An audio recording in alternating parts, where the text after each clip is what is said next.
At the edge of the gate, a mesmerizing dance of light and fire unfolds. The myriad beams of death emitted from 1,000 warships carve fleeting streaks of pure white across the void, reminiscent of the traces left by a euphoric reaper dancing with. It's scythed in a corner of the cosmos that soon erupts.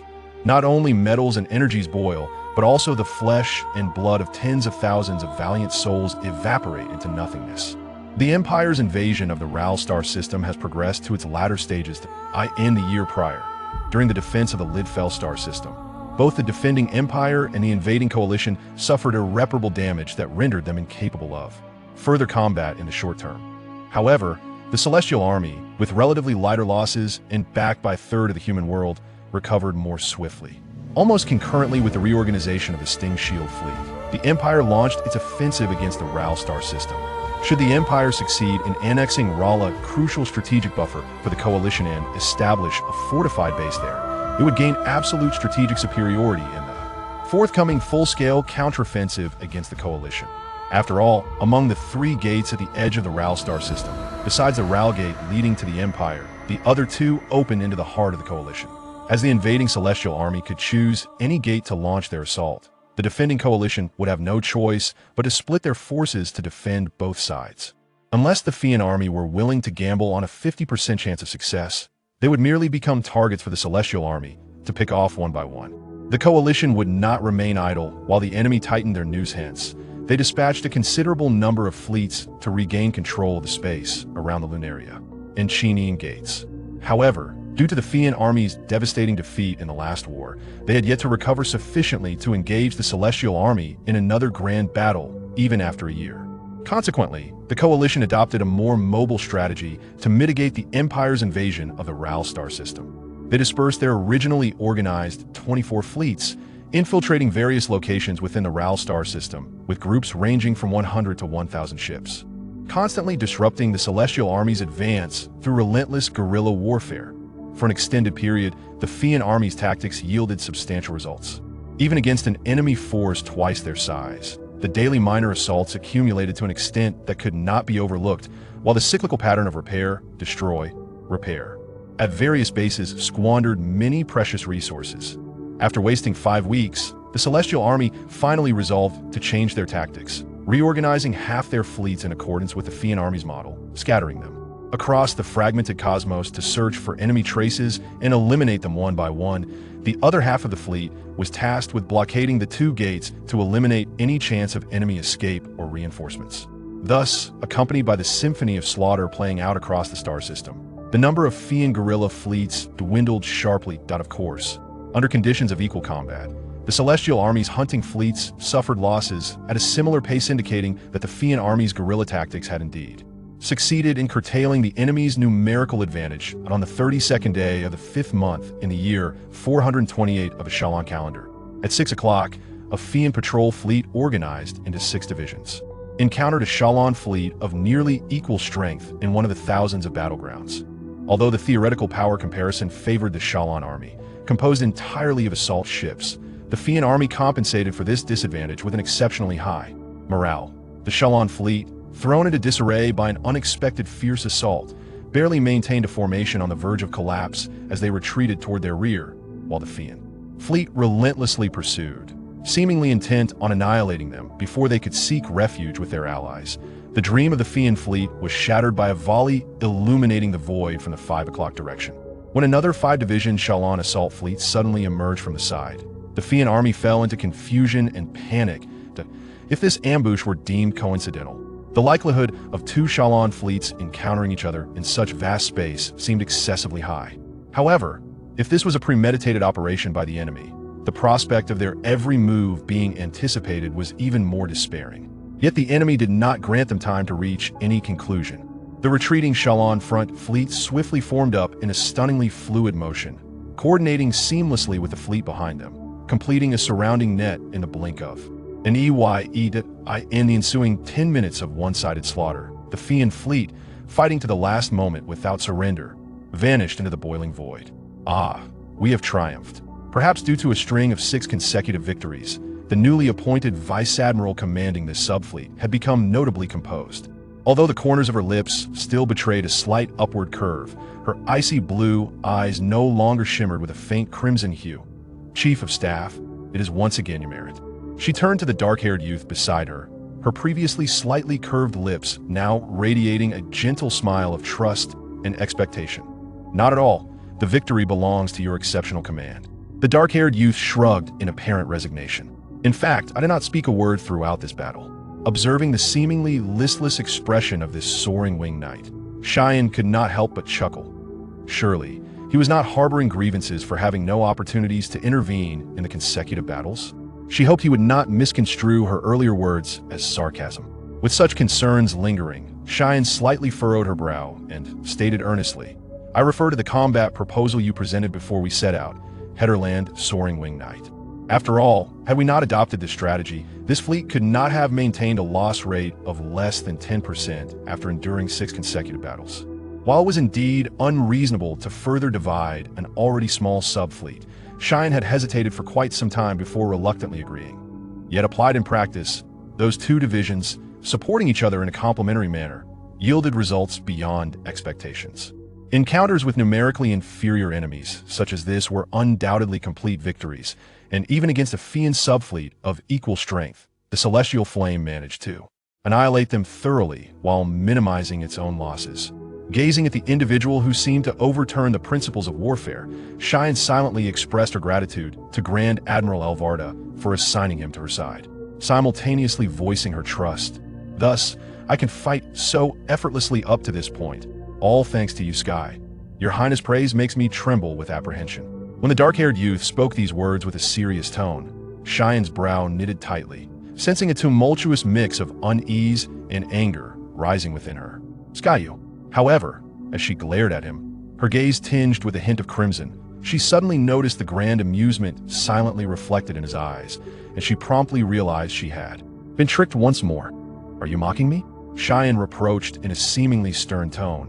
Yet within, she felt a release and involuntarily relaxed her shoulders. "Not all, Cheyenne." Sky's smile was decidedly mischievous. "Actually, I was pondering whether we should withdraw to the rally point. After all, after enduring 6 consecutive battles, even if the ships themselves are lightly damaged, our energy and munitions are nearing their limits. Therefore, it would be prudent to conclude this hunt while we still have the luxury of time. How much energy and munitions do we have left?" Cheyenne shifted her gaze to the technical officer nearby. Although an independent logistics staff is established within the formal fleet, in a subfleet of 1,000 ships, this responsibility falls to the technical officers who serve dual roles. The energy output stands at 17.4%, but the ammunition reserves have dwindled to merely 11.2%, Korsha remarked, retrieving information from the terminal, where both datasets displayed a red alert status. "Based on the average consumption from previous engagements, we should be able to manage one more mid-scale battle. Can we really handle another battle?" Zion's expression betrayed her reluctance. "Operations officer, do you also believe that retreating would be the wiser choice at this juncture?" Despite sensing her contrary expectations, Kleepas remained steadfast in his convictions. "In truth, I share the same opinion as the Chief of Staff. Given the current chaotic battlefield situation, no one can guarantee that the enemy won't appear just as we exhaust our ammunition. Understood, we shall withdraw to the rendezvous point then." Cheyenne seemed to sag under the weight of her decision, shifting the command staff to indicate the position of the 3rd planet on the star map. "Attention all units. This fleet is to return to the rendezvous point immediately. After 2 weeks of continuous combat, we have endured much, but please remain vigilant until we reach a safe zone at the commander's behest. The flagship of the Sonyan subfleet remains the assault ship Thunder, albeit with a series of internal modifications to suit its upgraded functions.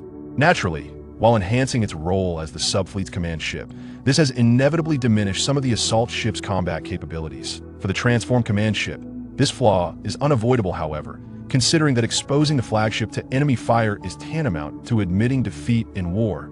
Zion's initial discontent dissipated after the subfleet's first victorious engagement. Now, this aspiring admiral began to relish the upgraded leisure facilities aboard the ship, influenced by a certain perpetually relaxed officer, Su Lingxian.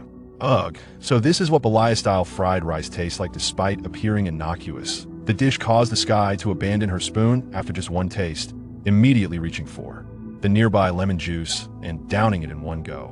While the spiciness was swiftly quelled, it was replaced by an almost tooth-aching sourness that spread through her mouth, while her stomach felt as though it had been scalded, and then submerged in acid torment indeed.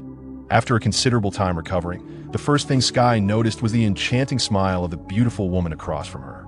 "Skye, it seems your plan to explore the Bellia star system is destined to falter? Besides the fried rice, we still have beef stew and roasted medley available?" Since the Tsangyan army had no strict regulations regarding onboard living facilities, some amenities had inadvertently become the default rule for crew members to customize. When the somewhat particular chief of staff learned of this from her subordinates, she promptly submitted a request to the flagship's captain, fervently advocating for an improvement in the monotonous and atrocious dietary habits aboard. Upon receiving the request from the ever-pleased officer, Isaiah found no grounds to refuse and thus sighed, adding a comprehensive cooking machine containing information on thousands of dishes from nearly 10,000 star systems to the ship's mess hall in order to satisfy the noble's special request. For the esteemed son of the Genji clan, Lord Heatherland, this minor privilege remained well within the Empire's tolerance. Moreover, he garnered unwavering support from those ground troops who similarly suffered from the dietary habits of Shalon. Consequently, when the invoice for 12,000 Imperial coins arrived alongside the comprehensive cooking machine at the Tsangyan fleet, even Xiayin had no choice but to succumb to the resounding cheers echoing through the cosmos and sign her approval. In the initial weeks, Skye's expression radiated a bliss akin to living in paradise, even ambitiously drafting a plan to savor renowned dishes from thousands of star systems over the course of 3 years. However, he had evidently underestimated the diversity of human civilizations that had evolved independently for centuries across the vast galaxy. Even though the comprehensive cooking machine had yet to employ certain materials that would be psychologically challenging to accept, some dishes exceeded the limits of what his young palate could endure. After a series of missteps, and even enduring a painful gastric cleanse, Skye grew cautious in his exploration of the unknown. Yet, Xiayin seemed to find amusement in his predicament, invariably seating herself opposite him during meals and carefully selecting from the now familiar dishes. "Again, I've hit a landmine." Skye offered a wry smile to Xiayin, who had already redirected her attention back to her lunch, elegantly savoring a bowl of soup made with milk and vegetables, her serene demeanor provoking a sense of vexation in him. "I say, Your Highness, curiosity is the driving force of human progress. Wouldn't it be refreshing to occasionally try something different? Indeed, curiosity is certainly the impetus for human advancement." The princess gently set down her silver spoon, gracefully dabbed her mouth with a napkin, and then bestowed upon the young man an all-knowing gaze. "However, it is also a shortcut to destruction, is it not? Therefore, caution is advisable." After a moment's contemplation, Xiayin delivered a follow-up remark. "Moreover, since I have a rather overly curious pathfinder ahead of me, I can simply follow in his footsteps and choose a safer route." Skye momentarily faltered, quickly shifting the conversation to a more advantageous topic of discussion. "Speaking of which, once we return to the rendezvous point, the engineering team will likely have their work cut out for them. Though this fleet's loss rate is less than 10%, the damage rate has reached a staggering 70%. At least 700 of the 1,000 warships will require repairs in terms of workload. It may exceed that of other subfleets by more than threefold. That is an unavoidable circumstance." Xiayin furrowed her brow slightly, but soon relaxed. "The core principle of your proposed strategy is to have the most intact warships act as bait, evenly distributing the damage sustained. If this principle is not effectively implemented in actual combat, the fleet's loss rate would surely exceed 10%. What I mean is," Skye narrowed his eyes slightly, concealing a silent amusement beneath his lashes. "The unfortunate engineering team tasked with our fleet's repairs will undoubtedly complain incessantly. Our technical officers, guarded by the terrifying nightmare hand, are manageable, but what will you use to fend off their grievances, Vice Admiral? If you find yourself entangled with someone like Captain Locke, you'll find no rest day or night." Xiayin suddenly appeared troubled, but then turned her eager gaze toward the young man across from her. "Skye, you're my chief of staff, correct?" "I am the chief of staff of the Tsangyan subfleet, milady." Skye's expression turned immediately serious. "Then your responsibility is to assist the commander of the Tsangyan subfleet, which is me." "This is undoubtedly true. However, Xiayin showed no signs of retreating.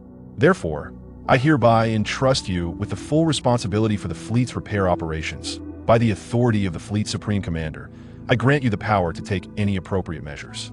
"Hey, Isn't that just as Sky was about to voice his concerns, the dining hall was suddenly inundated with a blinding red light, accompanied by the piercing sound of battle alarms. That tightened everyone's nerves. Enemy attack?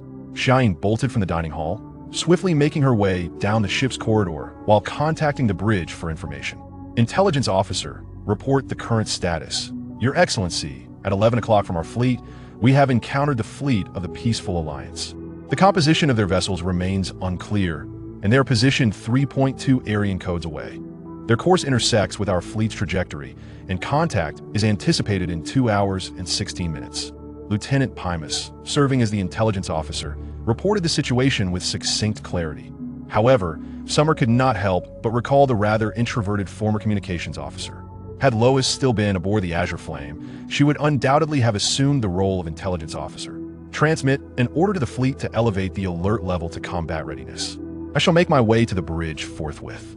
The distance from the dining area to the bridge was approximately a 2-minute run. However, due to minor obstacles, Summer took a little longer than expected.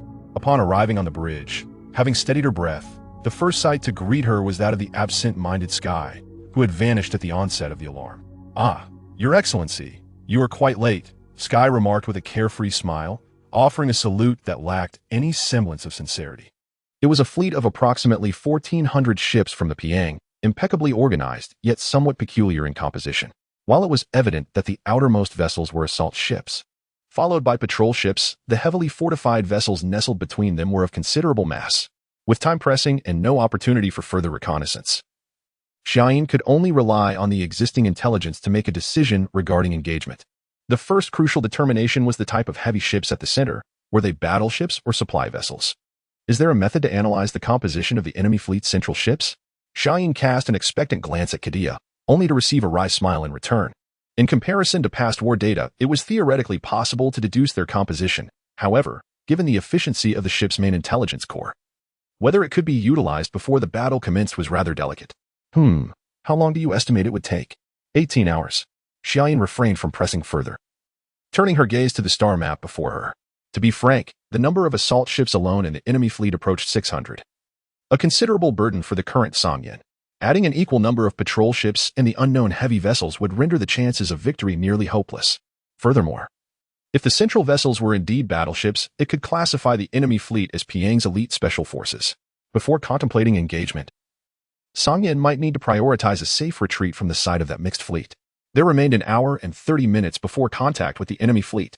In such a tense atmosphere, the bland tone of the intelligence officer's report still weighed heavily on the minds of those on the bridge. The enemy fleet has deployed its formation. It is a full engagement posture. Was it truly the elite fleet of Piang? Xiaoyin bit her lip in frustration. Yet this allowed her to grasp the adversary's strength.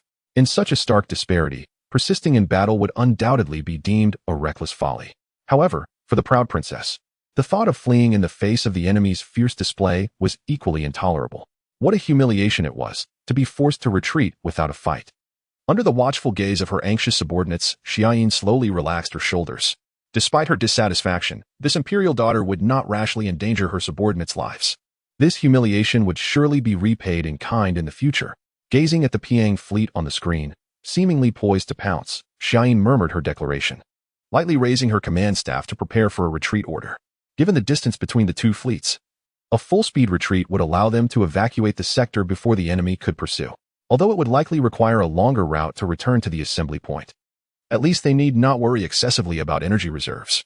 War is a path of deception. Just before the order could escape her lips, a voice, utterly relaxed and almost incongruent with the bridge's atmosphere, interrupted. To show what one can do when one cannot, to use yet appear disinclined, to be near yet seem far, and to be far yet seem near. Xiaoyin turned her puzzled gaze toward the chief of staff. Sky, what are you talking about? It sounded akin to a tactical theory, yet expressed so simply. The well-read princess had never encountered such a formulation, let alone comprehend its deeper meaning. It's merely a treatise on military strategy for my homeland. Sky shrugged, suggesting in a casual tone, let us engage, acting admiral. Engage. Even the fiercely combat-minded Xiaoyin stared at this unfazed strategist with immense astonishment. The rest of the bridge crew, whose hearts had just skipped a beat, displayed an array of expressions mingled with intense unease. Hey, Kadia, how can you feel the same way? Sky seemed dissatisfied, glancing at the technical advisor. No, It's just a bit surprising. Kadia scratched his face, looking somewhat embarrassed. Such trifles are inconsequential.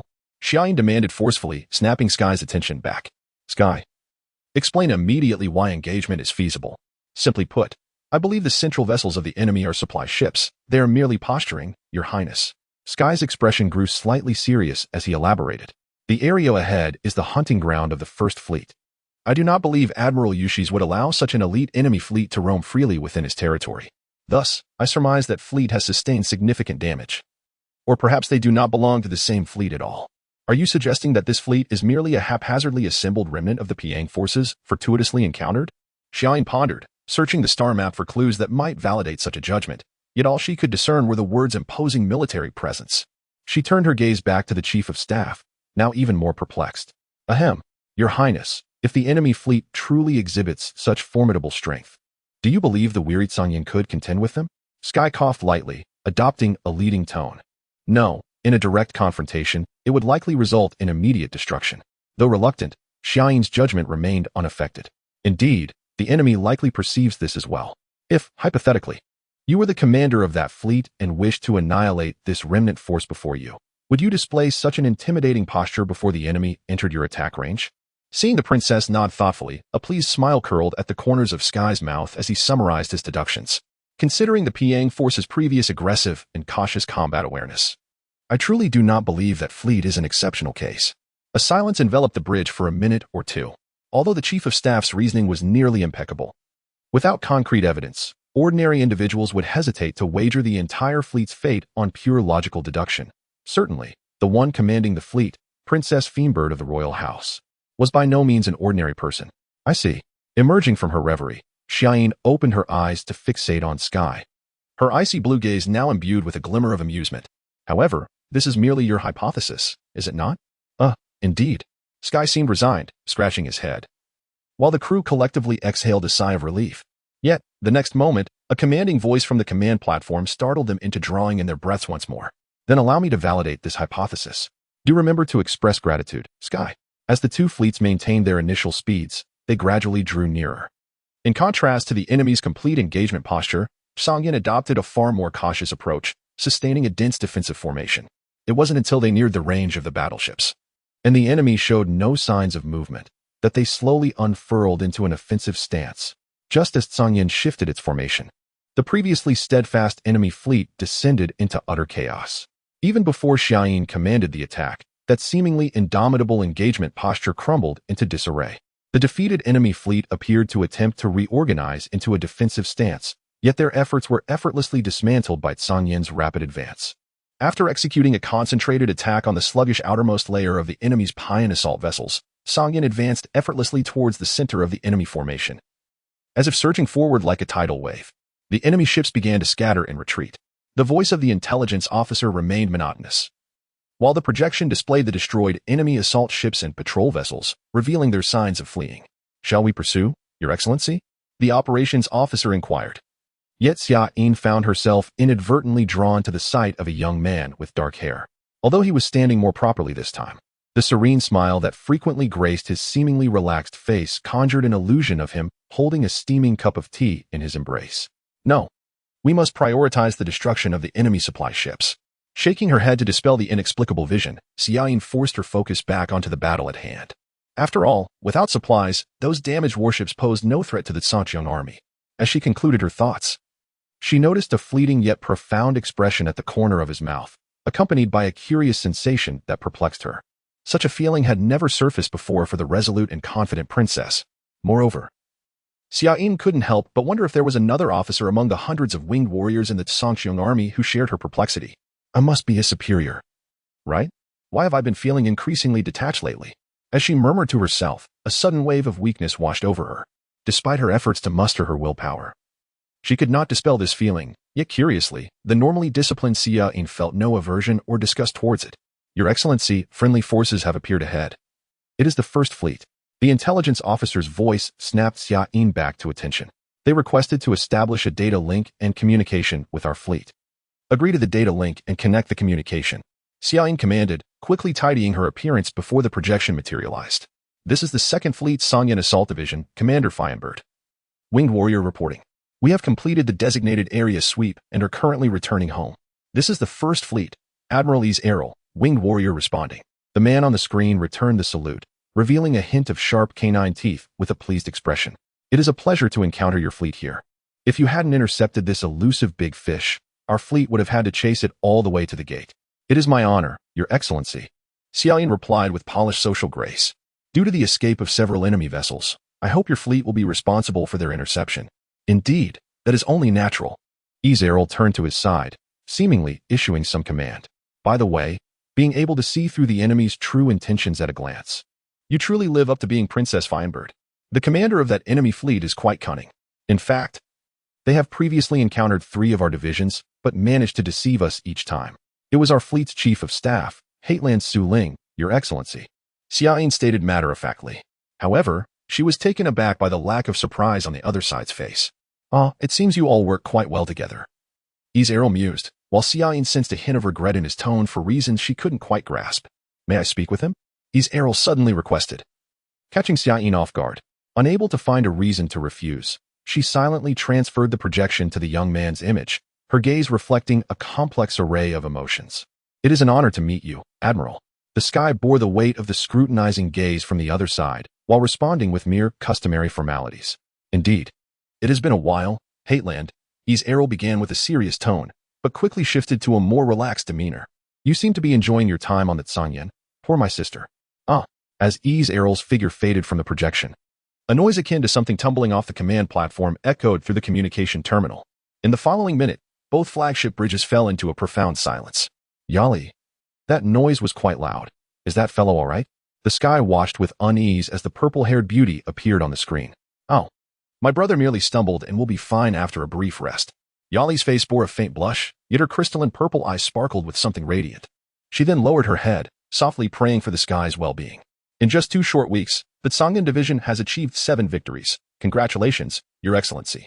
Actually, I have merely stood on the bridge in a daze throughout, the sky replied with a wry smile, sensing the intensity of a gaze directed at him. The 7 victories belong to Commander Finebird and the entire division. Indeed, Yali nodded gently before saluting him. Then I shall take my leave for now. Wishing you continued success. Farewell. The sky gazed blankly at the spot where the projection had vanished, while he understood that a salute symbolized resolute will. The gentle motion of the purple-haired girl's salute stirred within him a sense of nostalgia, an echo of something he felt he had experienced before. Sky. Xia Yin's voice broke through his reverie as she approached him, seemingly indifferent. All enemy supply ships have been destroyed. I wish to return to the assembly point swiftly, so the remaining enemy vessels can be handled by the First Fleet. Is that acceptable? Yes, of course. After nodding in agreement, the sky suddenly recalled an important detail. Xia Yin, as the highest commander of the division, did not need to solicit his opinion on the matter of retreat. The Zhangqiong army had established the assembly point in the Lar star system on the orbit of the 3rd planet, not only for geographical considerations but also for a deeper reason known only to a select few. Upon returning to the assembly point, the Tsangyan Assault Division received a hero's welcome from the 2nd Fleet. Among the 112 hunting divisions dispersed from the 2nd Fleet, only 76 returned by the time operations ceased, with an average loss rate nearing 40%. In such circumstances, the Tsangyan's loss rate of less than 10% was indeed extraordinary, especially considering they had achieved the remarkable feat of 7 victories. This miracle could easily be deemed the highlight of the hunting operation, thanks to the generous favor of Admiral Erfida. All warriors below Commander Finebird received honors above the Qingyu medal, while those who fought diligently were granted a special allowance 3 times the usual amount. Though the Tsangyan's high ship damage rate of over 80% caused considerable headaches for several engineering teams, extending the repair period from a standard week to 3 weeks. The members of the division, except for the unfortunate technical officer tasked with overseeing repairs, were granted the same 3-week holiday. However, the brave warriors of the Tsangyan, having obtained a rare and extended holiday, found themselves ensnared in a state of profound confusion. Due to the exigencies of wartime, the military command, no matter how lenient, could not permit them to abandon the front lines for a leisurely retreat. Moreover, the only inhabited planet within the lavish star system had devolved into a desolate wasteland of red seas and black sands. It was unlikely that anyone, save for those with exceedingly peculiar interests, would entertain the notion of descending upon such a barren sphere for exploration. Certainly, beneath the surface of the 3rd planet, there remained cities capable of serving as vacation havens, although this fact remained unknown for the time being. Consequently, The Tsongan warriors found themselves relegated to idling away the hours at a few recreational orbital stations hastily established by the Tsongan military. As for the individual well-versed in the intricacies of the third planet, they began to waver in their decision on whether to revisit familiar grounds. In a secluded corner of the dormitory area of the mobile orbital station, a recently honored individual of the Celestial Army lay restlessly upon his bed, consumed by his worries. Alas, rather than receiving such an accolade, it would have been far more gratifying to be promoted directly. The protagonist, gazing despondently at the three-leaf insignia in his hand, contemplated its significance. The meticulously crafted silver leaves, with their intricate veins, were not only exquisite as a piece of artistry, but also symbolized the glory of the empire. Were one to procure it on the black market, it could easily fetch millions of imperial coins, he mused with a hint of malice. In the empire's extensive 300-year history of warfare, nearly 1,000 valiant warriors had attained such honors, yet the three-leaf insignia had never made an appearance outside its rightful family. Naturally, few would dare to consider the fate of the son of Haterland in such matters. A year had passed, and he still found himself languishing at the rank of a feathered knight. Ascending to the rank of winged knight was indeed no trivial pursuit. As he gazed into the boundless void above, adorned with twinkling stars, he instinctively reached out, allowing the starlight to filter through his fingers, as if attempting to grasp the brilliance of the cosmos. Must there be a greater war? His thoughts drifted towards perilous territories, and at that moment, 3 pristine white feathers, cascading naturally from his hub ring, gently invaded his vision. The once cold gaze was softened by the immaculate white, filling him with warmth. Sister Yaki. He retracted his hand from the stars, focusing intently on the white feathers that symbolized their profound bond, and a wave of deep gratitude surged within him, accompanied by a burgeoning sense of longing. The jade gem, eternal vigil. Upon his attention drifting to the small jade bead embedded at the end of the feather, a flicker of confusion crossed his mind. Why did you make such a vow with me, Sister Yaki?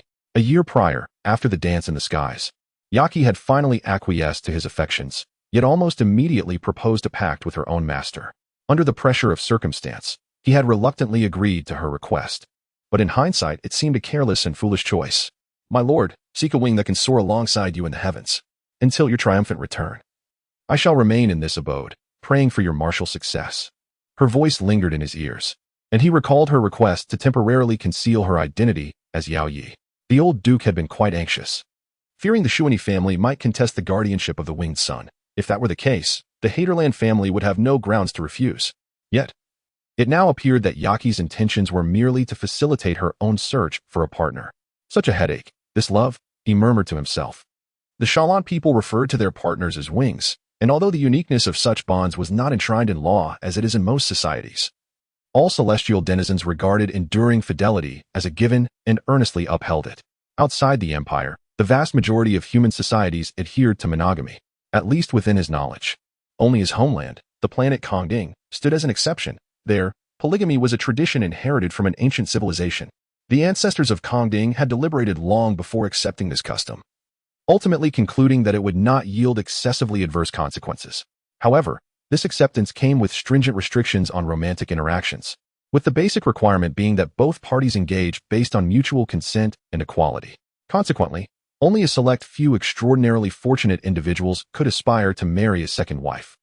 Having been born and raised in Kongding, he did not inherently oppose such customs. Rather, his childhood memories of sorrow endowed him with a heightened sense of responsibility, rendering it difficult to accept the profound affections from those pure wings. Lost in thoughts of excessively lavish happiness, he was suddenly startled by the incoming communication from his hub ring. After a furtive glance around, as if guilty of some transgression, he steadied his expression and retrieved the device from the bedside table. I finally reached you, my lord. Had I delayed any longer, I would have had to come find you myself.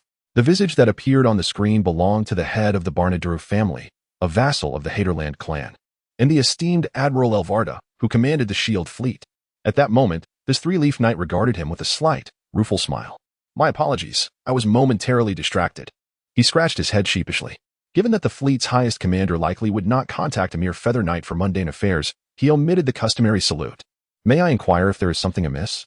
Not at all. I merely wish to extend my congratulations to you.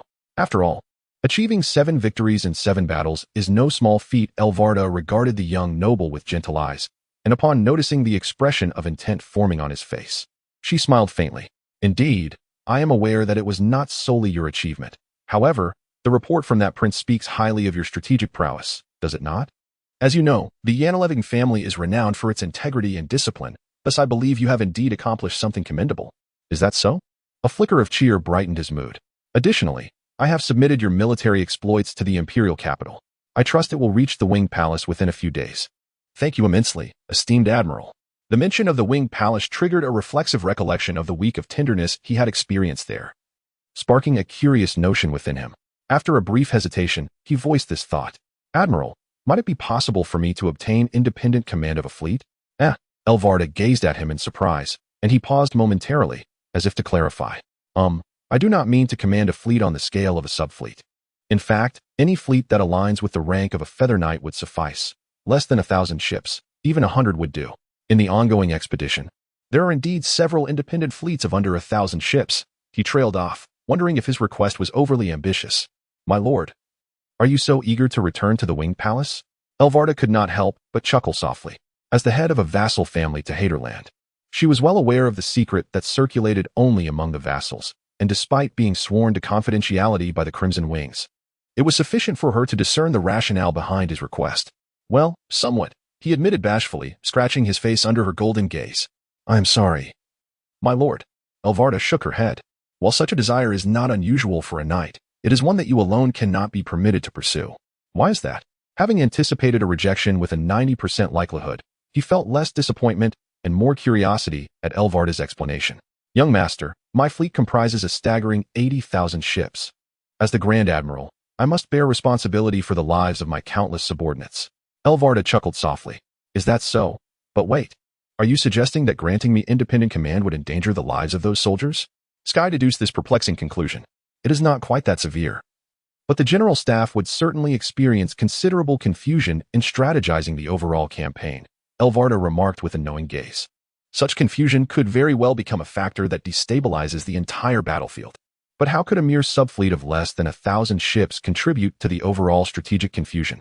Sky, bewildered, continued to inquire, only to notice that the gentle arch of Elvarda's brows had begun to incline slightly. Young master, do you truly not understand the reason? Elvarda's gaze bore an unmasked reproach, and Sky began to feel uneasy. No, I actually. Then please take a deep breath. Elvarda, speaking these words, inhaled deeply as if to calm herself. Yes. Though feeling perplexed, Sky complied. Now place your right hand over your heart. Okay. Now, please answer me earnestly. What was the scale of the troops you commanded during the Battle of Lidfell? Elvarda's voice had returned to calm, yet Sky felt increasingly anxious. His response trembling.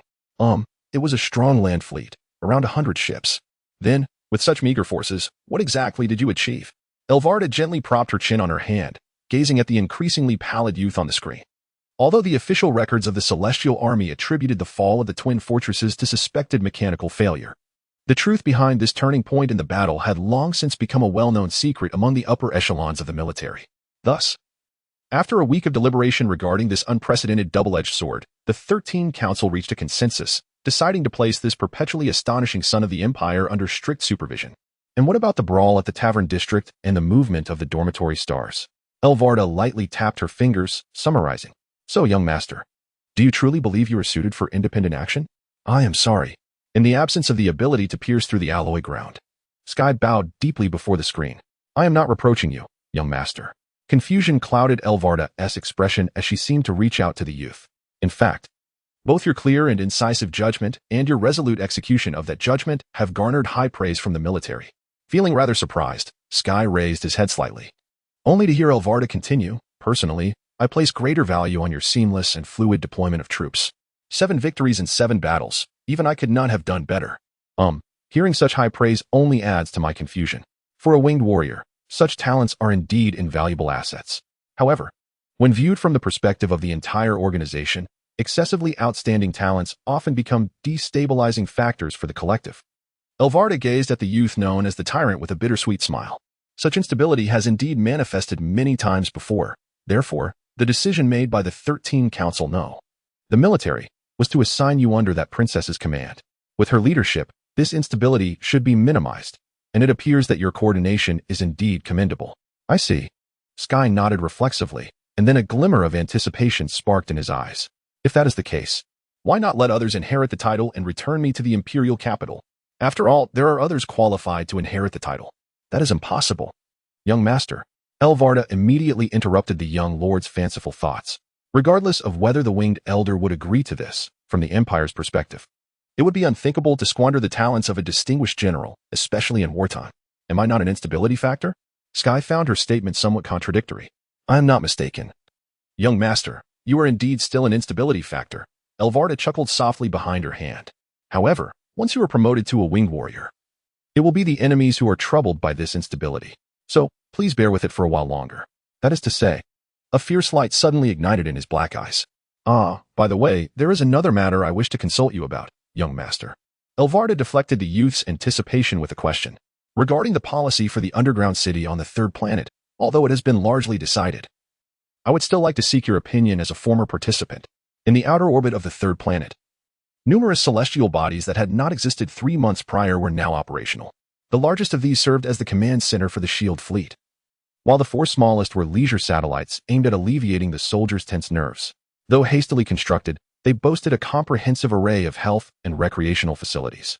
As long as one was not overly particular, they could find a hobby among them.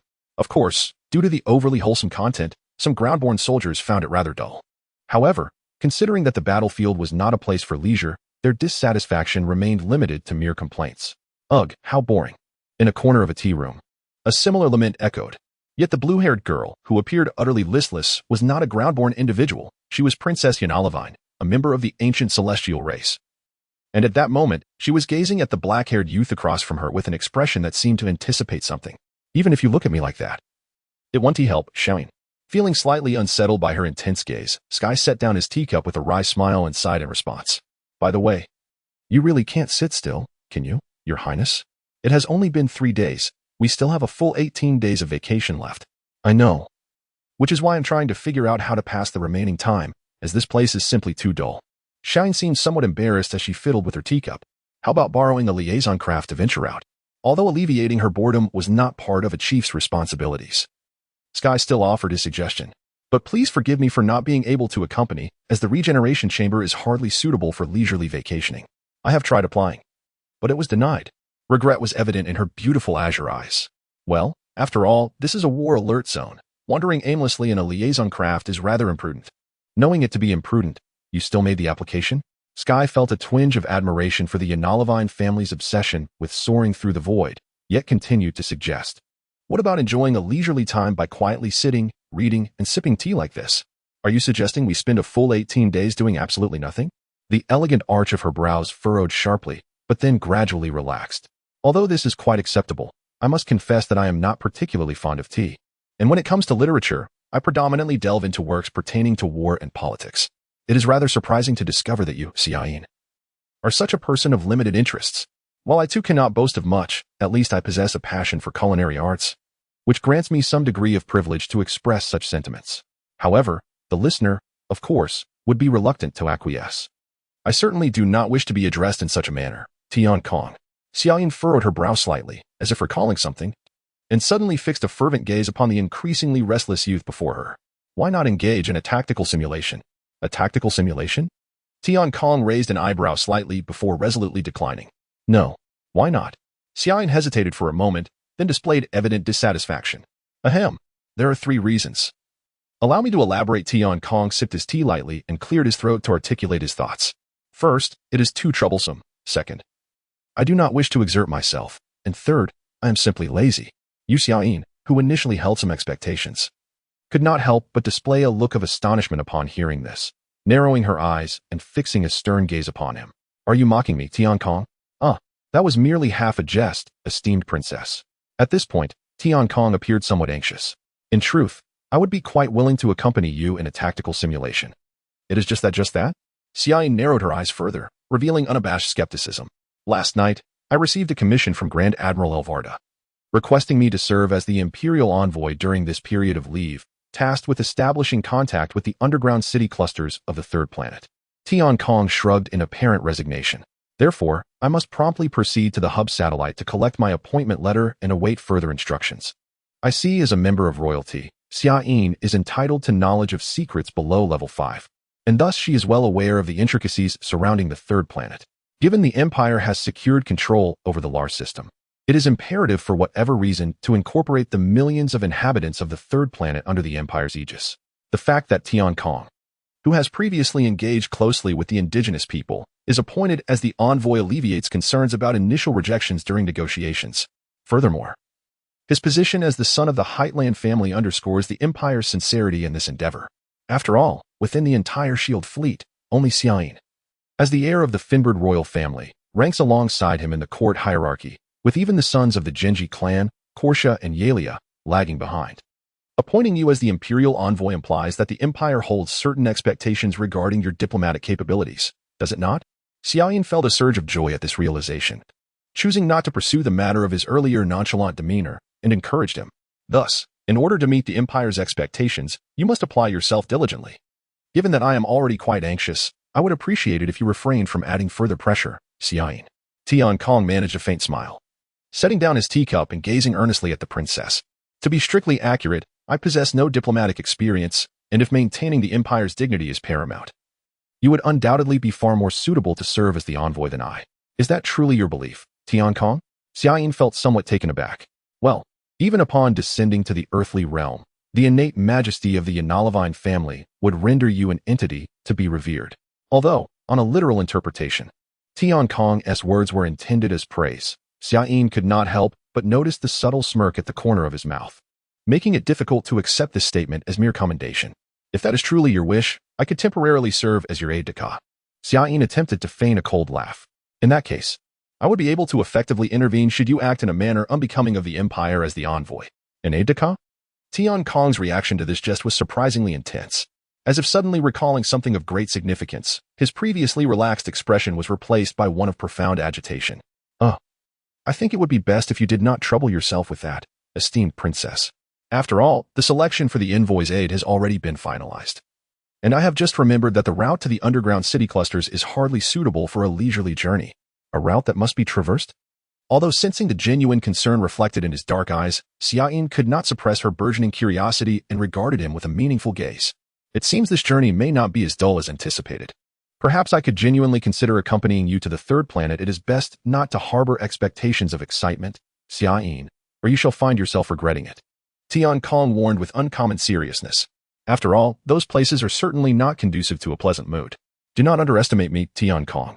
Feeling as though she was being regarded as a petulant child, Xiaoyin protested earnestly. Although I lack extensive experience in the earthly realm, I have triumphed on numerous occasions, having crossed the threshold of life and death, and I shall not be easily swayed. It appears I have achieved the opposite effect, seemingly defeated. Tian Kong redirected his attention back to the tea and books, yet Xiaoyin caught the sound of his resigned sigh. According to the report submitted by the I-Series Winged Knight, supplemented by the testimonies of 3 members of the Heightland family, the Empire has finally confirmed the existence of indigenous inhabitants on the third planet of the Lar system. For an empire that has long held guilt for failing to prevent the atrocities committed by Bien, this news is, in every sense, a cause for celebration. However, in the subsequent discussions on how to address the underground city clusters, the 13 Genji clans found themselves divided in opinion. The leaders of the Ark, the Esselina family, responsible for development, and the leaders of the Green Leaf, the Bartia family, in charge of communication, advocated for immediate contact with the indigenous inhabitants of the third planet, proposing environmental restoration efforts to ensure the planet's surface becomes habitable for humanity within half a century. Conversely, the leaders of the Fong, who oversee warfare, and the leaders of the Emerald, responsible for the economy, the Embryon family, suggested postponing environmental restoration until the war situation stabilizes, continuing to regard the third planet as uninhabited wasteland during this interim. After all, the indigenous people have lived underground for over a century and would not be particularly concerned with a few additional months or even years. In the absence of any decisive stance from the other 8 Genji clan leaders, the votes for these 2 perspectives remained equal, with even the leader of the Yanalavine clan, the current Emperor Aaron, wavering in his support for either side.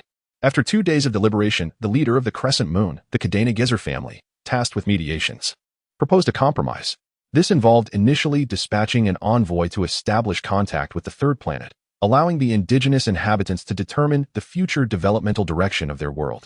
Should they wish to return to the surface world promptly, the Empire would commence environmental restoration efforts immediately.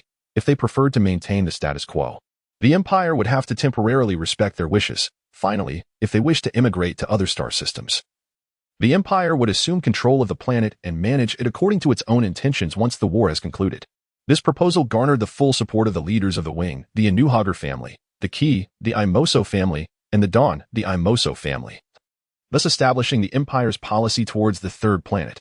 Due to the fact that all choices are primarily governed by the free will of the inhabitants of the third planet, Sky, as the Imperial Envoy, was not assigned any specific objectives, merely fulfilling the role of an inquirer, which could be considered rather leisurely.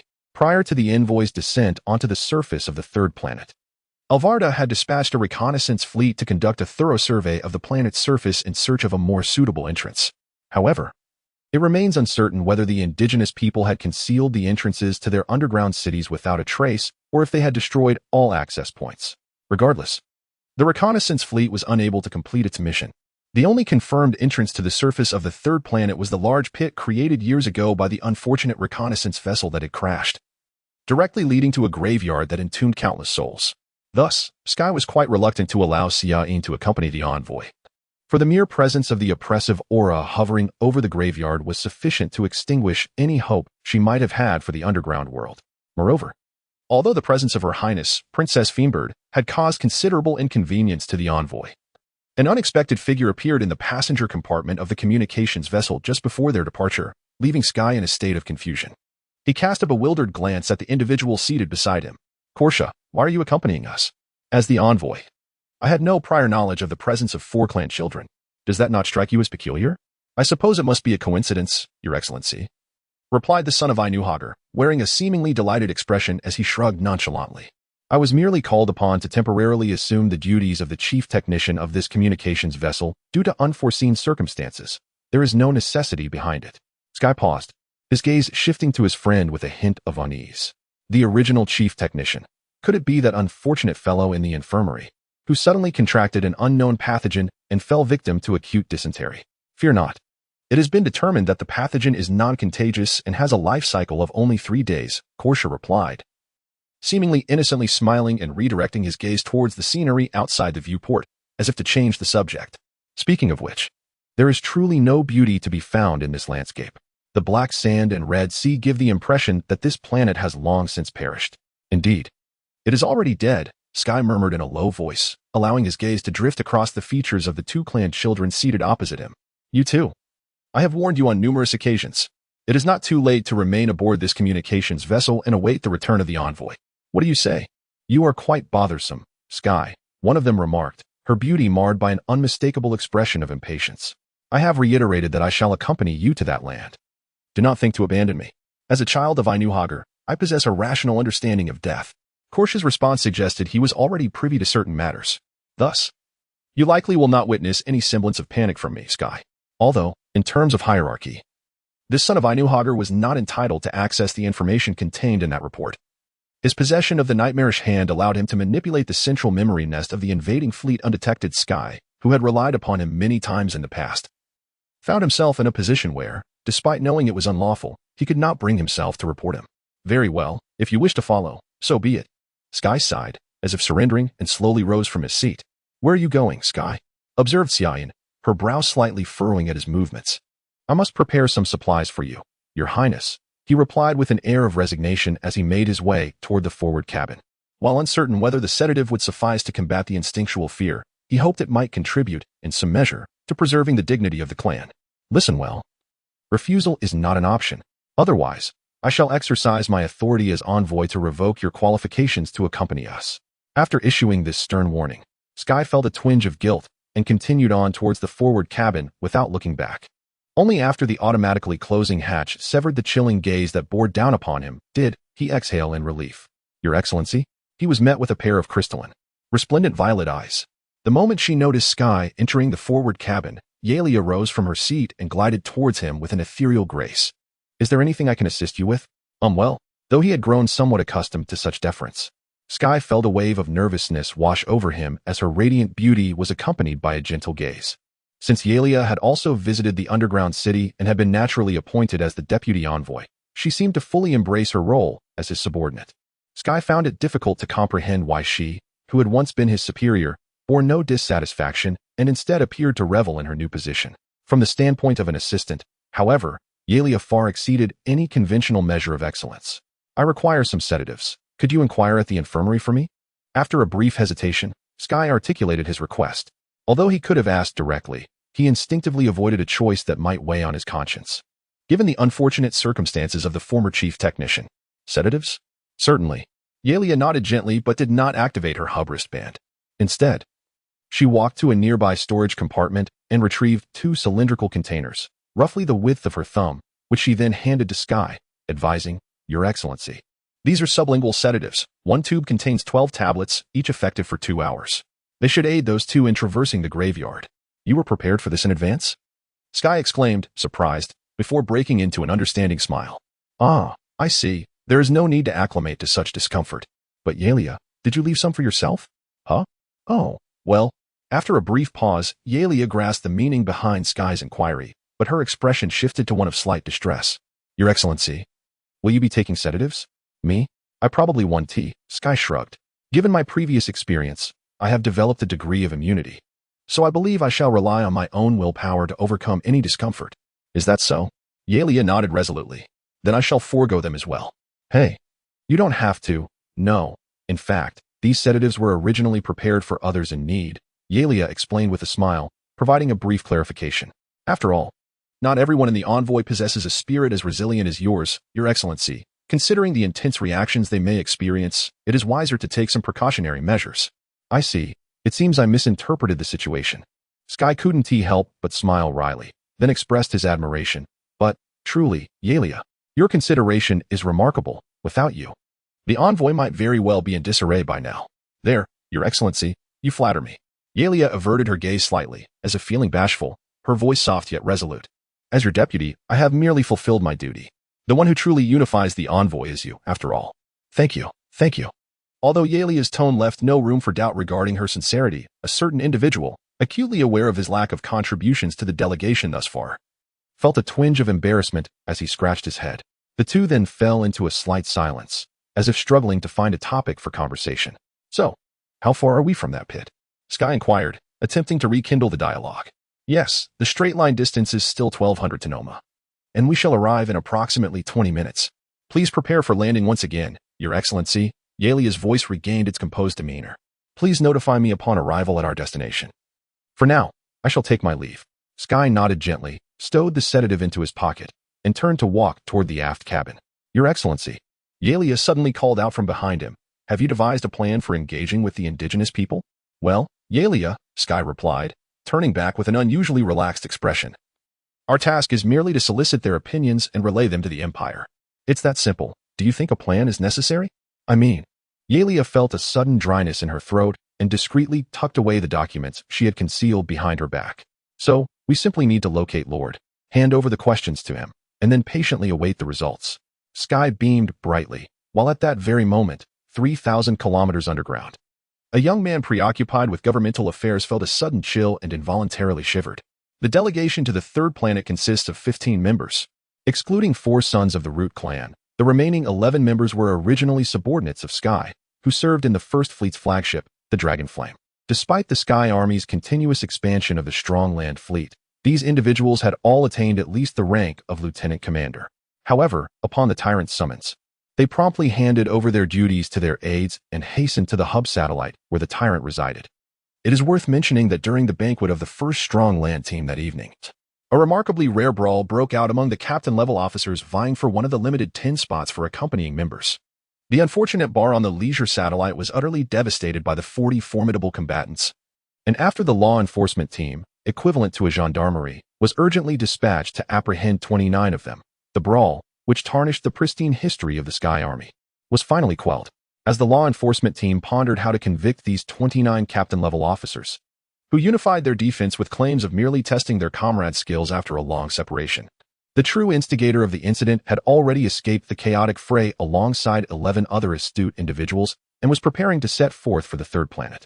After addressing the escort issues concerning the 3 sons of the Root clan, Sky began to fret over the matter of transportation. Although they could utilize transport ships until they reached the pit, the actual party to engage with lay thousands of Tenoma below ground, making it quite troublesome to extend the convenience of aerial travel underground. After all, this small delegation, in a sense, represented the dignity of the Empire. Thus, members could not be allowed to use rudimentary single-person vehicles. However, the previously discovered elevator could accommodate only cargo standing up to 20 tonoma, which was far exceeded by even the smallest liaison vessel of the Sky Army. Yalia proposed to create an opening in the sealed surface using a beam cannon and then modify the entrance into a controllable gate for the transport ships to pass through. Considering the possibility that the underground city might have sealed all its entrances and exits, this proposal was deemed quite reasonable and garnered the approval of most delegation members. However, Sky ultimately rejected this pragmatic plan, though uncertain whether the Shalan people could grasp the concept of souls. The young man from the land of Kongding decided to maintain a fundamental respect for the billions of souls resting beneath, striving not to disturb their eternal slumber. After all, the exploration vessel that initially visited the underground city retained its form and function, with some time dedicated to repair and modification. It could still serve as a ceremonial vessel representing the Empire. Upon the transport ship's arrival above the pit, Chief Technician Kotilla and 4 technical officers from the transport vessel descended in the maintenance team via the elevator.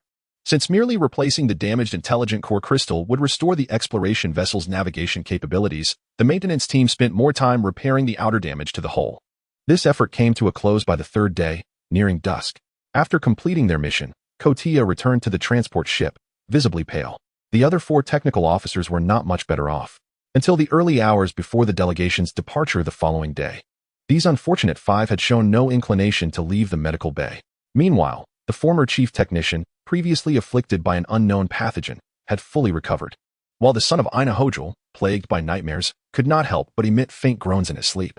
Observing this reversal from 3 days prior, Sky found himself musing about the saying, "Heaven's net is vast and wide, yet nothing escapes its grasp." After replacing the chief technician, the delegation descended approximately 1,000 tonoma using a cable system, followed by another descent of nearly 1,000 tonoma via the elevator, finally arriving at the graveyard that housed billions of souls. Although some had jokingly remarked that such a diplomatic approach was unprecedented, the moment the endless expanse of black tombstones entered their view, no one could muster a laugh. It was midday, with the sun at its brightest. If one disregarded the unmistakable presence of the tombstones, the scene before them could still be described as a breathtaking grassland vista. However, upon realizing the nature of those tombstones, even the battle-hardened strong land soldiers displayed signs of profound unease, while the only figure maintaining composure was the Maiden of the Stars, sheltered by the poise of Yana Levine. With a sigh of resignation, Sky gazed at the motionless azure figure standing resolutely against the frigid wind, then turned his attention to his aide. "Yalia, I entrust the matters here to you. The maintenance team has fully restored the exploration vessel. All you need to do is arrange the internal affairs so it can be set in motion. Please expedite this." "Understood, Your Excellency." Yalia saluted and cast a respectful glance toward the unmoving azure figure on the distant hill before turning to leave. Only after Yalia vanished beyond the entrance gate did Sky once again fix his gaze upon the hill, unable to suppress another sigh as he slowly approached. "Sky?" As he neared, Cheyenne's gaze remained fixed upon the endless expanse of graves, her delicate ears twitching slightly as she confirmed with a voice that seemed to erase emotion. "I believe this monotonous landscape does not warrant such prolonged admiration, Your Highness." Sky walked closer, standing beside Cheyenne. "The wind here is harsh on the body. If our precious helmsman falls ill when the exploration vessel embarks, it would indeed trouble me, Cheyenne. Worry not. Even the people of the sky are not so fragile." Cheyenne turned to meet his gaze. Sky noticed her complexion was somewhat pale, and she hesitated before asking, "Sky, are these tombstones truly gravestones?" "Yes.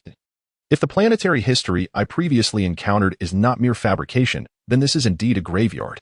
The Sky's demeanor grew unavoidably heavy. Or perhaps it was more accurate to say it could not lighten at all. "However, I believe that the history of the planet must be true, after all.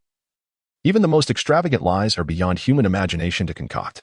A graveyard for billions of souls?" Xiaoyan's complexion paled further at the thought.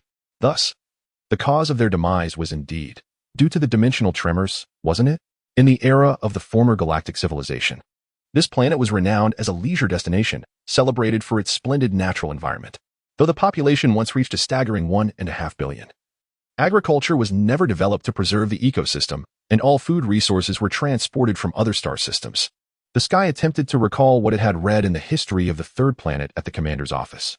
At the end of the First Galactic War, the dimensional tremors stripped humanity of its interstellar navigation capabilities, and simultaneously, this planet lost its supply of external resources. Relying solely on the few photosynthetic farms in orbit was utterly insufficient to meet the food demands of billions. After waiting a year with the gate remaining shut, the residents here were forced to make a decision of natural selection. Natural selection. Xia Yin's expression wavered slightly. How is this done? Quite simply.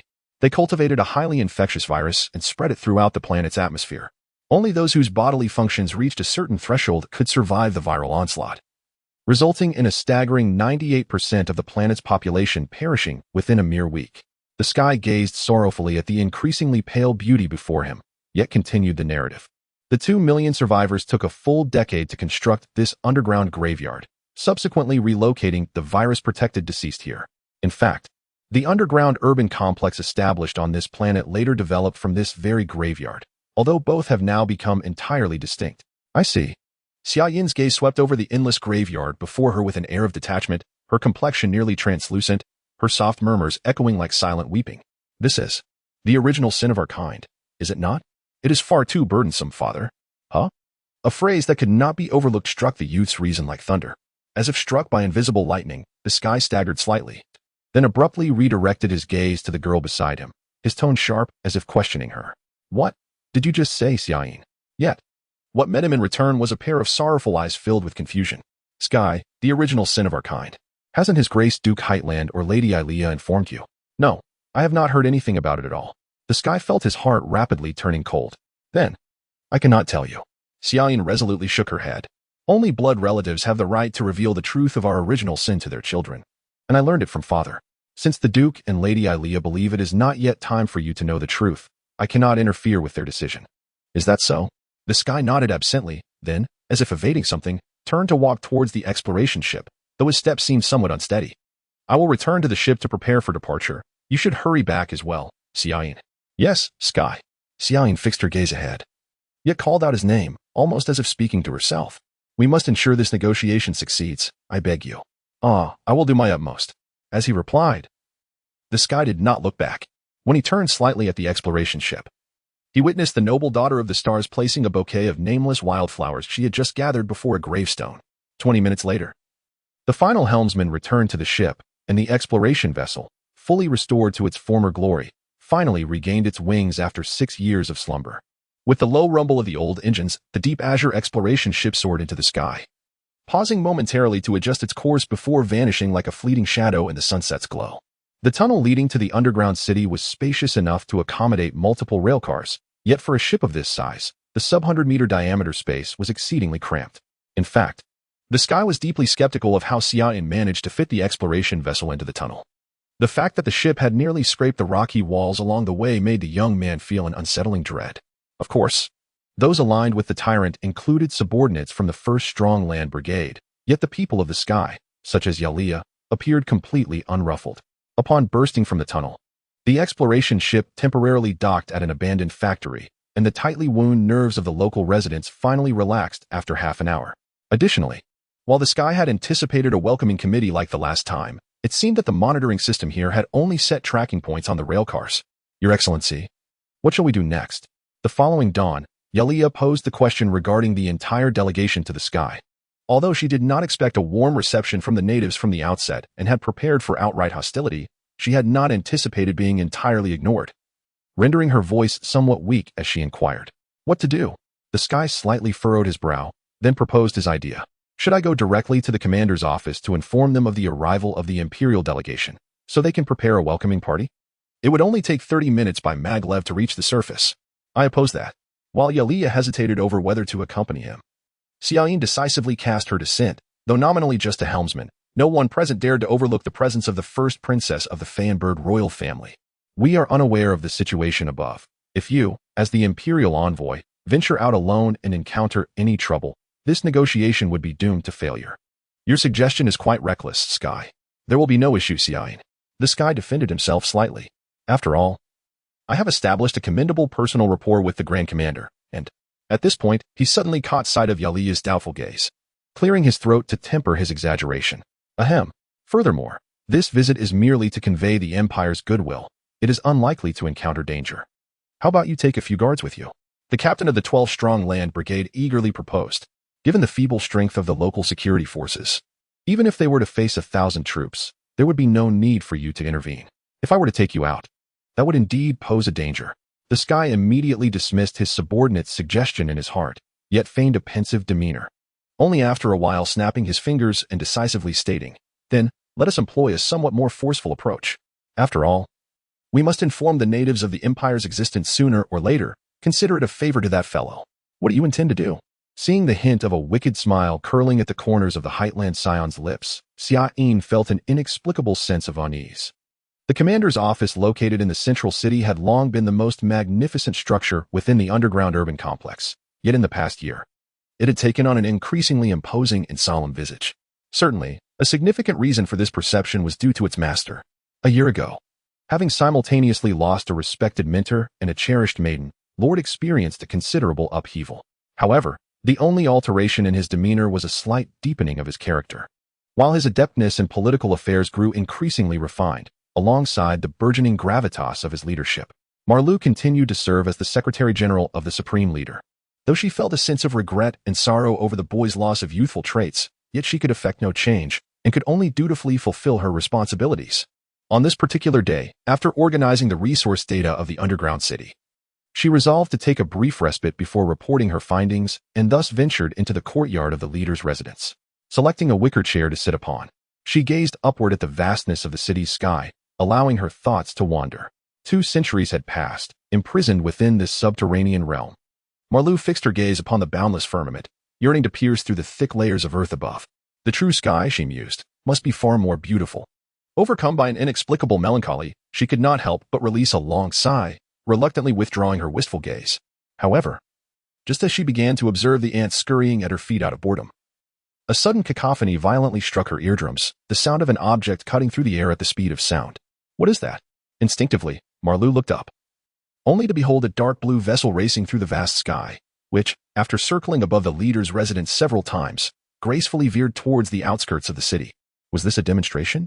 Initially, Marlu interpreted the conspicuous actions of the unidentified ship in such a manner, but as she noted its final trajectory, she promptly revised her assessment.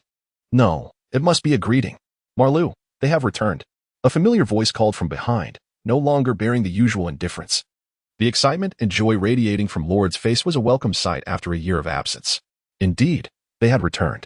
Witnessing such a transformation in the young man, Marlu couldn't help but smile warmly from the depths of her heart. Under the guidance of Yelia, Skyen maneuvered the surveying vessel in a graceful orbit around the commander's mansion for several rounds, before proceeding to the outskirts of the central metropolis, where they anchored beside the lake that once hosted the snow deer. After settling the affairs aboard the ship, the Sky and Yelia disembarked, taking position in a conspicuous location to await the arrival of the Grand Commander. "My lord, is it truly wise to remain unguarded?" A reluctant inquiry from a subordinate broke the tranquil silence as Skyen gazed into the gently rippling waters. "At the very least, should we not establish a perimeter around the surveying vessel? We are not here to declare war. It is prudent to observe basic etiquette while on foreign soil." With a calm and composed voice, Skyen dismissed the captain's suggestion. In any case, without explicit orders, all hostile actions are strictly prohibited. After a moment's reflection, he added, "Consider this negotiation as a leisurely expedition to the subterranean world. If all goes well, I shall grant you a week's leave afterward. To bear in mind, this underground metropolis is remarkably vast." Although there were no visual images to convey it, Skyen felt as though a silent cheer erupted within the vessel. Just as he prepared to terminate the communication, he sensed a piercing gaze directed at him from Yelia. "Is something the matter, Yelia?" he inquired. "Nothing," she replied, though the sharpness in her violet eyes betrayed her composure. "I merely speculated whether you might grant yourself a week's holiday as well. Come now, Yelia, theoretically speaking, I am still on leave, an extended 3-week holiday at that. Who would traverse such a desolate expanse of subterranean terrain if not for the Grand Admiral's commission? How delightful it would be to languish in a tea room instead," Skyen retorted with conviction. "Thus, extending the negotiation time slightly by exercising my ambassadorial privileges is entirely reasonable, is it not?" Even so, the vice ambassador appeared somewhat overwhelmed by his reasoning. "It is of no consequence whether you choose to remain here for a holiday," Skyen, Summer interrupted. "However, once the negotiations conclude, I shall promptly return to the orbital station. The atmosphere here is undeniably stifling." "Stifling?" Skyen instinctively glanced upward, then smiled ruefully. For one accustomed to the endless expanse of the void, this limited space of merely 1,000 units must indeed feel like an oppressive cage. "I did inform you beforehand about the harsh conditions here, did I not, Summer?" It was your decision to accompany me. Skyen replied innocently. You did not mention just how oppressive the space would be, Skyen, she protested. Her tone tinged with indignation. Moreover, why am I the only one who cannot descend? Well, Skyen hesitated. Until now. He remained uncertain whether the other party would reciprocate the Empire's goodwill. Hence, the safety of the delegation members must be paramount, while he could manage to protect Yelia alone. Having both heirs of the primordial clans descend would necessitate deploying a security perimeter around them. Such an arrangement would hardly constitute a favorable beginning for a visit intended to convey goodwill. Although this judgment was undoubtedly correct, Skyen had no intention of revealing to the proud and sensitive princess that she had become a protected subject. Otherwise, while it might not affect the formal exchanges between the Vice Admiral and the Chief of Staff, it would surely hinder any casual conversations with her over the next few days. Your Highness, thanks to a certain trait gradually awakening within our genetic makeup, Skyen quickly formulated a reasonable excuse.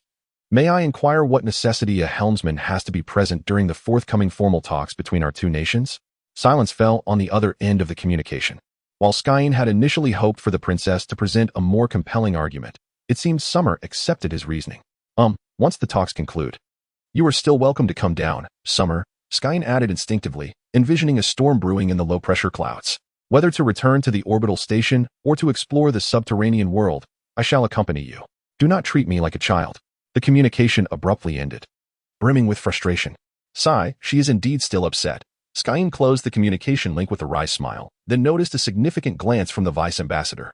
Is there something on your mind, Yelia? Nothing, really. Yelia shifted her gaze towards the magnetic track outside, where a floating vehicle had just arrived moments earlier. I merely wish to remind you that the representatives of the indigenous people from the third planet have arrived. Ah, I see. Skyen turned his attention to the approaching figures. Although he sensed the Vice Ambassador had more to say, now was not the appropriate moment to inquire further. After adjusting his attire, he approached Yelia. Hey, it is rather discourteous to greet our far-flung guests with such expressions, Grand Commander, Skyen remarked, displeased. As they entered the reception room of the commander's mansion, even if Rulia and Friend have not arrived, there is no need for such disappointment to linger for 30 minutes. Ah, my apologies. Lord responded, appearing rather dispirited. The current scenario felt oddly reminiscent of a year prior. Marlu surveyed the two visitors from the starry world who had once graced this place, a warm smile of nostalgia gracing her features. It is a pleasure to see you both again.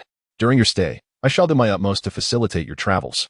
Though I wish to express that while we hold deep affection for this urban cluster, we have not the arrogance to believe it possesses the value to warrant your return. Indeed, as expected of Miss Marlu, Skyen readily acknowledged.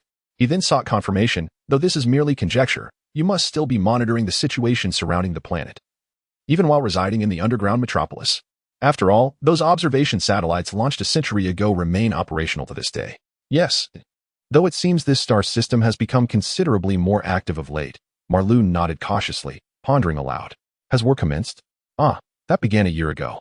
It has merely reached this star system now, Skyen noted as he observed the wary expressions on the faces of the women opposite him.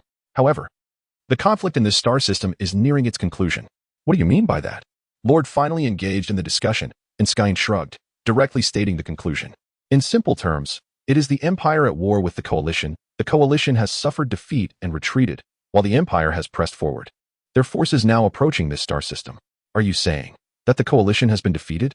Both individuals opposite him displayed incredulity, which left Skyen feeling inexplicably vexed, prompting him to furrow his brow.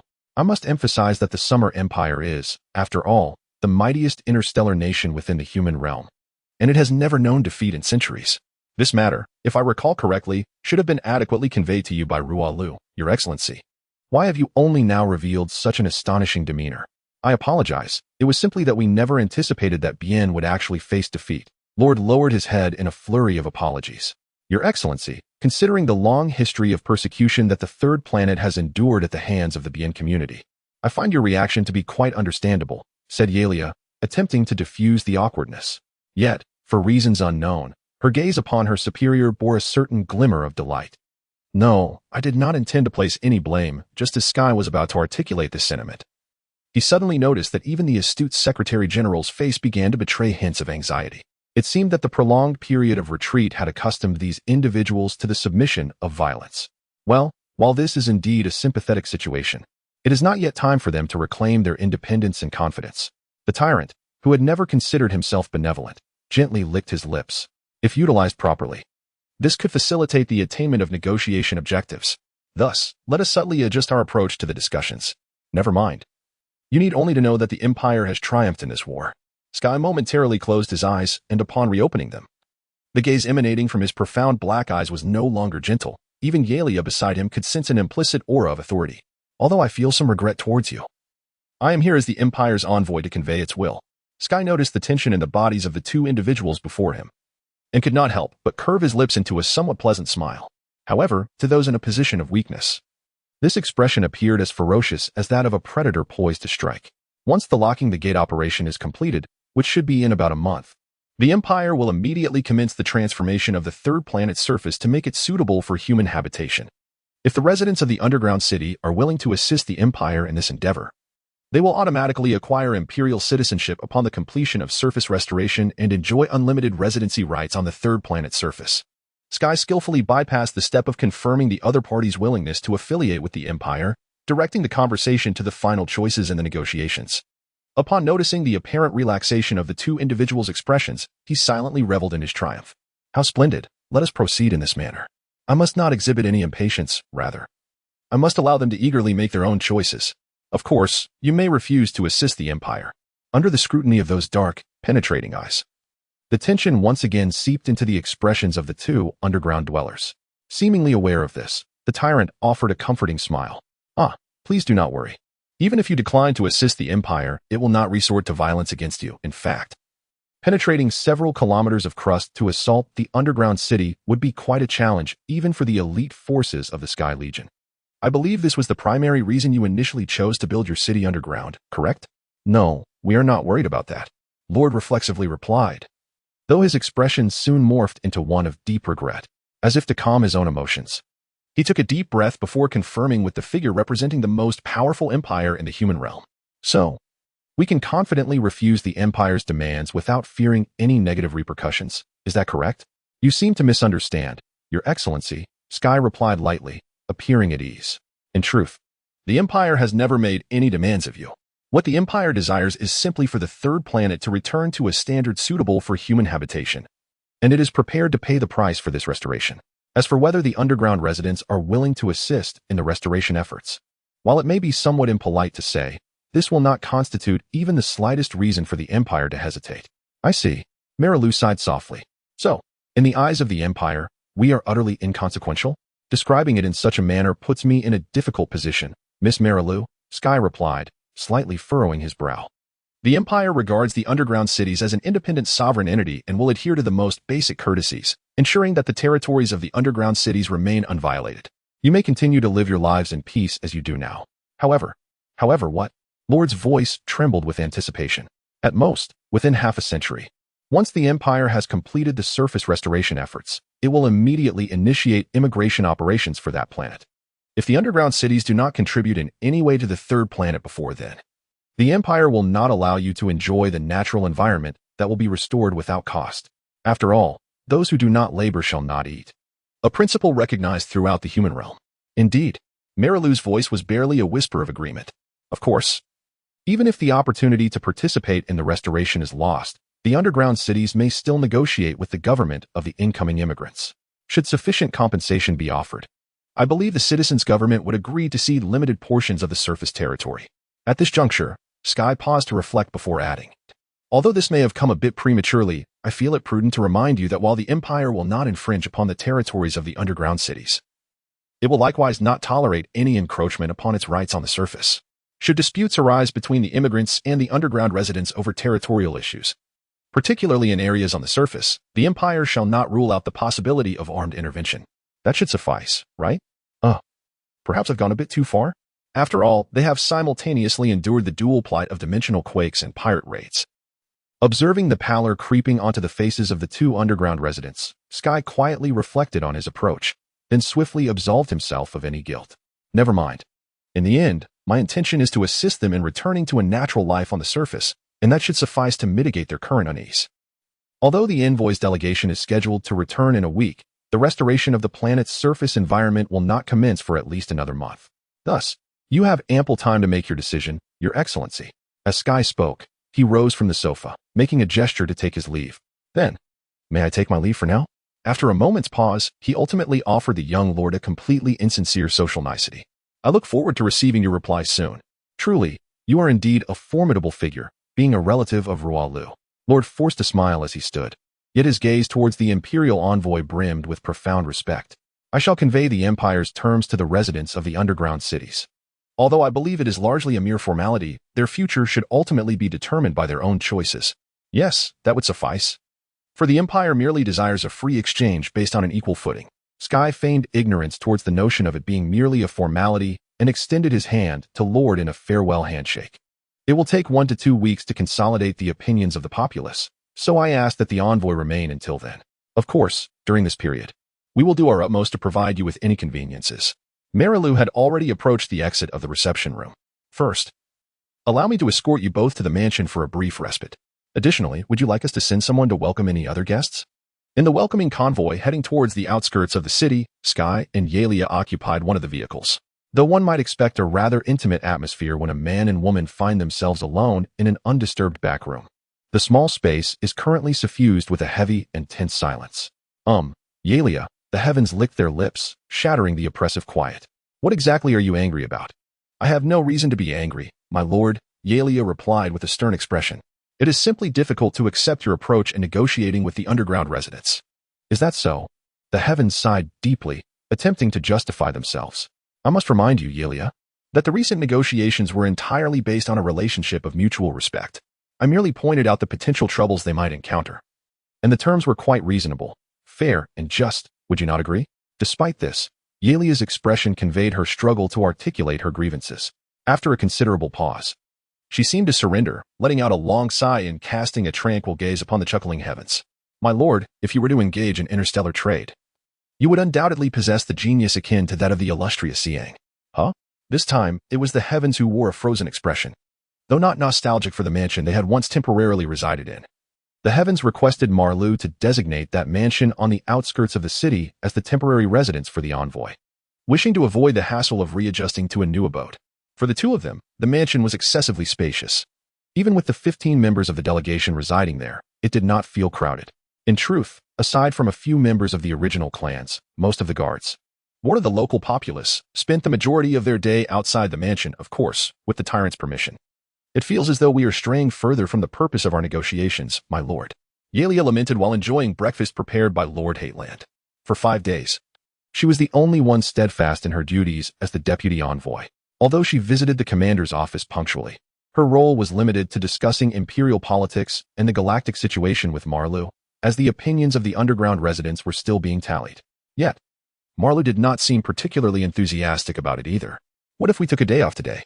The heavens suggested, regarding Yalia with sympathetic eyes. Some matters will unfold favorably even without our intervention, and I believe we are currently in such a situation. So let us wait for the results with a sense of calm. In that case, this negotiation would be no different from a vacation, Yalia replied, her resolve unwavering and heroic. I will not allow the authority of the Empire to descend into the underground, even if it falls solely upon me. I shall fight to the end. Indeed, the heavens nodded steadily. Then I wish you great fortune in your endeavors, Yalia. He then returned his focus to his breakfast. Though he could feel the intense glare of resentment directed at him from across the table, the son of Hateland, having honed his nerves to a considerable resilience, continued to lift his spoon to his mouth without faltering for several minutes. Yalia. The heavens suddenly called the name of the daughter of Iser, yet his gaze remained fixed on his plate. Do you know about original sin? Original sin? Yalia's grip on her knife and fork faltered momentarily, and she turned to the heavens with an expression of inexplicable anticipation. Well, I do know some things, but only to the extent of rumors. Only blood relatives can impart the details of original sin to their children, and in my grandfather's eyes, I seem not yet worthy of bearing the secret of original sin. Though I have inquired with my brother several times, he merely smiled wryly and evaded the question. My lord, you are aware of original sin? No, I only recently came across the term, and my curiosity prompted me to ask. The heavens felt an unexpected sense of relief and a surge of inexplicable thoughts. So this is how it is. The educational methods of the Finbird royal family are truly harsh. Yet, knowing the weight of such sin, they do not shy away from bearing it. Some are sound. Your treatment of yourself seems even more severe, my lord? Seeing the other fall into silence, Yalia inquired curiously. It's nothing. The heavens inhaled deeply, suppressing their contemplations, and posed another question. Tell me, Yalia, though it may be peculiar to compare, which do you believe weighs heavier on the residents of the third planet, the calamity wrought by the dimensional tremors or the devastation caused by the Pian pirates? Eh? Yalia's eyes widened in surprise, her expression morphing into one of distress as she began to analyze. 400 years ago, the dimensional tremors indirectly claimed the lives of 2 billion residents of the third planet, while 200 years ago, the Pian pirates killed 200 million.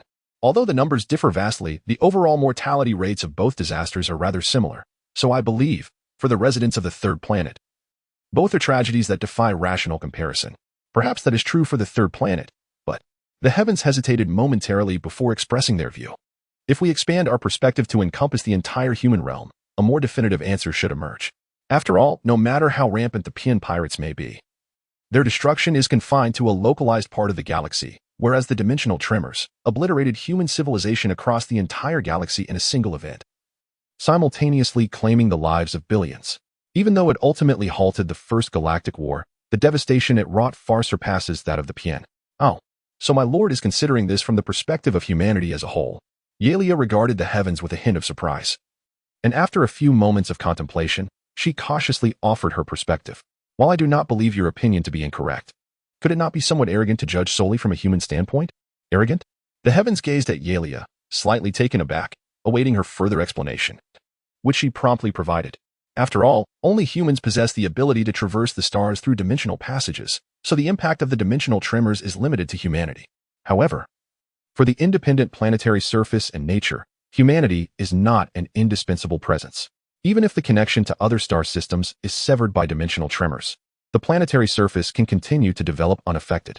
In fact, separated from humanity's excessive interference, nature may even thrive more healthily.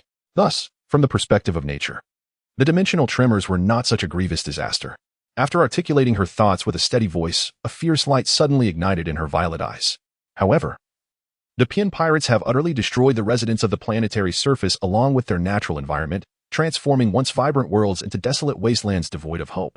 Such an atrocity is utterly unforgivable. I will never forgive the Pian community. Yalia clenched her fists as if reaffirming her determination. However, she suddenly noticed the amused expression on the face of the person across from her, inciting a mix of confusion and curiosity. "Ah, I apologize. I did not intend to mock your resolve."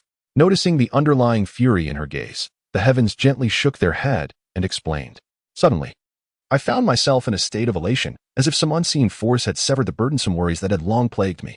However, it seemed I struggled to comprehend your meaning. Although the traces of anger had faded from the violet depths of your eyes, the bewilderment that emerged was even more pronounced. Since the day I arrived in the imperial capital, I have been a member of the celestial realm for 4 years and 3 seasons. I have grown accustomed to the life of soaring through the skies, and have familiarized myself with the culture of Shalon to a degree that I can no longer be criticized for lacking common sense. The sky began to speak, while Arya observed him with an expression of inexplicable intrigue. I thought I had come closer to the standards of the Shalon people. Yet I had somehow overlooked the most fundamental aspect, which truly distinguishes the people of the land from those of the sky. The key to this distinction? Arya's gaze sparkled with curiosity.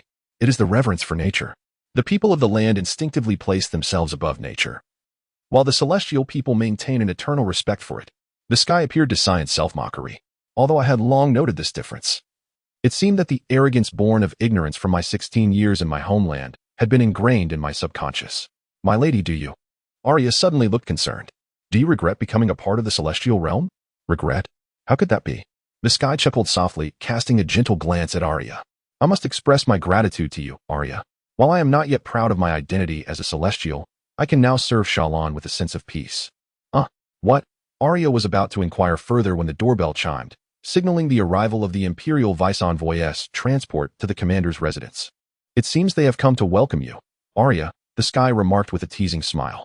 I won't be leaving anytime soon, so let us continue this conversation another time. Then, I shall take my leave for now. Though Arya's expression betrayed her concern, she astonishingly composed herself, adopting a dignified demeanor befitting the Empire as she approached the door. After watching Arya depart, the sky leaned back in his chair, hands clasped behind his head. The conversation with Arya had alleviated most of his confusion, leaving him in a state of remarkable relaxation, perhaps the most at ease he had felt in days. Now, it was a matter of when his grandfather would disclose the truth of the original sin. The sky stretched languidly and began to play with the balance of his chair. Sky, your posture is rather ungraceful.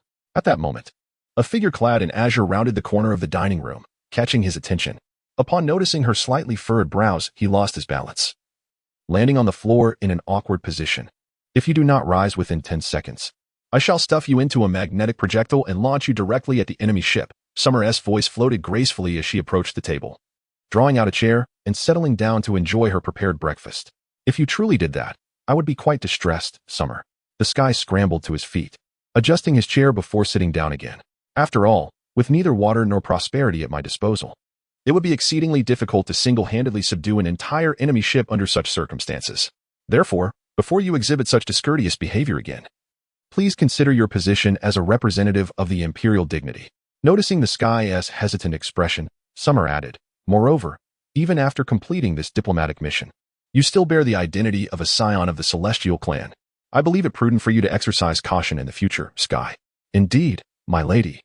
The Sky replied with a wry smile. Yet, it is rare to see you so irate so early in the morning. Did you perhaps not sleep well last night? That is unavoidable. The environment here is oppressive, and the air is laden with a dampness reminiscent of mold. Although Summer spoke in a calm tone, the Sky could discern the undercurrent of discontent. The body's instinctive aversion to an unfamiliar environment cannot be overcome by mere will. Is the environment truly that dreadful? The Sky offered a mild objection. I sleep quite well every night. That is merely a reflection of your insensitivity, Sky, Summer retorted sharply, then adopted a demeanor that suggested she would not pursue the topic further, focusing on her breakfast instead. Arya returned to the residence by 3 in the afternoon, bringing news of the latest developments regarding the consensus of the underground cities.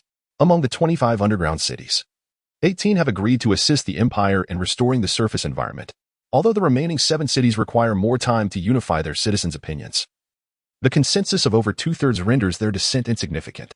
In essence, the underground cities have largely consented to the Empire's proposal, agreeing to assist in the restoration of the surface environment and accepting the identity of imperial subjects, thereby acknowledging the Empire as the new ruler of the RAL system. That evening at the commander's residence, the Sky gazed at the young man across from him, seeking confirmation. Is that correct, Commander? Indeed, it is so, Lord nodded, affirming the Sky's explanation. Although a few cities have yet to reach a consensus, the overall sentiment indicates that the anticipated resistance from the citizens of the Empire has not materialized, which is why we were able to reach a conclusion so swiftly. I surmise this is likely due to the residents' weariness of a century-long stagnant existence, Mariel interjected with a rueful smile. If the Empire can rejuvenate the planet's surface, then accepting its rule seems reasonable to the majority of the underground inhabitants. However, from a governmental perspective, there are still matters that must be clarified before accepting imperial rule. Indeed, please elaborate. Having already surmised the impending question, the Sky smiled with ease. It concerns the appointment of a noble to oversee the RAL system and the third planet once it becomes part of the Empire, specifically regarding the nature of the Lord's governance over the third planet. On that note, I assure you there is no need for concern. Even if the Empire appoints a lord to manage the RAL system, the ordinary Shalon would not particularly wish to exert authority over regions beneath the planet's atmosphere. Moreover, even if that lord is an exceptional individual among the Shalon, he cannot interfere with the affairs of the surface world without the consent of the citizens' government. At this juncture, the Sky wore an expression as if sharing a secret. Furthermore, I believe Arya has not yet disclosed this matter to you, has she? In fact, for those territories that voluntarily request to join the Empire, there are considerable incentives offered, such as interest-free loans and the construction of orbital towers at no charge. However, there is an even more significant aspect. The residents of these territories can select a trusted individual to serve as the initial lord of the system, of course. This opportunity is singular, and thereafter, the Empire will not entertain any changes from the citizens' government. Is there truly such a provision? Lord exclaimed, rising in astonishment. However, those selected as candidates for the lordship must study in the imperial capital of Ifahol for no less than 3 years and obtain a graduation permit from the Political Talent Academy before they can exercise the powers of a lord. The Sky continued to elaborate. Since the underground city has decided to accept imperial governance, it would be prudent to expedite the selection of suitable candidates for lordship. From my perspective, considering your background as a former student of Raliua, Your Excellency, you would undoubtedly be the most fitting candidate. Ah, Your Excellency, you flatter me. Perhaps it was the suddenness of the situation that left Lord somewhat at a loss initially. After a moment of collecting his thoughts, a wry smile appeared on the young leader's face. As for who the ultimate candidate for lordship will be, that decision rests with the residents of the underground city themselves. However, This will inevitably stir the residents' recently settled emotions into turbulence once more. I wonder when we will reach a conclusion regarding the selection of the Lord candidates. My apologies, having lived in the starlight world for so long, I have forgotten the complexities of terrestrial politics. The sky furrowed his brow slightly, but his concern lasted only a few seconds. Very well, in light of Raliua and Fulan, I shall lend you my assistance once more, Lord. The sky snapped his fingers and proposed a solution. If, within the next 16 days, that is to say, within 3 weeks of the emissary's arrival at the underground city, a decision regarding the Lord candidate has not been reached, the Empire will cease to treat the third planet as a territory to be actively integrated. Consequently, the underground city will no longer enjoy any preferential policies, including the right to select a Lord. It would be permissible to announce such a declaration. The sky smiled at Lord and softly inquired, "What do you think? This should prompt your people to make a swift decision, no?" Under the gaze of those deep, night-like black eyes, Lord could not help but shiver. The successive heads of the Yanalavan family, who are also the emperors of the Empire, have, to varying degrees, harbored excessive expectations regarding the talents of the Haterland family members. By the time of the 27th Emperor, His Majesty Iranza, these irrational expectations towards a specific member of the Haterland family began to manifest as a collective tendency among the 13 source clans. Appointing the young master of the Haterland family as an envoy to negotiate with the indigenous people of the third planet in the Laurel system was a product of this peculiar mindset. On one hand, they were fully aware that the young man had not received any diplomatic training, nor had he any experience in negotiations with the terrestrial world. On the other hand, the leaders of the source clans could not help but hope that this young wing of the Empire could bring about a dramatic change in circumstances, akin to the outcomes of the Lid-File defensive battle. Despite even Emperor Iranza sharing such expectations, as a figure ruling over such a vast empire, he could not afford to act solely based on personal whims, particularly in matters concerning strategically significant regions like the Laurel system. Thus, as the emissary delegation proceeded to the underground city, a team of seasoned foreign affairs officials also departed from the Kingdom of Noravia, heading towards the Laurel system. Their task was to clarify the Empire's political affairs to the indigenous representatives following the initial negotiations with the underground city and to employ various possible means to persuade them to integrate into the Empire. Much like the previous terrestrial worlds, given that the indigenous people of the third planet had previously suffered 2 catastrophic events from the cosmos, the foreign affairs officials surmised that they might harbor a hatred for the cosmos, elevating the difficulty of these negotiations and preparing thoroughly for every aspect, even obtaining permission from the Imperial Palace to raise the compensation cap for the indigenous people. However, when the well-prepared assistant team arrived at the Laurel system, eager to initiate the first round of negotiations, they were met with a signed integration document brought back by the deputy envoy, Yalia, who had just returned from the underground city. The document clearly stated that the indigenous people of the third planet relinquished their planetary and system sovereignty and accepted the status of imperial subjects. Simultaneously, the indigenous people were granted numerous routine preferential policies implicitly recognized by the Empire and nominated the former leader of the underground city as the candidate for Lord of the system. From any angle, this integration document was flawless, leaving the assistant team in a state of dismay as they found themselves devoid of any supplementary work. After all, this left them with nothing but a multitude of mundane administrative tasks. The assistant team naturally held a keen interest and curiosity regarding how the emissary delegation had managed to persuade the indigenous people in such a short time. However, upon returning to the hub station, Deputy Envoy Yalia provided them with rather ambiguous answers. The only information they gleaned was that the young master of the Haterland family had convinced the indigenous people. Thus, the assistant team further inquired of the emissary himself regarding the secrets of the negotiations, and the young master of the Haterland family readily entrusted them with the former leader, who had just ascended to the Starlight World, for their exploration. He also asked them to educate him about the fundamental aspects of Shallan culture once Lord had completed his affairs and set off for the imperial capital. Naturally, both parties gladly accepted, and thus the young master, who should have been the guiding figure, became the most leisurely participant in the subsequent series of tasks.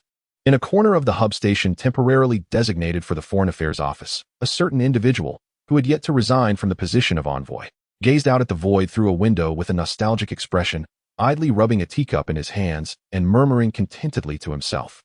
I never expected that. Compared to the scenery of the subterranean world, this space, aglow with the brilliance of stars, would feel even more familiar to me. Due to having contributed little during her time in the underground city, the composure of the first princess of the Finbird royal family was somewhat compromised.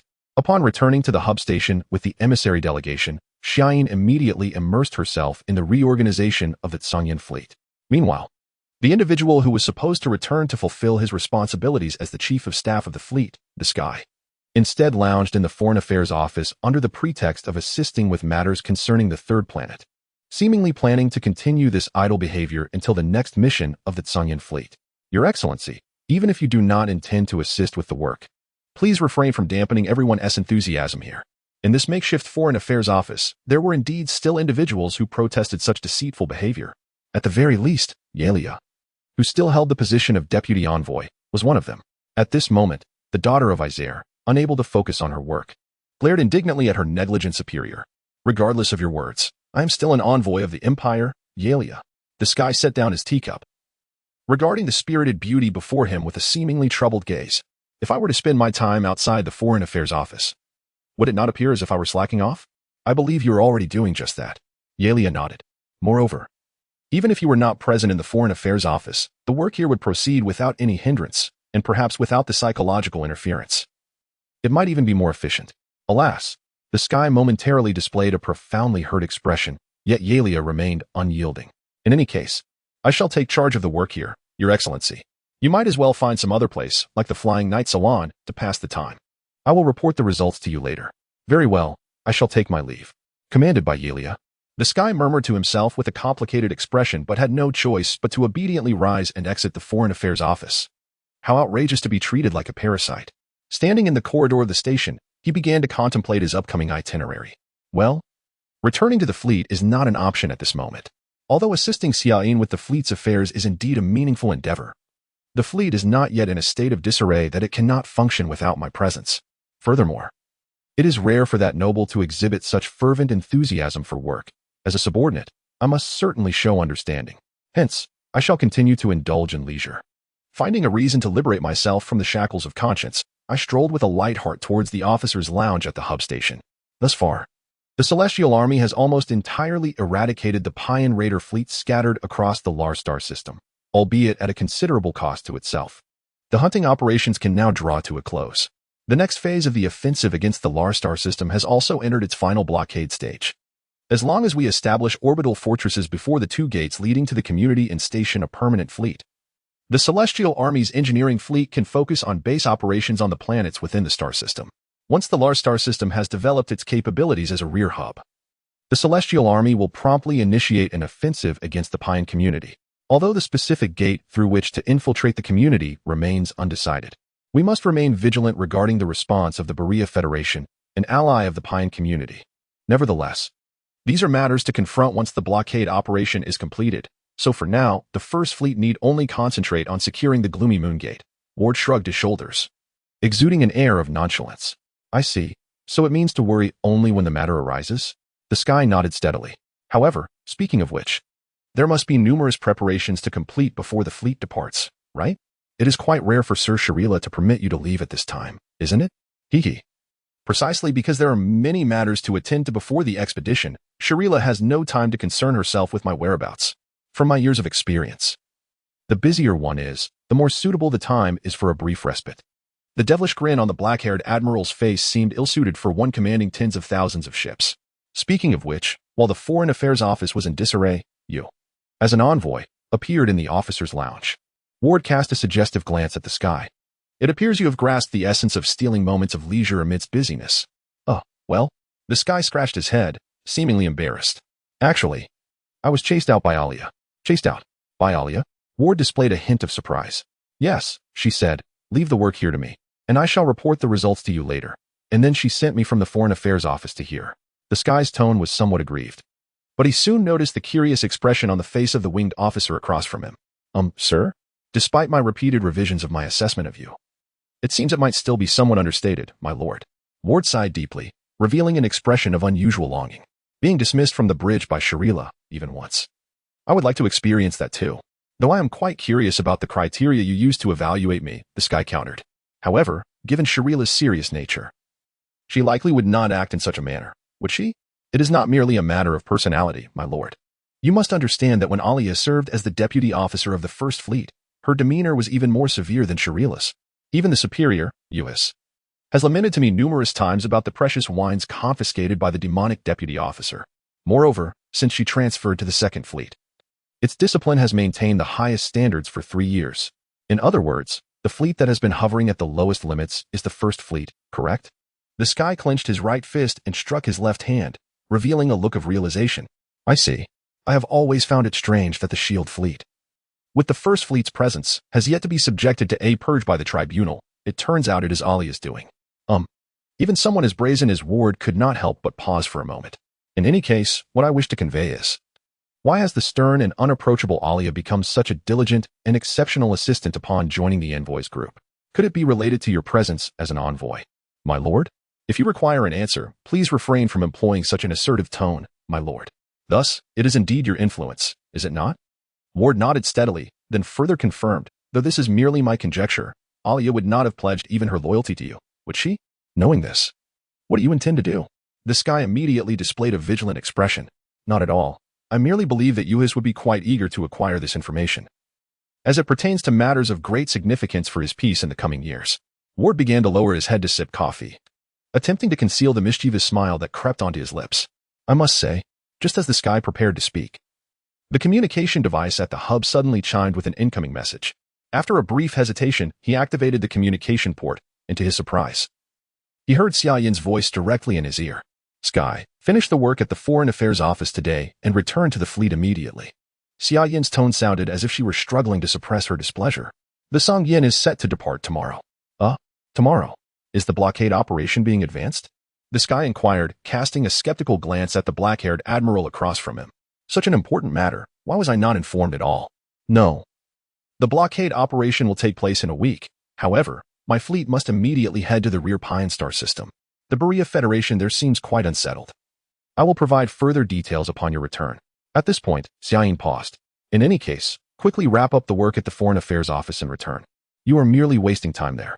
Although Xia Yin ended the communication at this point, the Sky had already grasped the reason for her evident frustration. It is no wonder she feels discontented to be reassigned to stand by in the rear before a crucial operation begins. However, the Pine Star system is indeed a no-man's land. The Pine Star system, situated at the intersection of the Berea Federation, the Ayanos Free Star System Alliance, and the Shalon Human Empire, features 3 gates leading to these interstellar nations. However, the planets within the system lack the potential to sustain human life, and no valuable resources have been discovered that would compel any nation to risk losing precious strategic buffers by occupying it. Thus, it has long existed as a peripheral region balancing the powers of the 3 nations. With no inhabitants in the star system, there is, of course, no talk of a governing body. For both the Shalon Empire and the Berea Federation, it is merely a wasteland with little developmental value, serving only as a war warning ground. Although both nations have stationed appropriately sized patrol fleets behind their respective gates, there has not been an opportunity for deployment in nearly a century. Only the Ayanos Free Star System Alliance, a merchant nation responsible for the flow of human commerce, regards this region connecting the 3 interstellar nations as a treasure trove, having constructed several large trading hubs within it to provide a platform for merchant ships traversing between the 3 nations. Certainly, both the Empire and the Federation raised their eyebrows at such conduct. However, since the Alliance has never dared to station any of its warships there, and the merchants from the other 2 nations could still profit from these trade hubs, the Empire and the Federation tacitly accepted the Alliance's actions. The new equilibrium established in the piano system, based on these trade hubs, has persisted for several decades. And opinions have even begun to emerge within the Empire and the Federation suggesting that this status quo may not be so undesirable after all. In fact, the Alliance has begun to contemplate convening a trilateral conference, aiming to solidify the piano system's role as a neutral trade hub through a binding agreement. Sky had learned from his grandfather, who had wings, that the Empire intended to respond positively to the Alliance's expectations, and it seemed that the Federation shared a similar sentiment. However, had the Berea Federation finally begun to take action? As he pondered this, Sky cast a quizzical glance at the senior officer across from him. But why had they waited until now to enter the fray? A year ago, when the community invaded the Lift-File system, the opportunity for war had been far more advantageous. Indeed, they had such intentions, Ward nodded. If the Empire had not stationed half of its fleet in the Nard system, or if it had shown any signs of weakness during the Lift-File conflict, the war with the Federation would have likely commenced long ago.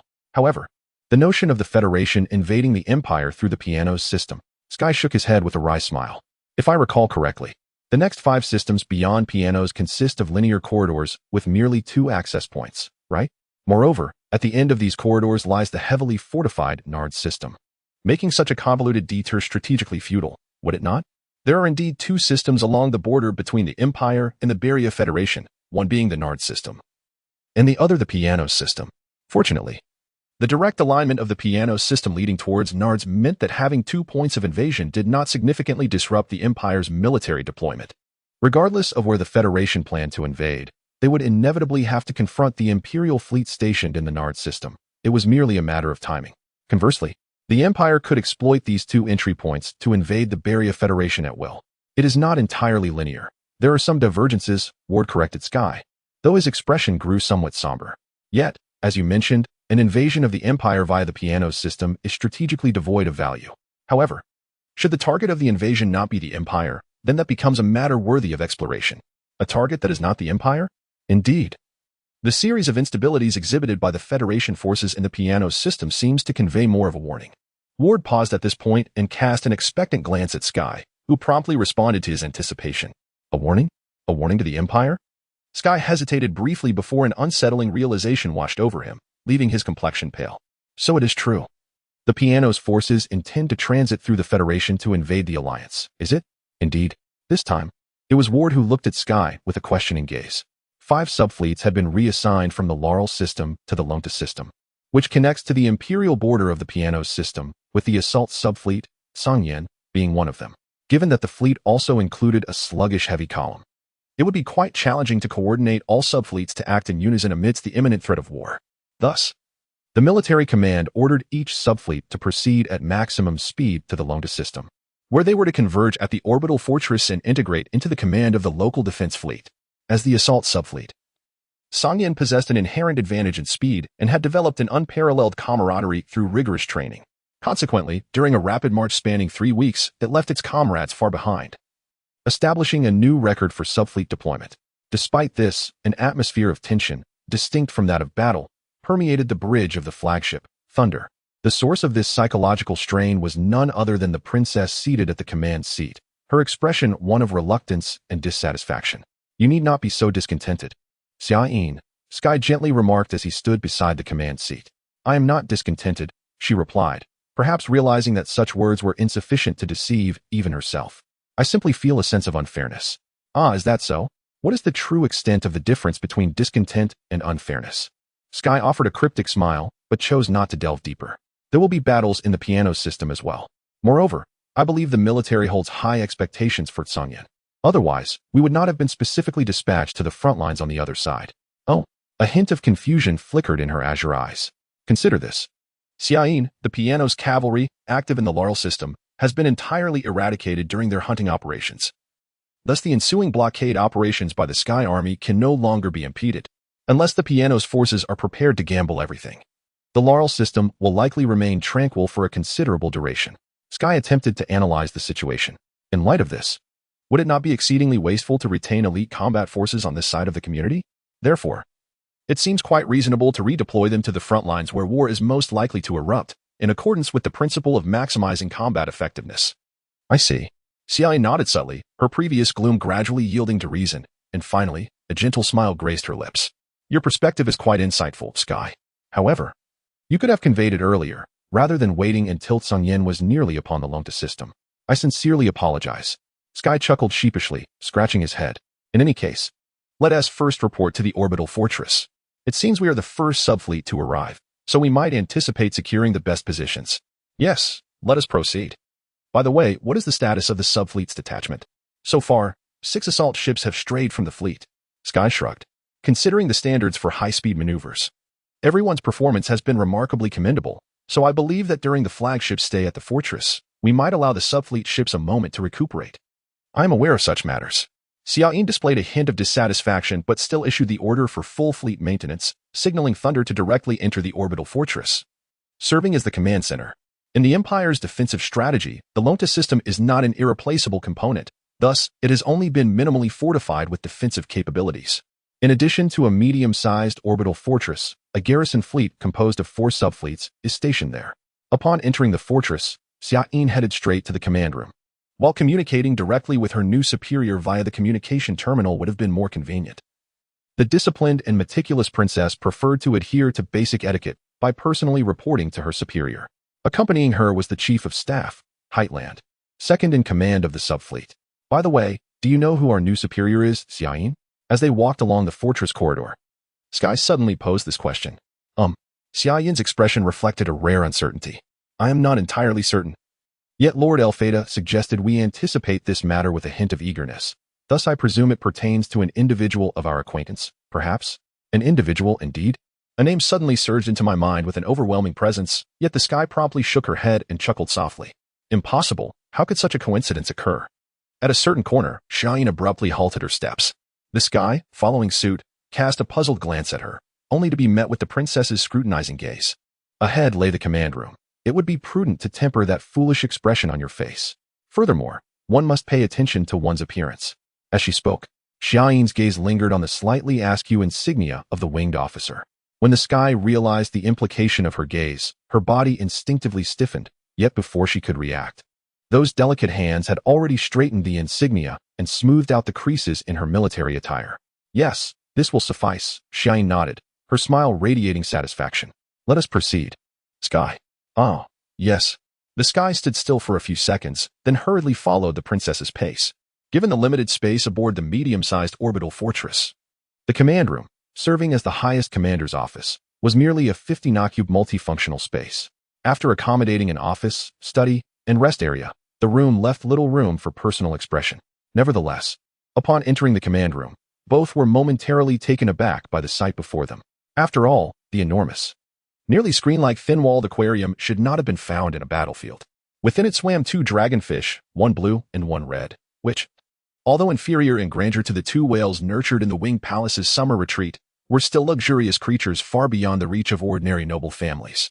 Observing them gliding gracefully among the coral and aquatic plants, the Sky felt an inexplicable sense of lethargy wash over her.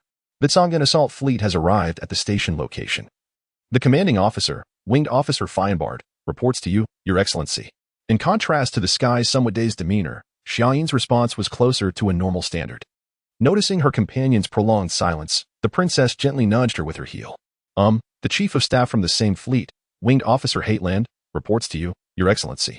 Only then did the Sky shift her gaze to the blue-haired figure before them, who was engrossed in a star map, and a sudden wave of absurdity washed over her. Yet she quickly shook off the feeling and hurriedly reported her name while saluting with her right hand to her shoulder. Your voice seems a bit stiff, Winged Officer Heitland. The blue-haired woman turned around, an oddly familiar smile gracing her features. Upon noticing the strikingly icy blue eyes akin to Xiaoyin's, the Sky was suddenly reminded of a remarkably significant name, Princess Yeluni. Yet it was Xiaoyin who first uttered the name. Her eyes wide with disbelief as she stared at the approaching princess of the Noravaya royal family.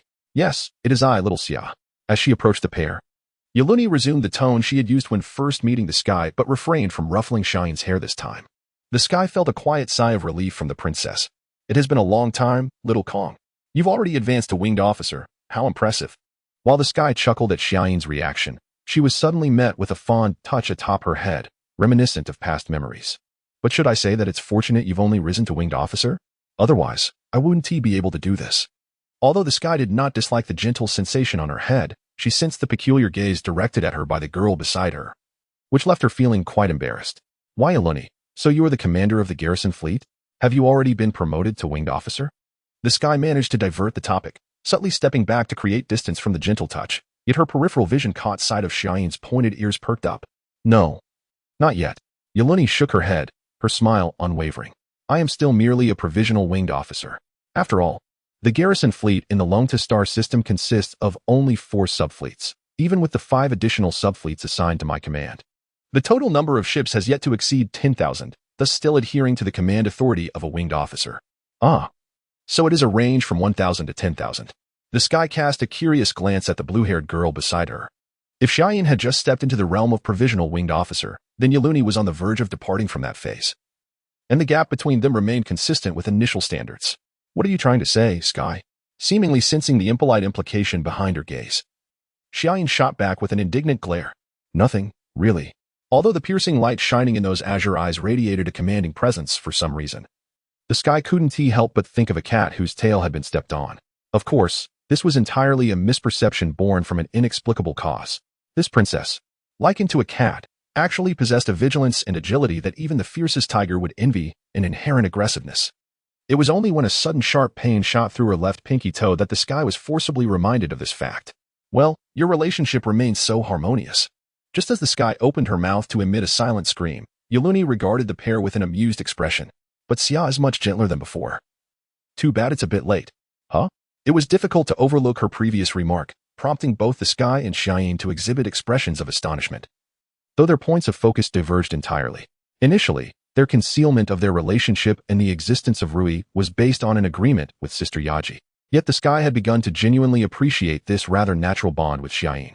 Even if one day he had to confront the necessity of explaining the existence of the pure wings to Xiayin, he was confident he could adequately prepare to minimize any potential fallout. However, the unexpected exposure of their situation at this moment had left the sky in a rare state of fluster. Sister, does a bit late imply? Contrary to the sky's expectations, Xiayin hesitated for only a moment before earnestly pressing for clarification. What? Xia, you still don't know? Yuluni shot the sky a meaningful glance. But I can't disclose that information. After all, I promised Mother Ruluya that I would never leak it, which is how I learned that secret. Xia. If you wish to know, just ask little Tian directly. No, that won't be necessary. Upon witnessing the enigmatic expression on Yuluni's face, Xiayin swiftly abandoned her quest for answers from this mischievous elder sister. Due to preparations for the fleet, I must take my leave. Should you have any orders, I shall await your summons on the bridge, Provisional Winged Officer. After adhering to military etiquette with a salute, Xiayin cast a seemingly indifferent glance at the sky before departing the command room. Although the sky should have followed, she hesitated and missed the opportunity, remaining under the lingering touch on her head. However, the gentle hand that once caressed the hair gradually began to exert force, causing even the sky to sway back and forth involuntarily with that force. Noticing the dissatisfaction contained within, the dizzy sky managed to force a smile and inquired of the assailant, Sister Arayuni, what exactly is this? Ah, little Tian. While Xia's personality may be somewhat proud and straightforward, she is, at her core, still a pure maiden. Arayuni's smile remained warm and amiable, yet for some inexplicable reason, the sky felt a profound chill deep within. Moreover, that child has already shed many of her rough edges. She has become a sister I take great pride in. Yes. But why haven't you told Xia about the matters concerning Yaki and Rui? The gentle hand above pressed down with increasing force. Tell me, what scheme are you concocting? I had no intention of. The sky, who had initially planned to reveal the truth, hesitated just as the words were about to escape. If she disclosed the agreement with Sister Yaki, Arayuni would likely understand the reasoning behind it. However, it would seem akin to shirking responsibility, which was antithetical to the beliefs she had upheld thus far. I'm not plotting anything, Sister Arayuni. Under the scrutiny of Arayuni's piercing gaze, the sky fell into deep contemplation, finally defining her relationship with Xia clearly. Long ago, I had resolved that if Xia needed my strength, I would always be by her side, sparing no effort to help her ascend to the Azure Dragon throne. Although I had not pledged loyalty to Princess Firebird, it was a vow I made to myself, one I intended to uphold to the end. Is that all? The piercing gaze from those azure eyes grew increasingly severe. So, little Tian, you have no intention of becoming her wings? If that child ultimately ascends to the throne, you do not plan to follow her as the Empire's wings? The sky blinked in confusion. I don't quite understand your meaning, Sister Arayuni. The Empire's wings, is that not a moniker for the Hateland family? Indeed. But the Empire's wings signify another meaning, which you must not have forgotten. Arayuni extended her finger and playfully flicked the young man's forehead as if reproaching him. The Emperor's wings, that is the origin of the Hateland family's title as the Empire's wings. Of course, I understand that, but your previous statement. The sky rubbed the red mark on his forehead, voicing his lingering doubts. It seems that the Empire's wings are not merely a title? Certainly. You cannot think that the partner of the Empire's highest ruler bears no responsibilities towards the Empire? Arayuni's expression turned serious, her right hand continuing to tap the red mark on the young man's forehead. The highest ruler of the Empire is the Emperor, and as the Emperor's partner, the Empire's wings are the only individual among the billions of citizens who can negate the Emperor's decisions. They are crucial in preventing the Emperor from causing unnecessary harm to the Empire for personal gain, indispensable, like a safety valve. As Arayuni elucidated the significance of the seemingly oblivious young man, the sky's gaze remained fixated on the alabaster finger that seemed poised to strike at any moment.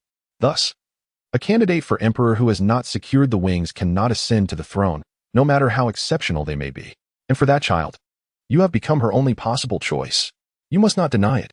Arayuni's sudden glare forced the young man's unspoken rebuttal back into silence.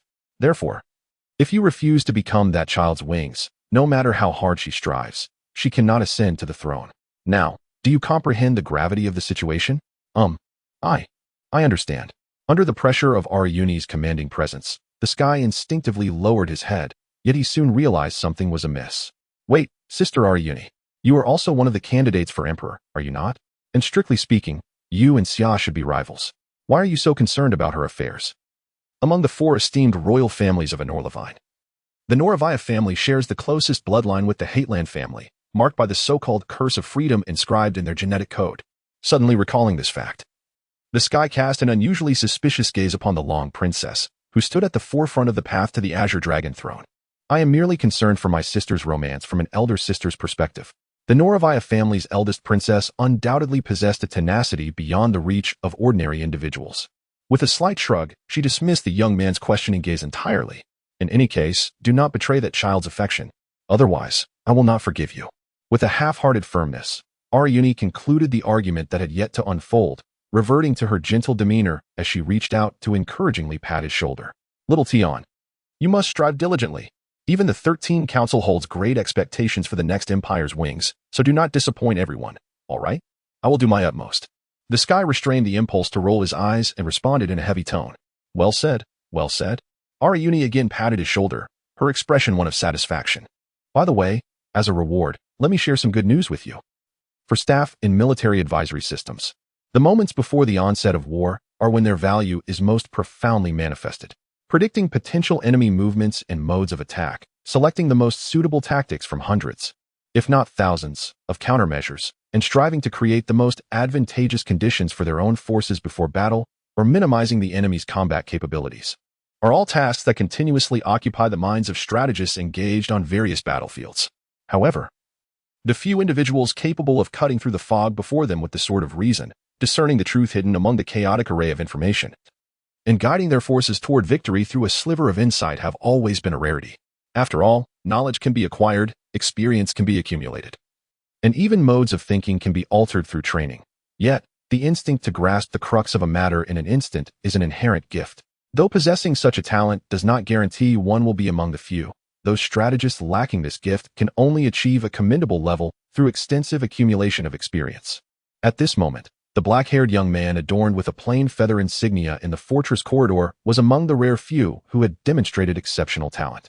In his previous role as chief strategist directing the actions of the Tsanyan fleet, he had exhibited a level of performance far exceeding mere excellence. Yet, with tightly pursed lips and a furrowed brow, although his mind was operating at an unusually high speed, he was not calculating any matters related to the war. If the inexplicable feeling of melancholy that enveloped him could be termed as frustration, then the sky was currently pondering what promises he had made to the Long Princess and why he had agreed to those promises without any awareness. Although it was somewhat too late to awaken to this realization now, throughout the preceding conversation, the reins of power had been firmly held by the Noravaya Long Princess. Despite having initially positioned Xia as someone to whom he pledged loyalty, by the end of the conversation, it had transformed into a matter of pursuing her. Even now, as the sky reflected on the conversation, he could not fathom how Arayuni had led his consciousness in such a starkly different direction. All he felt was a strange and inexplicable chill beginning to spread within his heart. Your Highness, it is perhaps best to maintain a respectful distance. The sky subtly tightened the collar of its attire, and suddenly felt that even should it take on the role of another princess's wings, or even the wings of the Empire, it would hardly be a burdensome endeavor. In comparison, Xiaoyin is indeed much more endearing. Yet, recalling the scene of Xiaoyin leaving in anger, the sky could not help but feel a wave of helplessness wash over it. However, even if I say this, she likely wouldn't feel any joy, would she? Given Xiaoyin's character, she probably wouldn't proactively inquire about the delayed matters, would she?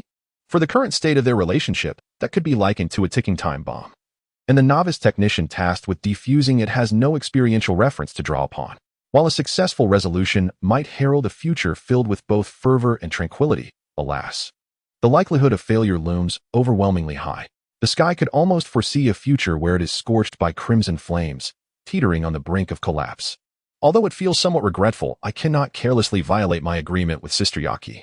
Feeling perplexed, the sky scratched its head, ultimately deciding to leave its current worries to an uncertain future. I shall explain the situation to Sister Yaki the next time I return to the imperial capital. After all, I shall not become as irresponsible as that fellow. Oh, what exactly do you intend to take responsibility for? The sudden voice from beside made the Sky's expression waver momentarily. Portia? Turning around, the Sky found the green-haired youth behind it wearing an ambiguous smile. It's nothing. But speaking of which, how did you arrive so quickly? Well, when I received your message. I was in the fortress attending to the supply replenishment for the fleet, and I rushed over as soon as I finished. Portia nodded, thoughtfully refraining from pressing further. However, what exactly brings you to me? It is this. Just now, Princess Aelin told me that a familiar figure is in the fortress's information central room. The Sky let out a relieved smile. It must be that fellow Leon, right? The triangle of Emmanuel has been dispersed for quite some time. Do you not think it would be a splendid idea to regroup? Leon? A look of confusion flickered in the emerald eyes. But I've heard that his squad is currently stationed in the Nade system. He shouldn't be here, should he? Is that so? The Sky scratched its head in wonder. Then, who could it be? In any case, we will find out once we go take a look. Portia nodded knowingly. Perhaps it is someone entirely unexpected? The information central room, serving as the core for processing information within the fortress, is as crucial as the intelligent core crystals aboard a warship. Thus, it is situated in the central area of the fortress, with dedicated personnel guarding it day and night. As they proceeded along the corridor towards their destination, the Sky noticed a rather peculiar phenomenon. The number of guards flanking the passage had noticeably increased compared to usual, yet he sensed no tension among them. Instead, what was evident on their faces was a resigned yet hopeful smile. Things seemed to be developing in an increasingly strange manner. Standing before the door of the information central room, the Sky hesitated to push it open. But Portia had already issued a command to the hub ring with a light chuckle. Is that so? My anticipation only grows. Huh? Despite their various speculations regarding the situation inside the information central room, when the door swung open completely, they could not help but display a momentary dazed expression. Their bewildered gazes sweeping over the neatly arranged rows of trainees standing within. What on earth is going on, Portia? The Sky inquired, slightly dazed. It must be some kind of training course from the military academy? Portia deduced this only after noticing the instructor clad in formal attire standing at the front. I remember having a similar experience visiting the front lines during one academic year, but back then, I was at the Twin Fortresses, and that one has since been decommissioned. I see. The Sky nodded, automatically overlooking the reproachful glances from its friend, and just as it was about to say something, a sudden commotion erupted among the neatly lined trainees, quickly escalating into a grand astonishment. The girl with dark green hair standing at the center of the line appeared to be listening intently to the instructor's explanation, her serene beauty betraying no emotion. However, it was not only the two boys on either side of her, fiercely locking gazes, who were captivated by her enigmatic, glass-like eyes. In fact, both the trainees in the front and back were, as if enchanted by some unseen force, casting looks filled with admiration and reverence upon her. Consequently, when this tranquil girl suddenly broke the rules and joyfully darted away from the line like a merry stream, all eyes immediately turned to follow the flow towards her destination. Brother, accompanied by a call that felt strangely nostalgic, Flan gently leaped into the Sky's embrace. However, the latter seemed unprepared for this impactful embrace, or perhaps was still in shock from the unexpected turn of events, and thus fell back onto the ground. Brother, I've missed you so much, brother. Flan, of course, tumbled onto the Sky, yet she maintained her embrace, nuzzling against her brother's cheek. Wait. The fragrant scent that wafted into the Sky's nostrils threatened to send its heart fluttering, nearly compelling it to reciprocate the embrace, yet at the last moment, it instead gently pulled away from the girl in its arms. Flan, why are you here? Because of the training course. Pure, radiant light sparkled from those glassy eyes. And because I wanted to see my brother. But, aren't you enrolled in the political academy? The Sky appeared increasingly perplexed. Or has the political academy begun offering military-specific courses? I believe it's an exchange training program.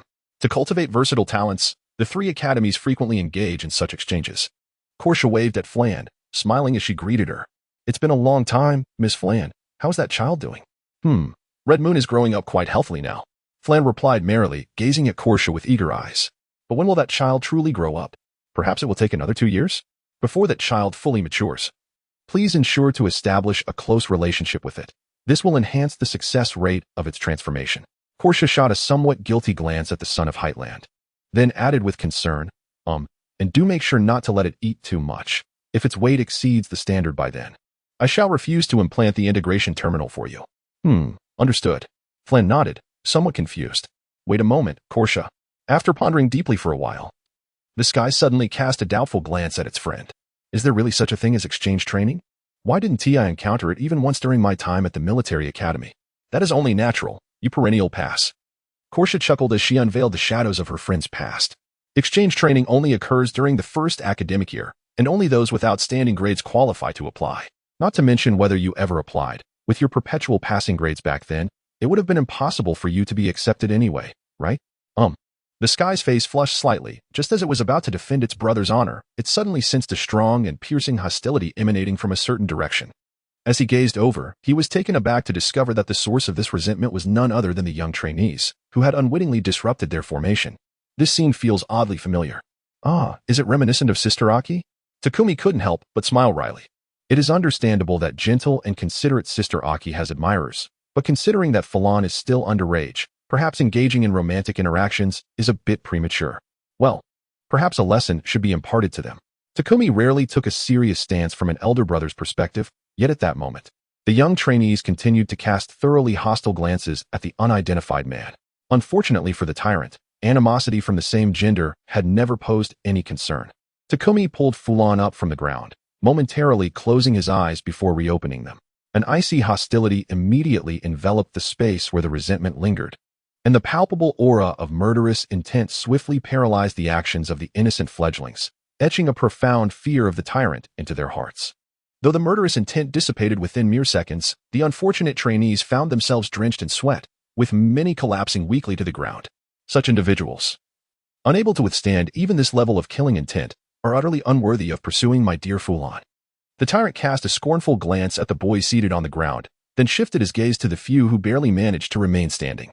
Well, perhaps if you hone your skills on the battlefield, you might just become candidates for the elite guard? Hey, Takumi, Portia suddenly whispered beside him. They're trainees from the Political Talent Academy, you know?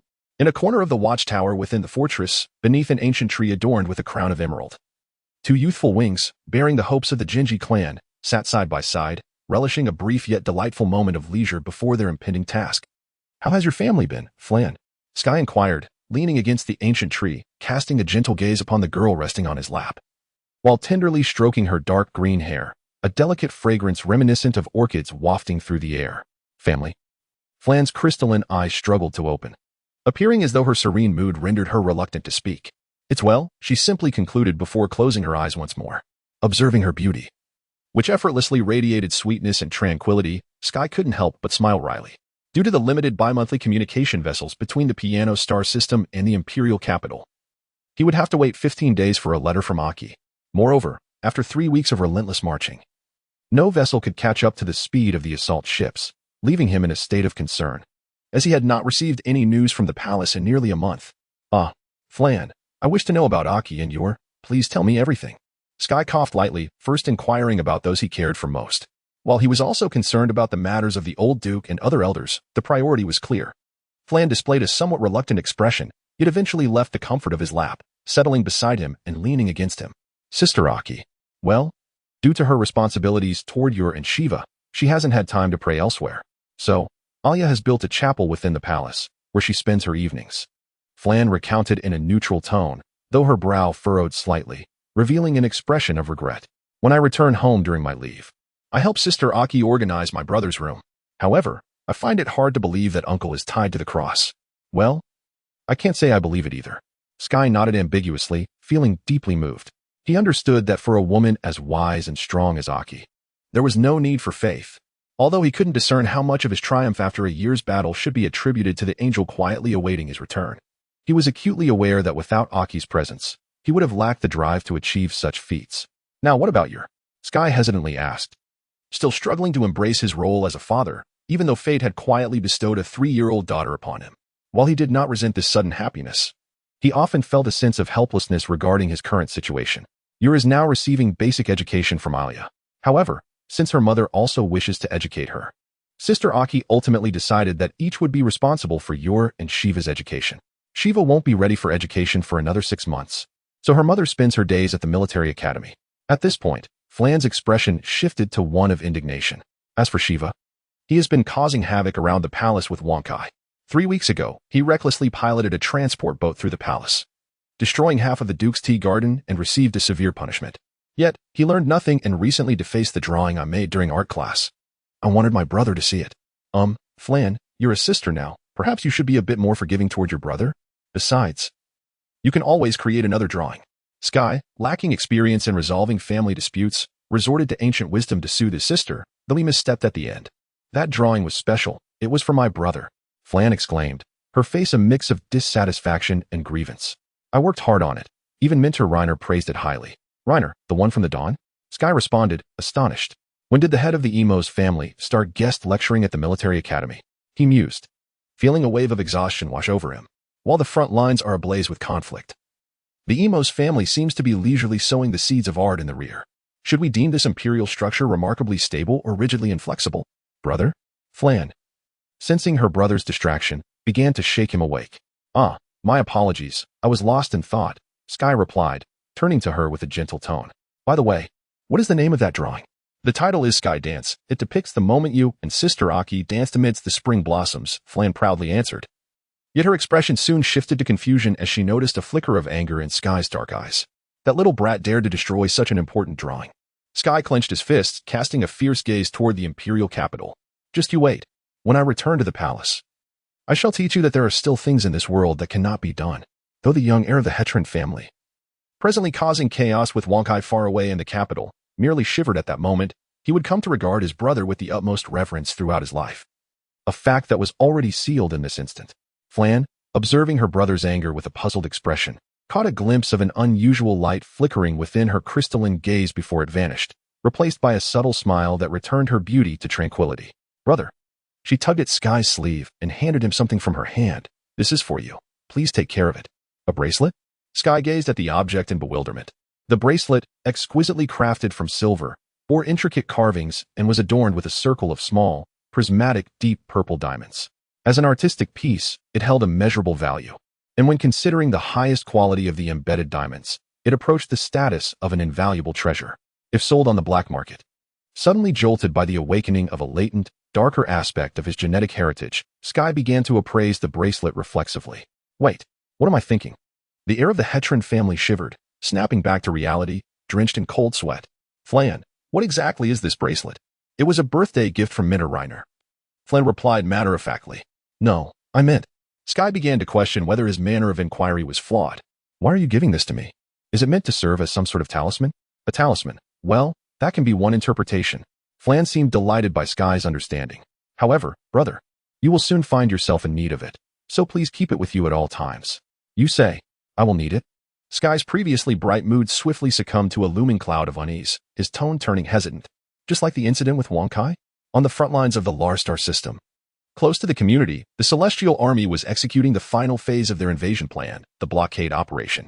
Thanks to the concerted efforts of various forces, including the Tsongan fleet. The preliminary search and destroy missions concluded successfully with casualties lower than anticipated.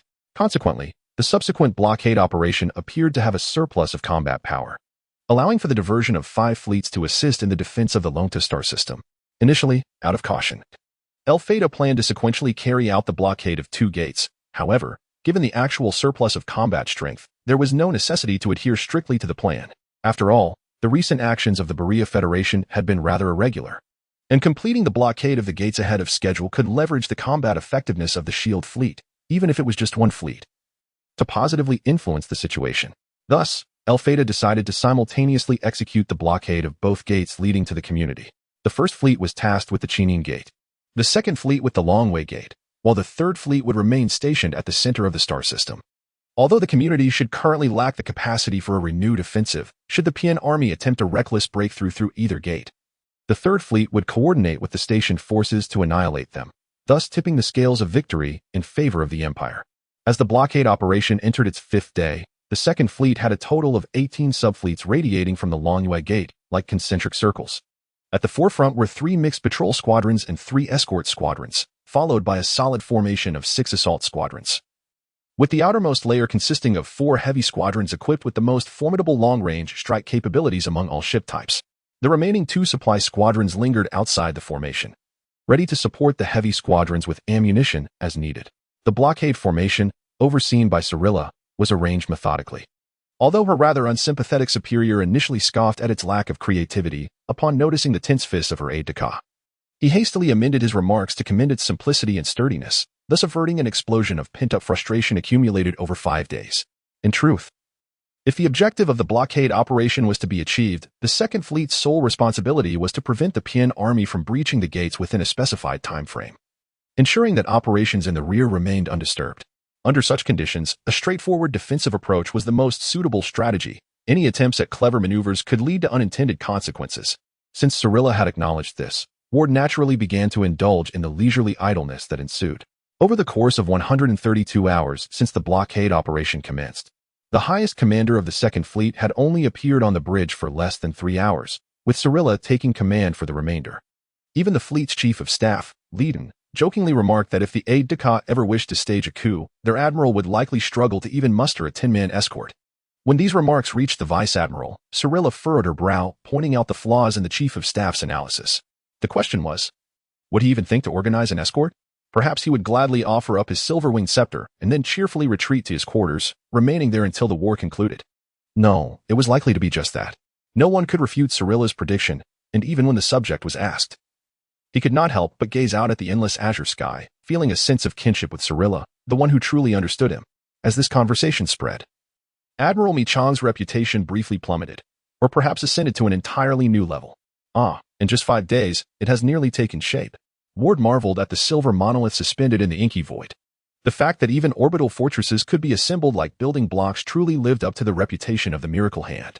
This silver monolith was the linchpin of the blockade operation, known as the Assembly Fortress of the City of Miracles.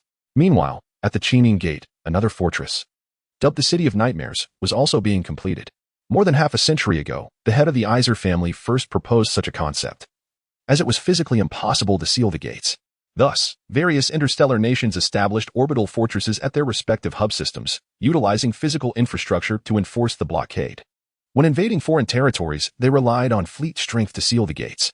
While the outcomes were similar, this approach undeniably stifled the mobility that fleets prided themselves on. Therefore, to enable more flexible tactical choices, it became essential to develop a new weapon to replace the fleet in carrying out temporary blockade tasks during incursions into enemy territory.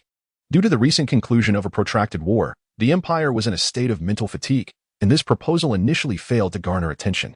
It wasn't until Realia took office as the new Minister of Keys that the proposal was incorporated into the agenda of the Einuhagel Palace. Following the outbreak of war with the community a year prior, it was elevated to a top priority and completed merely a season ago. Although the capabilities of the two assembly fortresses finally met the standards set by the military, the creators, the Einuhagel family, were dissatisfied, as the prototypes still required considerable refinement. It was only after Marshal Saint assured them that the two creations would be used judiciously that the Celestial Army reluctantly acquired these untested weapons. Given the centuries-long reputation of the Nightmare Hand, few within the Shield fleet doubted whether the two fortresses could meet combat standards. Conversely, there was widespread concern within the military regarding their ability to effectively manage these fortresses. After all, the Einuhagel family had a tradition of causing floods while attempting to put out fires, and no one could guarantee that these two fortresses would be among the rare exceptions. Your Excellency, a sudden roar from behind made Ward flinch involuntarily. Rather than indulging in the wonders of the Nightmare Hand's masterpiece, it would be wiser to contemplate how to address a potential attack from the PN army. Cyrilla stretched out her arm and thrust the document she held before Ward's eyes. Her subordinates had summarized the tactical simulations conducted by the staff. She urged him to at least glance at them.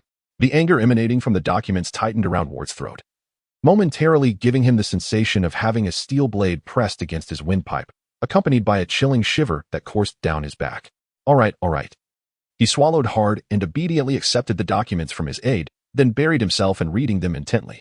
Cyrilla stood beside him, casting a wary glance at her unexpectedly compliant superior. Cyrilla, since you compiled this, you should remember the content, right?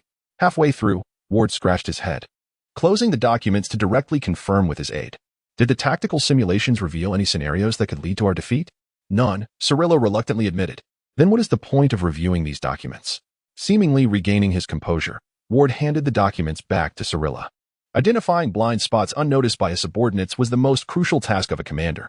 While it may appear as if he was slacking, he had been diligently considering the potential accidents that could lead to their defeat. Have you discovered anything, my lord? The tone of Sarira was laced with palpable skepticism. No, nothing at all. Even if the Payan army were to deploy an unexpectedly vast force, our blockade formation would undeniably sustain us until the Third Fleet arrives for reinforcement. Naturally, We have also meticulously prepared to support the First Fleet at a moment's notice. After all, the Payan army cannot possibly muster sufficient strength to breach both gates simultaneously. And a feigned attack to lure our forces away requires a considerable contingent as well. Ward seldom engaged in such serious analysis. In any case, I truly cannot fathom any unforeseen circumstances that we have not considered. Indeed, as long as the enemy launches an offensive from the gates, our army stands no chance of defeat. And you may continue to remain at your leisure. My lord? Sarira suddenly fixed an anxious gaze upon her superior. I believe I have found it. At that moment, Ward's complexion turned pale. That blind spot.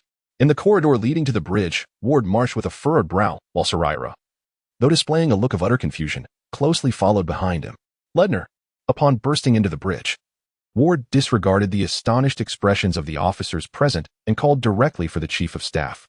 Immediately dispatch a fleet of, no, 2 fleets for reconnaissance, to thoroughly search the area within 300 runometers surrounding the gate. Noticing the rare seriousness etched on the commander's face, Ledner suppressed his inclination to question but was immediately enveloped in confusion. I am pleased to see that your excellency has finally recalled his responsibilities as the commander of the Second Fleet. However, might I inquire from where we are to deploy these 2 fleets? Should we request support from the Third Fleet? Is there no reserve force available? It dawned on Ward that due to the simultaneous blockade of 2 doors, the forces allocated to the Second Fleet were merely adequate.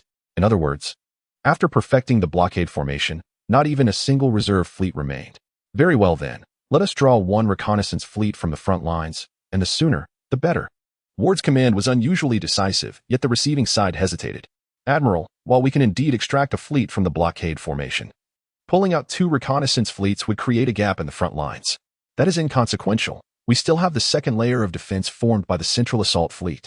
In any case, we must urgently deploy 2 reconnaissance fleets for alert searches. Ward waved his hand as if to cut off Ledner's inquiry, and then turned to the recently arrived Sarira. Sarira, promptly contact the Second Fleet and alert Admiral Uis to be vigilant against threats from the rear. A threat from the rear?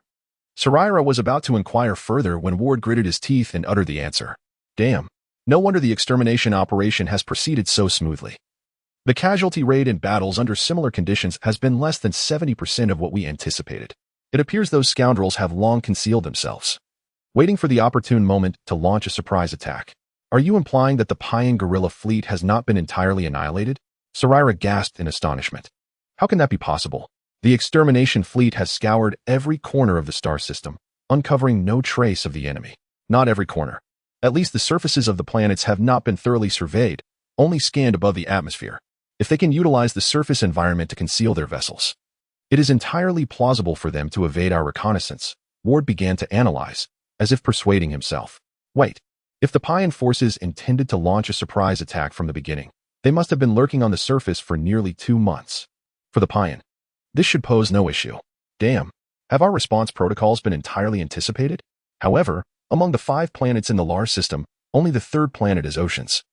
The 4th is glacial terrain, and the 5th is a network of caverns. At this juncture, Sarira's complexion suddenly paled. Could it be the 5th planet? Ah, that planet passed near this gate 3 days ago. If my predictions hold true, those scoundrels should be eager to strike now. Ward's gaze fixated on the empty star map before him, his fingers drumming restlessly on the table. Curse it.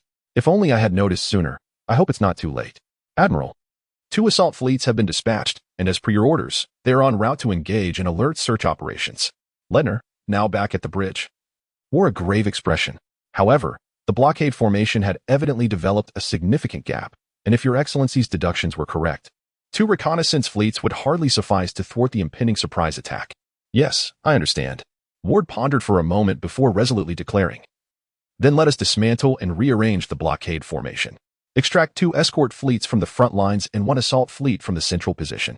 With the assault fleet as the core, we shall combine it with the 2 escort fleets and the reconnaissance fleet to form an independent alert task force. And the blockade formation? Ledner immediately began to sift through data for further confirmation. Cancel the front lines and directly bring 5 assault fleets to the gate. While distributing the remaining escort fleets and 1 assault fleet among the assault fleet's ranks, Ward promptly responded. Moreover, ensure that the outer heavy formation fleets are arranged in a dispersed manner, remaining poised to shift their strike direction at a moment's notice. But in this case, Ledner furrowed his brow, seemingly preparing to voice a concern. I am aware this will render the blockade formation exceedingly unstable, but it has not yet reached a level where it can be easily breached. Ward gently shook his head, adhering to his stance. Should the enemy launch a surprise attack from the rear, not only would the blockade itself be immediately compromised, but if they target the assembly orbital fortress, we would have no means to intervene. Thus, we must ensure that such a scenario does not unfold. No, I can at least discern the gravity of this situation. But what I wish to convey is, Ledner's expression turned to one of exasperation. Could you refrain from accumulating work for days only to address it all at once? For constructing this blockade formation, we spent 3 full days. And now to dismantle and readjust it. I estimate that within the next 48 hours, you will once again become the object of resentment among all staff. The Admiral, acutely aware of his fault, averted his gaze from Ledner's exasperated look. Despite the Second Fleet's swift efforts to adjust combat power and promptly requesting support from the Third Fleet. Nearly 2 hours after the 2 reconnaissance fleets had been deployed for alert duty, the lurking beast in the shadows revealed its fangs. It was a formation of merely 3,000 small vessels, yet they were not of any type recorded in the battles against the Payan. Cloaked in dark paint with a streamlined design resembling feral fangs, it appeared that all armaments were concentrated on the sides of the vessel, and the sharp angles of the bow were reminiscent of the ramming prow of the 7th-generation assault ship of the Celestial Army. Unlike the assault ship, however, this new vessel evidently possessed considerable stealth capabilities, as the reconnaissance fleet that nearly brushed past it failed to detect its presence despite being so close. Disregarding the reconnaissance fleet that had just passed, it silently approached the suspended silver pillar in the void. Had it not been for the propulsion flames at the rear revealing its location, the Celestial Army might not have had the opportunity to react in shock. Indeed, did we inadvertently alert the enemy? Ward sighed softly, a bitter expression crossing his face. No, there is still hope. If those 2 reconnaissance fleets can hold out for an hour, no, even just 40 minutes, the dispatched assault fleets should be able to catch up. While the entire staff of the Second Fleet cast expectant glances towards the courageous reconnaissance fleet, the grim reality that the 2 fleets had only engaged for less than 10 minutes before being breached weighed heavily on everyone's faces. Despite the numerical difference, the combat capabilities exhibited by the Payan's new vessels far exceeded the Celestial Army's predictions. They must be heavily reinforced heavy reconnaissance ships designed for extreme offensive capabilities. Equipping such firepower on small vessels significantly compromises sustained operational duration. However, under the current circumstances, it is indeed the most suitable type for surprise attacks. Gazing at the relentless Black Fleet surging towards the assembly fortress, Chief of Staff Ledner found himself unexpectedly calm. Admiral, I fear the assault flotilla 1T arrive in time. Should we relocate the heavy battleship flotilla? He suggested. At this moment, we might still be able to intercept the enemy. Very well, let us proceed as such, Wald replied. Nodding, after a brief pause for contemplation, he added, move the 2 supply flotillas closer to the fortress and order all personnel to be ready for immediate evacuation. If the enemy fleet launches an attack on the supply ships, they must retreat at once. Are you intending to sacrifice them to gain time? Ledner asked, his surprise evident as he furrowed his brow. Although it was a rational assessment, he hadn't anticipated such cold-heartedness from his superior. Do not speak so, Ledner. I have already commanded them to evacuate before the enemy strikes, so casualties should be minimal. Moreover, if the enemy commander remains sufficiently alert, they may not even choose to engage them, Wald replied with a wry smile. At least thus far, that fleet has maintained its focus on the assembly fortress, however. The timing is indeed fortuitous. Had we delayed by 2 more days, the fortress's outer armor would have been completed. In 5 days, the fortress's main armament would have been operational, Ledner remarked, his gaze disapprovingly fixed on his superior. Although I believe that fleet would not wait for the completion of the fortress's armor to attack, if it were not for the alert forces you dispatched. They might not have launched their offensive so promptly. Yes, that was indeed a misjudgment on my part, Wald admitted, his expression heavy. Yet, his next words were difficult to discern as either sincere or sarcastic. Once this war concludes, I shall take responsibility and submit my resignation to the military command. No one has suggested such a thing, Admiral, Ledner replied, his brow furrowing once more. And if we are to assign blame, it is the oversight of the entire staff that failed to notice the series of anomalies during the expeditionary operations as the Admiral and Chief of Staff exchanged glances. Both sides simultaneously. The 2 supply flotillas, bearing a somber resolve, approached the unfinished fortress. In fact, they were even closer to the enemy fleet of Payan. As the Dark Wolves drew nearer, the hearts of the supply flotilla crew quickened, reaching a crescendo as they neared the moment of crossing paths with the enemy fleet. So much so that when they glimpsed the enemy ships pass by, many began to doubt their own eyes. On the other hand, the heavy battleship flotillas, having finally redirected their course, immediately opened fire on the Payan fleet, yet the results were exceedingly limited. The hasty and uneven assault, conducted without time to adjust formations, was one reason for this. However, the Payan fleet's sudden acceleration at the last moment rendered most of the railgun targeting futile, with all measures rendered ineffective. The Second Fleet could only watch helplessly as the silvery fortress was gradually extinguished in a cradle of light and fire, akin to a newborn in swaddling clothes and truth. There were methods to counter this. If we were to dismantle the blockade formation directly and allow the assault flotilla to rush in from the nearest straight line, even the formidable new Payan ships would be unable to withstand the combined firepower of medium battleships. Eliminating them with an equal number of assault ships would not be a daunting task. Yet, doing so would mean the Second Fleet would lose all initiative in the face of the Payan army that could surge from the opposite side of the gate at any moment, forcing the Celestial Army's offensive in this star system back to square one. After weighing the consequences, Wald ultimately chose to hold his ground at the gate while swiftly reallocating forces in hopes of intercepting the enemy before the fortress was utterly destroyed. Displaying an unprecedented level of decisiveness, the ebony-haired admiral managed to extract 2,000 assault ships from the tightly knit central formation in a mere 40 minutes, ensuring that the now-thin blockade still maintained sufficient strength to deter the Payan forces from breaching the gate, a feat that left his aides in awe. Carrying the ire of his immobile comrades, the assault flotilla surged towards the Payan fleet, still wreaking havoc at the fortress. However, just as they arrived, the adversary audaciously abandoned the fortress, which was on the brink of destruction, and turned to confront the assault flotilla head-on. Faced with such reckless folly, the assault flotilla had no reason to hesitate, accelerating to meet them in kind. In the wake of their tremendous relative speed, the mid-range artillery exchange lasted mere moments, concluding hastily without inflicting any substantial damage on either side, leading both fleets to engage in a perilous melee at exceedingly close quarters. Logically, among all conventional ship types, assault ships should possess the strongest close combat capabilities. However, the new Payan vessels exhibited unexpectedly agile maneuverability. Although over 800 of the new ships were obliterated in the initial wave of the assault flotilla's attack, more than half of the remaining vessels managed to evade the light-speed cannon's targeting, ramming their prows into the belly of an assault ship and swiftly incapacitating it. Are you implying the enemy is using strong ground forces to invade our warships? Wald, initially perplexed by the assault flotilla's sluggish reactions, widened his eyes upon receiving Sarira's report. He had lost count of how many times he had been astonished during this battle, as the Payan forces continually exceeded his expectations. While much of this was due to the enemy's new ship's peculiar capabilities, Wald felt a keen interest in the Payan commander who so effectively wielded these new vessel attributes. A remaining flotilla from the enemy is approaching us, Sarira suddenly alerted, her voice tinged with disbelief. Is their intention to break through the blockade and return to the community domain via the gate? Are they willing to abandon their comrades still fighting?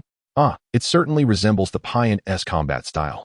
However, the issue is that our blockade formation only possesses unilateral defensive capabilities, and the assault flotilla we painstakingly assembled is now completely bogged down. Wald raked his fingers through his hair in frustration, then let out a wry smile. Well, it seems we are utterly out of options, aren't we?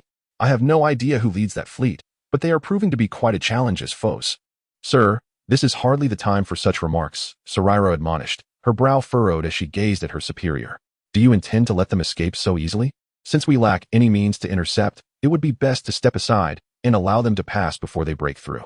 This way, they will likely return quietly into the gate, Wald mused. Nevertheless, we must at least offer them something as a parting gift. Wald narrowed his eyes slightly, focusing on the expanse of vacuum between the blockade formation and the gate. Sarira, prepare the heavy battleship flotilla for a concentrated fire. It appears the adversary is quite reasonable, as they have voluntarily opened a passage on the flagship of the Payan new fleet. A dark-haired woman surveyed the star map on the shadow screen, a genuinely delighted smile gracing her features. Then we shall graciously return to the gate. Although the battle has proceeded smoothly thus far according to plan, the opposing commander is no ordinary individual. Please remain vigilant until the very last moment, a tall woman promptly reminded. Yes, I understand, the dark-haired woman nodded, contemplating for a moment before issuing her command. Aoi, can you establish contact with the enemy commander for me? I have a few inquiries. Is it regarding him? Aoi inquired, nodding as she initiated communication with the enemy fleet. Though she held little hope, the enemy commander unexpectedly and readily accepted the communication request. However, the figure that appeared on the screen was a visibly fatigued man with dark hair. Greetings, valiant warrior of Shalon, he said. After a brief assessment of the individual, Hongi displayed a look of disappointment but adhered to the formality of greeting. May I trouble you with a request? I wish for you to convey a message to a certain individual in your nation. Oh? The other party seemed initially surprised but quickly adopted an eager demeanor. I would be delighted to assist you, esteemed lady. Please tell me the name of the individual and the message to be conveyed. I know his name is Lin Tian Kong, known by the courtesy named Song Yun. He should be a general of your nation, Hong Yi replied softly. Please inform him that I must have him as my Fong, and that is all. The man on the screen maintained an expression of utter astonishment, pausing until Hong Yi began to doubt whether the communication had malfunctioned. He then awkwardly scratched his head and spoke again. Esteemed lady, while I believe I know the individual you mentioned, is it not rather late for you to share this information? In the next moment, a piercing alarm echoed in Hong Ye's ears, accompanied by a blinding white light. Due to the failure of the blockade operation against the Larstar system, the SHIELD fleet was compelled to remain stationed at the front lines of the Bien community, and the Second Fleet's planned support mission to the Lota Star system had to be abandoned midway. Upon receiving this news, Yeluni had just completed the expansion of the garrison fleet. 5 reinforcement subfleets, in addition to the original 4, barely formed a complete fleet structure. Originally, this garrison fleet was intended solely as support for the Second Fleet. But the sudden change in circumstances forced Yeluni to rely on the limited forces at her disposal to confront any potential upheaval in the trinational border region. An exceedingly unreasonable deployment. To avoid delays in command, the new and old subfleets in the garrison fleet were initially organized independently. However, Yeluni had no choice but to disband and reorganize them evenly to balance the fleet's overall combat strength. After all, under conditions of severe manpower shortages, maintaining a division of half-elite and half-mediocre forces was of little significance. Instead, optimizing the combat potential of each warship would be more advantageous for tactical flexibility. 4 of the 5 reinforcement subfleets were disbanded and reorganized, while only the assault subfleet, named Song Yin, was retained in its entirety. Although Xiaoyan had no expectations regarding the disbandment of Song Yin, she certainly did not wish to receive special treatment from her kin. Thus, upon returning to the command room, she immediately inquired about the reason for Song Yan's preservation, with Tian Kong following behind her, looking somewhat helpless. That is because your subfleet has retained its value, Yeluni, appearing fatigued on the screen, stated. I hope you do not misunderstand. This is not special treatment for a member of the royal family, as I am one myself. From the commander's perspective, this decision was made in consideration of the fleet as a whole. Moreover, you can rest assured that, in exchange for retaining complete combat power, Song Yan's future missions will certainly not be associated with the term easy. At this point, Yeluni sighed softly. If you do not resent the princess when the time comes, that would be quite remarkable. I should have little time to spare before the war begins. So please refrain from asking me such trivial questions in the future. Little Xia, after all, you have a capable chief of staff by your side, and understanding and leveraging the talents of your subordinates is an essential skill for a commander, is it not? Yeluni's gaze shifted to someone behind Xiaoyan on the screen, her tone becoming somewhat more cheerful. Right. Later let Song Yin make a round at the gate. Since the Federal Army has been repeatedly entering the Piano Star system to provoke us, we must respond in kind. A faint smile graced Yeluni's face as she raised her hand in a military salute. Thus, I look forward to your triumphant return, brave heart of Yanalavine. Yes. Until the screen became completely transparent, Xia Yin maintained a salute, lost in thought for a while. Before turning her gaze to the young man who had been standing behind her, her tone tinged with disappointment. Your prediction has come true again, Tian Kong. I did not intend to make any predictions, Xiaoyan. Tian Kong shrugged, a look of confusion on his face. After all, from a tactical perspective, the complete existence of Song Yin allows the garrison fleet greater freedom of choice, which you are well aware of, right? Yes, I certainly understand. Xiaoyan nodded, candidly expressing her feelings. But regardless, I still want to confirm it once more, for there is nothing more uncomfortable than being given special treatment by a rival. Is that so? However, regarding rivals, Tian Kong seemed to ponder something, suddenly displaying a peculiar expression while staring at himself, murmuring in a tone audible even to Xiaoyan. Tian Kong, do you have something to say? Sensing that she had been kept in the dark about something, Xiaoyan couldn't help but frown slightly. When they maintained an equal relationship, she could more easily guess Tian Kong's thoughts. However, since his return from the imperial capital a year ago, he seemed to have matured rapidly, although Xiaoyan had also grown. The feeling of being entirely left behind often left her disoriented. Just like now, she could no longer see through the ambiguous smile that concealed his true thoughts. Well, I was just thinking, since you regard Princess Yeluni as a rival, it seems you are indeed striving towards the imperial throne, right? Of course. Participating in the competition for the imperial throne, aimed at the Qingyu dragon seat, was a fundamental duty of a descendant of the Yanalavine family. Xiaoyan regarded Tian Kong with some bewilderment, You should have known this long ago, so why confirm it again now? Is participating in the imperial competition a fundamental duty? That is indeed the case. To ensure the wisdom of the highest ruler, it is necessary to compete for the most capable heir to the throne. In that case, the capriciousness of the Norlavian royal family is rather an act that undermines the foundation of the empire, is it not? Tian Kong murmured, seemingly arriving at a conclusion as he nodded. It is indeed prudent to remind the Heraldry Institute. However, since even the head of the Root clan has been confined and unable to move, the eldest princess of the Yanalivine family should be a more manageable subject for Miss Lakixis, right? What on earth are you talking about, Tian Kong? Xiaoyin looked at him with confusion. I merely think that the Yanalivine family ought to have a serious and earnest character like yours, Xiaoyin. Tian Kong displayed an admiring expression, and under his gaze, Xiaoyin felt inexplicably nervous. Why was he saying such things now? Speaking of which, you have yet to tell me how you plan to govern the empire after becoming emperor, or perhaps by then it will be the entirety of the human world. Tian Kong gently shook his head and then bowed to the blue-haired girl, exuding the elegance of a true noble. Might you guide me on the path forward, my majesty? Eh? If she had merely been nervous moments ago, Xiaoyin was now plunged into chaos. The words of the sky are exceedingly vague, nonetheless. One might reluctantly perceive them as a vow of loyalty, and the brilliance emanating from those profound black eyes bears no semblance of deceit. The dilemma lies, however, with the recipient of this oath, who is wholly unprepared to respond. Though Summer Sound has long regarded the sky as an indispensable ally on the path to the Azure Dragon throne, it has never crossed her mind that a vow could originate from the heavens. In the future that this prince earnestly envisions, the moment when the two would formally establish their bond should ideally occur after she has attained the rank of Grand Admiral, within the solemn hall of the Finberg Palace, where she would extend an invitation to share in the glory encapsulated within the three-leaf scepter. Summer Sound gazes at the sky with difficulty, her fair face tinged with crimson, not from excitement but from embarrassment. After a prolonged hesitation, this prince finally slumped her shoulders and confessed her lack of preparation with a dejected tone. Sky-Eye, just as she was about to speak, Summer Sound was suddenly struck by the realization of the immense resolve required for Sky to articulate such a vow, and she pondered the disappointment he would feel in response to her pale reply. An overwhelming sense of unease surged within her, enveloping her heart like viscous oil upon water, rendering her breathless, as though she had exhausted all her strength to utter her next words. I actually haven't considered these issues. I apologize. Sky appeared slightly taken aback by the unexpected turn of events, while Summer Sound lowered her gaze, unable to meet the evident disappointment on his face. The command center, occupied solely by the two of them, fell into a profound silence. In the seemingly frozen passage of time, Summer Sound felt increasingly ashamed, despite several attempts to speak. She could not articulate a single word. My prince, you never cease to astonish me. After an indeterminate period, a sigh, laden with resignation and bitterness, shattered the silence within the room. The resolve I painstakingly mustered has been so easily dismantled by you. Forgive me. I meant no disrespect, Sky.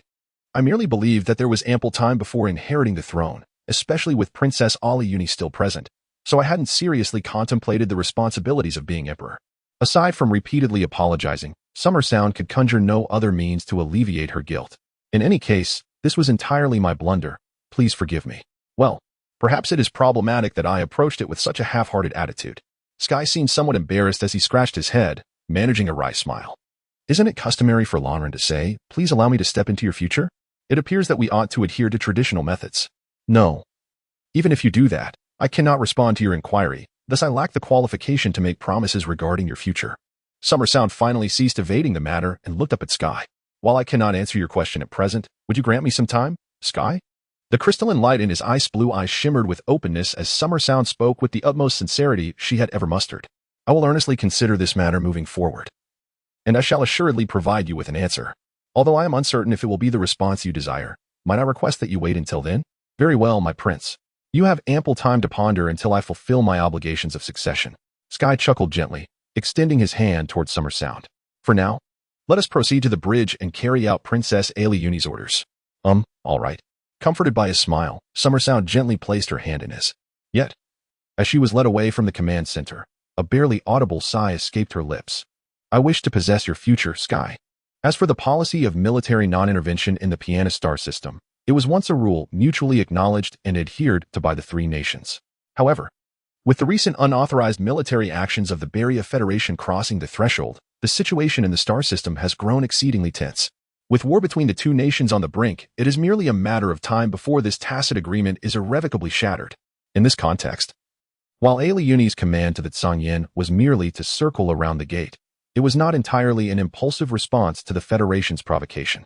This Long Princess simultaneously entrusted Tsangyin with the task of evaluating the Federation's intentions and granted him the authority to take any actions deemed appropriate, including the potential for war. Thus, Tsongyin's actions may very well become the spark that ignites a formal conflict between the Empire and the Federation, although both sides are prepared and poised for action. The question of who will strike first is of little consequence. Yet for Summer Sound, still merely a fledgling winged knight, this weighty responsibility is undeniably burdensome. In truth, ever since departing from the gate, she has remained on high alert, her expression vigilant as she scrutinized the ever-expanding reconnaissance zones on the star map. Perhaps you should take a moment to relax, Summer Sound. I doubt the Federation fleet will initiate an attack. A warm voice broke through beside her, accompanied by an orange drink, fragrant with fruity aroma, being offered. Sky. Although she felt this was hardly the appropriate time for casual conversation over refreshments, she found herself already cradling the warm orange juice in her hands. Well, a brief respite wouldn't hurt. But why do you believe the Federation fleet will not strike first? Sky? Summer Sound shrugged, shifting her gaze from the star map to him. Yet when she posed her question, he seemed intent on evading it. It's just a gut feeling. Sky attempted to mask his expression amidst the steam of his red tea, but the sudden intensity of Summer Sound's gaze pierced through the haze, prompting a pained smile from him. Is this explanation truly insufficient? You have concealed far too much from me, Sky. Her pale fingers drummed an unsatisfied rhythm on the command console, though in the moment of composition, there was a fleeting pause. Of course, I have no authority to pry into matters of personal privacy. Summer Sound's tone carried a hint of frustration, quickly suppressed by her proud demeanor. However, if it pertains to political or military intelligence, even if merely a conjecture, I implore you to share as much detail as possible. Chief of Staff. After all, making sound judgments on the battlefield requires such knowledge, and I would prefer not to be left in the dark until the final moment. All right, I understand, Summer Sound. Observing the growing warmth in her ice-blue eyes, Sky raised his empty left hand in a gesture of concession. I will relay to you the discussions held with Admiral Ward regarding this matter, so please refrain from casting that terrifying gaze upon me. If you had disclosed this from the outset, I would never have glared at you. Despite her tones still echoing defiance, the daunting warmth in her eyes faded, and the next moment, she assumed a posture of earnest attentiveness. After a moment of contemplation, Sky succinctly articulated his conclusion. In simple terms, we believe the Federation does not intend to invade the Empire via the Pianist star system. Rather, their series of military maneuvers in this sector can be viewed as a gesture of goodwill towards the Empire. A gesture of goodwill? What do you mean? Summer Sound furrowed her brow in deep thought, her hands unconsciously fidgeting with the paper cup containing her orange juice. Could it be that the Federation intends to invade the Free Star Alliance through the Pianist star system? Sky cautiously proposed, his voice imbued with caution. Is the Pian army preparing to invade the Alliance?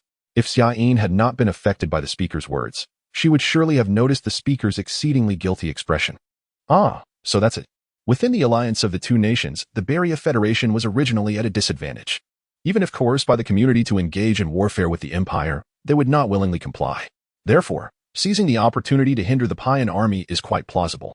The prince, who stands at the threshold of the labyrinth, attempts to connect a series of unnatural points in this war through reverse reasoning. The military strength of the Free Star Alliance should not be able to contend with the Pian army. Thus, if the community can swiftly consume the Free Star Alliance, they might still manage to sustain their war efforts against the Empire. Consequently, the Empire's logistical advantage would cease to exist. Xiaoyin soon accepted this reasoning, but was beset by an even greater question. But Sky, how is it that you can deduce to such an extent?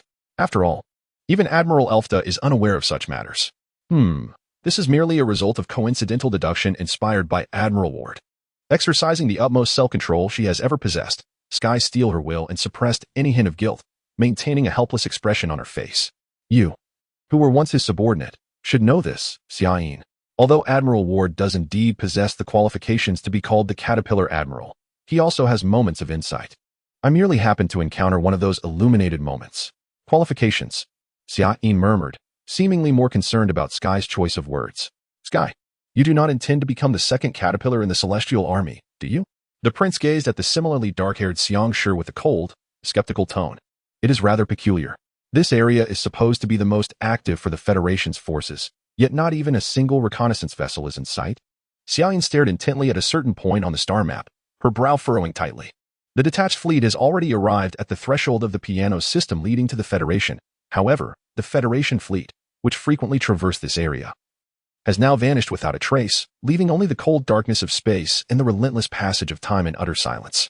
It feels like a storm is brewing. Sky also displayed a thoughtful demeanor. Since we have reached a consensus to regard the Federation's series of military actions as a warning, could it be that they believe they have achieved the desired effect and thus voluntarily retreated? This speculation is quite reasonable, but I believe there is another possibility. Xiaoyin lightly tapped on the command platform, and a star map indicating the Empire's western territories emerged.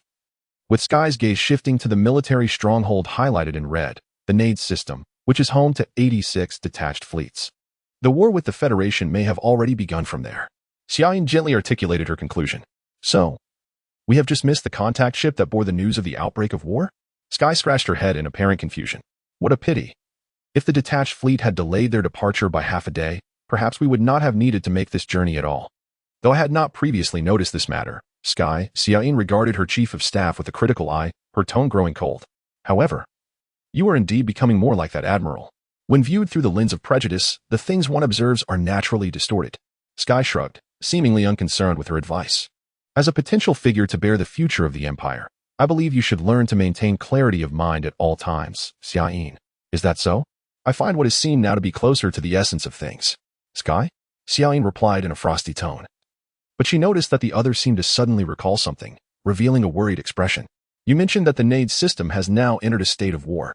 Does that mean the trainees who just departed from the fortress 2 days ago? Upon realizing this, the eldest son of the Heightland family could no longer maintain his usual calm demeanor. Flan, shouldn't he encounter any accidents, right? After all, she possesses such a remarkable ability, but anything can happen. Watching her chief of staff, who was furrowing her brows and pacing aimlessly at the command platform, Xiaoyin suddenly thought of the term restless and, for some reason, felt a slight sense of relief. As someone destined to bear the future of the Empire, I believe you should first learn to maintain clarity of mind at all times, Sky. Unbeknownst to her, Xiaoyin's tone had taken on a note of delight. If viewed through the lens of emotion, the things perceived would be even more extreme, wouldn't they? A simple calculation of the journey would reveal that 13 hours prior to our departure, the transport ship carrying the trainees had already crossed into the Nade system. And at that time, war had not yet commenced. It is precisely because it had not begun that I worry whether that reckless instructor might whimsically allow the trainees to linger in the Nade system for a while longer. Such a possibility cannot be entirely dismissed. Sky appeared increasingly anxious. Though I think you are overthinking it. Xiaoyin slightly frowned. However, even if such a situation were to occur, what difference would it make for you to be pacing here? As the chief of staff of the detached fleet, you have more pressing matters to consider. You do have a point. Sky reluctantly accepted Xiaoyin's suggestion, taking several deep breaths to restore her expression back to normal, yet simultaneously returning the question to her. So, Xiaoyin, what do you plan to do next? I wish to breach directly through this door into the Federation's territory. Although I am well aware of its improbability, Xiaoyin could not help but envision such a possibility. After all, the acting admiral has granted this detached fleet the authority to employ all suitable means. So if we seize the chance to let the Song-Yin infiltrate the Federation and wreak havoc, we might be able to significantly hinder the Federation's military. If your subordinates were a fully equipped fleet, I would not stop you. Sky sighed. However, with merely 1,000 assault ships at our disposal, if we were to charge directly into the defensive net laid out by the enemy, we would likely struggle for less than 10 seconds. Therefore, I implore you to consider more practical strategies. Just as Xiaoyin was about to retort, a blinding red light suddenly engulfed their view, and a shrill alarm resonated throughout the ship. The once empty star map abruptly displayed countless glaring red dots, arranged in a crescent shape around the door, with Song-Yin positioned centrally at the forefront. An ambush? Xiaoyin reacted instantly, turning to the information officer. Report the status of the enemy ships. The enemy ships are of unknown identity, numbering approximately 5,000 vessels, with their ship-type data not present in past records. The voice of the Pumuslui pilot was laden with suppressed tension. It is speculated that they may possess cloaking capabilities, thus the aforementioned number may increase. No, it is already increasing. As they gazed at the dazzling red tide surging forth from the front door, all members of the bridge, including the information officer, fell into a momentary stupor. 30,000 unidentified warships, Xiaoyin murmured as if sighing, before casting a complex and inexplicable glance at Sky. It seems you were indeed right, Sky. The Payan army truly intends to invade the Free Star Alliance through this route. And it appears that the one commanding this operation is a foe we have previously clashed with, no? The sky gazed down with a multitude of emotions at the fleet that emerged from the gate. A menacing vessel painted a shade of red reminiscent of blood. The Crimson Blade. Summer involuntarily uttered its name. Including the initial forced reconnaissance operation and the subsequent offense and defense battles in the Liefeld star system, Song Yin had already clashed with this iron-blooded force on 2 occasions. The soldiers, obedient yet unafraid of death, combined with rational and self-sacrificing command, made the Crimson Blade the epitome of an ideal army. At the conclusion of the Liefeld star system battles, it was this blood-red blade that severed the bowstring in Song Cheongjun's hands, forcing them to abandon their pursuit. Immediate retreat. The assessment of the disparity in enemy and ally strength took almost no time for Summer. The overwhelming numerical advantage and nearly equal combat power left little room for hesitation. Any delay could result in mere seconds of struggle when the enemy's main force approached. The enemy's encirclement was not yet complete. They could break through the gap. Summer tapped the only blank space behind the red crescent on the star map with her command staff, but a hand unexpectedly reached out from the side, lifting the commander's staff into the air. "It's a trap, Summer," the sky reminded her in a calm voice. "Look closely. The gap leads directly to the door to the Lonta star system. Isn't it a tad too fortuitous? Moreover, the enemy's new warships possess cloaking capabilities. There is no guarantee that there aren't more fleets lying in ambush. I understand that there may be a trap, but it is our only route back to the fortress." Summer reluctantly withdrew her command staff, casting a dissatisfied glance at the sky. Judging from the enemy's main fleet emerging from the door, they seemed to have hastily set up the encirclement, implying they likely lacked the time to lay extensive ambushes. That Song Yin had the capability to break through and return to the fortress. Despite this, the sky fell silent. Summer's reasoning was undoubtedly sound. Yet the greater concern weighed heavily on his mind. The signs of the encirclement were too evident, leading one to suspect that the enemy intended to exploit their psychological weaknesses to create a diversion. If that were the case, then the gap might very well be the lifeline for Song Yan's escape. Full-speed retreat. During the sky's moment of hesitation, Summer had already issued the order, compelling him to abandon further contemplation and redirect his focus to arranging the Vanguard fleet's alert system. The main assault fleet of the Crimson Blade steadily advanced towards Song Yan, while the new ships that had originally dispersed in an arc began to converge towards the center, exerting immense pressure on the encircled prey. In such circumstances, Song Yan displayed astonishing cohesion, maintaining a well-ordered defensive formation, retreating at the same speed as the enemy fleet without revealing any signs of panic. The encroaching Payan army gradually sealed off Song Yan's remaining escape routes, yet they exhibited no urgency, merely continuing their slow advance. Simultaneously, Song Yan's retreat appeared exceptionally cautious, creating an eerie tableau of retreat and advance on the battlefield. "Is it ready, Korsha?" Noticing the sudden ease on the face of Ainuhager's son, the sky too let out a breath of relief.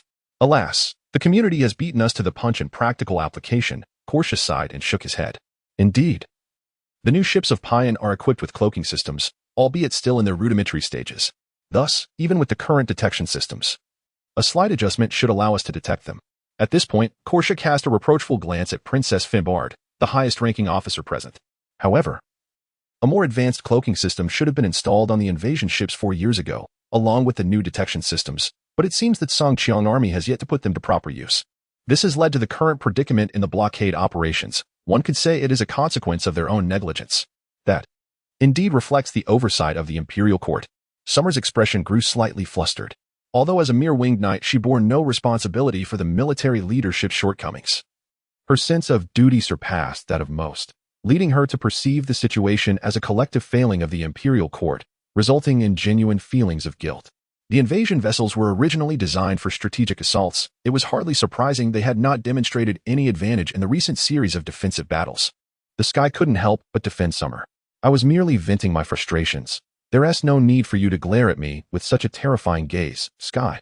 Korsha chuckled wryly, fingers dancing silently over the console, casting a deep green hue over the star map.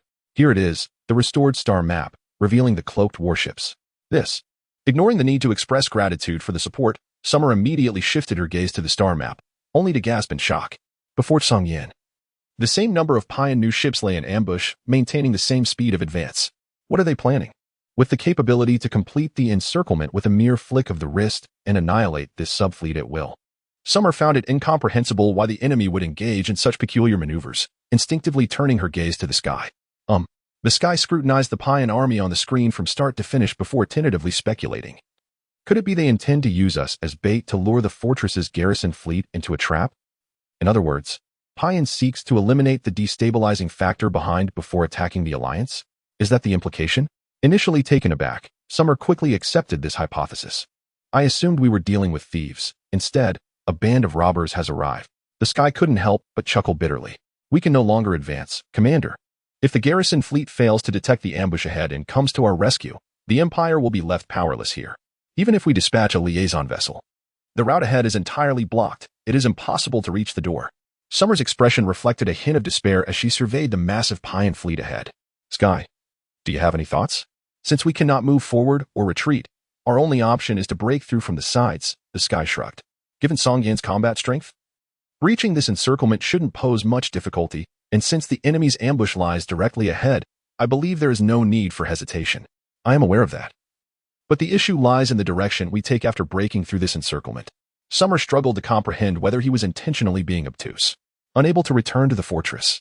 Even if they maneuvered within the star system, it would only be a matter of time before they were encircled again. Were they to flee to the outer reaches of the star system indefinitely?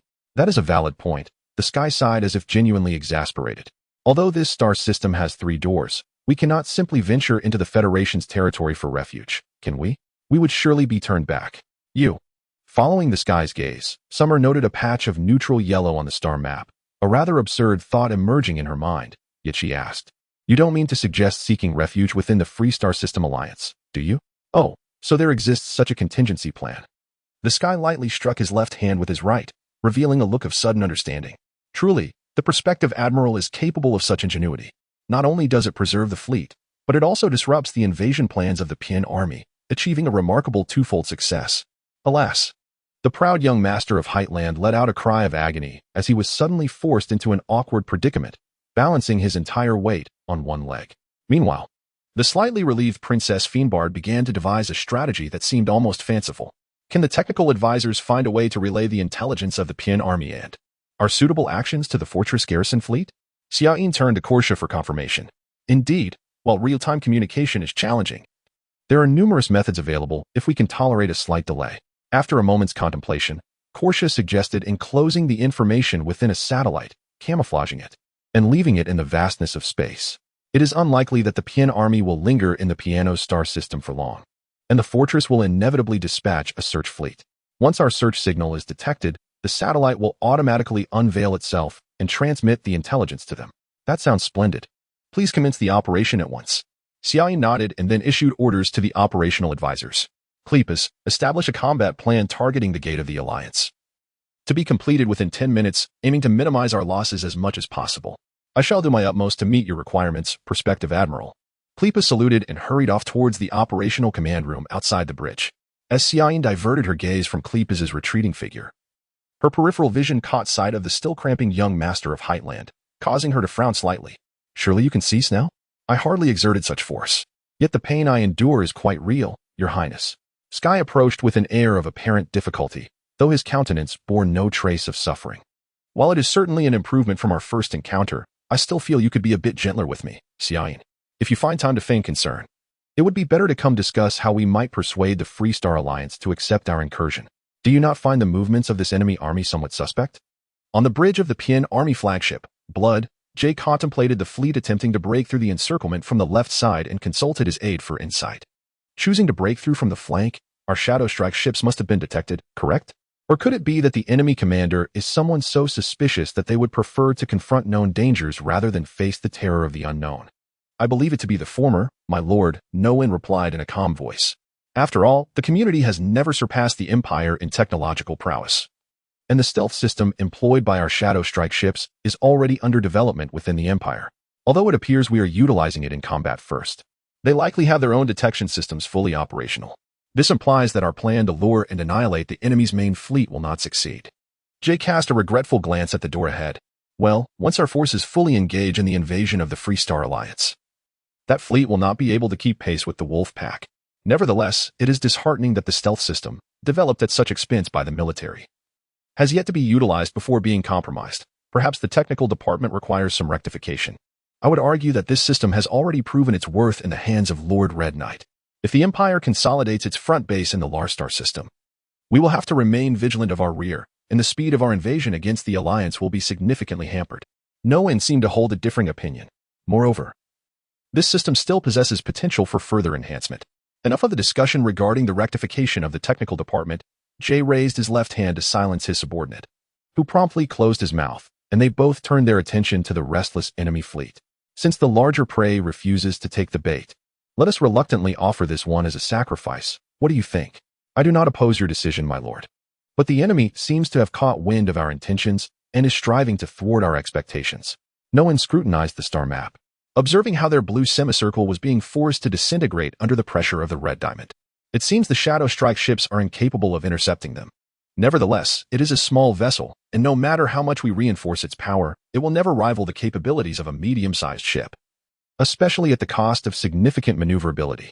You appear rather dissatisfied with this half-baked new model, Jay remarked with surprise. You were so eager to defend it earlier.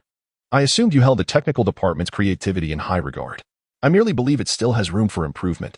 Even if the Empire has cracked the stealth system, the Alliance may not possess such technological prowess, so it still has its place in the forthcoming offensive operations.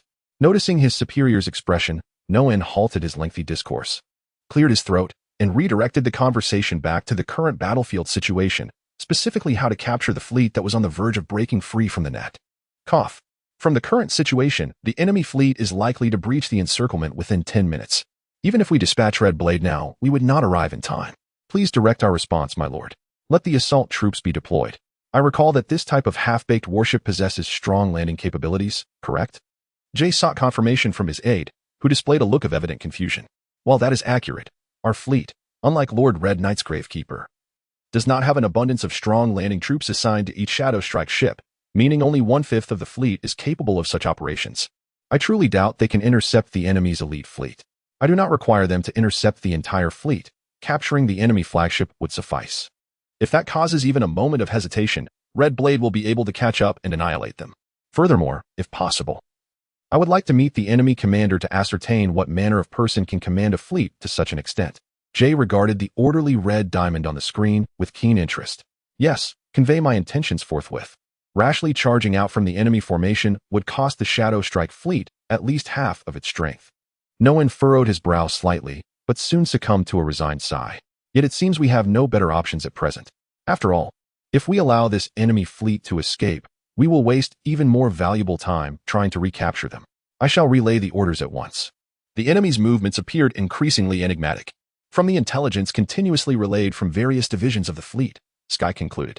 Initially, they merely maintained a suitable distance while bombarding us. But now they seemed intent on infiltrating to an exceedingly close range. Though this may aid in enhancing the hit rate, it seems to me that the targets are being delivered directly to our eyes. While this is indeed the case, I cannot shake the feeling that this mode of operation feels eerily familiar. Xiaoyin furrowed her brow as she sunk into a sea of memories. And yet the answer surfaced automatically the moment she reopened her eyes. It is an assault on the ship. They intend to engage in a boarding action. Well, this is troublesome. Just a jab from that dagger-like bow would inflict considerable damage upon the hull, and moreover, our vessel lacks a strong ground troop escort. Tian Kong squinted at the enlarged image of the new Bian ship displayed on the shadow screen, complaining in a calm tone. That said, to think they would devise such a scheme to cram together so many troublesome elements. The coordination between the community's technology development division and the military must surpass that of the Empire by a significant margin. Wouldn't you agree? While I do not deny this fact, the Ainuhager family has always played the role of one striving to cooperate, you know? Korsha began to earnestly defend her family.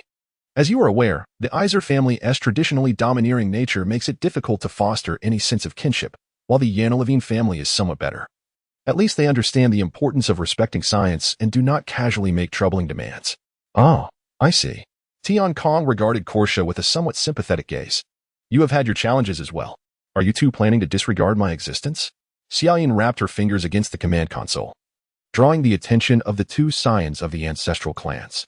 However, just as the prince was about to speak, the 6 magnetic railguns of the Thunder ship let out a thunderous roar, transforming the 2 Bian ships that approached from the front into 2 blazing plumes of plasma that scattered into the void. The next moment, while the recoil from the salvo had yet to settle, an explosion at close range caused the hull to shudder violently once more. A Bian ship had stealthily approached from behind the Thunder, launching a nuclear fusion missile towards the rear exhaust port. Although the barrage from the beam cannon array swiftly reduced the attacker to mere fragments, considerable effort was required to intercept the missile. which was approaching at high speed along an erratic trajectory. Despite catching up at the last moment, it could not be entirely prevented from fulfilling its mission. The first blast caused damage, melting nearby armor. Fortunately, the core area remained intact, and the ship's mobility would not be affected for the time being. Isaiah let out a gentle sigh and turned to the officer, who wore a similar expression. Acting Vice Admiral, the enemy fleet seems to be targeting our ship. It is anticipated that the frequency of attacks on our vessel will increase. To avoid the command center of the detachment being directly compromised, could we increase the number of escort units? No, that would affect the overall speed of the detachment. Xiaoyin rejected without a moment's hesitation and added after a brief contemplation, moreover, the other allied ships are doing their utmost to intercept the enemy vessels infiltrating our formation. So even if the frequency of attacks rises, there will be an upper limit. Before that limit is reached, please make full use of your capabilities as a pilot, Captain. It seems you intend to gamble on the rather unreliable luck of your subordinate, Your Highness. Isaiah sighed with a hint of uncertainty. But when he shifted his gaze to the dark-haired youth beside Xiaoyin, his expression relaxed slightly, as if reassured by some promise.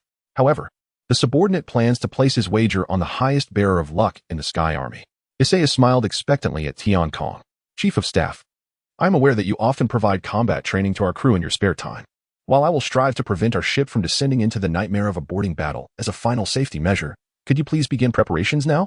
Well, I have no objections. Tian Kong shrugged, and the two then turned their gaze to the silent commander. At that moment, an explosion, whether from enemy ships or missiles, sent shockwaves towards the bridge, and a flash of white light erupted around the bridge's void screen. It appeared that the explosion had occurred near the forward imaging port. Tian Kong. Amidst the sudden interplay of light and shadow, Tian Kong gazed in astonishment at the approach of the blue-haired girl, her striking beauty accentuated by her delicately parting lips. In the next instant, he indeed caught the faintest whisper in his ears. He instinctively questioned his own hearing, and just as he was about to reconfirm with the promised figure, the ground beneath him trembled violently, and dazzling red light filled his vision. Sir, we have just received a report that our ground troops have infiltrated the enemy flagship. Norn reported the latest developments to the commander. However, we have incurred losses beyond expectations, with over 700 shadow attack ships destroyed. And more than half of those were taken out by the enemy's assault ship's secondary cannons. It seems that the defenses of these new ships require significant improvement. You appear to be quite reluctant, do you not? Ji cast a provocative gaze at the deputy. I believe you may be overthinking this. Norn replied in a steady tone, but his eyes widened in astonishment. Sir, your right hand? Huh? Ji, seemingly oblivious, turned his gaze to his right hand and noticed that his arm from the shoulder down was inexplicably trembling.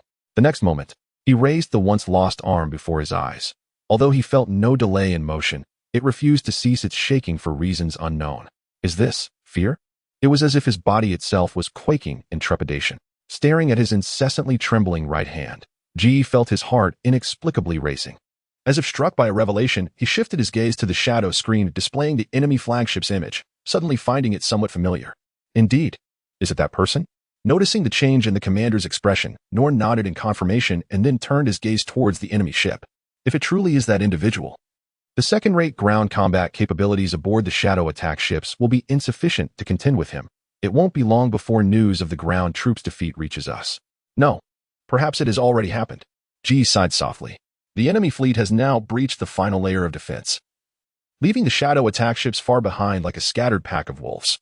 Even the flagship, which should have been under assault by ground troops, advanced unimpeded, effortlessly slicing through half of an enemy vessel with its beam cannons without losing speed.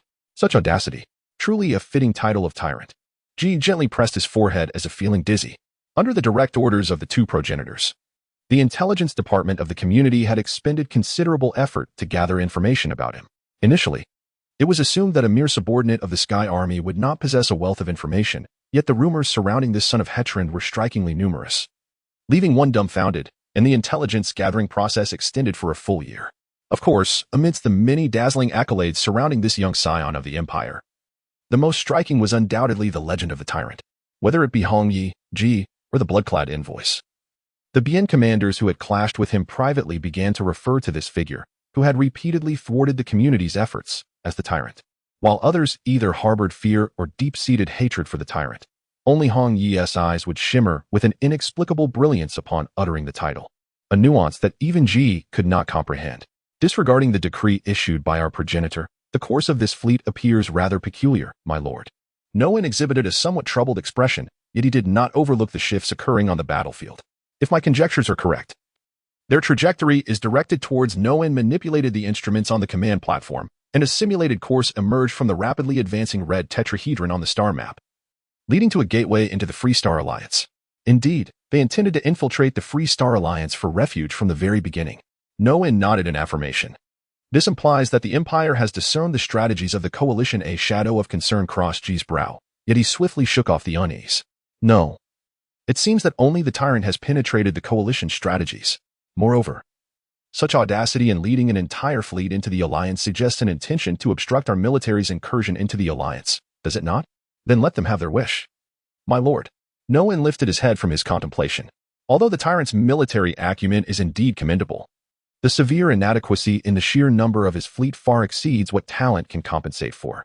Against such a solitary and weak force, the potential hindrance posed by inaction is exceedingly limited. Might you voice your opinions all at once? Ji regarded his subordinate with a profound gaze. I merely believe that perhaps there exists a method to fulfill the progenitor's decree without shedding blood. Although this may contradict your expectations, my lord. Noen quietly articulated his thoughts, while Ji's expression remained rigidly indifferent. After concluding a brief boarding skirmish, the Sky commanded Thunder to cleanse the battlefield with lightnings, dispatching the final squad to reinforce the temporary seal at the boarding port. He then noticed the familiar rhythm of military boots striking the ground behind him. It seems to be a flawless victory, does it not, Sky? As expected, the next moment, the azure-haired maiden stood beside him. Xia surveyed the distorted walls, and the crimson blood scattered across the ground with a visage of profound sorrow. Though this marked my second encounter with such a scene, I find myself unable to grow accustomed to it. You ought to feel a modicum of gratitude, Xia. Sky shrugged.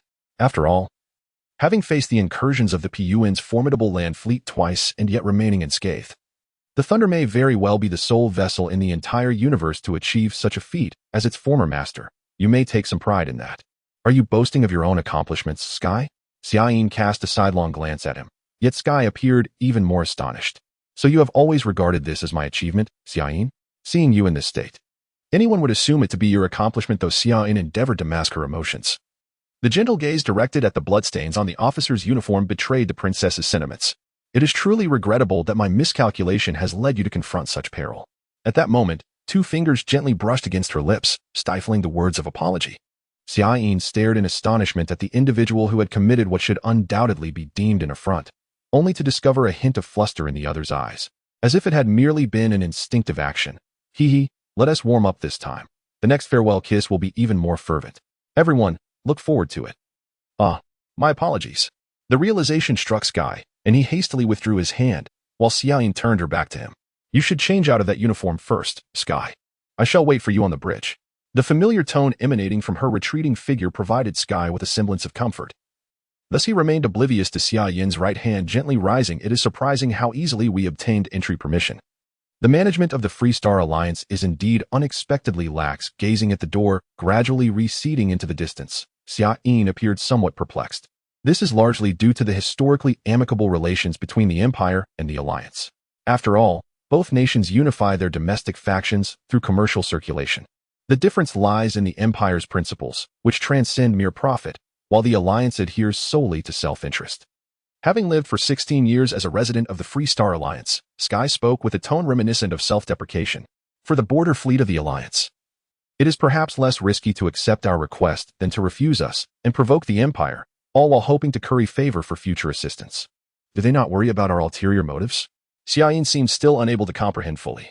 A mere under-strength fleet, compared to the formidable 40,000 elite warships of Puyuan, makes it abundantly clear which side should harbor greater concern, does it not? Sky shrugged.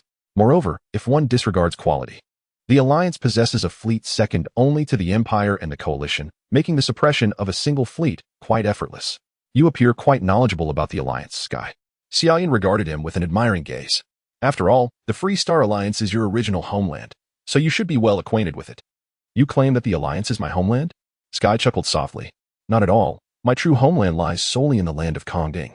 The Free Star Alliance can be perceived as a cooperative agreement among the various planetary governments established for the facilitation of trade. Politically, it is rather loose-knit, and its national cohesion is similarly weak, due to the unique evolution during the dimensional quake that froze the galaxy for centuries. The Alliance's nearly 800 habitable star systems have developed distinctly different cultural customs from other regions, leading to vast discrepancies in values, political systems, and even local dialects, making it exceedingly rare to find two identical languages. Therefore, despite the Alliance's interstellar trade flourishing even more than that of the Empire, the collective consciousness of its citizens remains as fragmented as it was during the centuries of independent evolution following the galactic freeze. Several successive Alliance governments have endeavored to promote a unified official language to enhance national cohesion, but only a minority of interstellar merchants benefiting from the national structure have acknowledged such efforts.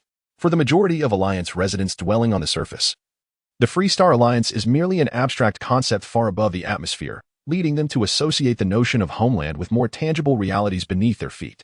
And that is perhaps the crux of it. After providing the Imperial Princess with a lesson on the knowledge of the Alliance, Sky noticed a hint of solemnity on Xiaoyin's face, causing him to pause momentarily. Do you have any further questions, Xiaoyin? While I have no questions per se, I simply find this nation quite unsettling. Xiaoyin furrowed her brow, attempting to articulate her feelings.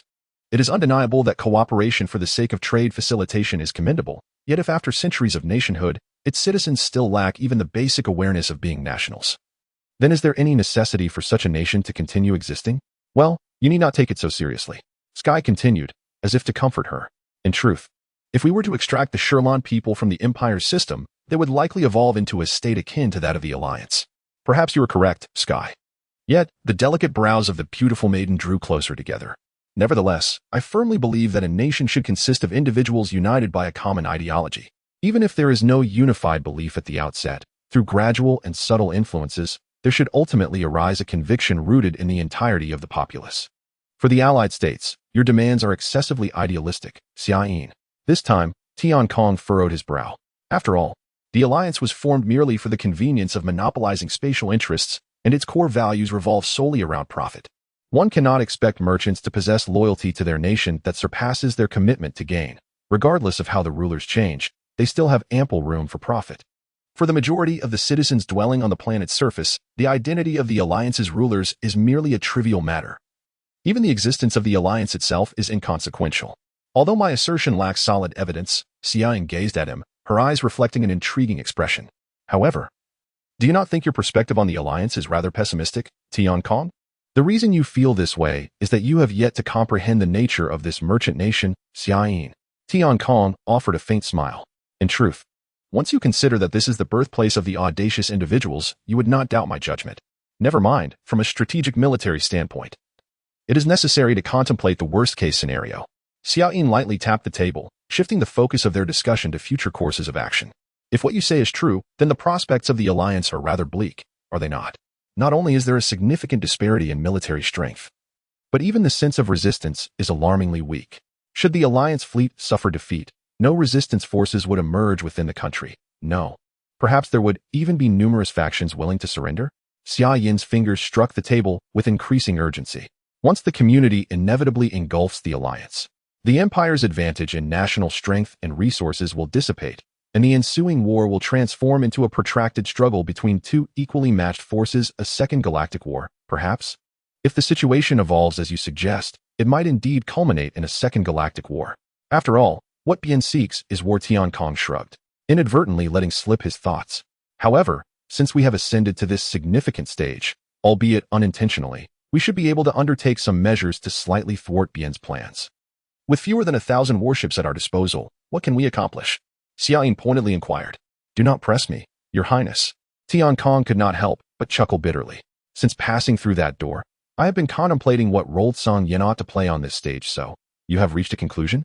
Noticing the smug glimmer concealed within his dark eyes, Xiaoyin responded with an expectant smile. The conclusion is that Song Yin's half-hearted combat capabilities cannot play any significant role. After articulating his conclusion with a tone of self-satisfaction, his elegantly arched brows tilted dangerously, leading Tian Kong to panic. But purely from a military perspective. Analyzing from a political angle reveals even more effective methods. Political angle? The storm brewing between her brows transformed into clouds of confusion. Simply put, when the Alliance suffers defeat in its war with Bien, we could represent the Empire and establish an agreement to provide assistance to the Alliance. Tian Kong attempted to outline the general plan. This would facilitate the Empire's direct military intervention to halt Bien's invasion, and it could also yield benefits from the Alliance. Perhaps we could even draw the alliance to our side. After all, both the Empire and the Alliance are commercial states that respect existing contracts, making them more trustworthy than Bien. Now I realize, Tian Kong. You possess a strategist's talent as well. Xia Yin gazed at him for a considerable time before exhaling a sigh. However, I regret to inform you that this is unfeasible. Our expedition has not been granted any political authority, thus we cannot establish any agreements with the Alliance. I do not believe that is an issue. Tian Kong gently shook his head. After all, Song Yin uniquely comprises 3 progeny of the root clans. To others, this fact alone carries substantial political significance. Moreover, regardless of whether the Alliance comprehends the significance of the Heitland and Ainuhogar families to the Empire, your identity as a member of the royal Yanalavine family, an imperial princess, is sufficient to engender the Alliance's trust. Tian Kong, you have misunderstood my words. Xia Yin regarded him with a serious expression. What I mean is that, lacking any political authority, even if I were to force a pact with the Alliance, the Empire would never recognize it. Even if this would bring immense benefits to the Empire? Tian Kong unwillingly sought confirmation. Yes, even if it would yield any advantage for the Empire. Xia Yin nodded. Should the Yanalavine family disregard obligations and the accompanying constraints, it would undoubtedly undermine the foundation upon which the Empire's rule rests. This is something the Empire cannot tolerate under any circumstances. That is not incorrect. Tian Kong shook his head, revealing a look of regret. However, if that is the case, we have no choice. We can only temporarily return to the Empire, report to His Majesty, and await his decision. Is this acceptable, Xia Yin? Return to the Empire just like that? Xia Yin appeared reluctant. There is no alternative, after all, with only a detached fleet strength at our disposal. No matter how we utilize it, we cannot contend with Bien's grand army, can we? Furthermore, supply remains a significant issue. Tian Kong attempted to reassure her. A detached fleet can still make a difference. Xia Yin offered a contrasting opinion. Although we cannot confront Bien's fleet directly, employing guerrilla tactics could slightly disrupt Bien's invasion progress. As for supplies, the detached fleet could cooperate with the Alliance in a mercenary capacity, with the Alliance compensating and providing logistical support. Would that not suffice? That is indeed a feasible approach. Tian Kong was momentarily taken aback. However, I still believe it is more important to first inform the Empire of the community's strategic plans. Do not worry. Before leaving the BNO system, I had already instructed the technical advisor to deploy several disguised information satellites, embedding detailed intelligence regarding Bien's invasion within them. As long as the patrol fleet initiates a search for Song Yin's disappearance, they will easily discover them. Xia Yin remained steadfast in her opinion. The Empire cannot idly observe the community fulfilling its strategy. Dispatching troops to support the Alliance is merely a matter of time. By then, Song Yin, which has been fighting within the Alliance's territory, can guide the Imperial fleet toward victory. Therefore, I believe our current battle is not without value. It seems you are determined to fight no matter what. Tian Kong murmured helplessly, then straightened up and saluted Xia Yin. Never mind, since you have made your decision. I shall comply, Acting Admiral. I apologize. Please forgive my obstinacy. Xia Yin nodded, offering a grateful smile to Tian Kong. As for the other members of the detached fleet, I will personally explain the situation to them. I believe that is not an issue. Tian Kong scratched his head, easily dispelling Xia Yin's resolve. The members of the detached fleet will certainly not defy your orders. As for the subordinates, as long as they are promised substantial rewards from the community, they will likely not mind the slight variation in the operational area. Thus, the most troublesome issue is if it pertains to combat matters. You need not worry excessively. Xia Yin raised an eyebrow. I will exercise caution in this regard and will not take reckless risks. Moreover, with Song Yin's elite status, as long as we do not encounter Bien's main forces, we will undoubtedly remain undetected. I do not doubt your intentions, Xia Yin. A dissatisfied expression emerged on his strikingly beautiful face, prompting Tian Kong to chuckle bitterly. I merely feel that dealing with allies requires a significantly greater degree of caution compared to mere combat. While wolf packs pose a danger, their attacks are overt and thus relatively easy to guard against. However, if allies are akin to venomous snakes, we must remain vigilant against the possibility of being ambushed from behind. Could it be that you are overly anxious? Despite frowning momentarily, Xia Yin ultimately decided to heed the counsel of the heavens. Very well, I shall entrust all matters relating to our alliance to your capable hands, Tian Kong. As a strategist, I have full confidence in your abilities, which surely surpass those of a venomous serpent. Thank you for your kind words, Your Highness. Tian Kong paused briefly, then silently regarded the Star Maiden, eventually finding solace in her pure, unblemished ice-blue eyes. She must be speaking without malice. Now, I shall contact the commander of the Allied border fleet. Although the outcome of the forthcoming Arcadia Gate defense battle seems all but predetermined, it is imperative to ascertain the role of Songyin within it first. Tian Kong once again bowed respectfully to Xiaoyin before turning to approach the communications station. Well, I shall strive to select a position that requires minimal exertion while allowing for ample observation. Yet, the admonition from behind momentarily disrupted the balance of this chief strategist. The Piang army officially launched their offensive against the Arcadia Gate of the Alliance a mere 3 hours and 24 minutes after Songyin had stationed itself within the Alliance. Despite the Allied commander making the most reasonable allocation of forces in light of the Imperial warnings, the Piang army, with its overwhelming numbers and superior quality, managed to dismantle the blockade in a mere 16 hours, pushing the orbital fortress to its limits under continuous saturation attacks. At this moment, the Allied border fleet had suffered near total loss. However, due to being tasked with escorting civilian merchant vessels to safety, Songyin was spared the fate of accompanying the Allied fleet into defeat, albeit at the cost of losing the opportunity to observe the battle.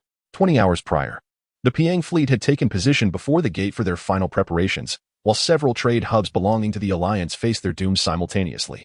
Although a handful of overconfident Allied merchants, unable to express their goodwill in time, were consumed by the flames of history alongside the trade hubs, the majority prudently chose to heed Songyin's warning and sought refuge within the Alliance's territory.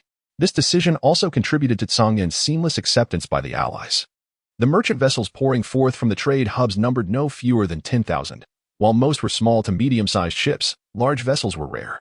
Coordinating such a multitude of disorganized ships proved to be an exceptionally arduous task, particularly with a few members of prominent merchant families who were untouchable.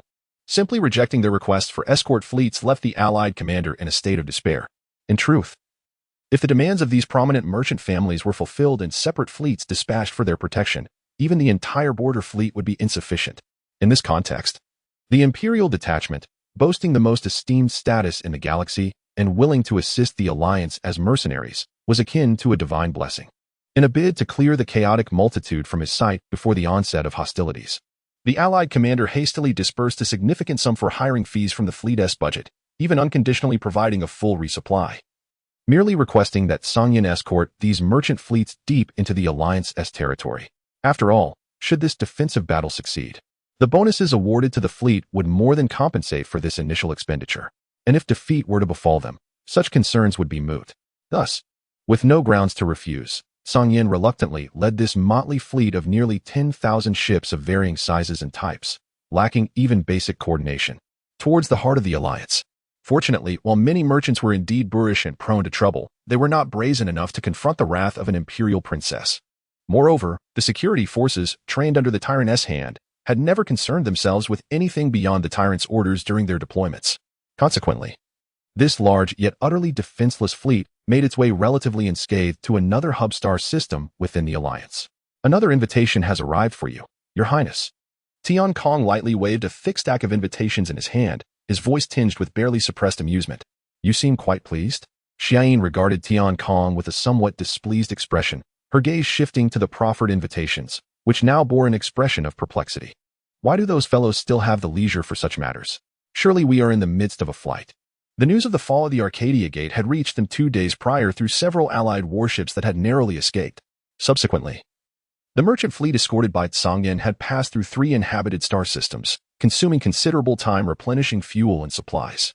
Due to the continuous influx of new refugees, the number of merchant ships in the fleet had surged to 18,000, complicating coordination even further. Perhaps due to the rarity of such a vast merchant convoy, an air of relaxed safety began to permeate the Allied merchant vessels. It seemed as though an excellent opportunity had arisen to foster good relations with the imperial princess, as the first invitation had appeared 38 hours prior. By now, the Thunder Consultation Center had amassed no fewer than 300 invitations to the evening banquet. Although Xiaoyin instructed the disposal of these gilded invitations, from the perspective of the central management, such tangible documents held a value surpassing even precious intelligence. It appeared that upon their return to the Empire, an unexpected windfall awaited them. You have received one as well, Korsha. Tian Kong turned to the chuckling technical advisor, who, as if performing a magic trick, produced 4 more invitations from behind him, though the delight radiating from his face seemed to bear dubious implications. Here, young master of the Ainuhager family, though it came slightly late. Receiving 4 invitations simultaneously for the first time suggests that your future may be even more promising than that of the princess. Why do I also have an invitation? Korsha's expression shifted to one of intense confusion. Well, I imagine they believe that Ainuhager is easier to deal with than the impregnable Yenilaven. After all, as sons of the primordial clans, the effects of forging connections with the Empire are likely to be similar. Tian Kong's tone was relaxed as he forcibly pressed the invitations into Korsha's hands. These invitations were personally penned by the daughters of merchant guilds. The delicate fragrance upon them speaks volumes. As a respectful son of the primordial clans, you would not dismiss their intentions lightly, would you, Korsha? But I. Although Korsha instinctively accepted the invitations, he held them at arm's length as if they were hazardous objects. Speaking of which, Tian Kong, you too are a son of the primordial clans. Did you not receive 1 or 2 invitations yourself? Not a single one. The young master of Heightland questioned us. Shrugged in apparent resignation, speaking with a tone of regret. In fact, I wouldn't mind attending a banquet occasionally, however. It seems that the security personnel have perhaps exaggerated the tyrant's terror. After all, for the young ladies, the charming young gentlemen of the Starry Realm are far more appealing than the coarse men born of the world below. Is that so? Korsha continued to wear a perplexed expression, but suddenly, as if recalling something, she looked hopefully towards her peers from the Yenilaven family.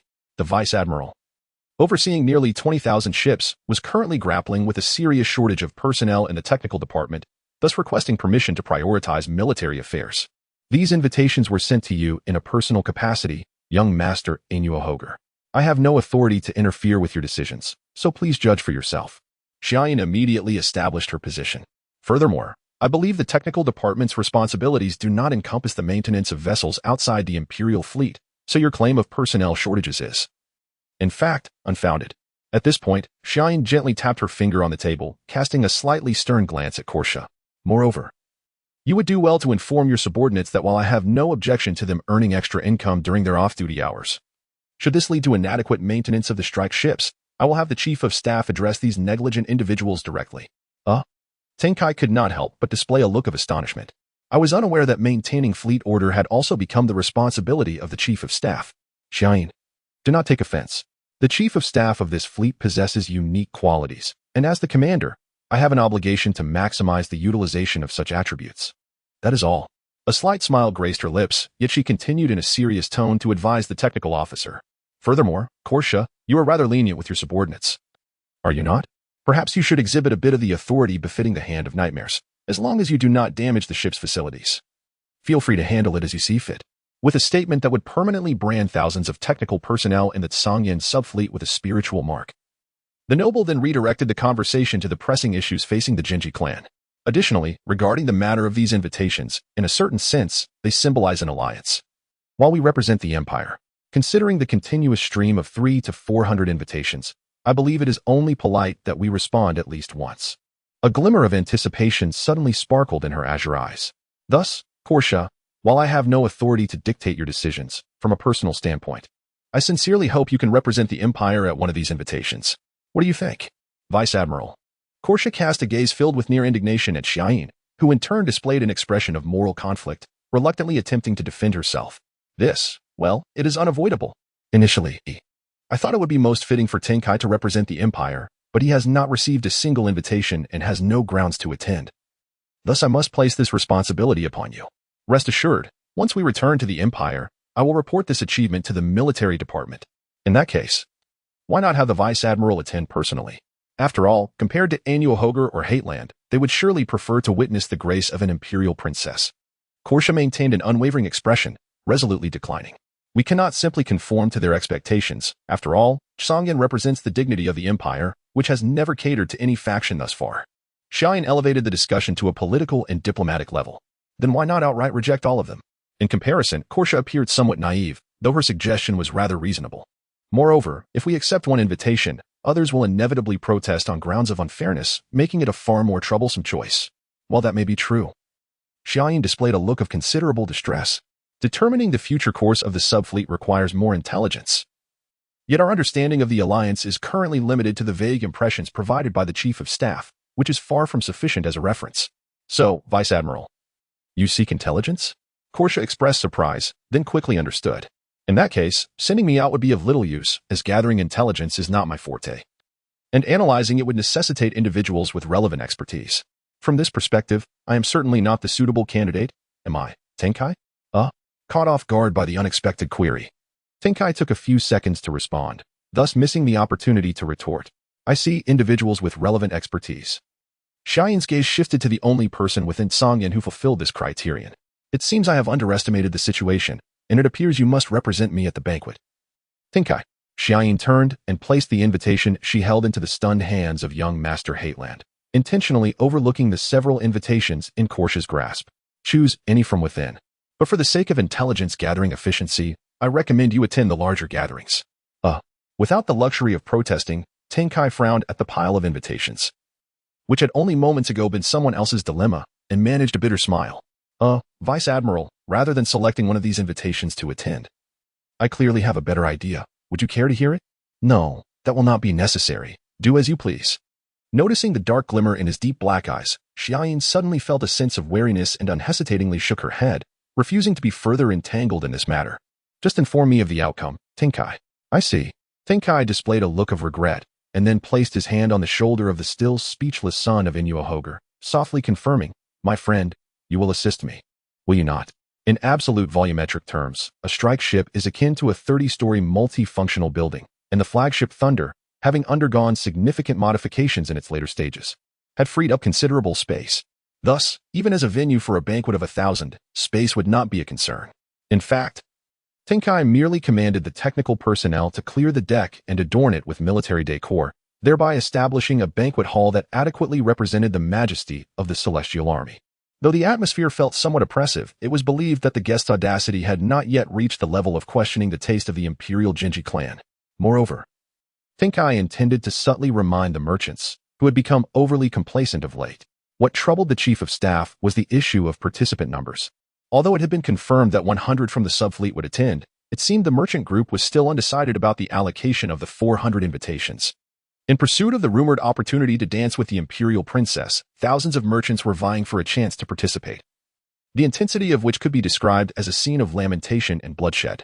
Unable to bear the sight any longer, young Master Hateland clapped his hands and dispatched the guard to alleviate their troubles.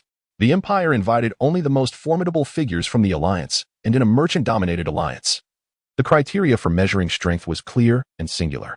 The 400 invitations were sequentially numbered, and the corresponding amounts were left for the merchants to fill in freely. Until the deadline, the highest bidder would secure a spot at the banquet. Such a familiar competitive format was, of course, warmly welcomed by the merchants. And having young Master Hateland preside over it alleviated many of their concerns, for it was inconceivable that the Genji clan, which governed such a vast empire, would concern itself with trifling interests. As young Master Hateland had inadvertently revealed, even utilizing that sum as banquet expenses would merely suffice. To my astonishment, the average price has surged close to 1 million per share. Has it not become somewhat excessive?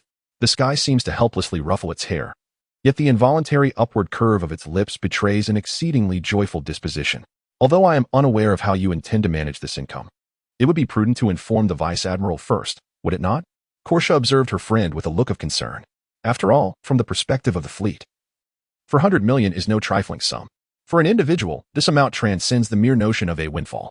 Do you not recall what the Vice Admiral stated? Do as you please. I only require the results. Do you not perceive this as her way of refraining from involvement in this matter? The sky winked at Korsha. Furthermore, the officers responsible for organizing the banquet and maintaining order have invested significant time beyond their military duties. Their efforts deserve to be compensated. Do you truly believe that the reputation of a tyrant alone could unify them for such an extended period? Ah, I see. Is this the method of mastering human emotions through a balance of tension and ease? Korsha's expression grew contemplative, but she soon turned her curious gaze toward the sky. However, what do you plan to allocate as their remuneration? Given that the escort consists of only 225 members, I believe the amount for 20 invitations should suffice. The sky smiled, while Korsha shivered reflexively. I can't shake the feeling that even when compared to the silver benefactor, Blyan, you would not be greatly inferior. Thank you for your kind words. Suddenly realizing how effortlessly she had begun to wield the talents inherited from that individual, the sky momentarily fell into a state of melancholy, but quickly rallied, giving Korsha's shoulder a hearty pat. It is nearly time. Shall we depart, Master of Ceremonies? I have prepared a grand stage for you. Now please conduct your dancers with finesse.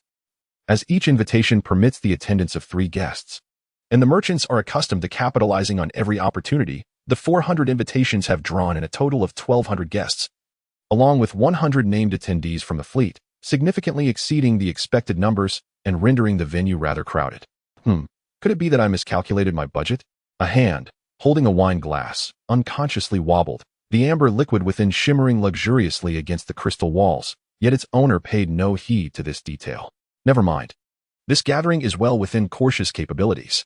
From the corner of the hall, the sky cast a sympathetic glance at the figure on the elevated platform, whose movements and voice were somewhat rigid, yet showed no inclination to partake in this burden. You are indeed a cruel individual, Chief of Staff. A sigh, tinged with bitter irony, accompanied the remark as the sky turned to see Captain Isaiah of the Thunder Fleet approaching, his expression weary. My apologies, Captain. The sky raised her glass in a slight salute to the officer who had just returned from the battlefield. Yet, as the host of this banquet, it would be rather unbecoming of you not to attend, would it not? I am indifferent. I have experienced this several times already. Isaiah absent-mindedly fiddled with a lock of his deep green hair that hung down a tad too long, shifting his gaze to the direction the sky had previously been observing, and inquired uncertainly, Do you not think that hosting such a banquet is quite a formidable burden for our technical staff? Perhaps it is somewhat challenging. Noticing the faint beads of sweat glistening on the forehead of the son of Anya Hojer, the sky's gaze softened with a hint of regret, though she swiftly decided not to dwell on the matter. However, I believe that after this trial, Korsha will better understand how to unify her subordinates, as she is already the technical supervisor of the fleet, and may even ascend to the position of chief technical officer in the imperial capital. Enduring a little hardship now will be quite beneficial. Reflecting on this, the sky added, It is said that to sharpen a lion's claws, even a lion must endure the pain of casting its beloved offspring down a cliff, as Lady Risha once advised me. Is that so? If this is a commission from the key, there is little we can do. Isaiah nodded, then turned his gaze towards the lively central hall, suggesting to the sky, By the way, do you not intend to join them, Chief of Staff?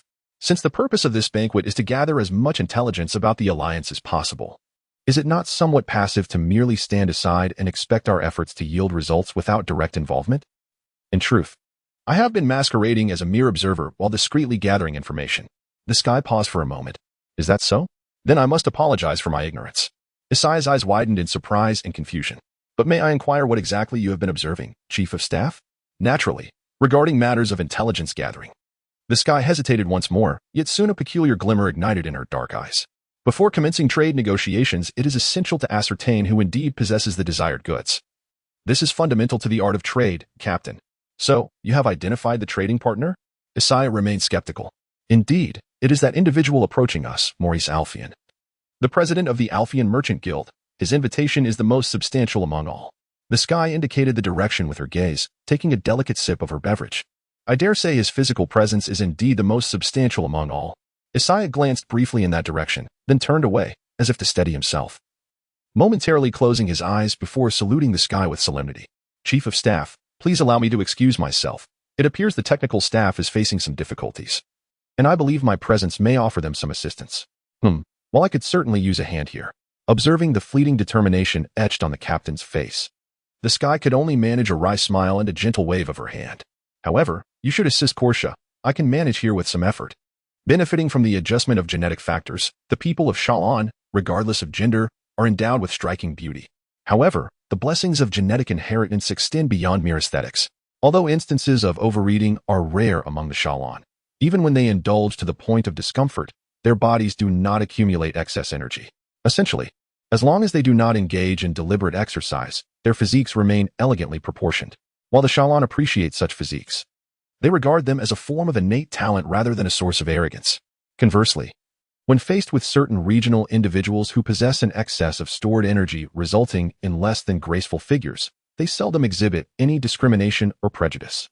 The fact that a composed individual like Isaiah could exhibit a prior lapse in demeanor suggests that the presence of the other party has thoroughly exceeded the aesthetic tolerance of the Shalon officer. The sky shifted her gaze to the towering figure approaching, struggling to suppress an urge to laugh. In terms of height alone, the individual surpassed her by a full head. Logically, such stature holds potential to develop into a formidable figure, yet the excessive bulk, necessitating a solid gold belt for support, raises questions about the possibility of harboring new life within. However, such doubts dissipate instantly upon a mere glance upwards. The silver strands of hair, untouched by the ravages of time, and the small eyes, seemingly encroached upon by the excess flesh of one's face, combined with the slowly parting thick lips, create an impression of ostentation that strikes one's consciousness with startling clarity. My dear nephew, I never anticipated encountering you in such a place. It is truly a delightful surprise. Reflexively, my gaze shifts to the outstretched hands of the other, fingers resembling sausages adorned with 4 oversized rings of varying luster, which only deepens the sense of self-awareness regarding the ostentatiousness. Nephew? Although puzzled by the term of endearment, there is no hesitation in my retreat from the embrace that would surely inflict significant psychological distress. I stand aside, casting a bemused glance at the individual struggling to regain balance. Pray tell, have we met before, esteemed President Alfian? Do not address me so formally. Simply call me uncle. Dear nephew. Morris, having finally turned around, seemingly unfazed, once more places a hand upon my shoulder, smiling radiantly as though facing a cherished friend. Otherwise, I shall have to call you young Master Hedderland. I would rather you did, I mutter under my breath. Though the title young Master Hedderland often imbues me with an inexplicable sense of estrangement, I sincerely hope he will abandon the nauseating term nephew. Esteemed President, might I inquire if your reference to nephew pertains to the Lin Trading Group? After much contemplation, this appears to be the sole rationale, yet as I voice the question, a frown involuntarily creases my brow. I am a close friend of your father, having shared many years of camaraderie. Thus, referring to you as nephew is hardly inappropriate, Morris reassures, patting my shoulder once more, his hand remaining there as if forgotten. I see. However, I respond, subtly shaking off the hand that evokes a profound discomfort. Just as I am poised to declare a severance of familial ties, when I suddenly recall the nature of my mission. Perhaps allowing him to maintain this misunderstanding is not such a grave error. After all, within the alliance, the Lin name may hold more weight than the Hedderland reputation. So, let me first ascertain the extent to which the Lin name can be leveraged. Mr. Morris, since you are aware of my identity, you must also know that I have been preoccupied with matters of the Empire for the past few years. I express, a hint of confusion crossing my features. I regret to say that your family has never been mentioned in conversations with my father. What? This is quite surprising, Morris exclaims, his astonishment quickly giving way to a sheepish demeanor as he rubs his hands together, the sound of rings clashing causing a slight wince. Considering your circumstances, this is understandable. However, to think that your father has not mentioned the Alfian family, how remiss of him. I believe there is no need for you to feel remorse, Mr. Morris, I offer in consolation, reaffirming my resolve regarding my mission before posing another query. But, is it true that the Alfian family and the Lin family share such a close relationship? Indeed, in the shadow of the nefarious Kesark family, the Lin and Alfian families represent the last bastions of freedom within the Alliance. Even in the highest council of the Alliance, our two families hold half the seats. Having united against the oppression of the malevolent Kesark for nearly a decade, our bond is closer than that of mere comrades. Half the seats? I reflect, genuinely astonished. Despite my detachment from trading affairs due to my status within the Empire, I had not realized the Lin family's considerable influence within the Alliance. Your father, Ziyang, is a commercial genius seldom seen in a century, and his courage to stand against evil is truly commendable. While many have risen swiftly within the Alliance, only the Lin Trading Group has managed to steadfastly resist the persecution of the wicked Kesark and genuinely stand shoulder to shoulder with the Alfian Trading Company. I nod, non-committal, feeling an inexplicable gloom settle over me. Yet, to have secured a bride from the esteemed lineage of the Empire and to have an outstanding heir like you, dear nephew, is something I can only envy, Morris exclaims, his gaze towards me becoming fervent and intense. Speaking of which, to inherit both the glory of the Empire's founding family and the wealth of the Lin Trading Group.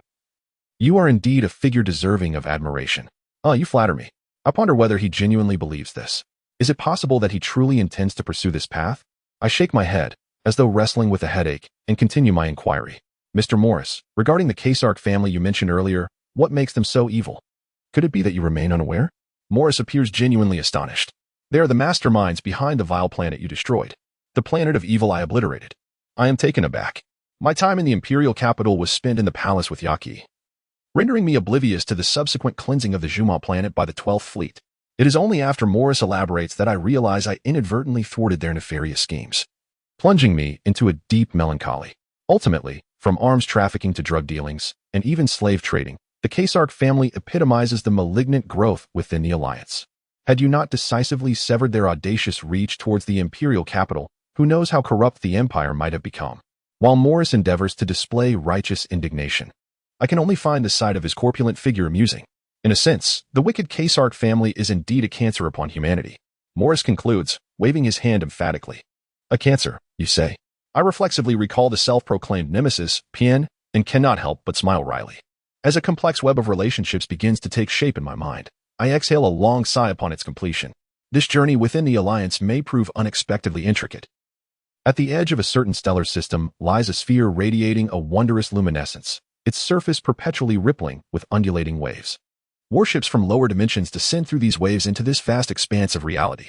The deep crimson vessels surge forth like a relentless tide from the gateway, coalescing into a blood-red mass that blots out the sun, an ominous harbinger of doom that terrifies the agents stationed at the Alliance Management Station. Their fear is well-founded. Indeed, at this entry point to the lower dimension, amidst the inky void at the edge of another stellar system, floats the shattered remnants of a colossal metallic structure. Once a central orbital fortress, it represents the second staunch resistance encountered by the Paian army after breaching the Alliance. Although the valor of the fortress defenders, who stood resolutely to protect their homeland, deserves eternal renown, their flickering flame of resistance was swiftly extinguished in the face of overwhelming power. As the victors, the Paian army exhibited no disarray within their fleet post-battle. Thus, when the management station reported their observations back to the surface, the galaxy's government scarcely hesitated in deciding whether to surrender. Another surrender? 5 stellar systems have already fallen. Jay, seemingly dissatisfied, tapped the command platform. Aside from the border skirmish and the recently destroyed fortress, they had encountered scarcely any substantial resistance. Could they not muster a modicum of seriousness in their struggle? After all, their adversaries were merchants. Perhaps the weight of expectations from their superiors was too great for them to bear. Nguyen, as if to console him, spoke while activating the projection of the Alliance star map, prompting Jay to shift his gaze to the display. A week had passed, yet they had scarcely traversed a third of the distance. On the map, divided into hundreds of sectors by dots and lines across thousands of light years, 5 sectors had already turned blue.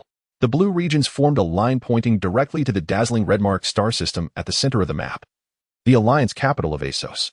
Before reaching the capital, they would have to navigate through 19 inhabited star systems, each conquest requiring considerable effort. Nguyen reminded his superior. Moreover, prior to that, even if the Alliance fleet were to be sluggish in response, they would undoubtedly mobilize.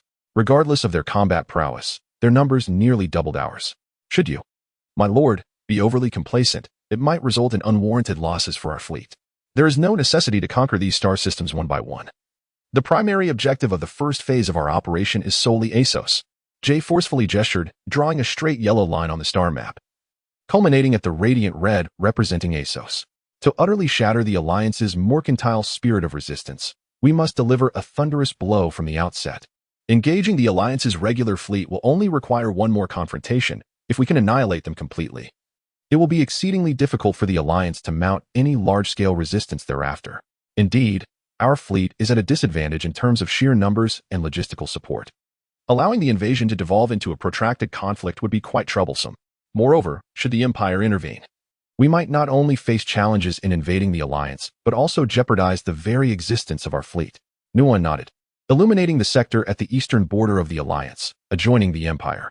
However, with the current war between the Federation and the Empire, there is little cause for concern regarding the intervention of the Celestial Army from the Bureau system, so at least our rear is secure.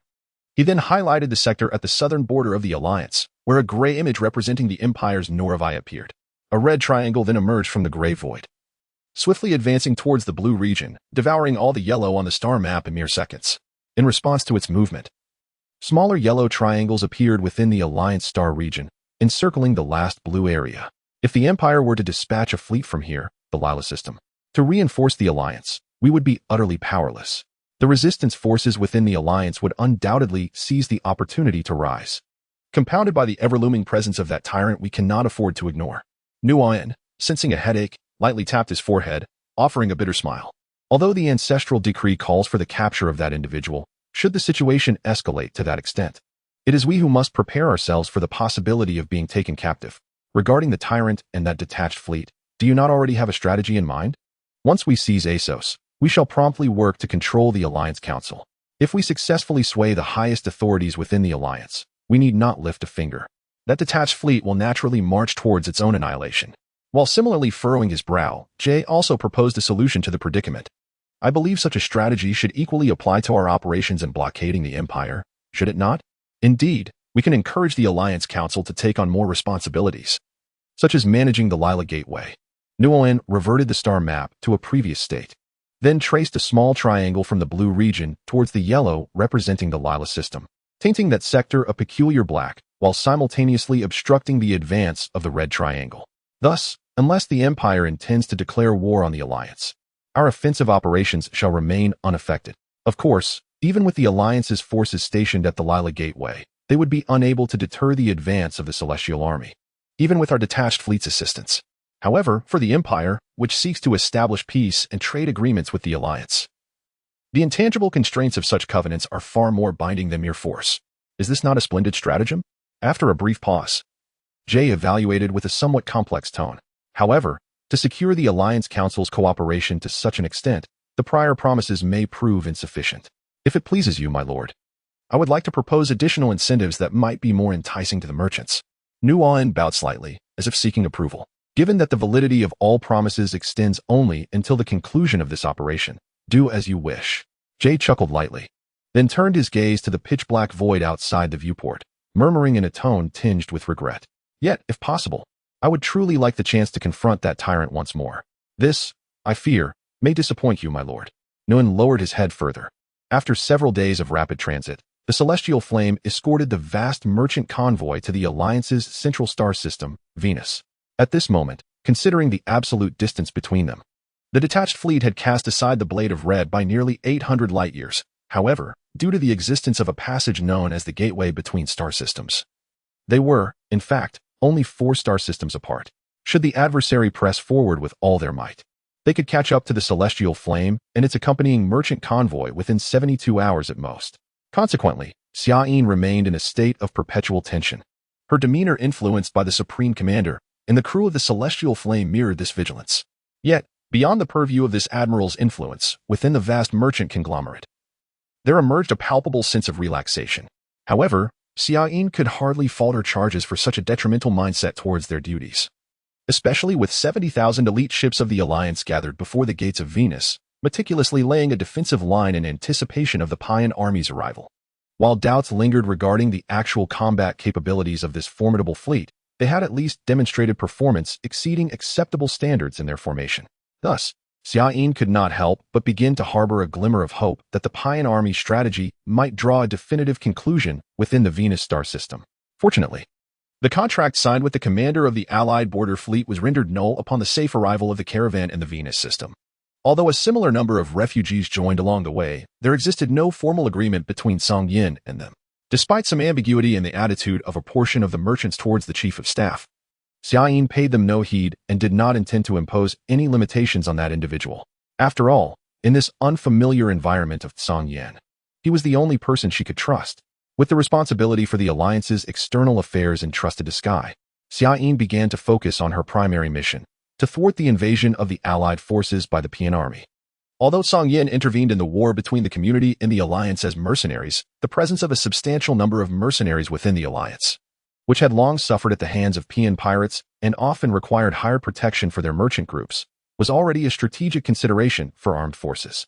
In fact, among the 70,000 fleets positioned before the gates of Venus, 5 squadrons had established close ties with the Alliance's military, eager for battle.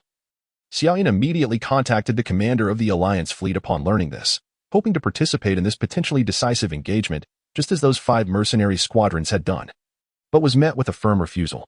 I acknowledge that your fleet possesses combat capabilities far exceeding those of the 5 mercenary squadrons, and I also look forward to the honor of fighting alongside your highness. However, I lack the authority to alter the war budget determined by the Supreme Council. Therefore, while it is deeply regrettable, I can only express my apologies to your highness. The brown-haired man who appeared on the screen gracefully declined Xia Yin's suggestion with impeccable etiquette. The Princess Yanalavine, who could not utter the word free, was left in frustration as she bid farewell to the other party and stared blankly at the now translucent screen. Seems like you've been turned down? At some point, Sky had arrived at her side, a sweet aroma of fruit wafting into her nostrils. Turning to look, Xia Yin found a familiar face adorned with a warm smile, albeit with a hint of mischief in those dark eyes. Would you like some? Sky smiled, gently shaking the jade cup in hand. No. Xia Yin redirected her gaze back to the void screen, decisively rejecting the temptation of orange juice. Please don't say such sorrowful things. I specially prepared this for you. However, the other person stepped closer, placing the jade cup before her, and I added plenty of sugar, nearly to a level that would intimidate an ordinary human. If you refuse, I'll have to pour it out, and Korsha will complain about my wastefulness. Please drink it as a favor to me, your highness. Well, if that is the case, I suppose I shall do you this favor. Only then did Xiaoyin turn to take the jade cup, taking a small sip that elicited a satisfied expression. Though she soon frowned as she noticed the chief of staff observing her with a curious gaze. Sky, are you perhaps thinking of something inappropriate right now? Not at all. I was merely reflecting on the magnificence of genetic engineering, Sky shrugged innocently. To maintain such distinct individual traits while uniformly calibrating physical characteristics is indeed a testament to the technology that birthed the Xiaolan Empire. Such thoughts are quite unbecoming for a lady. Xiaoyin shot him a sharp glare, then began to defend herself. Moreover, I don't believe personal preferences have anything to do with genetic engineering, just like Admiral Yushi's fondness for drinking. Although this hobby is indeed rare among the people of the firmament, I know there are many fervent enthusiasts of alcoholic beverages in every terrestrial realm, are there not? While your argument holds some truth, I still doubt that this overly sweet orange juice would find many admirers anywhere. Sky scratched his head, choosing to end this pleasant, yet ultimately trivial conversation. But let us return to a more serious topic, shall we? Regarding our course of action. I have been pondering what actions Song Yin should take next, and you were the one who steered the conversation into this frivolous direction, Sky, Xiaoyin asserted stubbornly. Ah, my apologies. Sky chuckled wryly, collecting his thoughts before expressing his opinion. Since our request to participate in the battle has been declined, I suggest we head directly to the capital system of the Alliance and see if fortune favors us. To the ASOS system? Perhaps having considered this question before. Xiaoyin displayed no surprise, merely gazing at Sky in silence, awaiting his next words. Yes, the ASOS system.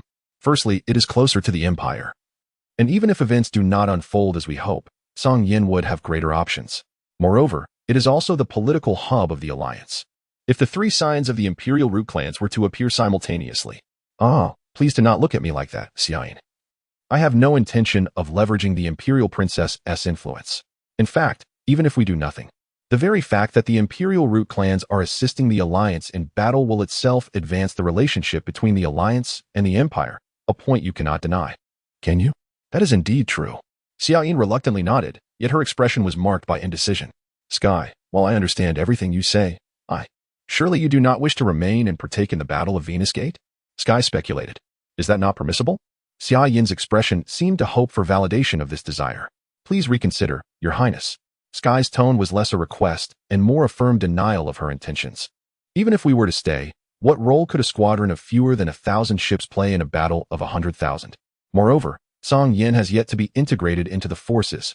Acting independently could create confusion for the Alliance's military judgment. But the PN army could also misjudge due to our presence. Could they not? Xiaoyin reiterated her stance. And even a squadron's strength, if deployed at a critical moment to pivotal locations, could significantly influence the outcome of the war. While that may be true, how do you intend to grasp the overall battlefield situation without being part of the Alliance's command system? And what will you rely on to identify those so-called pivotal points? Sky pointedly questioned, his tone growing slightly stern. Please, calm down, Xiaoyin.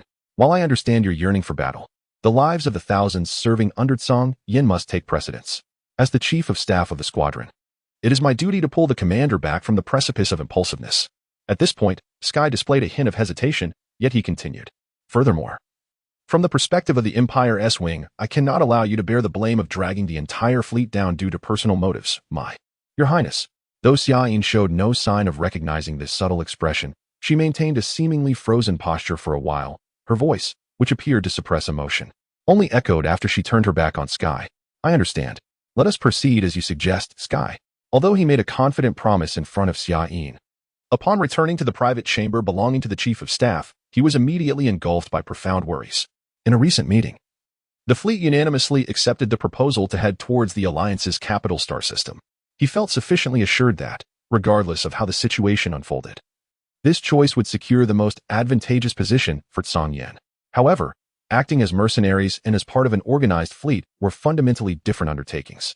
The most significant distinction lay in logistics. While the state provided all supplies for an organized fleet free of charge, mercenaries had to bear their own costs. Even for antimatter fuel, despite reaping a profit from the previous escort mission that would dazzle an ordinary person, the financial demands of maintaining 1,000 warships were equally immense. A rough calculation suggested that the profit might not even cover the one-way fare for the fleet to the ASOS star system. Tragically, among the staff, only the technical advisor, who was also troubled by the supply list, seemed to grasp this reality. Was he left with no choice but to dip into his private savings?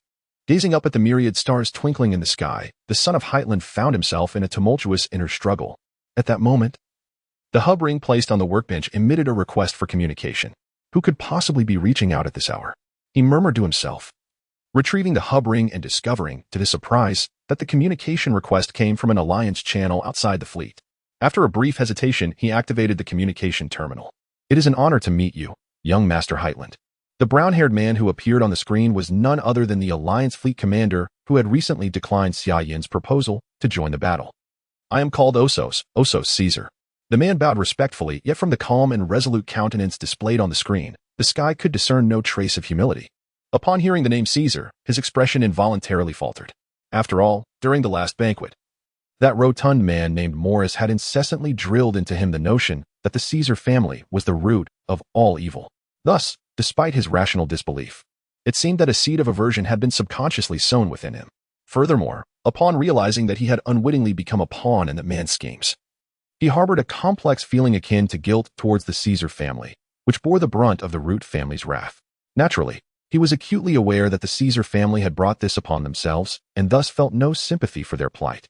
To have the privilege of meeting the commander of the Alliance fleet should indeed be my honor. He offered a wry smile and nodded in return, swiftly steering the conversation back to the matter at hand.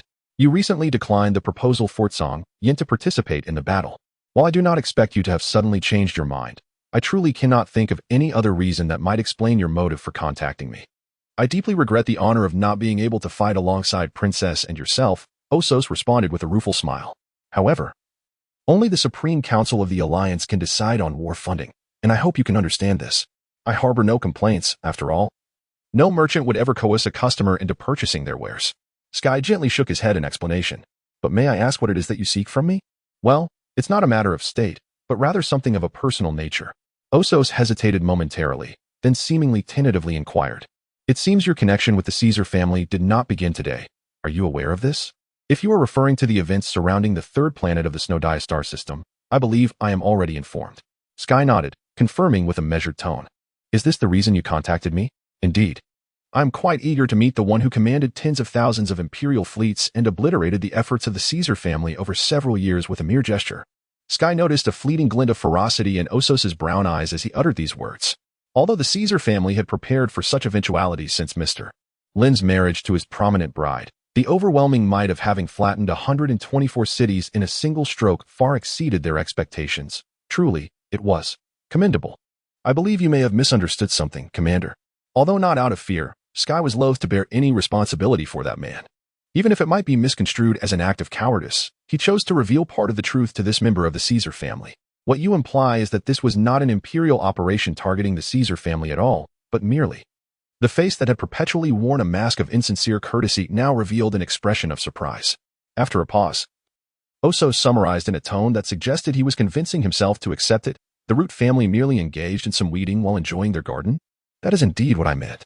Sky couldn't help but feel a twinge of sympathy for the brown-haired youth, who seemed to be struck by a heavy blow. Though I regret to say this, to the Empire, capable of reverting stars to their primordial molten state, a mere Alliance merchant guild is hardly a matter of concern. After some thought, Sky added, as for my insignificant connection to the Lin Merchant Guild as a member of the Root family, that is purely coincidental. You are truly adept at undermining your opponent's morale, young master. A genuine rueful smile appeared on Osos's face. In this way, I find myself unable to harbor any hatred towards you, nor do I feel inclined to continue opposing you. My apologies, I did not intend to diminish your spirit. I merely stated the facts. Sky shrugged, speaking in a nonchalant tone. To so easily trample upon our dignity. Osos closed his eyes, murmuring as if in lament. And this is why I detest those self-righteous Shaolin people. Is this why you rejected the assistance of Tsang Yin? Sky inquired, his interest piqued. Indeed. Though it is merely for personal reasons. Osos gazed at Sky with a mix of admiration and regret. I have heard you were born and raised in the terrestrial world. Yet it appears you have now fully ascended to the heavens. Is that so? Sky's astonishment was evident on his face. As a rare individual who had experienced life both on Earth and in the heavens, he understood better than anyone the fundamental conceptual differences between the Earth-dwellers and the Sky-dwellers. Although he had first sensed this insurmountable spiritual disparity upon arriving in the capital of Ifahal, he had never imagined that one day he would find himself standing at the same height, gazing down upon the Earth. Had he unknowingly been influenced by Shaolin culture? Sky couldn't help but chuckle bitterly, uncertain whether this was a stroke of fortune or misfortune. He had no intention of forcing himself to change anything at this point. Young master, your next destination is the ASOS star system, is it not?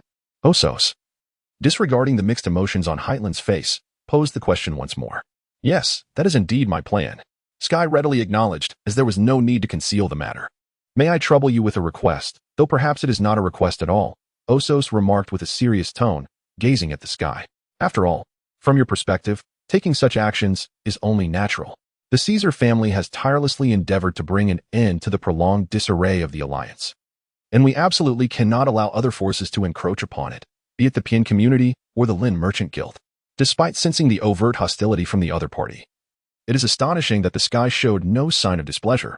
However, the Alfian family is different. They are true merchants, willing to sell anything for the right price.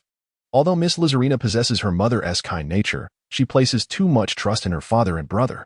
I am not entirely clear on your meaning, the Sky replied. Meeting his gaze with depth. Next, I shall command the 70,000 Alliance fleet in battle against Pian. I will, of course, exert every effort to secure victory. Yet, Osos refrained from elaborating further, continuing to express his own thoughts. However, it is an undeniable fact that the quality of the Alliance forces pales in comparison to the battle-hardened Pian army. Therefore, should an unwelcome event transpire, I implore you to safeguard the Empire's interest within the Alliance. I recall you just mentioned your disdain for the Shalon. The Sky sought clarification on his true intent. I harbor a hatred for the Shalon, as well as for the Pian, Osos reluctantly confessed. However, in terms of trade, the Empire's reputation far surpasses that of the community. That is all. I see. I believe I understand your point now. The Sky nodded gently, though it feels somewhat odd to make such a promise. I will strive to advocate for the Alliance to side with the Empire. Of course, even if you protest later, I shall remain indifferent. That will suffice. A genuine smile graced Osos's face as he bowed to the Sky. However, please keep this matter confidential from my father. The planet Juma holds significant hope for him. And I apologize in advance if my actions in the Osos system inadvertently offend you. May I inquire who your father is? A sense of foreboding washed over the Sky.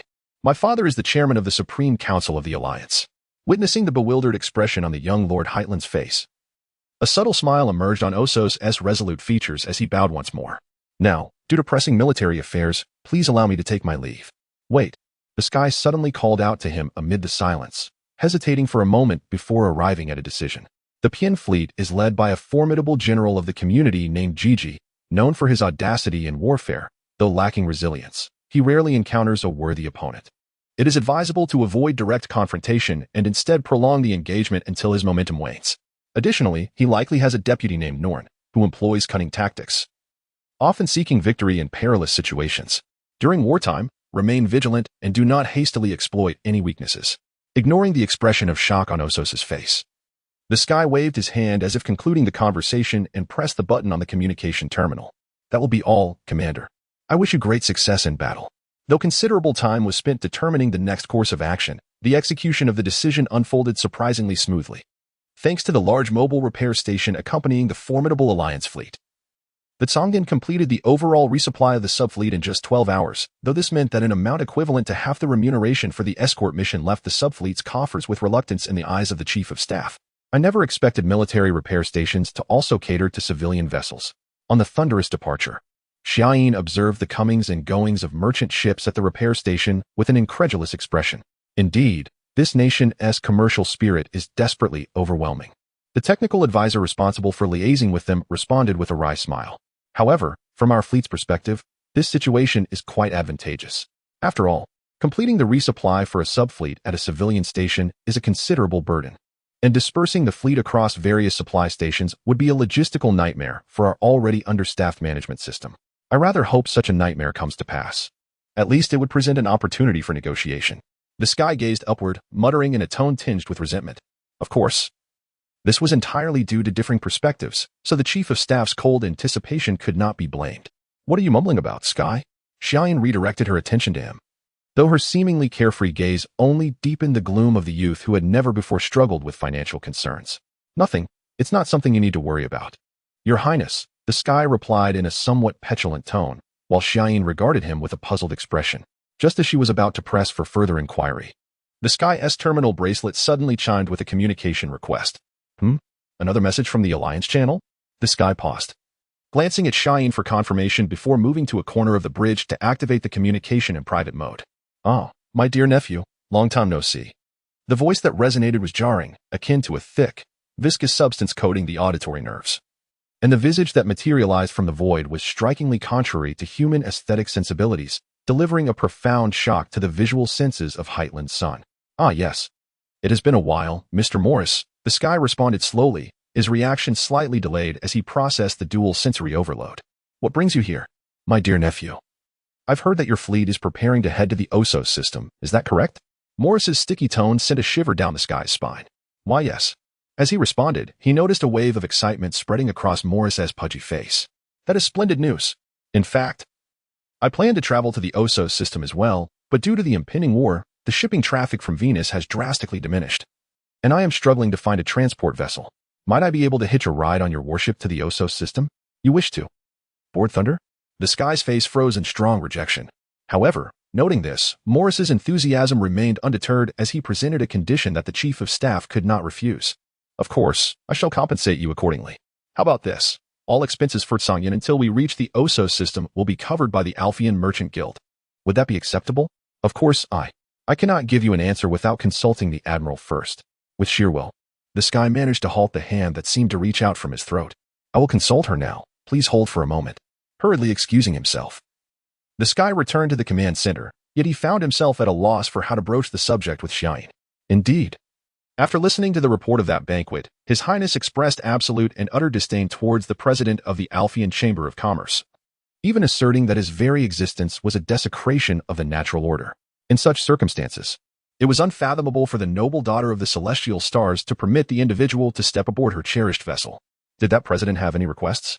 However, while Sky hesitated, Shine proactively brought up the question. Since the Chief of Staff had not activated the visual shield, the imagery was still visible from the command platform. Well, in truth, he requested to board the detached fleet en route to the Osos star system and promised to offer remuneration. With a sense of resignation, Sky conveyed the truth. Although I believe this is a rather advantageous deal, I shall leave the final decision to you, esteemed Vice Admiral. Very well. Shine nodded with composed gestures. Really? Is this true? The unexpected response left Sky overwhelmed with gratitude, yet simultaneously filled with doubt. However, I recall that you did not particularly favor that individual, did you? Of course, I disdain him, yet I am capable of distinguishing between personal sentiments and collective interests. The first princess of the Fihard family displayed a look of utter revulsion, yet her gaze softened when it fell upon Sky. The financial situation of the detached fleet is not looking optimistic, is it? Sky, you could have informed me sooner. I might have been able to devise a solution. As she spoke, Shine retrieved a small quadrangular crystal from her hub wrist and placed it in Sky's hand. This is. Exuberant light erupted from her deep black eyes. It contains 2 million Imperial coins, which my father saves for me each year. The banking system in the Alliance accepts Imperial coin transactions, does it not? Not yet comprehending the vast concept of fleet logistics, the princess innocently suggested, I believe that if I convert them into Alliance currency, it should sustain the fleet for a while, right? Oh, it should. Sustain us until the next supply, perhaps? Those black eyes dimmed gradually. Within the territory of the Ayanos Free Star System Alliance, there are a total of 827 inhabited star systems, making it the largest in the human realm, second only to the Empire and the Commonwealth. However, among these 800 inhabited star systems, there exist vast disparities in economic levels, political structures, and indigenous cultures. Although it is challenging to find a basis to judge the merits of two distinct cultures, when comparing economic levels and native political forms, the Osos star system undoubtedly stands as the most suitable candidate for the capital of the Alliance. In fact, it was one of the 54 inhabited star systems that initially formed the Alliance agreement, thus serving as the capital star system since the inception of this interstellar nation. Thanks to the conveniences of free trade within the Alliance, the Tsangyan effortlessly traversed through 15 inhabited star systems without any hindrance, reaching the capital of Osos. Although 2 resupplies were conducted along the way, under the condition that the Alphean Chamber of Commerce bore all operational costs, the 2 sums, which could have drained the meager savings of the detached fleet, ultimately remained in Tsangyan's possession. This brought a momentary relief to the Chief of Staff, who had been lamenting over the ledger each night, and upon seeing the generous president, he found that the rotund figure was not so unpleasant after all. Upon arriving at the capital of Osos, Morris promptly paid another substantial fee for employment before hastily departing the detached fleet, merely giving Sky's shoulder a pat and leaving behind a remark that troubled him greatly. Dear nephew, should you have the opportunity to visit the Radia star system, Please do come to the Alphean Chamber of Commerce. I shall introduce you to your brother, and Lizarina has long been eager to meet you. Huh? By the time Sky regained his senses and was about to inquire further, Morris had already vanished into the magnetic floating vehicle that had come to greet him, leaving behind a cloud of suspicion and unease in the heart of the scion of Heightland. I wonder, even if you're moved, would you truly allow yourself to be deceived so easily? Until Portia patted his shoulder, Sky continued to gaze in the direction of the departing convoy. Although that fellow always presented himself as a nouveau riche, he is not as simple as he seems. Moreover, I have a persistent feeling that he has been concealing something important from us. I have observed this as well. There must be some deeper conspiracy hidden within the alliance. However, regrettably, we have yet to obtain any intelligence that could serve as a basis for judgment. Sky frowned in agreement. Though he yearned to ascertain the source of his unease, he remained without any leads. Well then, having finally arrived at the capital of Assos, I have momentarily evaded the pursuit of Bien. Although it is uncertain whether this safety will endure, perhaps I should allow myself a brief respite? Portia stretched languidly, comforting himself with this thought, only to obliterate the sense of ease that had just settled in Sky's heart with a single statement. In any case, during this period, I shall endeavor to gather intelligence regarding the alliance from the information network, while you prioritize maintaining the normal operations of the detached fleet. I genuinely appreciate your efforts. Sky mumbled, shaking his head with an expression of exasperation as he gazed towards the exit of the hangar. I think I shall take a stroll on the surface of Noah. I will return later, so please convey my regards to the Vice Admiral. Such behavior does not exemplify leading by example, Chief of Staff. Portia chuckled lightly. The soldiers are still dutifully remaining aboard the ship.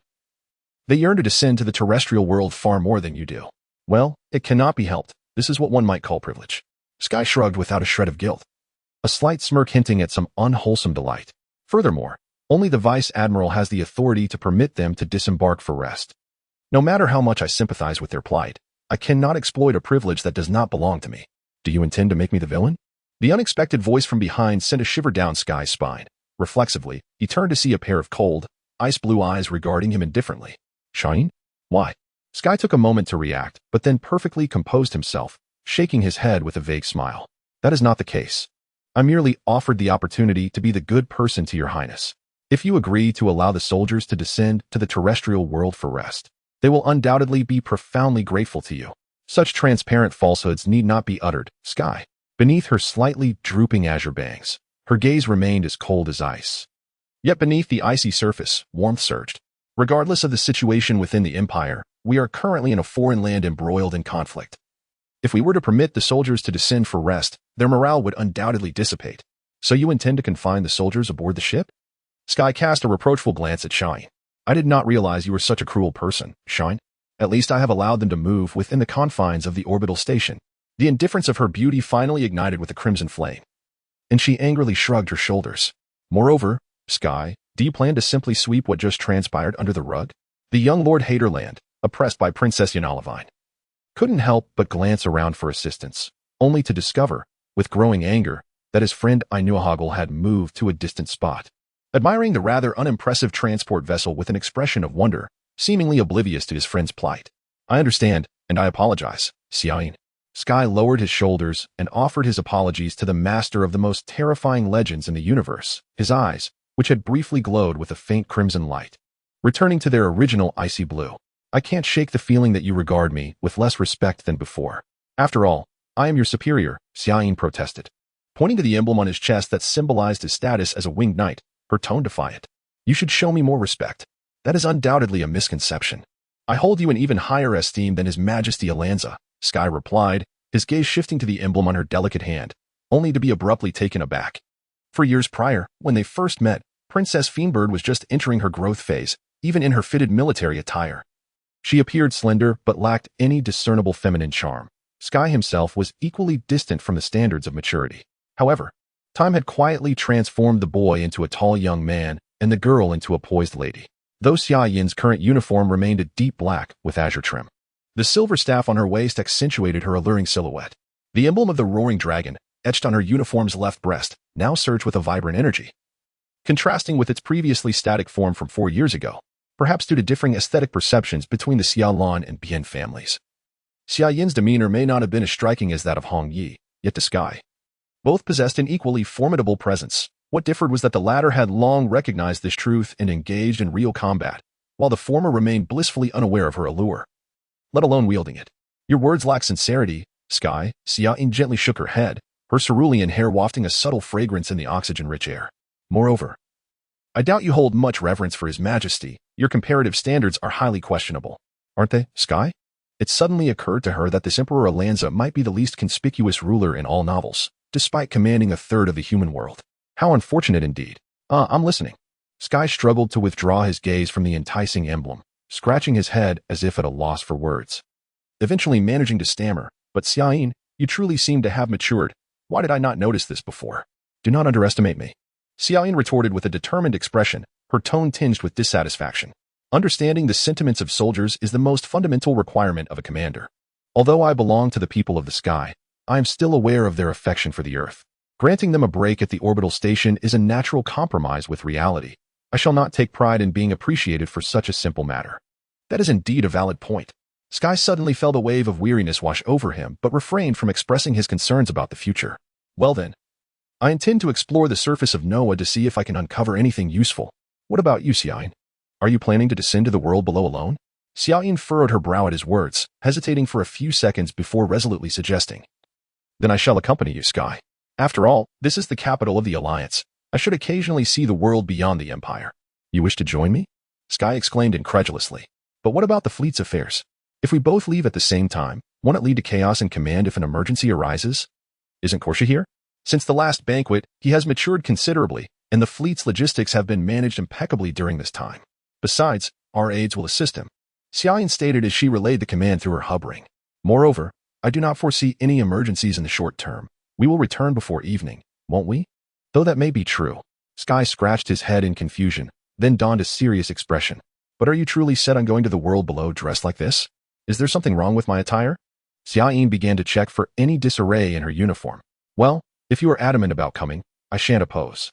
Observing Xiaoyin's attempts to straighten her military uniform, Sky's lips curled into a meaningful smile, then he shook his head, confidently assuring her, rest assured. I shall protect you should any unforeseen circumstances arise. Look forward to the delights awaiting us in the world below, my lady. Unlike the quaint village of Kongding on the border, Noah, as the capital of the Alliance, stood as the commercial nucleus of the most prosperous star system. Boasting 35 orbital towers across its 7 continents, linking to orbital stations above the atmosphere and managing vast logistics exchanges.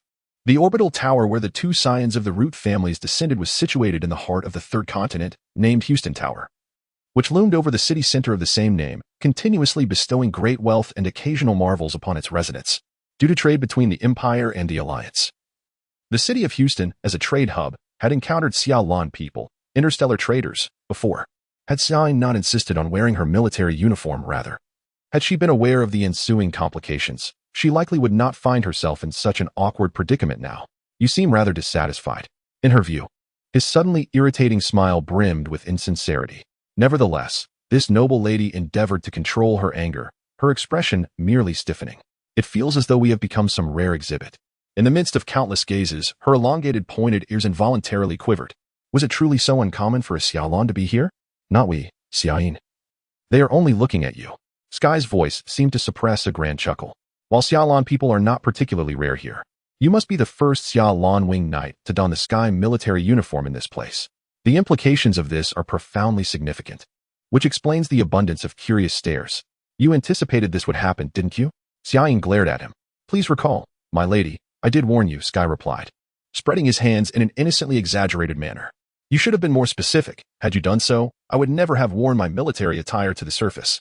The delicate brows tilted at a perilous angle. The gaze grew increasingly frigid.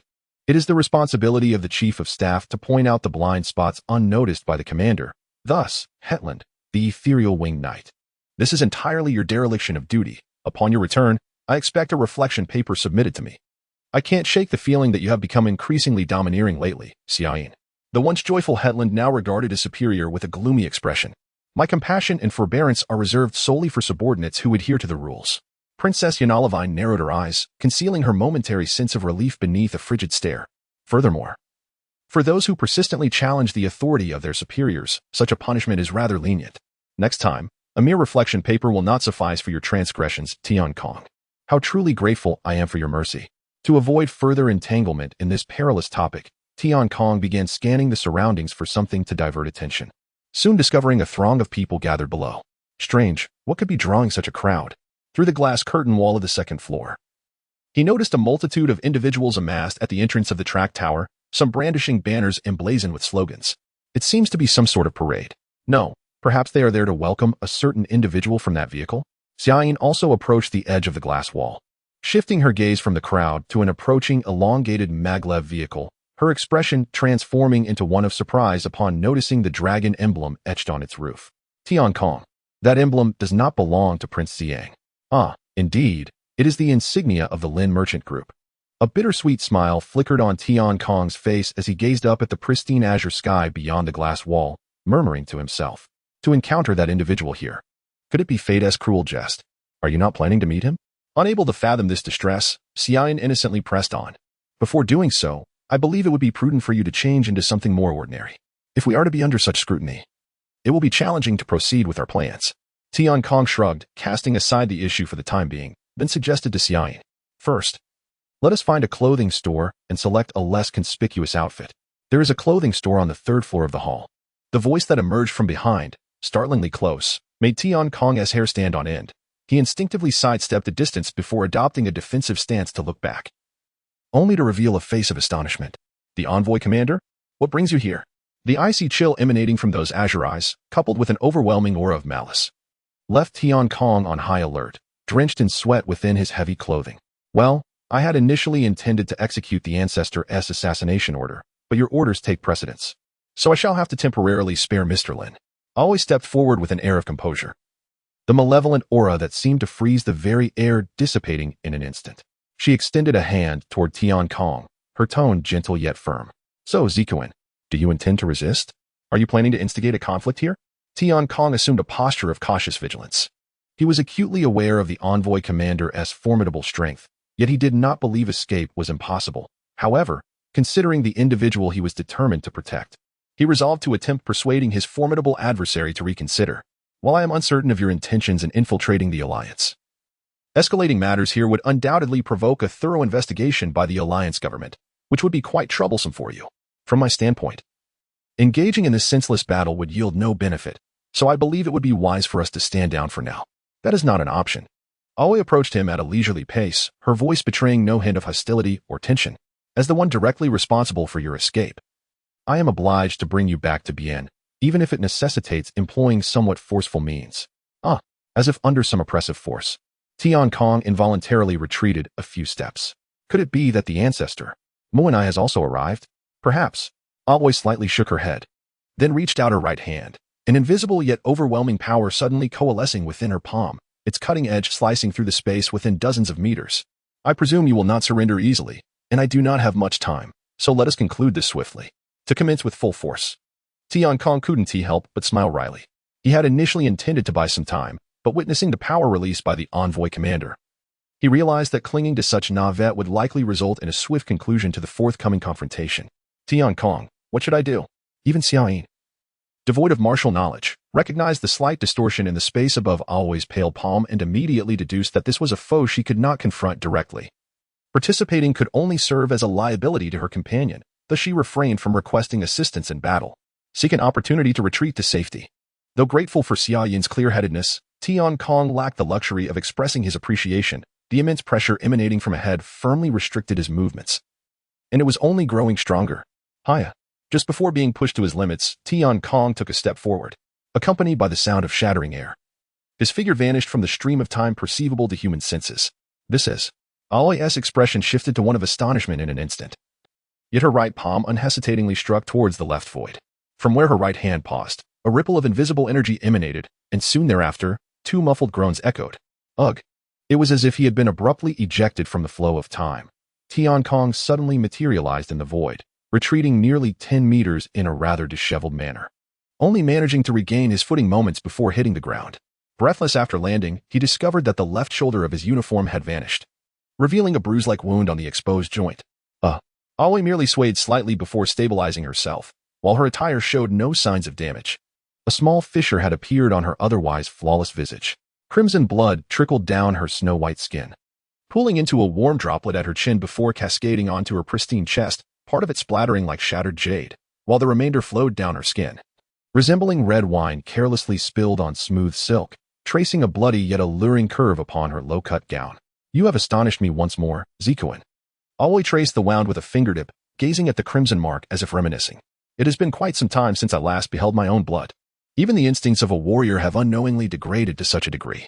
Otherwise, that strike should have directly incapacitated your heart. Likewise, had it not been for my first attempt at simultaneously wielding extreme sound and chi sword, I would not have foolishly collided with your palm." Tian Kong allowed his left hand to hang limply while he began gathering internal energy in his right hand. Moments later, with a crisp crack, a faint blue glow manifested in his palm, measuring just a few inches in length. "If we continue this fight, I shall accompany you to the end. But you should be aware that this time, it will not end with merely a wound." The Sky squinted, gazing at his opponent in an attempt to project an intimidating demeanor, though his heart trembled with trepidation. "Damn, this is no match at all." I aimed for the left shoulder, yet at the moment of impact, my strike was deflected by an unseen force, merely grazing his skin. This fellow possesses strength far more terrifying than Ding Xin, as the son of Hateland struggled to overcome his insecurity. He suddenly noticed a flicker of what appeared to be delight in the deep azure of his opponent's eyes. "Is that so? Then I shall anticipate your conquest." Aoi nodded slightly, her visage, reminiscent of a frozen beauty, revealing a hint of excitement, before she silently stepped forward. As her foot touched the ground, she had already slipped into the embrace of the Sky, striking with an open palm devoid of any force. I could perform such high-speed movements as well. When this thought reached his ears, the Sky had only enough time to cross his arms in defense, only to be astonished to discover that her hand bore no power. Whoa. The explosive force manifested 2 seconds later, penetrating his defenses and delivering a blow to his chest that sent his 160-pound frame hurtling through the air, shattering the glass facade of the second floor and plummeting to the ground below. This was the penetrating force, a power that sacrifices strength for the ability to bypass defenses.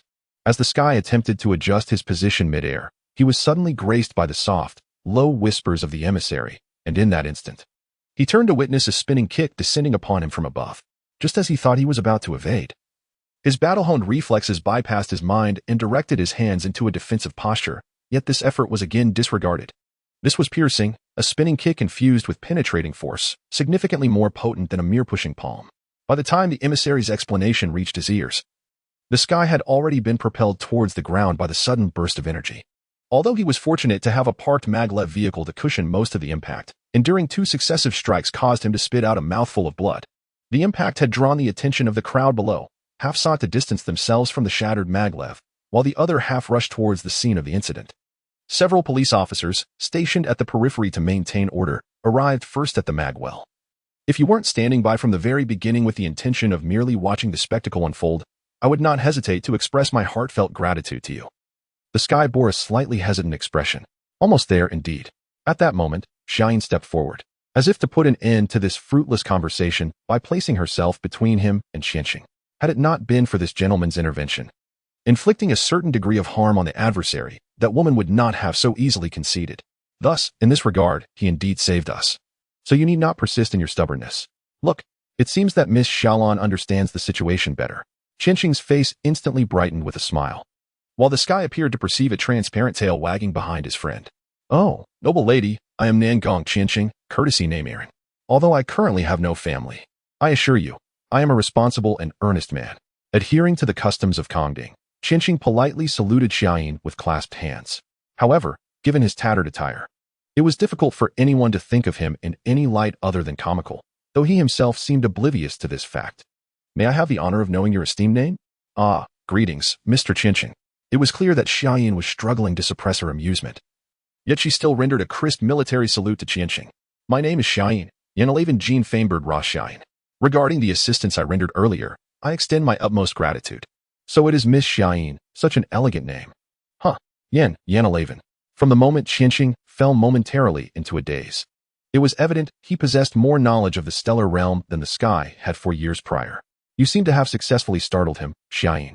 The Sky regarded his friend, who was now sweating profusely, with sympathetic eyes, yet a strange sense of exhilaration surged within him. It appears that the reputation of the Wrath of Crimson Flame resonates loudly even among the Alliance. I had no intention of frightening him, merely adhering to the formalities of introducing myself. Xiaoyin appeared dissatisfied, explaining to the Sky. "Moreover, when we first met, I also introduced myself in such a manner. Since he displayed no signs of distress, I assumed that the people of Kongding were also composed. Ah, you are correct. It's just that this fellow tends to be rather dramatic, in weighing the importance of personal image against the honor of his homeland. This guy hesitated briefly before opting for the latter, thus his tone lost much of its earlier uncertainty. I see. I thought he would be a braver individual. Xiaoyin cast a disappointed glance at Qianqing, who, cornered and at a loss for words, wore a dejected expression but defiantly raised a middle finger at the sky in an unseen gesture. However, I believe you should express your gratitude to him. Xiaoyin then suggested to the sky. Well, perhaps you are right. The sky shrugged. It is I who ought to be thanking you, Your Highness. As this voice came from behind, the sky, who was about to say something, promptly sealed his lips and cast a wary gaze at the approaching figure. Yet, the latter continued to disregard the animosity directed at him. According to the police investigation, it appears that the assassin from Bian originally targeted me. Had it not been for your intervention, Your Highness, I might not have had the opportunity to express my gratitude here. Lin Heng bowed to Xiaoyin. Please accept my thanks. I did not intend to save you, Xiang Gong. Perhaps influenced by the subtle teachings of Lord Haderland and the elders of the 13 clans of the Empire. Xiaoyin did not harbor any resentment towards this man who had successfully united the imperial clans, yet she remained discreetly indifferent to the living embodiment of cunning merchants. Had the assailant not suddenly attacked Lord Haderland, we would certainly not have intervened in this conflict. Therefore, if you wish to express gratitude, it would be more appropriate to direct it towards Lord Haderland. Xiaoyin casually pulled the sky closer, seemingly intent on concluding this exhausting conversation. Ah, I think that is unnecessary. Lin Heng gently shook his head, glancing at his son from the corner of his eye. After all, filial piety is the responsibility of a child. And if one were to trace the roots of this incident, the true culprit is indeed this fellow. The saying you reap what you sow implies that others need not extend sympathy. Indeed, that was my oversight. The sky nodded steadily. Although it cannot serve as an excuse at this juncture, had I been more vigilant regarding the assassin's presence, I would certainly have retreated to a place where I would not interfere with her. It seems the bond between father and son is indeed deepening. Lin Heng slightly furrowed his brow, gazing intently at the sky with a look of earnest reflection. Why could this be? What a question. Of course it is. The sky appeared somewhat agitated, yet before he could finish his thought, Lin Heng had already drawn a conclusion. Ah, it must surely be due to the rebellious phase, right? The commander of the Lin family scratched his head as if troubled, letting out a sigh that conveyed his exasperation.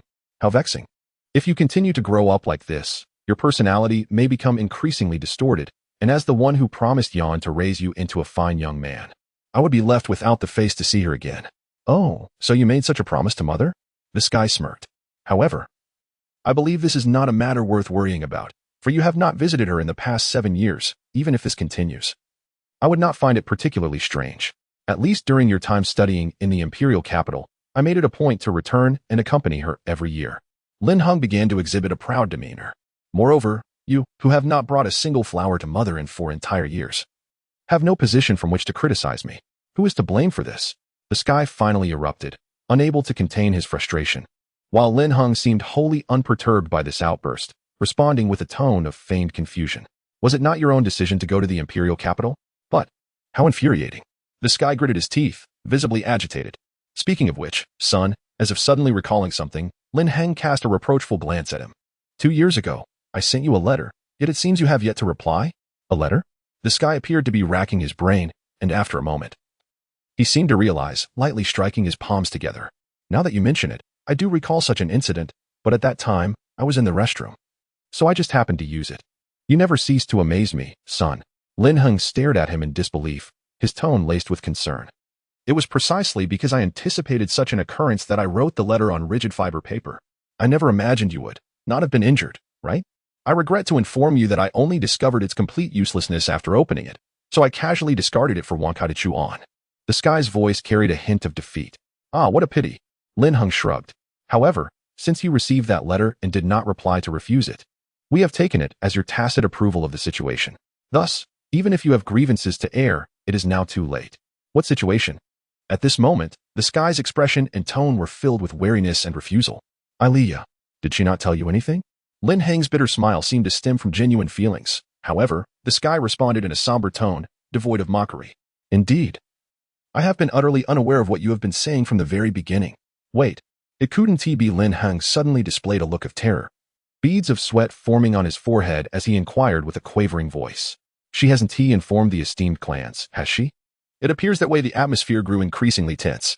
How infuriating. What on earth is going on? Well, perhaps we should forget about this matter for now. My son. Lin Heng shook his head as if resolved to a certain decision. Although I believe that child would make a splendid consort. Considering the interference from the Jinji clan, I can only offer her my apologies for now. I will personally visit her to express my regrets when I have the chance. But for the time being, you should return to the Empire swiftly, Your Highness. While the experienced exchange of barbs between father and son kept their wits about them, Xiaoyin, who had not yet undergone such a verbal ordeal, displayed a dazed expression. When called upon, her response was involuntarily delayed. We already have plans in this regard, so there is no need for you to worry, Xiang. So you indeed intend to wait for the outcome before departing? Lin Heng's countenance revealed his distress upon hearing this. While I might suggest you maintain some faith in the allied forces, it is undeniable that this nation has grown accustomed to a long-standing peace. Despite the numerical superiority of the allied fleet, even I cannot ascertain which side will ultimately prevail in considering the worst-case scenario.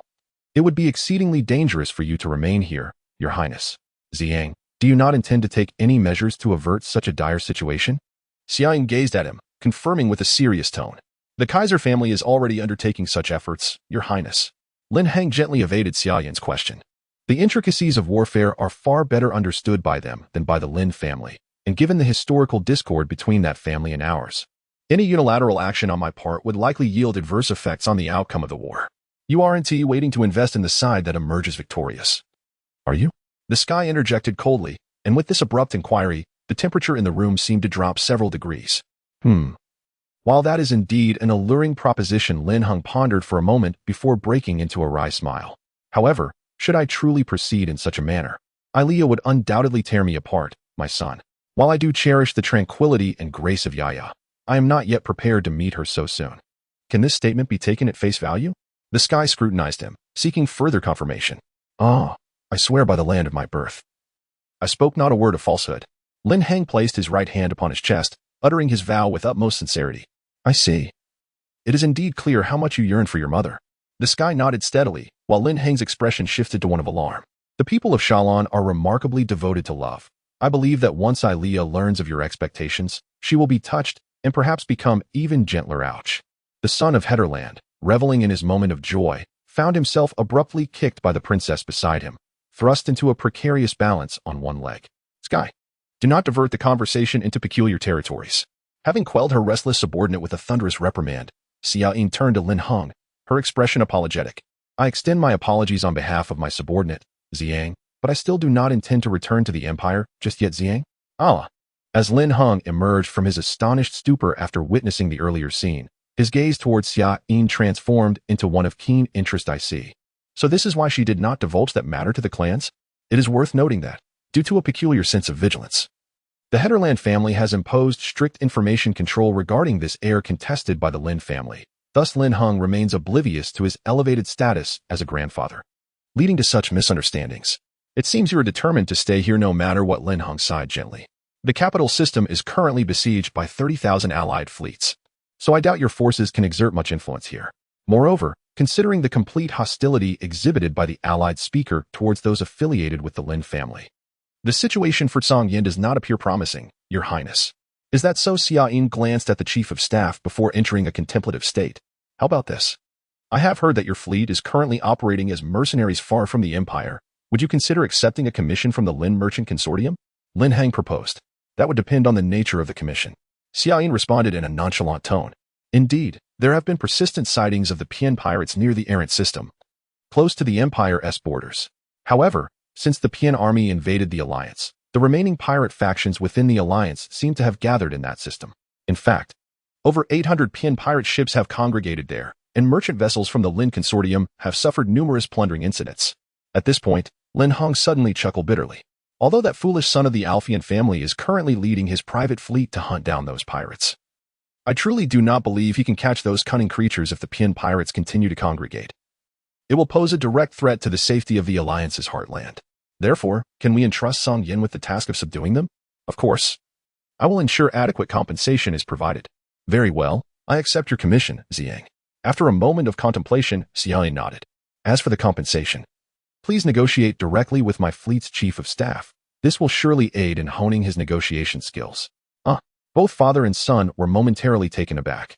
Then I shall prepare for the expedition. I take my leave now. Before turning to depart, Xiaoyin couldn't help but cast one last glance at the duo, where their gazes met. A flicker of thunder seemed to spark, prompting her to add, in any case, I look forward to your swift consensus. Unlike the Empire or the Community, which are governed by a singular ethnicity, or the Beria Federation, which originated as a coalition against pirates, the Ayanos Free System Alliance can be described as an interstellar nation united through the trade activities of merchants. Thus, within this realm, the merchant class holds absolute dominance, governing the nation through their values. To manage the vast military budget, the merchant-led parliament continually reduces the scale of the space fleet, maintaining it only at the minimum necessary level for national security. Concurrently, to eradicate the potential for military influence to grow, the Parliament has strictly limited the powers of military leaders within the Alliance Charter. It stipulates that in peacetime, the sole task of the Allied forces is to curb the number of PN pirates within the Alliance and ensure the safety of interstellar trade, yet, in practice, even such duties are often supplanted by private armed forces of certain merchant associations. Within the Alliance, there are a total of 576 recognized interstellar merchant associations of a certain scale, among which the top 3 are the Kaiser Merchant Alliance, the Alphean Consortium, and the Lin Consortium. Each of these 3 associations manages dozens of inhabited star systems and has established private military forces capable of rivaling the regular fleet of the Alliance, rendering even the most audacious PN pirates reluctant to engage them directly. Certainly, the other chambers of commerce still maintain their private militias. However, regardless of scale or quality, even the least among them, the Lin family, cannot hold a candle to the formidable forces commanded by the Caesar Commerce Alliance, which has long dominated the Alliance Council. This powerful coalition possesses a private military so strong that even the second and third-ranked Alphean and Lin family trading companies must unite to mount any effective resistance. For merchants beleaguered by pirate incursions, the eradication of these marauders is perhaps the only venture where they do not weigh the cost of capital. The thrill of transforming from prey to predator is an unparalleled luxury that money cannot buy. Yet, this exquisite experience is reserved solely for the heirs of a few prominent trading houses within the Alliance. Chasing down a mere 100 pirate ships with thousands of warships may not seem impressive, even to laymen, yet the merchants have tacitly agreed to overlook the vast numerical disparity, focusing instead on the audacity to confront the pirates. Victors returning from such campaigns against piracy become the darlings of the social scene, a primary motivator for the young masters to take such risks. The heads of these major trading houses genuinely believe that these experiences will hone the leadership skills of their heirs, providing unwavering support, though this does not apply to the Lin family, who lack the prerequisites for such endeavors. After listening to the explanations from the sky, Xiaoyin nodded calmly, though her brow remained furrowed as she gazed at the immense array of allied forces on the star map. However, is it truly necessary to deploy 12 fleets to encircle a mere 1,000 pirate ships?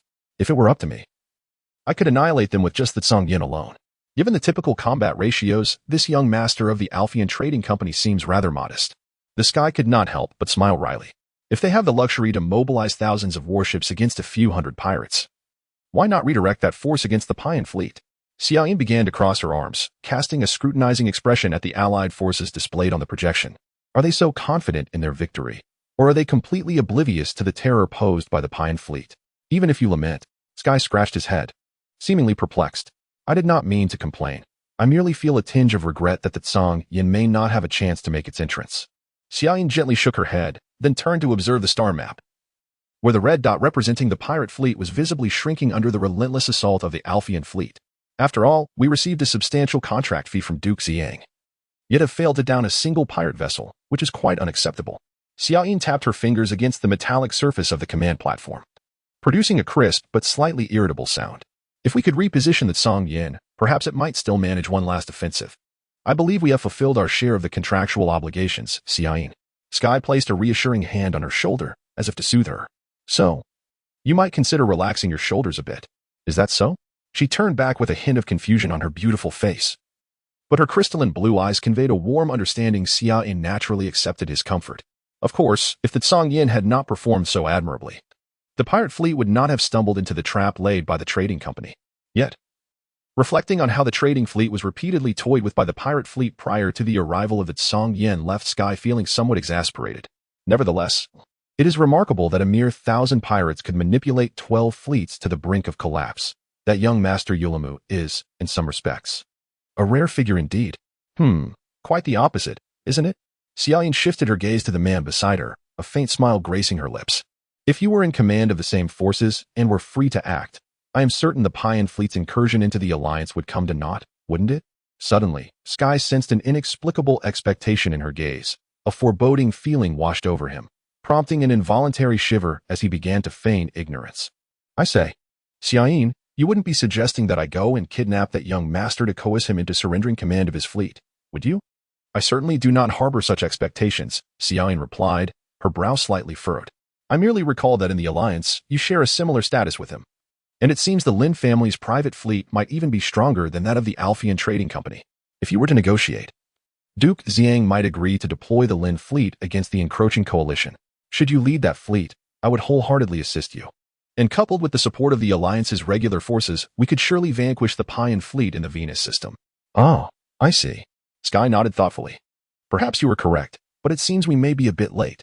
Firstly, we are currently over 3,000 light-years from the Venus system. Even if we were to return immediately, the conflict at the gate would have long since concluded. Thus, I am merely contemplating the possibility. Xiaoyin cast an intriguing glance at him. However, I did not expect your aversion to Duke Xiang to surpass that of Duke Hetland.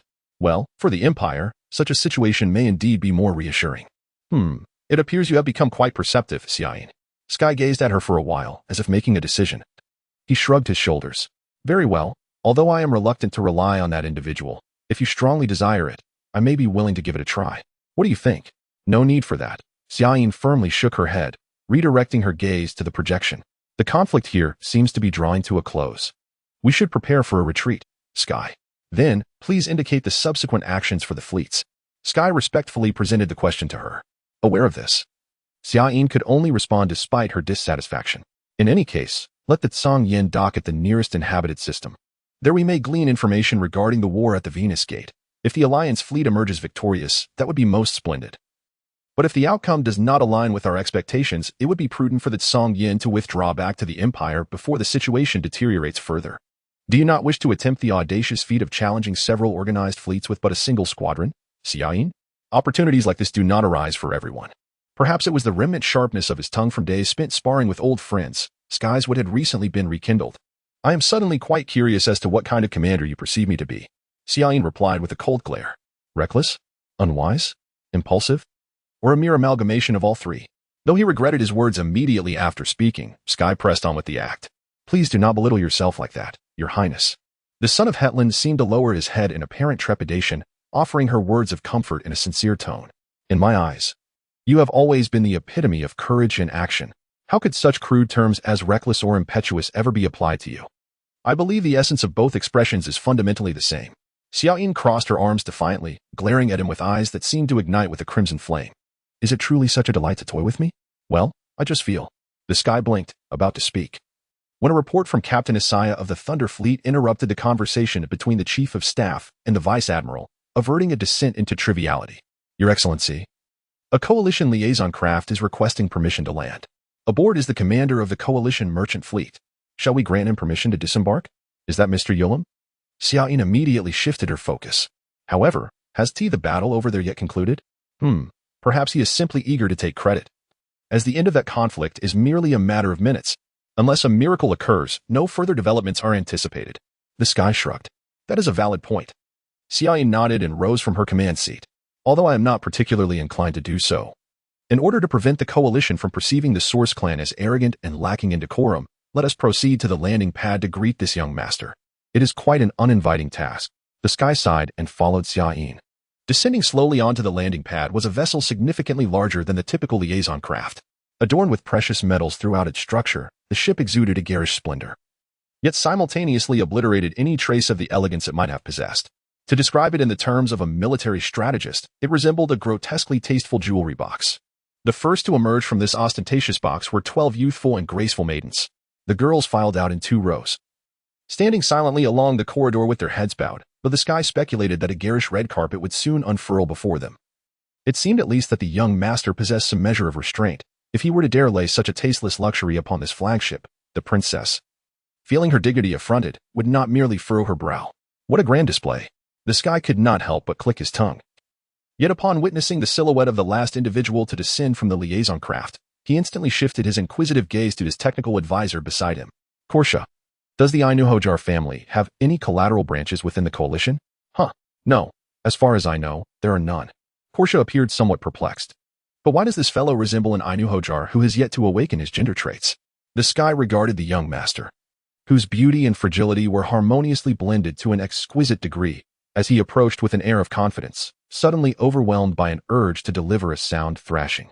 I find it more intriguing that, compared to the Ainuhojar's genetic traits, the hereditary factors of these two individuals hold greater research value, given their strikingly divergent appearances. The reflection of such a disparity in genetic factors cannot simply be summarized as a mutation. Korsha remarked with a glint of amusement. Ah, Your Highness, my esteemed Highness. I hold an unwavering love for you in my heart. Upon reaching Xiayin, Yulam suddenly knelt, offering a fervent greeting to the imperial princess. Xiayin was clearly taken aback, but soon furrowed her brow. Mr. Yulam, I am merely a winged soldier of the Sky Army at this moment. There is no need for such ceremonial gestures. Please rise. No, for me, you are like a dream flower blossoming atop the clouds of Ming. No amount of respect is excessive. Ah, please mock me, Your Highness. Laugh at this man who can only behold your beauty in dreams, who is captivated by your radiance like a moth drawn to the flame, groveling at your feet like a jester. Yulam extolled Xiayin in a tone reminiscent of poetry, while Princess Yanalavine appeared bewildered by the situation, casting a resolute glance towards someone nearby who was stifling laughter. I would offer countless diamonds to earn a smile from you. Your Highness, I wish to gather the most beautiful flowers in the universe to compliment your beauty. Regardless, may I kiss the back of your hand? Your Highness. Yulam extended his hand towards Xiayin, but just before reaching his target, it froze mid-air. A strong, robust hand emerged from the side, seizing his, and despite his struggles, it held fast. I must remind you, young Master Yulam, the sky urged, striving to suppress the impulse to snap the delicate wrist in his grasp. In an utterly frigid tone, only those of the Source clan may touch Her Highness. Such an act within the Empire constitutes an affront to the royal family and would incur severe punishment. I apologize. I had no intention of being disrespectful. Upon the release of his wrist, Yulam promptly collapsed to the ground, his frail beauty turning a sickly pale, though in women this would evoke sympathy in this instance. The sky found it exceedingly difficult to quell the desire to simply dispose of this pretender to masculinity. TSK, the temperament is growing increasingly volatile. No wonder he bears the title of tyrant. I rather like it. Sky, why the deception? A soft inquiry came from behind Xiayin, but the slightly guilty Sky chose to ignore it. He helped the still trembling Yulam to his feet, offering a gentle apology. I apologize for startling you, young Master Yulam. May I inquire if you have come here for an urgent matter? Ah, right. As if suddenly recalling something, Yulam regained his vitality. Your Highness, this expedition against the pirates is greatly indebted to your assistance. I am sincerely grateful. The headquarters of the Ainuhojar Merchant Association is located in the neighboring Rodaico system. Please do visit. I shall wholeheartedly express my gratitude. Thank you for your generous invitation, Mr. Yulam. Xiayin shook her head. However, due to our uncertainty regarding the situation at Venus Gate, our fleet cannot yet determine our next course of action. In that case, Your Highness, you have even more reason to accept my invitation. Yulam's face suddenly lit up. The Ainuhojar Merchant Association's intelligence network spans across the coalition. News of victory at Venus Gate will reach the Rodaico system in no time, allowing you to rest comfortably while awaiting the good news. Is that so? Xiaoyin pondered momentarily, then inadvertently glanced at the sky, only to find the chief of staff displaying an unusual hesitation. P.S. As I am uncertain whether the following scenario will unfold, let us treat it as a light-hearted vignette titled Honeymoon. Why the sudden silence, Xiaoyin? Are you tired? I was merely reflecting, Sky. Reflecting on what? On our recent activities. Although the efficiency was somewhat lacking, the process was genuinely delightful, wasn't it? Thus, I find myself perplexed as to why our ancestors would abandon such a delightful method of procreation efficacy. Efficiency, huh? Oh heavens. You must perceive me as a fool in your heart, do you not? No, that simply cannot be the case. Do not deceive me. Your eyes are gleaming with merriment, oh dear. There is no need for haste, my beloved prince. There remains a wealth of knowledge for us to acquire regarding the institution of marriage before a distant star, shimmering with a faint azure glow, lies a void still suffused with the searing aura of destruction. A silent observer gazes down upon this battlefield, where trillions of lives have just perished, his eyes gliding over the colossal metallic remains, fragments of the allied fleet as ships marked with insignias, as well as the wreckage emblazoned with the totems of 7 clans. These are the formidable foes he has vanquished, the valiant soldiers who perish for him. Both evoke a sense of pride and honor within him. As if to capture the fleeting souls of the fallen, He extends his hand towards the void, and then slowly curls his fingers into a fist. A wondrous surge of restlessness courses through his veins, as if something within him is awakening. Surely now, they would be able to contend with him? He murmurs unheard words into the emptiness, dispersing the accumulated energy with a wave of his hand, relaxing his expression, only to notice a subordinate standing not far behind. Having awaited his attention for an unknown duration, "My lord, there is a matter that requires your report." His subordinate, Norn, steps forward to bow. "Regarding your orders to capture the enemy commander. Did he manage to escape?" It is less a question than a desire for confirmation. "Indeed. Due to a portion of the enemy fleet desperately covering their retreat, our pursuit faced considerable obstruction, resulting in approximately 7,000 enemy vessels escaping," Norn reports, his head bowed. "Considering the enemy's superior familiarity with the surrounding geography, I doubt we would have much to hope for in continuing the chase." "Very well, recall the pursuing fleet." Returning to his command seat, he lightly taps the metallic armrest and issues new orders for an offensive.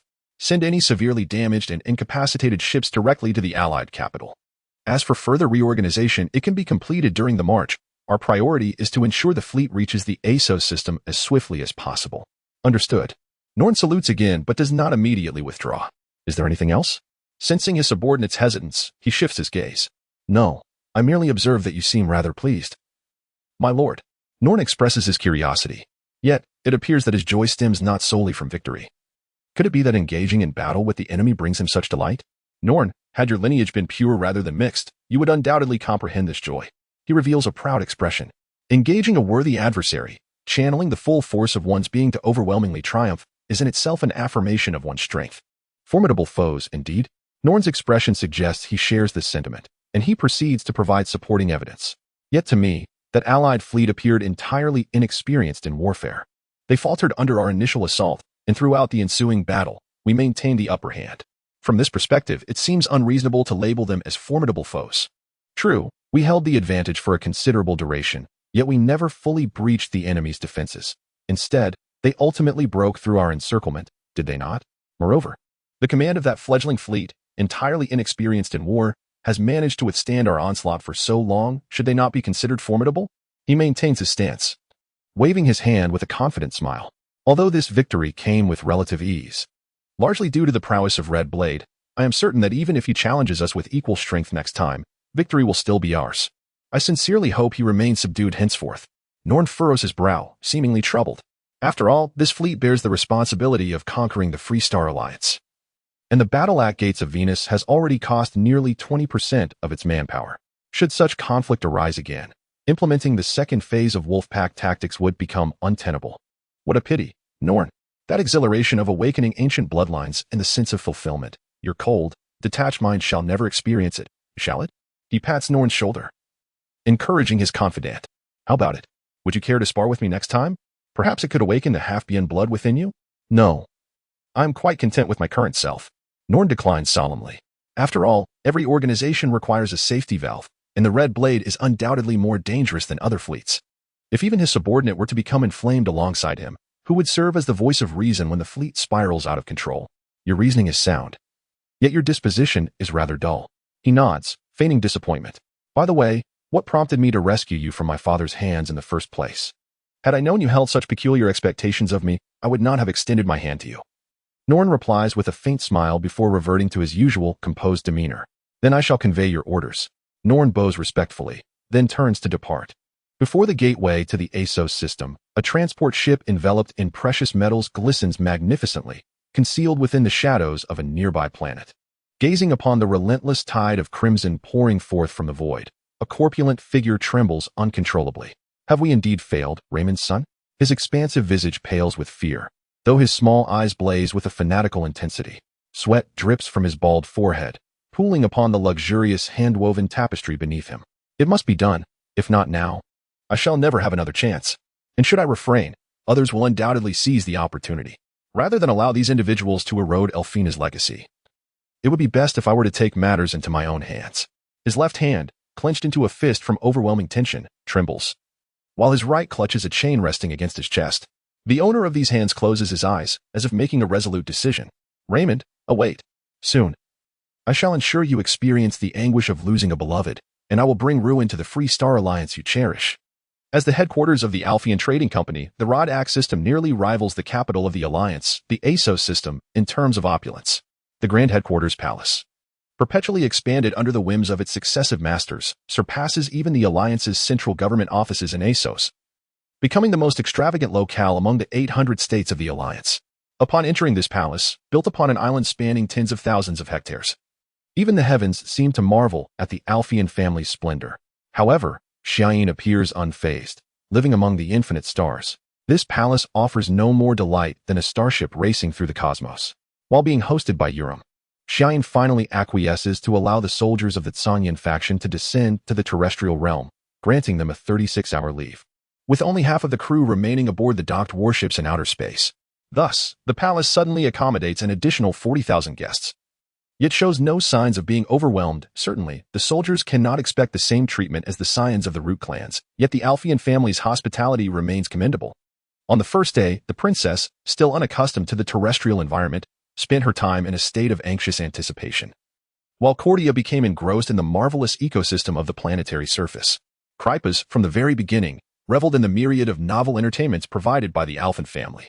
Aside from these three, who were most influenced by the offspring of Heightland, other Shalon warriors, including Isaiah, generally preferred to remain on the warship for duty. Thus, on the following day, Xiaoyin had no choice but to select a conversation partner from this limited trio, and the answer was unequivocal. "Xiaoyin," she said, standing on the scorching sand, as the sky stretched its body freely. Turning back, she offered a helpless smile to the princess, who detested the sweltering heat yet insisted on reading in the shade. "You really didn't need to follow me here. If you truly dislike the tropical climate, why not return to the cool palace? I despise the atmosphere there, and I certainly do not wish to encounter that wastrel." Xiaoyin resolutely shook her head.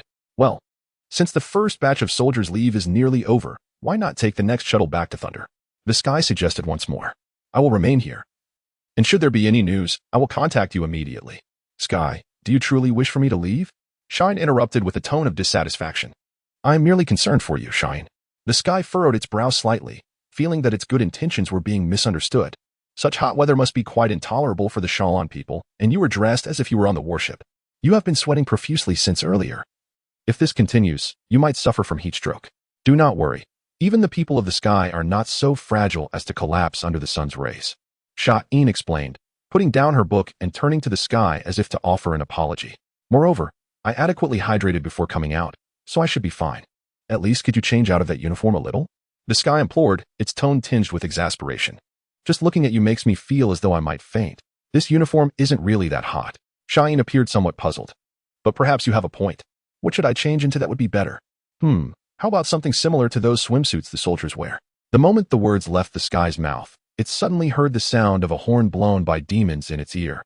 What? You want me to wear that? That kind of attire?"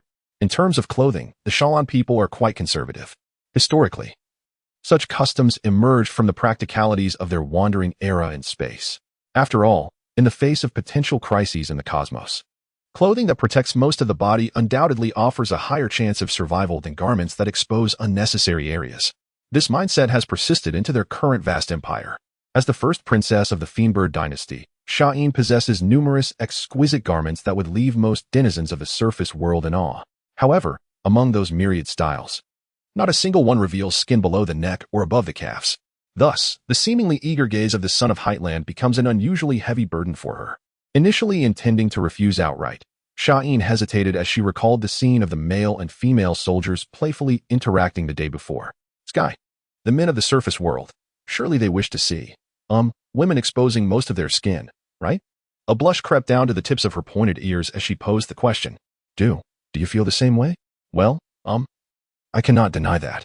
After a moment of imagination, the sky's mind conjured an image of galloping steeds. "But if you were to wear them, I believe I would be quite pleased." "Is that so?" Xiaoyin seemed a bit swayed. "However, what if others come by?" "Do not fret." The sky immediately held its breath, scanning the area with its mind to ensure no one else was present. "I swear by the name of Kung Ding martial arts that there is absolutely no one else nearby." "All right then. I shall attempt to embrace the lifestyle of the terrestrial people." Xiaoyin finally made up her mind. After all, as a candidate for the throne, it is essential for me to understand the ways of my subjects. Indeed, I will do my utmost to assist you, Your Highness. The sky readily accepted her reasoning and finally smiled brightly. It scanned the surroundings and soon discovered square marks carved by human tools upon a nearby boulder. There is an automatic clothing vending machine nearby. Although the swimsuits are all made of synthetic materials, the styles and sizes are quite comprehensive. The horn of the demon echoed in its ear once again, prompting the sky to add, would you like me to help you choose, Your Highness? No. Just as Sha'in was about to agree, she suddenly sensed a disquieting glimmer in the depths of the sky's dark eyes, so she cautiously shook her head. I will choose for myself. You just wait here. And do not follow. Of course, I shall remain right here. After a long sigh, the sky sat directly on the sand, turning its back to the boulder and gazing into the distance at the horizon where the sea met the sky. Originally, the sky had prepared for a long wait, but Sha'in's time to change was significantly shorter than anticipated. It seemed she had selected the piece with the most fabric and returned in less than 5 minutes. I am ready, Sky. When that slightly timid voice came from behind, the sky inhaled deeply, turned, and was met with a scene reminiscent of a few moments prior. However, this time, the thundering was not from galloping steeds, but from an imaginary herd of mammoths trampling the earth with earth-shattering force. As he had expected, the princess had chosen the most modest option, a one-piece swimsuit of azure with silver trim, considered quite elegant by the standards of the palace. And the snug fit accentuated her exquisite curves. While undeniably alluring, it evoked a sense of pure beauty akin to art. It still feels somewhat lacking. The sky reluctantly pulled its gaze from Sha'in, unconsciously murmuring about the master of pure white wings thousands of light years away. What is lacking? Sha'in furrowed her brow. Although she did not know what the sky was thinking, she felt inexplicably displeased. No, it's nothing. I merely thought. The sky mentally slapped its scattered attention back into focus. In any case, shall we go swimming? Since you have changed into a swimsuit, we must certainly go into the sea. By the way, can you swim? If it's in zero-gravity space, I can. Sha'in displayed a hint of trepidation, but she also forgot the earlier inexplicable discomfort. In that case, allow me to teach you. The sky's face suddenly radiated with brilliant light as it tossed aside the towel draped over its shoulders, taking Sha'in's hand and sprinting toward the ocean. Wait. The sky. I am not mentally prepared yet. There is nothing difficult about it. You can think of this vast ocean as a gigantic bath. Bathing is not terrifying, is it? However, I am not accustomed to bathing with the opposite sex.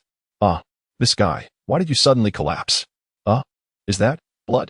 In the clear, transparent seawater, under the shimmering sunlight, 2 streams of red began to slowly spread. Unbeknownst to me, that Song Yin had been stationed in the Rodiac system for over a week. Yet, from the moment the Vice Admiral descended to the surface world, not a single fragment of information regarding the Alliance war had trickled in. In such circumstances, even the least vigilant soldiers could sense the creeping danger in the air. While those stationed in outer space, the aviators, furrowed their brows, continuously monitoring the island palace day and night from above. As for the 20,000 private fleets belonging to the Alphean Merchant Guild, they too remained on high alert, keeping a watchful eye on every move we made. So, it seems we should reach a conclusion, right? Sha'in lightly pressed her forehead, revealing a hint of a headache. Not long ago, she had exerted great effort to free herself from the entanglement of that roguish young master, finally allowing her and a few trusted subordinates to seek refuge in this secluded meeting place. Well, though I believe everyone's opinions should be in agreement, I shall take the liberty of consolidating them. The sky then spoke. Firstly, based on time calculations, the war at the Gate of Venus should have long since concluded. If the Payan forces acted swiftly, they may have already reached the capital of the Alliance, the ASOS system. Of course, it is also possible that the Alliance forces decisively defeated the Payan fleet at the Gate of Venus, but judging from the ambiguous attitude of the Alphean family towards us, that likelihood is exceedingly slim. To meet all of your demands, except for the freedom to leave, they have shut down the orbital tower of this palace for a full 3 days under the pretext of maintenance. When I inquired today, I was told it might be completed next week. Cleepes remarked with a tone of disdain. Even if they are lying, they should at least be more professional about it. Such transparent insincerity is hardly motivating for anyone to expose their deception. In any case, the Alphean family seems intent on keeping us here. There is not a hint of tension visible on Kadia's face. I believe we need not worry about the orbital tower. With the sky's military strength combined with my skills, we could easily breach those feeble barriers whenever we wish. So let us discuss the matters regarding our return to the Tsangyan. In the worst-case scenario, if we were surrounded by those 20,000 warships, escaping the Tsangyan would be utterly impossible. Would the Alphean family go to such lengths? Sha'in appeared somewhat astonished. A confrontation between fleets would signify a declaration of war against the Empire, which is a concept entirely different from merely being confined. Moreover, what benefit would there be for them to act in such a manner? Well, I also do not believe that foolish young master possesses the courage to declare war on the Empire. Cleopas nodded. For instance, that infatuated young master is enamored with the beauty of our princess and might, in a fit of passion, wage war against the Empire to monopolize her love. The Sky's expression, a blend of amusement and skepticism, left one uncertain whether it was a serious conjecture or a mere jest. Do you not think it is possible to interpret it this way? Sky, such a jest is hardly amusing. Xiaoyin could not help but furrow her brow. Moreover, I have no fondness for him whatsoever. Since the other party has already decided to wage war against the Empire, it would only be natural for them to disregard your will, right? The Sky maintained an ambiguous tone. Furthermore, I do not believe that foolish young master is a person of deep strategic foresight, so the possibility of him acting impulsively is not entirely absent, is it? Though you are not wrong. Xiaoyin's expression resembled that of someone who had swallowed a fly. And after a considerable pause under the somewhat ambiguous gaze of her three subordinates, she continued the discussion.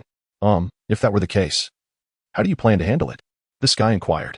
Simple, just kill him directly. The tyrant raised his thumb, making a decisive gesture at his neck. First, let the Tsongyan launch an immediate assault, directly occupying the command center of this system, taking that fellow as a temporary hostage to immobilize his fleet. Then contact the Lin Merchant Guild to assist in seizing the assets of the Alphean Merchant Guild, thoroughly dismantling this family from within. This way, we need not worry about any repercussions. When he spoke these words, the tyrant displayed no sign of wavering. Yet the three surrounding him felt an icy breeze sweep through their hearts, involuntarily retracting their necks. Sky, is it truly necessary to go to such extremes? Xiaoyin could not help but frown. So far, we have not seen any clear indications that the Alphean family intends to become enemies with the Empire. If things go awry, it may even weaken the Alliance's resistance against Payan. Of course, I merely mentioned it in passing. The Sky chuckled lightly, dissipating the previously tense atmosphere. Yet, reflecting on the situation just moments prior, none believed that the murderous intent, which had felt like a sharp sting against their skin, was merely a jest. While this course of action may be the simplest, as the princess mentioned, the Alphean family has yet to explicitly demonstrate hostility towards the Empire. So we cannot allow the Empire to bear the blame of betrayal. Please, do not look at me with such strange expressions. I occasionally possess the awareness of being a member of the Genji clan. Ahem. In any case, we only need to consider how to escape. That brings us back to square one. Feeling her previous concerns were futile, Xiaoyin sighed. Even if we safely return to the Tsongyan, how can we possibly extricate ourselves from the grasp of those 20,000 merchant fleet ships? If we could sever communications between the orbital station and the surface for a while, it might create some exploitable gaps, Cleopas suggested. Are you planning to incite a riot at the orbital station? The Sky raised an eyebrow and pondered for a moment. It could unexpectedly prove effective. If we disrupt the communication between the fleet and the surface command center while paralyzing the functions of the orbital station, then even if unforeseen events occur, the merchant fleet, unable to receive operational commands, would fall into disarray, right? At the very least, they would not be able to fully intercept the Tsongyan, and with the combat strength of the Tsongyan, breaking through that ragtag fleet's half-hearted encirclement should not pose a significant challenge. Yes, after breaking through the encirclement, we will head directly to the Jola system, and from there, the Tsongyan will return to the Empire. Xiaoyin nodded, accepting this battle plan.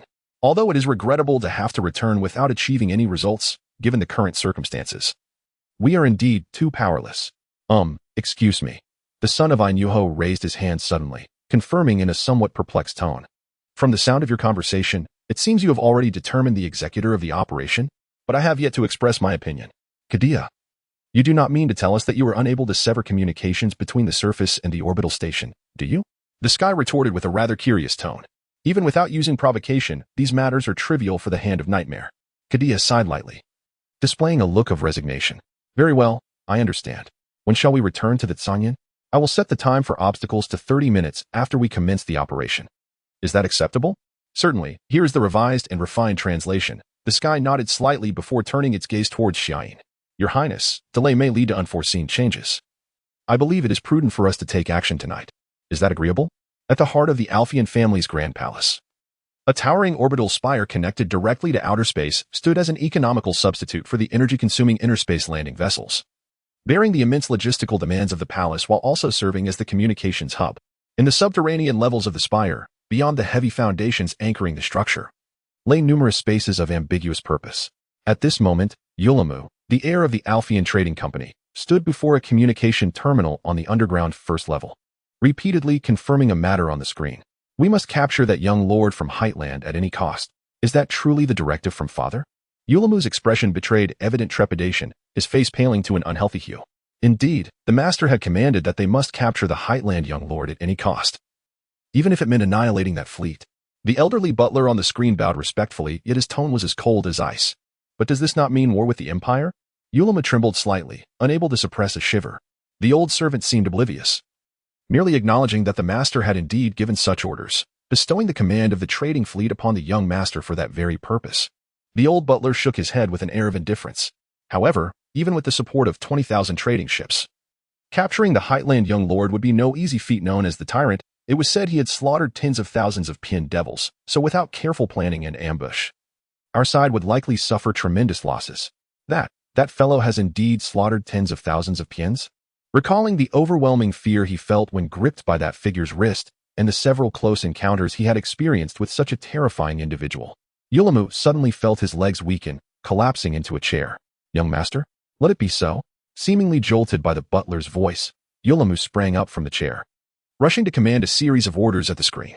The task of capturing the Heightland young lord is entrusted entirely to you, Lester. You may command the 20,000 ships as you see fit, as long as you complete the task assigned by father. Yulamu then retreated with an air of impatience. I shall ascend to outer space immediately, arrange for a comfortable room on the flagship at once. Until the tyrant is captured and removed from this star system, I shall remain aboard. Young master, the old butler gazed at him with a look of utter disappointment, sighing deeply before bowing once more. Understood. The old servant shall await your return aboard the Elfina. As the old butler uttered his last words, a blinding white light suddenly flashed on the screen, which then shattered into several segments like fragile glass, dissipating into the void. Simultaneously, the room's lighting system extinguished. What on earth has happened? In a state of heightened anxiety, Yulama could not help but scream, but fortunately, mere seconds later, the lighting system resumed operation, and the communication officer reported the situation promptly. Our report. A massive signal flow of unknown origin has assaulted the palace's control center, completely overwhelming the processing core's load limit. As a result, all functions of this palace, including communications, are currently suspended. The technical department is attempting to restart the processing core. At this point, the communication officer's voice suddenly rose. No. Access to the system is blocked. The adversary has directly locked the processing core, and find a way to resolve this. Yulamu shouted in desperation. This is likely quite difficult. The adversary is not using the standard Alliance lock code. While it bears some resemblance to the Empire's protocols, it is even more complex. Without access to the main processing core, we cannot decipher it. Blast it. Yulamu struck the communication officer sharply. Incompetent fool.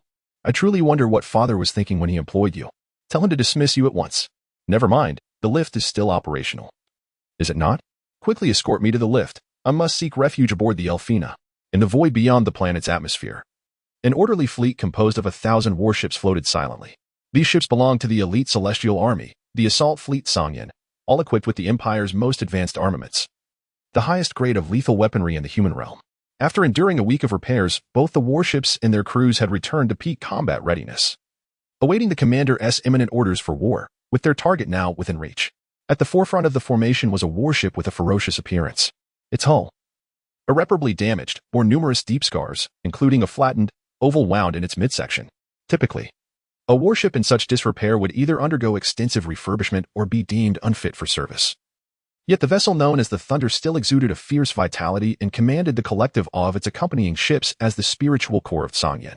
At this moment, its rear vents expelled azure flames, reminiscent of a fierce beast clawing the ground, suppressing its instinct to pounce upon its prey's throat. In fact, not only the gunners but even Captain Asaya had nearly choked back the command to attack several times. Gazing at the array of trading ships lined up before and behind them, a palpable tension gripped the Thunder's bridge, tightening around their hearts. The sound of the gate opening echoed from behind, prompting everyone to turn their attention in that direction. Upon witnessing the entrance of a figure shrouded in azure, a collective sigh, akin to exhaling the last breath, swiftly spread across the bridge. Apologies for my tardiness.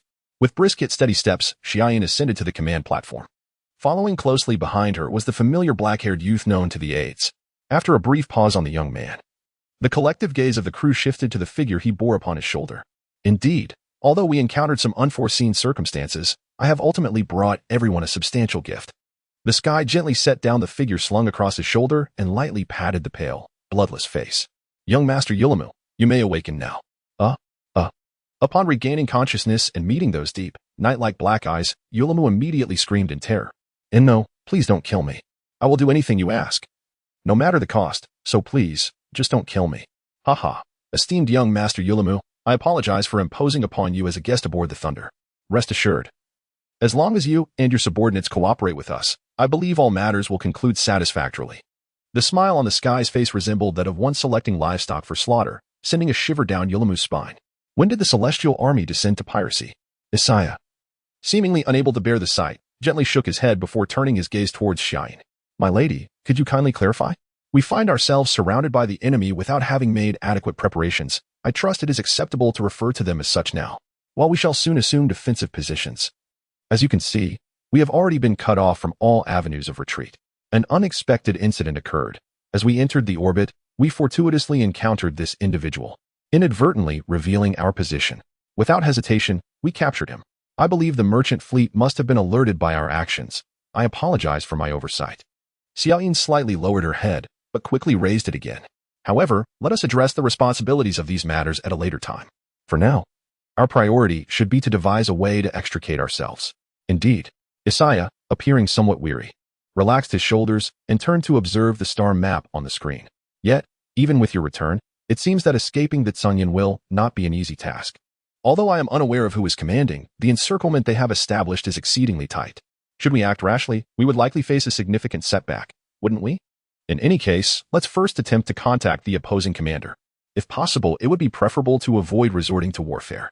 Xiaoyin's expression also grew somber. "Very well." Just as Isaiah was about to continue his instructions, he suddenly forced a smile. The other party has already sent a communication request. Can we connect, Your Highness?" After Xiaoyin nodded, an elderly butler with white hair promptly appeared on the screen, bowing respectfully to her. "I am Lester, the steward of the Alphian family. It is an honor to meet you, Your Highness, Princess of the Yanrolevine royal family of the Xiaolan Empire. Could it be? Are you commanding the merchant fleet?" Xiaoyin was somewhat taken aback, as the elderly gentleman before her bore no resemblance to a military strategist. "Indeed. That would be me." The old butler nodded slightly but was abruptly interrupted. "Lester, please save me. Lester, I've been captured. Hurry." Yulam suddenly rushed to the screen, pleading for help, but the tyrant behind him merely nudged his knee, causing the rogue to collapse to the ground, tears welling in his eyes. "Please, do restrain yourself, Master Yulam," the Sky remarked coldly. "While I intend to maintain your dignity as much as possible, I am powerless should you choose to relinquish it yourself. Young Master Hateland, may I inquire why you have abducted my young master? Is it that the hospitality of the Alphian family was insufficiently gracious?" Whether vexed by his young master's disgraceful demeanor or indignant at the tyrant's treatment of him, Lester's white brows knitted together in a sharp angle. "You are too humble, sir. Aside from not being able to leave freely, the hospitality of the Alphian family can be deemed impeccable. Even His Majesty the Emperor would find no fault." The Sky responded with a gentle smile. "Regarding this matter, I fear there has been a misunderstanding, young master. It is a rare occasion for you to visit our estate. Yet the young lady is currently away on business in another star system. The master sincerely hopes you will remain to meet her, which led to this unfortunate misunderstanding. I sincerely apologize and hope you can understand, young master. While I do feel some regret, I cannot fathom any compelling reason to meet that young lady." The Sky snapped his fingers. "Moreover, I have no desire to become a bargaining chip in the negotiations between the Alphian merchant fleet and Bien." "I see. That scoundrel." An indignant flush suddenly crept onto the old butler's face as he slammed his cane down heavily. "In that case, you must also be aware that I cannot allow your departure, even if it comes at any cost." "Any cost, including this fellow?" The Sky paused momentarily, then symbolically gestured towards Yulam, who was now trembling uncontrollably, instantly discerning the answer from the expression of the other party. He scratched his head and forced a bitter smile. "I did not anticipate that hostage tactics would prove ineffective. It seems your young master truly lacks influence. Please, give up, young master. As far as I know, the community bears no ill will towards you. Even in the worst-case scenario, your life would not be in jeopardy." Lester attempted to persuade the Sky to abandon resistance. "If you persist in resisting, the entire fleet will be sacrificed alongside you. Conversely, you will also pay a price that will be unforgettable for a lifetime." Xiaoyin interjected forcefully into their conversation. "Setting aside this despicable act, the Empire will undoubtedly deliver a thunderous retribution in the future. Even now, annihilating the Tsangyan is no simple task. Your Highness, I have grown old. I may not witness the Empire's future retribution." Lester's expression remained unyielding. However, I am confident that I can eradicate this small detachment. Is that so? Then let us see. Xiaoyin narrowed her eyes, a piercing gaze emanating from her ice blue irises. War was imminent, and Desaya had already gestured for his subordinates to prepare for battle. Wait, at that moment, a hand gently rested on her shoulder, and tender words quelled her fury. I cannot allow your life to fade away in such a place, Your Highness. The sky positioned himself in front of Xiaoyin, gazing intently at the elderly man on the screen. Your agreement with Bien pertains solely to me, does it not? Therefore, as long as the Sangyin can depart safely, I am willing to go with you. May I bring the young master along as well? It was evident that Lester felt a sense of relief. Certainly, young master. You may wait until you ascertain the safety of your fleet before handing him over to us. No, Sky. Xiaoyin interposed without a moment's hesitation, glaring at him with flames of anger igniting in her ice blue eyes. I absolutely will not permit such a thing. It was the same during the Castor Fortress. Do you intend to leave me behind to face danger alone? However, there is no other way now. Even so, I refuse. Xiaoyin shook her head vigorously, persistently rejecting the idea. A chilling voice within her advocated prioritizing the lives of the thousands aboard the detachment, while another impassioned voice demanded that she cling tightly to this one individual. The first princess of the Fienberg royal family had never encountered such a situation in her life. She had never imagined that rationality and emotion could clash so sharply. Yet, uniting both was the warmth that gently rested upon her shoulder. Your Highness, the Sky regarded her with a gentle gaze, softly requesting, please grant me a bit more trust? Sky. His ever-gentle smile conveyed a timeless sentiment, stirring the heartstrings of Princess Fienberg.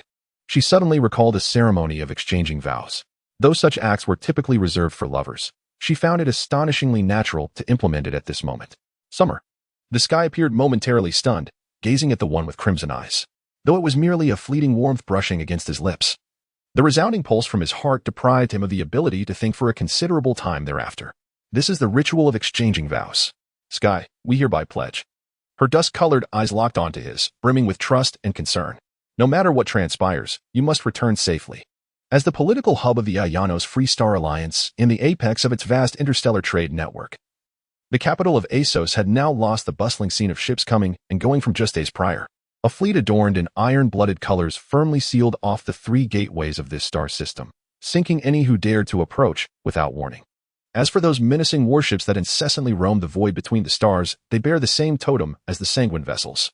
Under their vigilant gaze, communication among the three inhabited worlds of the Asos system has been entirely severed, since the merchants who sought refuge on the planetary surface disseminated the news. The fear of imminent bombardment from the outer orbital realm has plunged these terrestrial realms into utter chaos in no time. The capital system of the Alliance has proven to be unexpectedly fragile. Gazing down upon the beleaguered land from the abyss, Jay, seemingly struggling to accept the reality, furrowed his brow slightly before shifting his attention to the corpulent figure standing beside him, making a concerted effort to suppress the wave of revulsion rising within, and spoke in a detached tone. Esteemed Chairman Alphian, our military's ability to effortlessly dismantle the orbital fortresses guarding those three gates owes much to your assistance. This achievement I shall forever hold in high regard. Once the alliance has completely collapsed, the community will undoubtedly reward the Alphian family handsomely. Until then, I kindly ask for your continued support of our forces, as long as you adhere to that promise. The Alphian family shall undoubtedly spare no effort in aiding the actions of the Bien army. Morris bowed respectfully. However, esteemed sir, your forces breached the General Affairs Office 3 days ago. Have you still not uncovered the whereabouts of Chairman Raymond? Raymond, the leader of the Cissaic Consortium, correct? He is indeed a formidable presence for our forces, and we naturally hope to locate him post-haste. Although he currently hides in the surface world, the search proves to be quite challenging. Jay's gaze shifted to the planet marked in crimson on the star chart, his lips curving into a cruel arc. But fear not. Should we fail to find him within 48 hours, our military will unleash devastating bombardment upon the planetary surface, obliterating a continent every 5 hours. If that individual has not perished in the initial strike, I trust he will soon be compelled to make a decision. And no need to resort to such extremes, esteemed sir. Morris's face suddenly paled. Rest assured, at least this decision has conveyed the potential for such an occurrence to the inhabitants of that planet. Thus the likelihood of it transpiring is diminished. Jay turned his gaze back to Morris, narrowing his eyes slightly.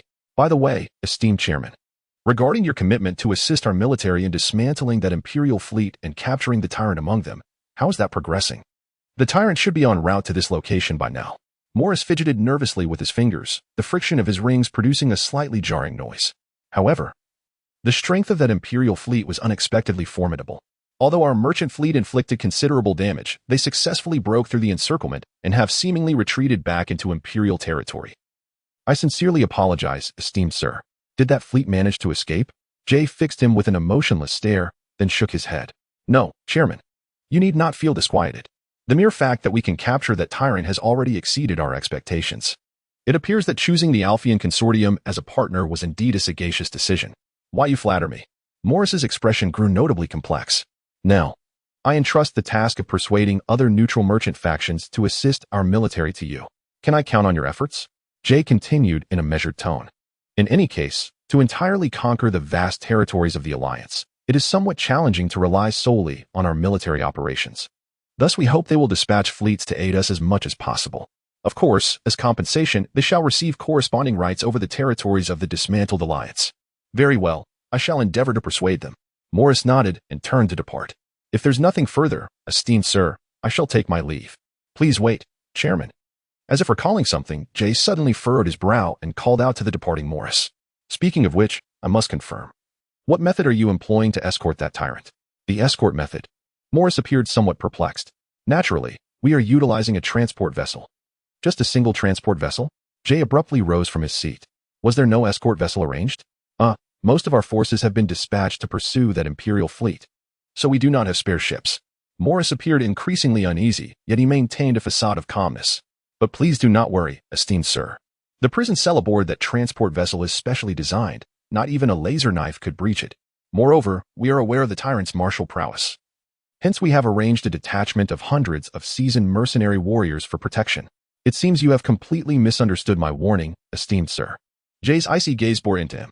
That tyrant is a formidable figure who can maneuver freely among 1,000,000 Bien soldiers. Mere mercenaries are hardly his match. Immediately inform me of the transport vessel's location. I shall dispatch a fleet to provide assistance without delay. Without regard for the now pallid-faced chairman. Jay turned his gaze towards a certain point in the void, the star named Assos, which was quietly slipping into the shadow of the planet. And the sudden darkness cast a deep shadow upon the heart of this Bien general. Surely, there is still time? A brilliant azure flash flickered momentarily, leaving only a faint imprint on the floor at the point of contact, while similar marks could be found on the surrounding walls and ceiling. With a whoosh, after unleashing 11 consecutive sword strikes of energy, the sky seemed to collapse in exhaustion, kneeling upon the floor. 2 hours of futile attempts had made him acutely aware of the vast technological disparity between the subterranean urban clusters of Yor and the current free alliance of star systems. Is even the most potent energy sword powerless? He chuckled bitterly, shaking his head as he struggled to rise from the ground, shuffling over to the bed in the corner of the room and collapsing onto it. Cowardly to confine me in such a manner. If only I had water of liberation with me, I could easily break free. The sky murmured to himself, suddenly recalling the Bien woman named Hong Yi. If all goes well, the water of liberation should now be in her possession. Given that the commanding officer has appeared in the capital of Assos, the likelihood of the ancestor accompanying her to the alliance is quite high, though if events continue to unfold this way, it won't be long before he can confirm this assumption. Damn it. I refuse to be taken to the community like this. Is there truly no other way? At the very least, Longo is. With Rui. Suddenly feeling a wave of lethargy, the sky dejectedly buried his head into the pillow, letting out a series of meaningless muffled groans. It seems that overindulging the child is not a good thing after all. Though the decision to leave Longo, who he regarded as an extension of himself, was made with the intention of allowing her to accompany their daughter, this father, who still had a fledgling's heart, finally grasped the first crucial lesson in parenting. What are Yaji, Rui, and Falan doing right now? The sky turned over on the bed, lying on his back and staring at the ceiling, shielding his eyes from the glaring light with his left hand. He then noticed that the piece adorning his left wrist was not the original hub ring set with 3 white feathers, but rather an exquisitely crafted silver bracelet. It appears that leaving the hub bracelet behind in Thunder was indeed a prudent decision. Otherwise, it would have surely been confiscated during the initial search. After all, it was a talisman crafted for me by Sister Yaji. Gazing at the exquisite artifact shimmering with a silvery glow, the sky could not help but smile wryly. Speaking of which, what prompted me to wear this item initially? Flan mentioned it might come in handy. Well, while those fellows indeed did not confiscate even this, how exactly am I meant to use it? And is now really the time to do so? Bored, the sky removed the bracelet and began to examine it closely. This was a gift from Leonard Weiss, the Dawn's Long, to Flan, who had then forcibly gifted it to him. On the surface, the bracelet appeared to be meticulously crafted from pure silver. However, upon closer inspection, one could discern that the material had a subtle grayish tint, distinct from pure silver. The intricate patterns forming the exquisite totems seemed to exhibit a unique arrangement as well. Perhaps it truly could be utilized? Intrigued, the Sky focused more intently on the bracelet. And after manipulating it for the 5th time, he finally discovered the inscription etched on the inner band. The power of creation from nothing, imagination. The source of creation, the fearless. The script was a unique calligraphy of the Shalon language. So it took the Sky a while to decipher the words. Imagination is the root of all creation. The fearless shall obtain the power of creation from nothing. What does that mean? Furrowing his brow in deep contemplation, the Sky found himself at an impasse, yet unexpectedly recalled tales he had heard regarding the Dawn's Long. As the head of the Imos family, Leonard Weiss indeed stood at the pinnacle of the artistic hierarchy within the realm of stars. This prodigy, rumored to emerge but once a century, possessed talents that transcended mere artistry, making remarkable contributions in fields such as nanotechnology and psychological theory. Considering these factors, one could deduce that the bracelet was likely more than just an ornamental piece. Imagination, creation, the fearless, the power of creation from nothing. As he continued to manipulate the bracelet, a sudden realization struck the Sky, prompting him to leap from the bed and closely examine the bracelet. The power of creation from nothing. Does this imply that it is composed of nanomachines? Hence, it can achieve a creation from nothing through free combinations. The more he looked, the more familiar that grayish-silver sheen felt. Suddenly, he recalled the luster of the water sword's blade, further solidifying his hypothesis. Then, the phrase imagination is the root of all creation suggests that this item is directly manipulated by the flow of consciousness, right? Although he found his deduction somewhat implausible, the Sky decided to put it to the test. Well, even if I am mistaken, it is of little consequence. I might as well give it a try. Gripping the bracelet tightly in his favored right hand, the Sky closed his eyes and began to envision a dagger capable of slicing through iron with ease. After a few initial seconds of inactivity, the portion of the bracelet he held felt as though it transformed into some viscous liquid. Huh? Is this a joke? Could it be real? Once the sensation of the liquid solidified, the Sky opened his eyes and immediately confirmed the transformation of the object in his right hand. It had morphed into an oddly shaped dagger. Perhaps due to the holder's vague imagination at the time, the dagger possessed an eerie, unsettling curvature. While this peculiar dagger retained the same grayish-silver sheen as the bracelet, its blade's edges exhibited a crystalline, deep purple serration, radiating a piercing brilliance akin to diamonds. Flynn must have known all along that this item could be utilized in such a manner, the Sky thought, suddenly feeling a wave of frustration. If only they had informed me from the outset, I would not have had to fret for so long. Oh well, this item feels quite fitting. Coupled with the chi sword, I should be able to slice through these walls. After testing it with a swift motion, the Sky bore a satisfied expression. Let's see how it performs. Initially eager to try, the Sky suddenly felt a wave of fatigue as he summoned the chi sword. And the internal energy he had painstakingly gathered dissipated in an instant. The next moment, this young noble from Hateland collapsed back onto the bed, emitting a weak groan. It seems today is not my day. I should eat and get some rest to recuperate. In anticipation of a potential assault from the Imperial fleet and the Lin merchant group, the transport vessel carrying the tyrant took an extremely covert route, compressing the number of energy supply relay points to 3, for the fugitive enveloped by the vast void. The existence of a habitable star system near the relay points was his only potential escape route, despite being confined within a completely sealed cell. The inevitable change in gravity as the vessel docked at the relay point made the Sky acutely aware of the external circumstances. The first gravitational shift occurred about 3 days prior, at a time when he was ill-prepared for an escape, leading him to lament the missed opportunity. The second gravitational shift transpired 2 minutes ago, coinciding with a rare moment when he was earnestly meditating, having calibrated his bodily functions to their optimal state. His exceptionally sharpened senses detected the slight gravitational change immediately, even perceiving the subtle vibrations as the ship made contact. Without hesitation, he drew forth the oddly shaped dagger. Channeling all his internal energy, the diamond-hard blade easily sliced through the floor, allowing him to escape through the storage room beneath and enter the ship's corridor. The adversary seemed entirely unprepared for such an occurrence and had not stationed any particular forces to guard the lower levels. Consequently, the Sky advanced without encountering any obstacles. Even the occasional unwitting gate was reduced to shapeless fragments by the nameless dagger in the tyrant's hand. Where exactly is the exit? After cautiously wandering through the ship for what felt like an eternity, the Sky finally abandoned his hopes of finding the exit by his own means and decided to pursue another strategy. Perhaps capturing a couple of hostages to guide him would be more effective. Aha! Just as if responding to his call, 2 disheveled mercenaries emerged from around the corner of the corridor. Though they were barely clad in their gear, they had lost even the most basic sense of vigilance. As they ambled towards him, engaged in casual conversation, The scarred man on the left even waved to greet him. "Hey there, buddy. How about we head over there for a little relaxation? The timing is just perfect. If we wait another hour, there will be more people in line." The scarred man flashed a lewd grin. "However, I must say, the quality of the Alfian family's attendance is quite impressive." The one-eyed man on the right chimed in with a laugh. "Though I've engaged in such dealings in various merchant associations, encountering an employer as generous as this is a first. I believe I may have an inkling as to why the Alfian family is so generous." Responding to them was a voice as sharp and cold as ice. "Once you escort me to the Bien army, regardless of the outcome, none aboard this vessel shall ever return alive. Thus, your current indulgences are of no consequence." "What did you say?" The one-eyed man was about to inquire further when he suddenly lost sight of his target. In the next moment, a heavy thud echoed from the left. And when he turned to look, he caught sight of his companion's decapitated body spraying blood outward. Fear instantaneously paralyzed his body as a hand emerged from the void behind him, covering the mouth of the one-eyed man, effectively stifling the scream that had yet to escape his throat. "Close your mouth and best not to resist. It would be effortless for me to sever your throat." The voice commanded from above, the knife poised against the victim's neck. "Immediately escort me to the exit of this transport ship." The one-eyed man, desperately grasping for a chance at survival, stammered. "So, does that mean I'll be set free?" Yet, the tyrant disregarded his pleas. "I possess no patience for such trivialities. Observe your companion, if you wish to avoid sharing his fate." The tyrant's gaze shifted to the lifeless body that had fallen to the ground, then slowly returned to the crimson pool beneath him. The vibrant blood seemed almost to consume his very soul, and he instinctively licked his lips. "Halt. Report the status. Fifth squad. Fifth squad, respond." The tone of the communications officer escalated in urgency, contrasting starkly with the ashen pallor of his face.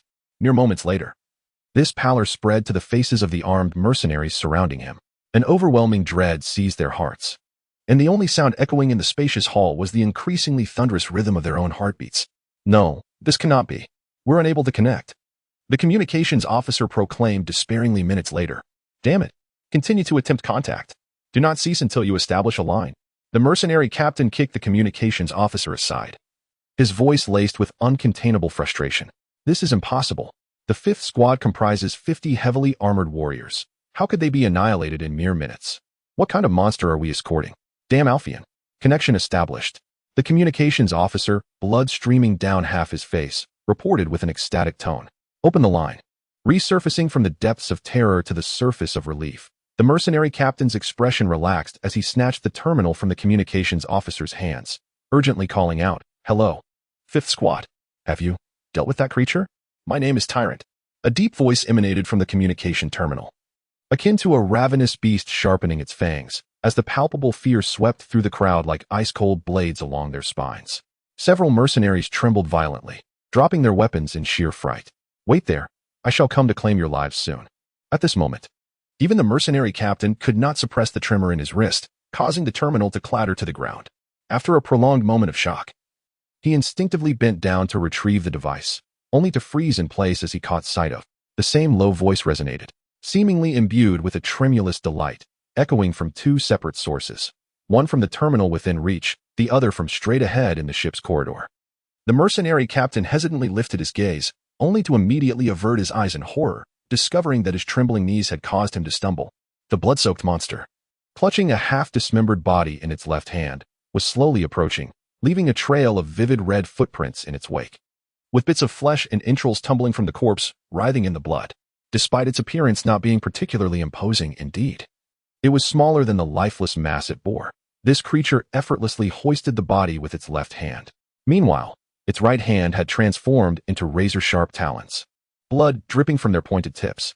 In the fleeting moment of each drop falling, one could glimpse a deep violet luminescence swirling within the crimson.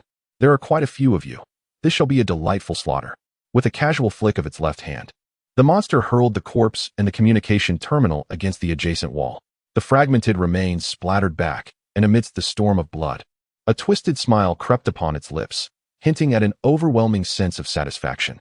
Then, in an instant, it morphed into a shadow of blood, surging forward. The massacre of a single individual against 100 concluded in less than 5 minutes, as the mercenaries and their weapons were reduced to mere fragments. Thick, congealed blood mixed with pieces of flesh flowed across the floor, the air thick with a stench potent enough to drive a sane person to madness. In this realm suffused with red, the creature stood tall, appearing to revel in the moment, closing its eyes in ecstasy as it inhaled the sanguine air. A sense of invigoration coursing through its being, as though something within had awakened. A sound akin to an object dropping nearby drew its attention, and it opened its eyes with irritation, turning to the corner of this crimson world. There remained one survivor, the communications officer, who was now brandishing the terminal as if it were a laser gun, nervously pulling a non-existent trigger. Is that aimed at me? A hint of confusion flickered across its features, yet it approached the trembling man, extending its claw-like right hand, stepping forward. Suddenly, a sound reminiscent of metal shattering echoed from the right hand, and it turned in astonishment to find a visible crack swiftly snaking across its gauntlet. What? In the next moment, the entire gauntlet disintegrated into countless silver fragments, and with it, the once blood-red world began to dissolve. In the galaxy, which has been traversed by humanity to encompass over 4,800 star systems, there lies a unique system with 4 gates. The capital of the most powerful nation in the human realm, the imperial city of Ifahor, a grand artificial star cluster also known as the Silver Capital. Within the innermost orbital layer of the imperial city, there exists a palace shaped like an elegant colossal vessel, a bastion supporting the empire's ambitions. It is the residence of the Hateland family, one of the 13 root clans, renowned as the wings of the empire. Over the past century, this family has endured a continuous decline due to a curse of freedom inscribed within their genetic code, and 4 years ago, this decline reached its nadir. The once overlooked boy from the ground has, in just 4 short years, crafted a breathtaking legend throughout the starlit realms. Now, he is regarded as the future pillar of the empire, anticipated by all root clans. His talent is undoubtedly rare and remarkable, yet his fortune surpasses even that. The golden wings scattered across the galaxy have gravitated towards him like iron to a magnet, and the long desolate palace of wings now flourishes with life once more. With a gentle breath, Fran withdrew her gaze from the void, a look of relief washing over her. At last, it is safe, brother. Suddenly, with no warning, her exquisitely beautiful visage twisted in distress. Upon shifting her gaze to the assailant, her cerulean eyes reflected a mixture of anger and helplessness. Shiva, how many times must I tell you, do not pull my hair? It is said that when humans gaze into the distant horizon, they often neglect the imminent perils lurking nearby. Absorbed in the flow of time, Fran unwittingly overlooked the shadow that stealthily approached her side. As she meticulously arranged her sleek, dark green hair, a merciless hand suddenly disrupted her efforts, leaving her locks in a state of disarray. Stop. Don't run. In the fiery red haze of anger, a diminutive figure quickly scurried away, seeking refuge behind the protective presence of another, peeking out with a pitiful demeanor. No matter how you look at me, it wants he help. Today, I must teach you a lesson. With a spirit inherited from a tyrant, Fran seemed utterly indifferent to the pleading gaze directed at her, advancing towards the youngest scion of the Hateland family with a frosty expression. However, halfway through her approach, she was halted. It's rare for you to be back from vacation, so why not temper your anger, Fran? Rorua, with a wry smile, shielded Shiva behind her, speaking in a gentle tone. After all, you are his sister. Surely you can forgive Shiva? He must be reflecting seriously. I see no sign of it, Fran replied, her voice laced with displeasure, while at that moment, Shiva, hidden behind Rorua, began to make a series of mischievous faces. Naturally, this only incited Fran's ire further. She attempted to step forward, yet was once again restrained by her mother. Ugh, Fran bit her lip, displaying a look of grievance. Nevertheless, a peculiar glimmer suddenly shone in her gaze directed at Shiva, followed by a silent smile spreading across her lips. Enjoy your moment of triumph while you can, Shiva. Just wait until our elder brother returns. I'll see how audacious you dare to be then. Upon witnessing this smile, the youngest of the Hateland family could no longer suppress a shiver. If Shiva's propensity for mischief was the unfortunate amalgamation of both parents' detrimental traits, then Rorua, who simultaneously inherited the characteristics of both the tyrant and the gentle maiden, found herself in a state of equilibrium, balancing the two contrasting influences. Initially, Rorua exhibited strong paternal traits, even managing to suppress Shiva, who was the embodiment of their parents' flaws. However, under her mother's diligent guidance, this little princess of the Hateland family had blossomed into a tranquil and obedient child, cherished by the Hateland family and their vassals as a precious gem. Amidst the budding spring, a pair of pure white wings, caressed by a gentle breeze, rippled softly, tenderly enveloping the slumbering young girl. Yet before this serene moment, the little creature in Rorua's arms, Wonkai, let out a soft cry, wriggling free to leap straight into its mistress's embrace. Thank you for your hard work, Wonkai. Aki gently stroked the fur of the Inahodral mouse, which purred in apparent contentment, although its range of movement remained confined to 3 paces around Rorua. Its life was far removed from the earlier desolation of being treated like a mere doll. In this sense, it could be seen as the most fortunate beneficiary of Aki's successful nurturing of her daughter. How wonderful!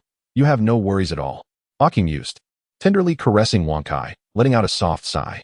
My lord, when will you return? I wish you could see the treasure I've painstakingly cultivated.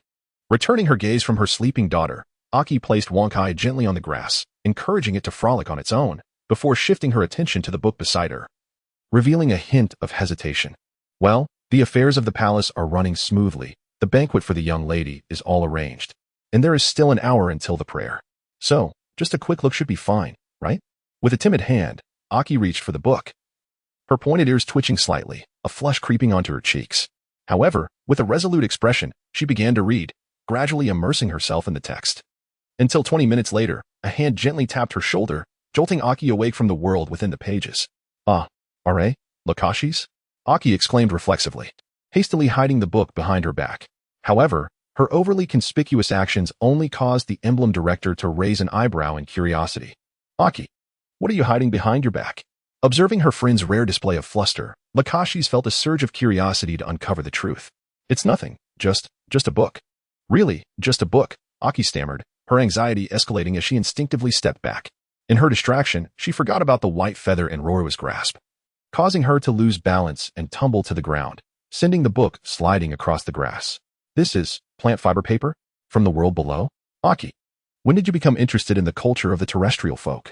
Lakashis inquired as she picked up the book, her curiosity deepening. The Way of Love?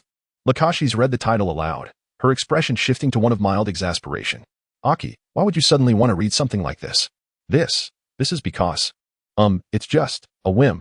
Aki fumbled for words, and Lakashis seemed to recall something, casting Aki a meaningful glance. I see. It's for him, isn't it? Is it not going well? And no, that's not it. My lord hasn't he? Aki stammered, suddenly blushing fiercely, unable to meet Lakashis' gaze. It seems I was correct. Lakashis sighed softly, extending her hand to return the book to her friend. However, I believe there are more direct and effective ways to learn than reading such abstract texts. More direct ways to learn? Aki blinked in confusion. Well, have you ever considered asking Alia directly for guidance? Lakashis chuckled for reasons unbeknownst to her. As a partner of the terrestrial folk, she is far ahead of us. Alia.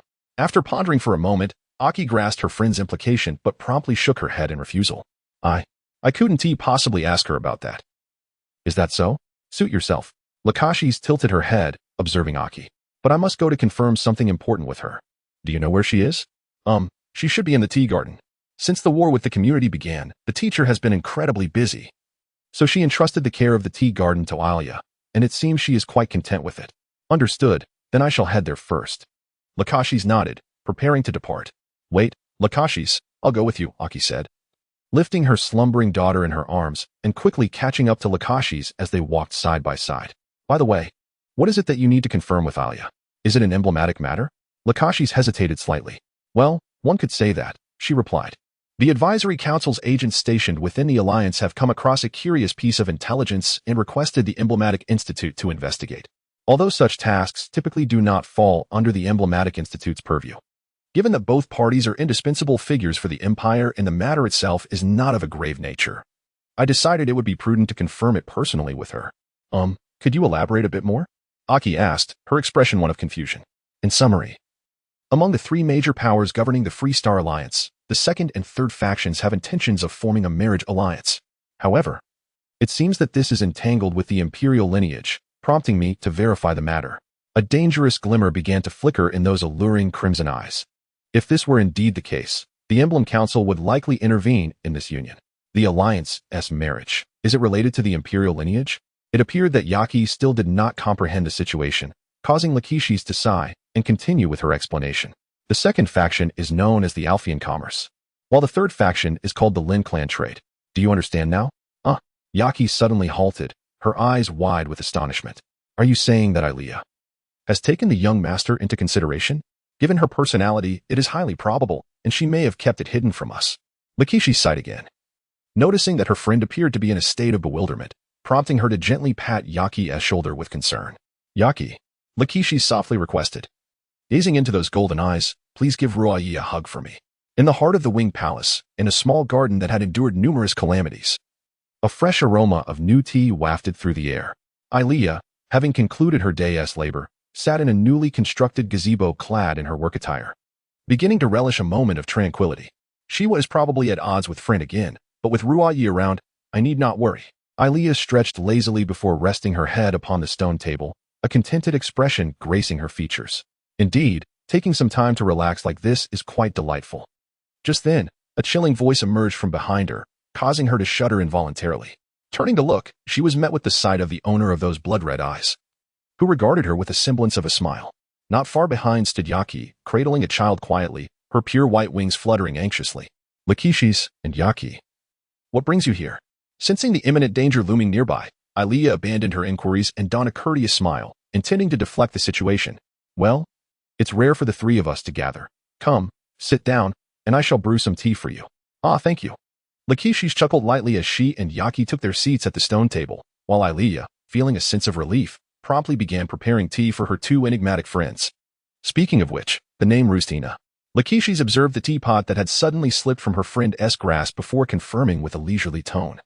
Have you heard of it, Ilea? Within the Free Star Alliance, there exist 32 Trigate star systems, except for 5 abnormal systems that are unable to be transformed into habitable environments due to their natural conditions.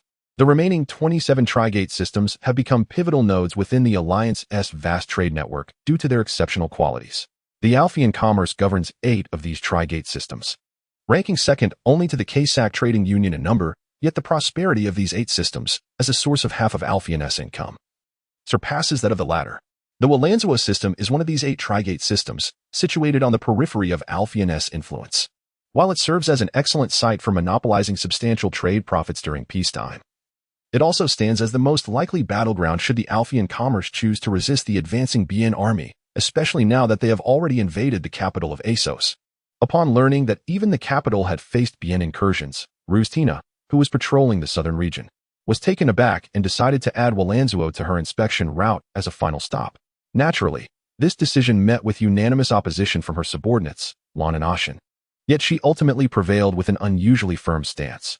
After landing the transport ship at one of the orbital stations, Rustina, accompanied by her 2 aides, ventured into the trade zone on the middle level of the station. Although it still bustled with activity, the atmosphere felt somewhat desolate compared to the vibrant crowds and clamor of yesteryears. Indeed, this place has been affected by the war. Rustina mused, furrowing her brow. This is to be expected. For the Free Star Alliance, encountering a conflict of this magnitude is unprecedented, particularly against the notoriously cold-blooded Biens. Thus the public's unease is hardly surprising. Lon, serving as her assistant, reported the recent findings of their investigation. In truth, the merchants at the orbital station are faring somewhat better. Even if the Biens were to attack imminently, they could still catch a merchant vessel to escape to other star systems. However, for those living on the planetary surface, there is no means to combat the Bien's brutality, and thus both surface worlds of Walanzuo have plunged into a state of panic. The atmosphere here is already tense enough. Ashin quietly tightened his grip on the blaster in his arms, lightly licking his lips. Since earlier, I've sensed several ill-intentioned gazes directed our way. I would wager those individuals are undoubtedly harboring some nefarious thoughts. Miss, for safety's sake, should we summon the security team of this orbital station? They are likely contracted workers of the orbital station, right? Rustina turned to glance behind her, noticing several plainly dressed figures hastily retreating from her sight. Originally surface dwellers, they had come to work at the orbital station under the Commerce's employment. Understandably, they would fear being abandoned and becoming casualties of war. Contemplating this, Rustina paused briefly before turning to her assistant and issuing a directive.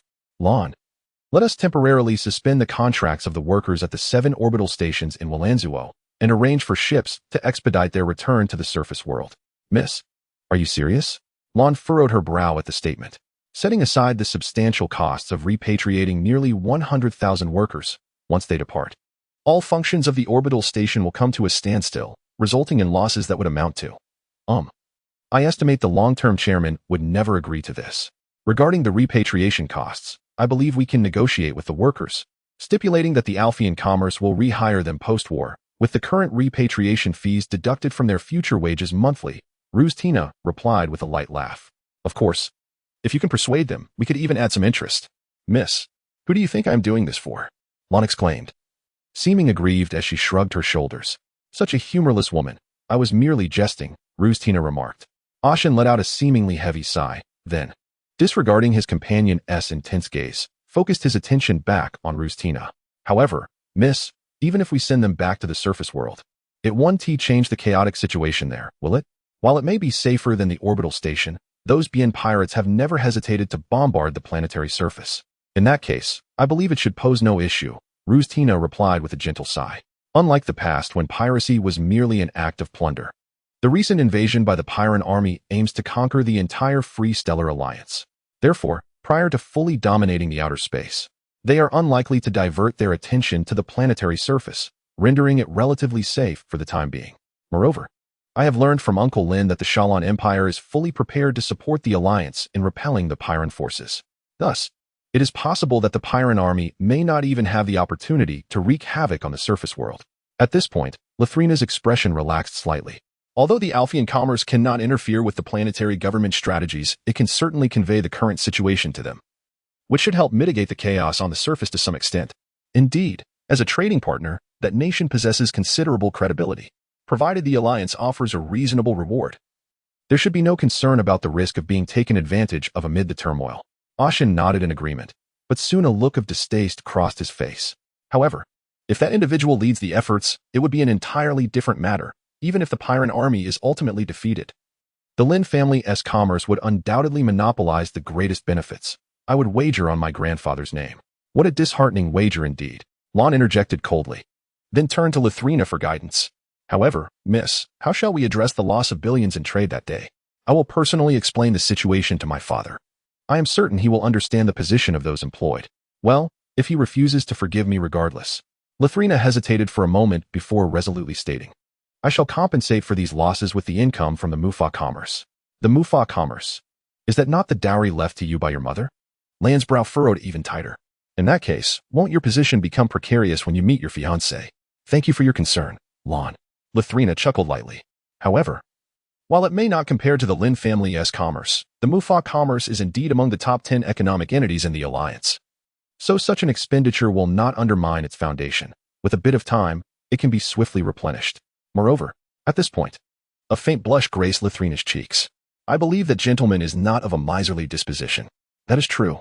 After all, he is the heir to one of the 13 clans that govern that vast empire, so this sum should be insignificant to him. Lon mused thoughtfully, suddenly noticing that Lathrina bore a look of despondency, prompting her to regret her earlier words. Nevertheless, she could only clumsily offer her consolation.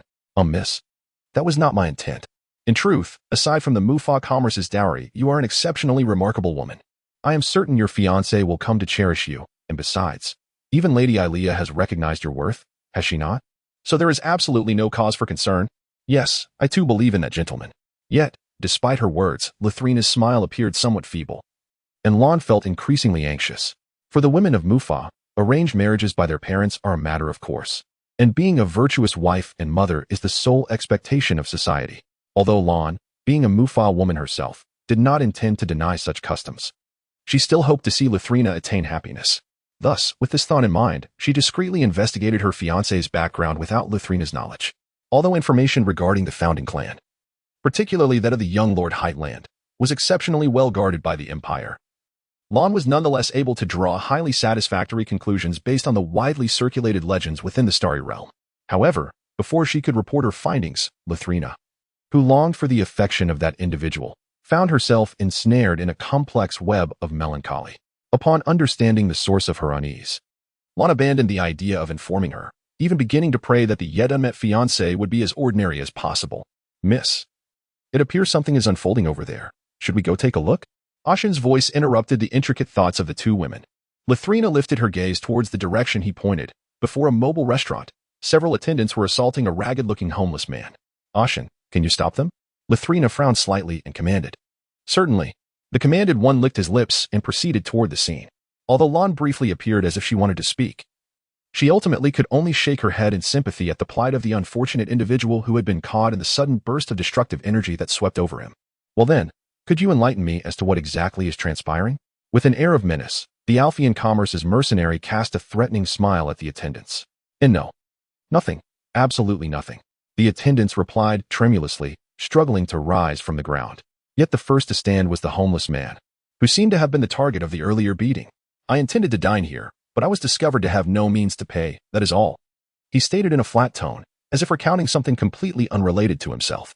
Thereafter, he lowered his gaze and brushed off his ill-fitting garments, as if the attendant's brutality had inflicted no harm upon him, and then turned to leave. You wait. Observing the indifferent figure walking away, Ashen was suddenly overcome with a strange sensation and placed a hand on the man's shoulder, turning him around forcefully. I mean, while I do not expect your gratitude, shouldn't you at least demand an apology from them? The homeless man turned back, revealing a face that seemed long overdue for grooming, exuding an air of desolation. His right eye was awkwardly bound with strips of cloth, resembling a blind man, while the remaining left eye, shrouded in profound darkness, offered no indication of vitality, as if it had drained all emotion, leaving only an icy abyss. Let go. Although it was merely a flat statement devoid of any emotion, Ashen's body obeyed the command before he could even hesitate. While the homeless man continued on his path toward the two women. Miss, please stand behind me. Lon instinctively positioned herself in front of Lathrina, yet she seemed to experience the same sensation as Ashen. Despite feeling no hostility, her body involuntarily assumed a defensive posture, retreating step by step in tandem with the advancing figure. Lon, what are you?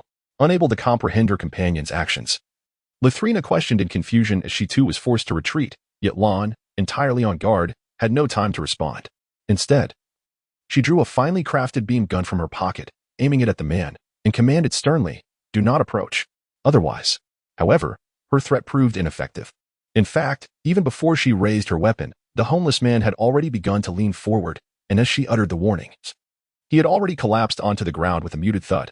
How impressive, to think you could frighten him to death with just a shout. Ashen approached with a look of astonishment, then offered an apologetic glance to his companion. My apologies, Lon, though I have always urged you to be gentler. It seems I have inadvertently encouraged such expectations.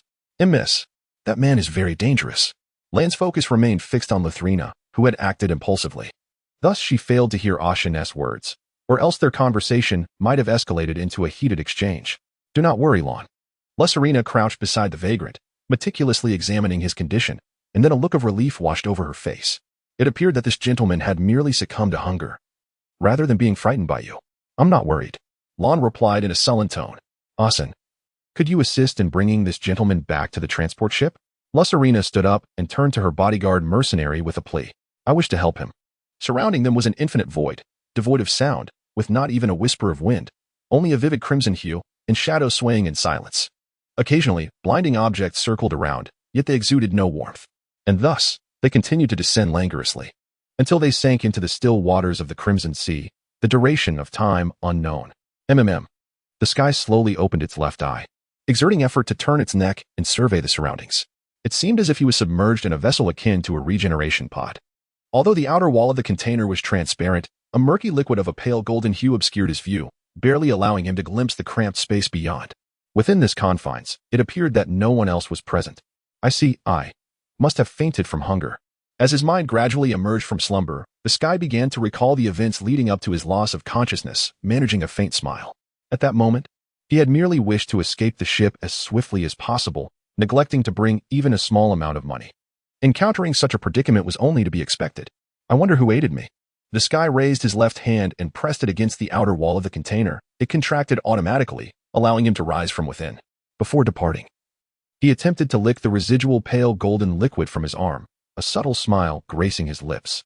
This is rather pleasant compared to the Empire's offerings.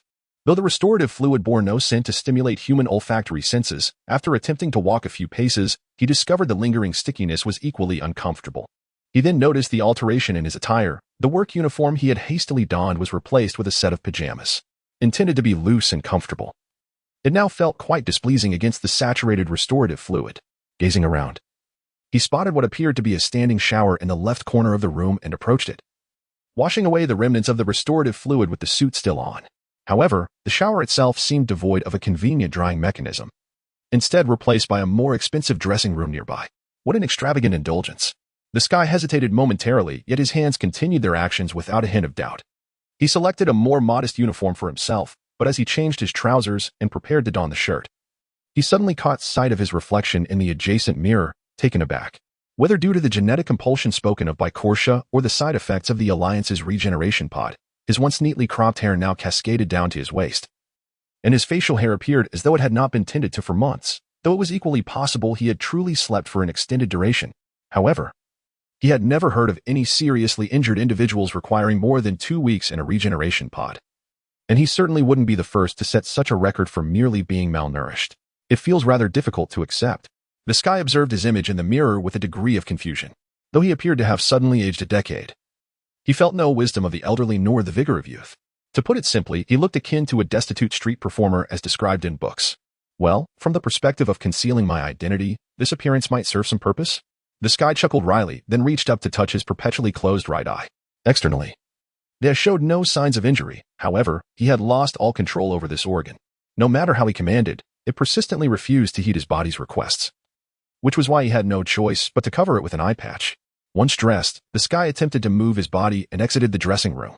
To his surprise, a black-haired woman with her hair tied back in a ponytail awaited him. "Have you been monitoring me all along?"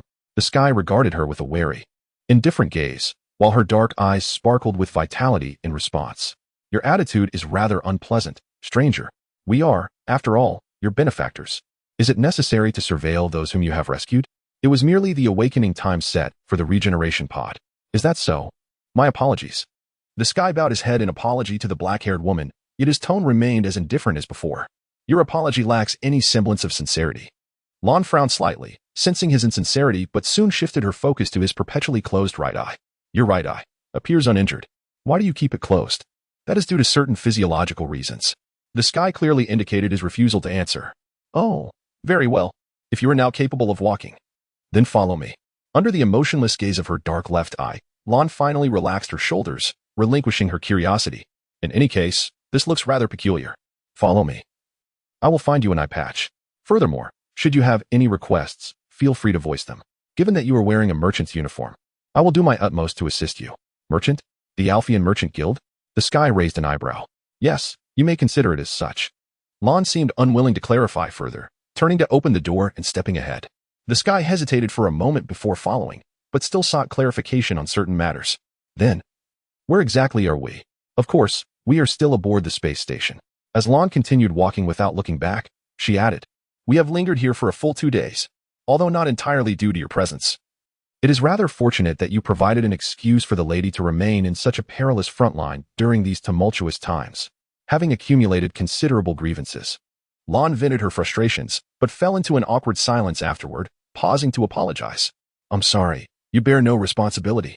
Do not concern yourself. I cannot comprehend your words anyway." Rather than being magnanimous, it was more accurate to say that he simply did not care. Ignoring her discontented gaze, the Sky shifted his focus to the interior of the ship and inquired, "Is this vessel an interstellar ship?" "Indeed, Loyafar possesses the capability to traverse gates." Lon nodded. "When do you intend to depart?" The Sky pressed on. Although Lon attempted to decipher his intent, she found his profound left eye inscrutable. After several attempts, she sighed in resignation and provided a direct answer. "Naturally, we will depart immediately. Now that you have awakened, there is no reason for us to linger here any longer." "I see." The Sky nodded and turned to bring Lon into view. "Then, may I accompany you?" "That is my request." "Ah." Lon's brow furrowed momentarily, her expression shifting to one of caution. Disregarding the routes and destinations, from a passenger's perspective, it is indeed quite unique, isn't it? Should I regard you as an ardent advocate of free travel? I merely wish to depart from that space station. Even when faced with such skepticism, the left eye remained devoid of any wavering emotion. Compared to being disintegrated into plasma under the artillery of the Pien army, any destination would surely be a preferable choice. Would it not? Yet, despite this, Lon displayed a hint of frustration. "However, I cannot allow someone whose name I do not even know to remain aboard the Loyaful, especially since there is no room for vagrants to live off others here. My name is Shiva Mushiva." The Sky paused for a brief moment before announcing the name. "Furthermore, I am not a freeloader. There should be ample opportunity aboard this vessel for me to showcase my skills." "Mushiva? What a peculiar name." Lon tilted her head, scrutinizing this extraordinary man, beginning to anticipate his unique talents. "So, tell me, what are you capable of?" "Seeing is believing. Could you kindly escort me to the ship's kitchen?" The Sky inclined slightly towards her. 10 minutes later, the exclusive transport ship of the Alphian Trade Federation, Loyaful, welcomed a new head chef. It is said that the process set a record for the shortest time in which the assistant director could review the qualifications for the Trade Federation's payroll. After concluding affairs in the Walanzuo star system, the transport ship Loyaful set sail for the Alphean Trade Federation's base in the Rodiako star system. A journey that would take approximately 3 days under the insistence of Lon and Ashen.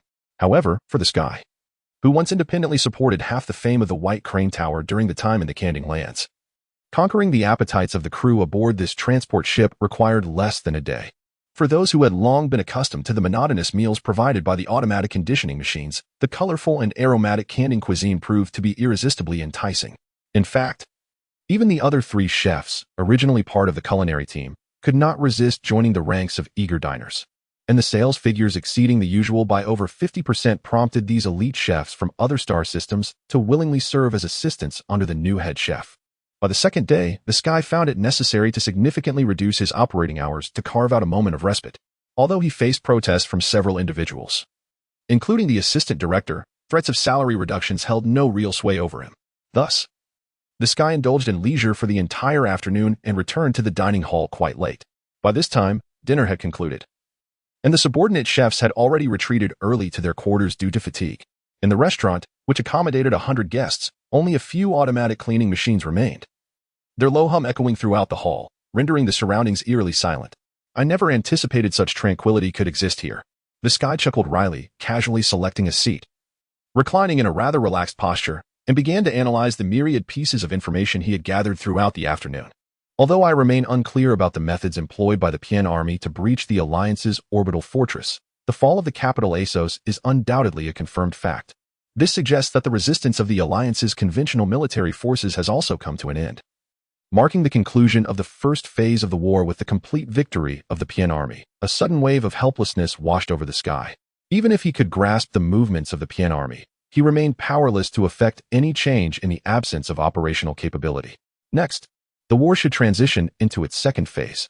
Despite the fall of the Asos capital, the various trade federations within the alliance still possess military strength comparable to that of regular forces. Should this power unite against the Pian army, they could implement a scorched earth strategy to sever supply lines and employ guerrilla tactics to launch multifaceted assaults.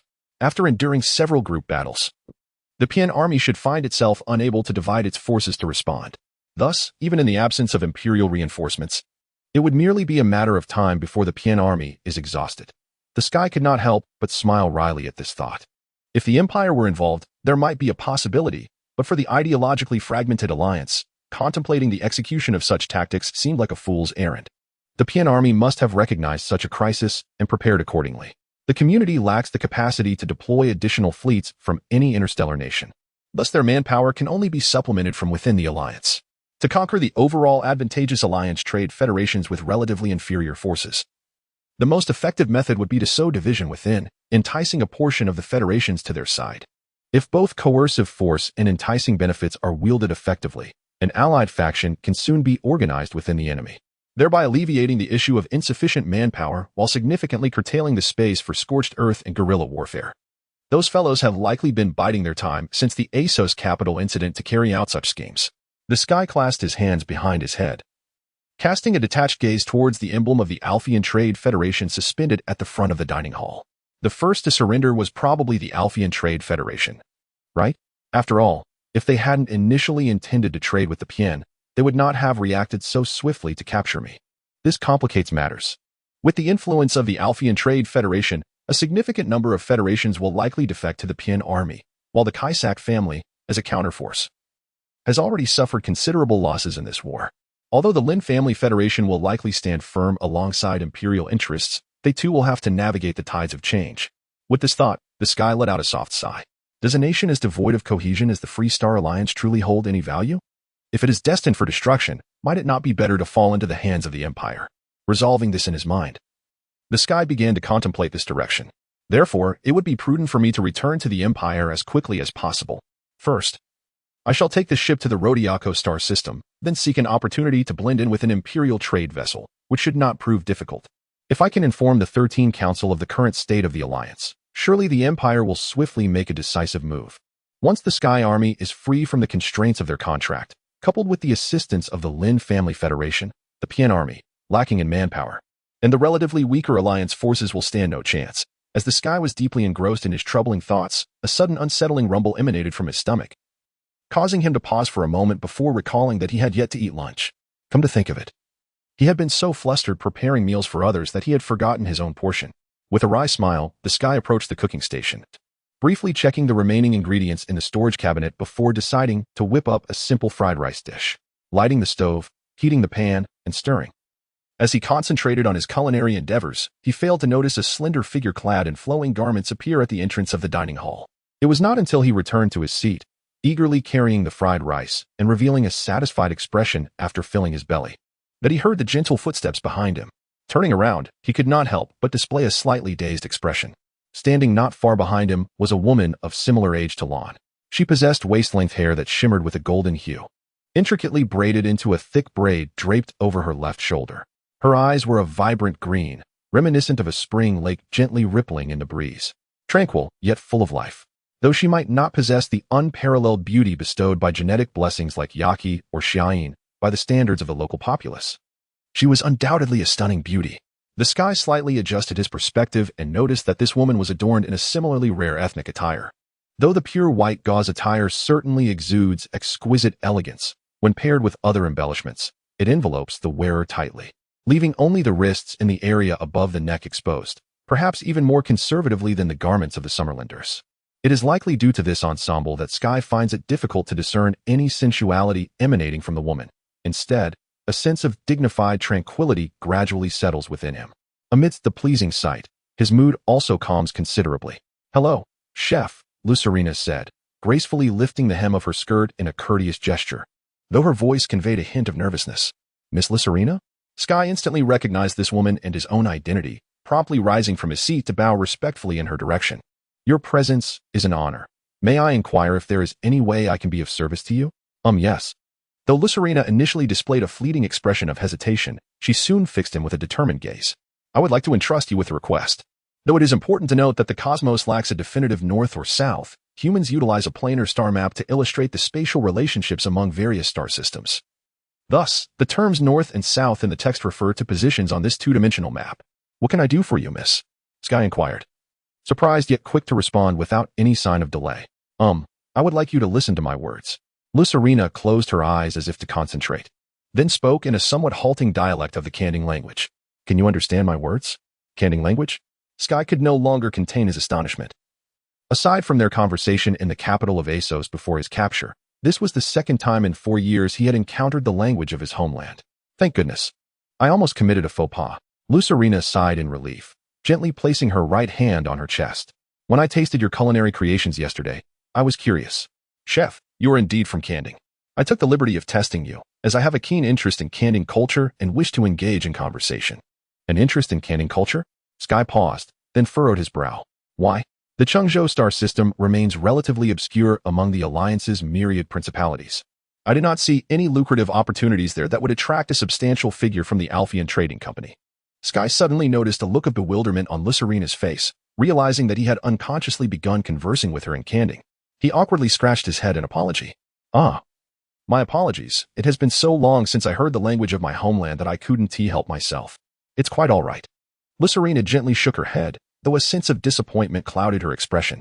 "But it seems it's still of no use. Despite having studied Kanding for so long, I find myself unable to understand without the translation device. How will I manage to meet that person?" Watching the lovely woman lost in her worries, Sky couldn't help but recall the arduous experience of mastering the official languages of the Alliance during his childhood studies. Unbeknownst to him, he had now also acquired proficiency in the 3 official languages of the Alliance, the Empire, and the Community.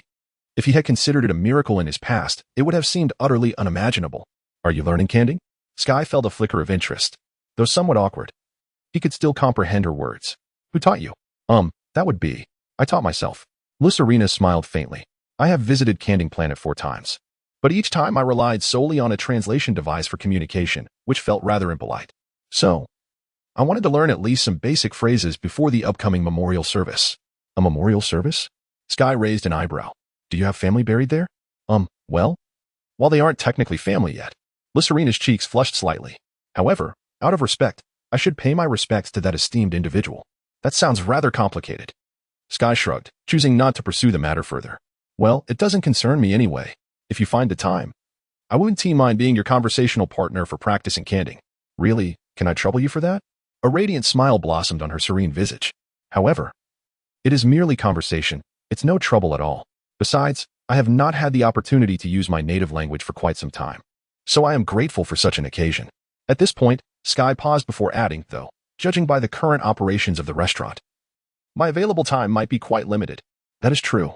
Lyserina looked momentarily disheartened but quickly returned his smile. Among the dishes I have tasted, only Canding's White Crane Pavilion can rival Mr. Shiva's culinary skills, so it is only natural that patrons would flock to it. Mr. Shiva? You've even been to the White Crane Pavilion? Sky struggled to regain his composure from the earlier shock, yet he could no longer conceal his unsettled emotions. He gazed upwards, murmuring, this universe may indeed be unexpectedly small. Just as Lyserina was about to speak, a violent tremor suddenly struck, causing her to lose her balance, and Sky instinctively caught her. An attack? But from where? As Sky focused on the emergency, he suddenly felt Lyserina stiffen in his embrace, leading to a frantic struggle. Realizing what was happening, he quickly released her. But she lost her balance and fell to the ground. I'm sorry. Are you all right?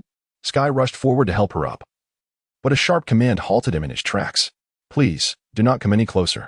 Lyserina lowered her gaze to the ground, concealing her expression beneath her bangs. However, the trembling of her right hand, clutched against her chest, disclosed the turmoil within this Mufer woman. It was evident that her distress was far more profound than mere fright. Time flowed in silence for a few moments until the alarm signaling the transport vessel SSL blared, prompting both to look up at the flashing red warning lights. Yet, a second, more violent tremor followed immediately, accompanied by the sound of an explosion that seemed alarmingly close. Ugh! Amidst the chaos of the violent upheaval, Lyserina lost control of her body, being hurled against the wall. Although the wall was lined with a shock-absorbing material, it could not guarantee safety under such a direct impact, compelling Sky to rush forward, using his body as a shield to catch her. Let go of me. As expected, just as she had calmed, the lovely woman began to struggle fiercely once more. However, this time, Sky did not release her. Instead, he turned and pressed her firmly against the wall. You. Her emerald eyes ignited with fury, but she faltered upon noticing the depth of emotion in his dark gaze, which held no hint of desire, only the chilling void of someone who had seemingly drained all warmth from his soul. The violent tremors shattered the structure of the restaurant's glass ceiling, sending exquisite, dazzling artifacts plummeting as sharp shards of varying sizes rained down, slicing through tables and chairs below in a cacophony of shattering glass, while fragments that struck the floor splintered into even smaller pieces, scattering in all directions. Ugh! Due to the necessity of avoiding the corner, both Tian Kong and Lushalina managed to evade the direct slicing of the glass shards. However, the smaller fragments that shot sideways were unavoidable. Despite Tian Kong channeling all his inner energy to protect himself, 3 fierce shards still pierced into his back, eliciting a muffled groan. Moments later, the tremors of the ship ceased, and the falling debris also came to a halt. Only then did Tian Kong release the beauty in his arms and, with a calm tone, briefly explained, "It was a moment of necessity, please forgive me." Yet, Lushalina continued to gaze at him with a rigid expression, and even upon seeing the shattered remnants of furniture, her demeanor showed no sign of forgiveness. Although her green eyes softened slightly upon witnessing the wounds on Tian Kong's back, she remained resolute in her silence. "Miss, are you all right?" came the anxious voice of Lon from the communication device. Lushalina retrieved the terminal and, after a brief pause, responded with a steady voice, "Yes, I am fine." But what just happened with those 2 impacts? Well, we encountered an attack from the Pihong pirates. It was a small assault ship. Lan's voice carried a hint of confusion. According to the Merchant Guild's report, the pirates in this area should have been eradicated by the young master not long ago. How could there still be some left? We can investigate this matter later. Is there a way to deal with it now? Lushalina interjected. Yes. No additional pirate ships have been detected nearby, and Ashin is currently leading the guard team towards their boarding entrance. He mentioned it would be resolved within 10 minutes. So please remain safe in your room until then. Lan's tone brimmed with confidence. However, an ominous premonition suddenly arose in Tian Kong, and disregarding politeness, he snatched the communication device from Lushalina's hand and shouted directly into it. "Hey, tell me, where is the enemy's boarding entrance?" Mr. Shi. Why are you?" The voice on the other end fell into silence for a few seconds, as if suddenly realizing something dreadful, before erupting into a piercing scream. "Why are you and the miss in the ship's dining area? Their boarding entrance is merely separated by a gate. Call the guard team to hurry over." Before he could finish his sentence, the dining room door exploded into wooden splinters under a barrage of destructive energy, and Tian Kong only managed to throw Lushalina to the ground, unable to even confirm their safety. Fortunately, the enemy's assault lasted only a few seconds, and everything in the dining area lay in ruins. The smoke from the explosion slightly obscured the pirate's vision, allowing Tian Kong to stealthily lead Lushalina to a makeshift cover formed by the debris of shattered furniture. "Just lie still on the ground," Tian Kong whispered. But he felt her hand struggling to break free from his grasp, prompting him to release her with a wry smile. "I say, young lady, at such a life-threatening moment, could you refrain from sulking?" "I refuse," came her resolute reply, her emerald eyes gleaming with determination. "This is more important to me than life itself." "Very well." Tian Kong hesitated for a moment before bending down and stealthily moving towards another cover. "In any case, I will find a way to deal with these scoundrels. It is best if you stay hidden here. You plan to face them alone." Lushalina's eyes widened in disbelief as she watched him vanish from sight. It was only when the first scream echoed from the entrance of the dining area that her bewildered gaze shifted towards the pirates. With nothing more than a dining knife in hand, Tian Kong found himself at a disadvantage against the heavily armored Pihang pirates. Although the kitchen held an ample supply of knives that could serve as weapons, he would have to traverse a considerable distance under the pirates' watchful gaze, during which time he suspected their heavy weaponry would not remain silent. Although entering extreme sound should allow him to cross that distance before the pirates could react, Tian Kong doubted whether he could maintain his strength in his current state, fearing he might collapse midway and become a target for their energy weapons. After weighing his options, he decided to adopt a slightly more reliable method for his daring endeavor. The scattered glass shards on the ground became the most suitable projectiles under these conditions. Silently picking up 3 angular fragments, he infused them with inner energy and shot them towards the 3 pirates ahead, each hitting their throats and unleashing a spray of crimson. As the pirates panicked in response to the sudden turn of events, Tian Kong leaped from the ground and dashed towards the kitchen. However, in the final moment before entering, he was slightly delayed by the pain in his back. The chaotic energy unleashed by the pirates finally bore fruit at that moment. A beam of light pierced through his left shoulder, while another narrowly grazed his left temple, singeing a few strands of hair along with the binding strings of his eye patch. As the eye patch slipped down, Tian Kong was astonished to find that his previously unresponsive right eye had opened. Strangely, the world before him appeared tinged with red. Startled by a light sound from behind, he turned to see an explosive device rolling towards him, bouncing off the ground and now ascending slowly. He realized he could distinctly observe the dust cloud rising from the explosion, as if time itself had momentarily slowed. Attempting to evade to the side, he found his movements sluggish compared to before, yet the explosion seemed to unfold in slow motion. In fact, even after he took refuge in a safe corner, the device only detonated moments later. The thunderous sound lingered longer than before, and the dispersing smoke was vividly apparent. Before the smoke could clear, Tian Kong stood up, grasped a steel kitchen knife nearby, infused it with energy, and summoned a sharp blue gleam. He felt reassured to find that, although his physical movements were inexplicably sluggish, the flow of energy within him remained as smooth as ever. Turning to search through the still dispersing smoke, he immediately spotted several crimson figures. Although surprised by what he saw, his body instinctively advanced towards the nearest pirate, whose throat was now gushing blood in what seemed like slow motion. "This is..." Tian Kong shifted his gaze to the adjacent pirate, and through the transparent helmet, he noticed that the pirate's gaze remained fixated on the site of the explosion, seemingly oblivious to his close presence. With a flick of his right hand, he left a similar gash on the pirate's throat and ceased to regard the blood that continued to spill forth, instead focusing on this extraordinary phenomenon. Extreme sound? In the initial moments of entering extreme sound, one would experience a sensation akin to time slowing down. However, it was impossible to sustain superspeed movement for more than 10 seconds, even at the limits of human physical capacity. As for his current condition, Tian Kong had never heard of such a phenomenon before. Is it due to my right eye? He tried closing his right eye and confirmed that he had regained control over this organ. However, as the red hue faded from his vision, he was suddenly beset by an overwhelming sense of deceleration that even his reflexes could not counteract. Unable to control his body, he collided with the pirate in front of him, tumbling to the ground together. The pirates only then noticed the enemy, now alarmingly close, and immediately raised their guns towards the 2 individuals amidst the chaos. However, just a second before they could pull the trigger, a pair of crimson eyes, as if they were oozing blood, captured their attention. The pirates soon realized that amidst the shattered bodies, there was no trace of the enemy. Approximately 2 seconds later, the figure known as the Sky appeared behind them, collapsing to the ground as if exhausted, pale and gasping for breath. Yet the pirates found themselves incapable of shooting. Dozens of crimson streams burst forth, leaving them with expressions of disbelief as they followed their fallen companions to the ground. Sky remained on his knees, struggling for breath, while Luzalina cautiously emerged from her cover, stepping over the twitching bodies to reach his side. "Are you all right?" The reply came in the form of a pair of bizarre eyes, one deep and devoid of emotion, the other a fiery red, reminiscent of bubbling lava. Merely being subjected to the gaze of such contrasting eyes filled Luzalina with an inexplicable sense of dread that threatened to suffocate her. Sky seemed to struggle to speak, but before he could finish, he swayed and collapsed to the ground. Huh? Mr. Shiva? Mr. Shiva. Luzalina hesitated, watching Sky's fallen form with a conflicted expression, her outstretched hand freezing midair. The next moment, a commotion erupted as the guard team rushed in at full speed. Miss, are you all right? Mississippi. The fiercely charged Ozan, upon noticing the bizarre scene in the dining hall, accidentally dropped his heavy weapon in shock. What on earth is this? You arrived just in time, Ozan. Luzalina exhaled as if relieved, commanding him with a voice that masked her emotions. Could you please take Mr. Shiva to the medical room?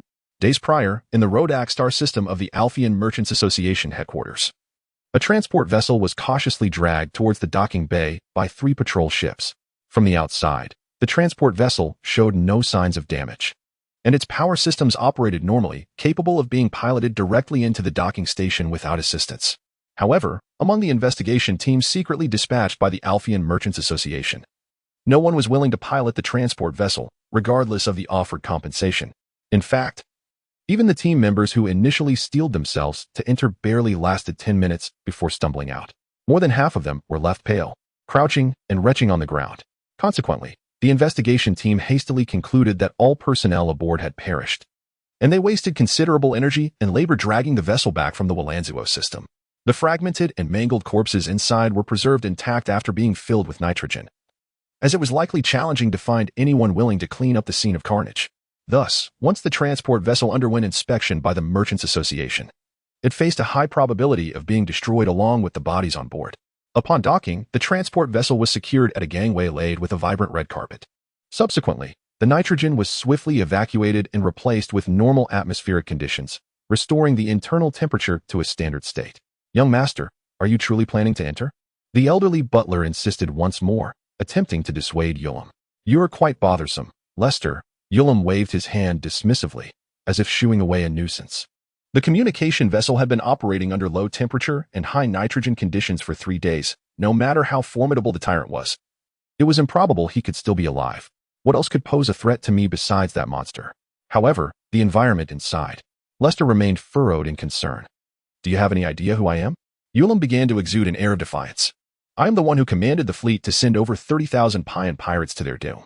Should I fear mere corpses? Do not waste your breath. Just follow me. Impatiently, Yulam turned and stepped onto the gangway leading to the transport vessel, while his exasperated butler sighed, calling forth 2 teams of guards to follow. Despite Lester having added a significant amount of deodorizer to the circulating air, a strong metallic scent of blood surged forth the moment the hatch opened. Ugh! Yulam immediately grimaced, fighting the urge to vomit, but after struggling for a few moments, he managed to suppress it and took a step inside. Initially, his steps were filled with bravado, yet as the stench intensified, his legs began to tremble uncontrollably and his pace slowed. Finally, at a corner, he came to a halt. Young master? Lester, having stopped behind him, peered forward.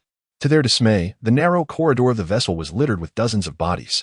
Most of these corpses were relatively intact, with only a few missing an arm or a leg, all sprawled towards the exit, their hands desperately reaching out as if trying to grasp something. On their distorted and pallid faces, a blend of hope for survival and the cold despair of fear was evident. These must be those who weren't killed immediately, attempting to flee the transport vessel. Lester swallowed hard, feeling cold sweat bead in his palms. They must have collapsed here. Perhaps the tyrant had blocked their escape. Yet, these bodies bore no other wounds. How could the tyrant have killed so many simultaneously? In an effort to alleviate the suffocating fear, Lester forced his attention to this puzzle, quickly arriving at a conclusion. Could it be fear? Noticing the faintly greenish hue of the deceased's faces confirmed his suspicion. But he was simultaneously seized by a chilling dread, his heart racing and breath hitching. Could it be that the tyrant spoken of by the Payan was, in fact, the king of fear? Just as Lester spiraled into uncontrollable thoughts, Yulam, who had remained silent beside him, seemed to lose his balance and collapsed, his body becoming unnaturally rigid. Young master? Young master! You really should not have come here. Lester sighed softly, clapping his hands to rouse the equally stunned guards, instructing them to escort Yulam back to his quarters. Watching the guards, who seemed relieved and hurriedly dragging Yulam away, Lester couldn't help but smile wryly. In such circumstances, escaping was a feat. Indeed, your husband is. Yulam, carried back to his quarters, lay unconscious for a full 24 hours before awakening. The first thing he did was summon 5 teams of guards to stand watch outside his room, then called for the elderly butler, who was preoccupied with the aftermath of the transport vessel. Is there a body of that guy? When Lester arrived, Ulam was being served a calming potion by a maid, though his voice still trembled. Regrettably, young master. Although the term that guy is rather vague. The butler had little trouble grasping his fear. I have confirmed the situation aboard the transport vessel. All 183 crew members perished. Yet there is no indication that any part of the remains belongs to that tyrant. If I am not mistaken, he must have escaped while the transport ship was docked for supplies. You mean, he is still alive? That monster. Urim flipped his hand, knocking the maid and the medicinal soup she carried to the ground, the white porcelain bowl spilling its unsightly hues onto the precious carpet. Indeed, the likelihood is substantial. Lester furrowed his brow slightly, casting a glance at the young master's tightly clenched, trembling hands, a sudden wave of inexplicable unease washing over him. Young master? No, we cannot allow that fiend to come near here. Absolutely not. Gather 20,000 guards and have them stationed in this palace 24 hours a day. No. Those mercenaries can no longer be trusted. We must find someone capable of subduing that monster. Urim screamed hysterically. Pien. Yes. Only the Pien can stand against that creature. Lester, contact father immediately and have him dispatch a fleet of Pien ships for my protection. Whatever the cost. It must be done at once. Young master. Lester stepped forward, his voice suddenly stern. In doing so, the Pien may very well seize control of the Alphean commerce. Indeed, even the merchant fleet could become a weapon in their conquest of the Alliance. Do you intend to bring about the Alliance's downfall with your own hands? Well, ISNT, that's just splendid. Although Urim momentarily displayed a look of fear, he quickly roared back. After all, father has already decided to collaborate with the Pien military. The command of that fleet will inevitably fall under their control. If that is the case, it would be better to demonstrate loyalty early on, thus gaining the Pien's greater trust, and perhaps even monopolizing more benefits after the Alliance's demise. This is an order. Lester, you are not to oppose me. Have both father and son lost their minds? Lester muttered to himself in a voice inaudible to others, attempting one last effort. At least. Could you wait until Miss returns? If it were Miss, she would surely devise a more prudent method to ensure the young master's safety. Ruzarina. Right. And there is also Ruzarina. However, what emerged on Urim's face was not the joy of finding support, but a deeper terror. He is Ruzarina's fiancé. If she were to learn of my actions against him. No, it cannot be allowed. Under no circumstances must Ruzarina return to the Rodiaco system.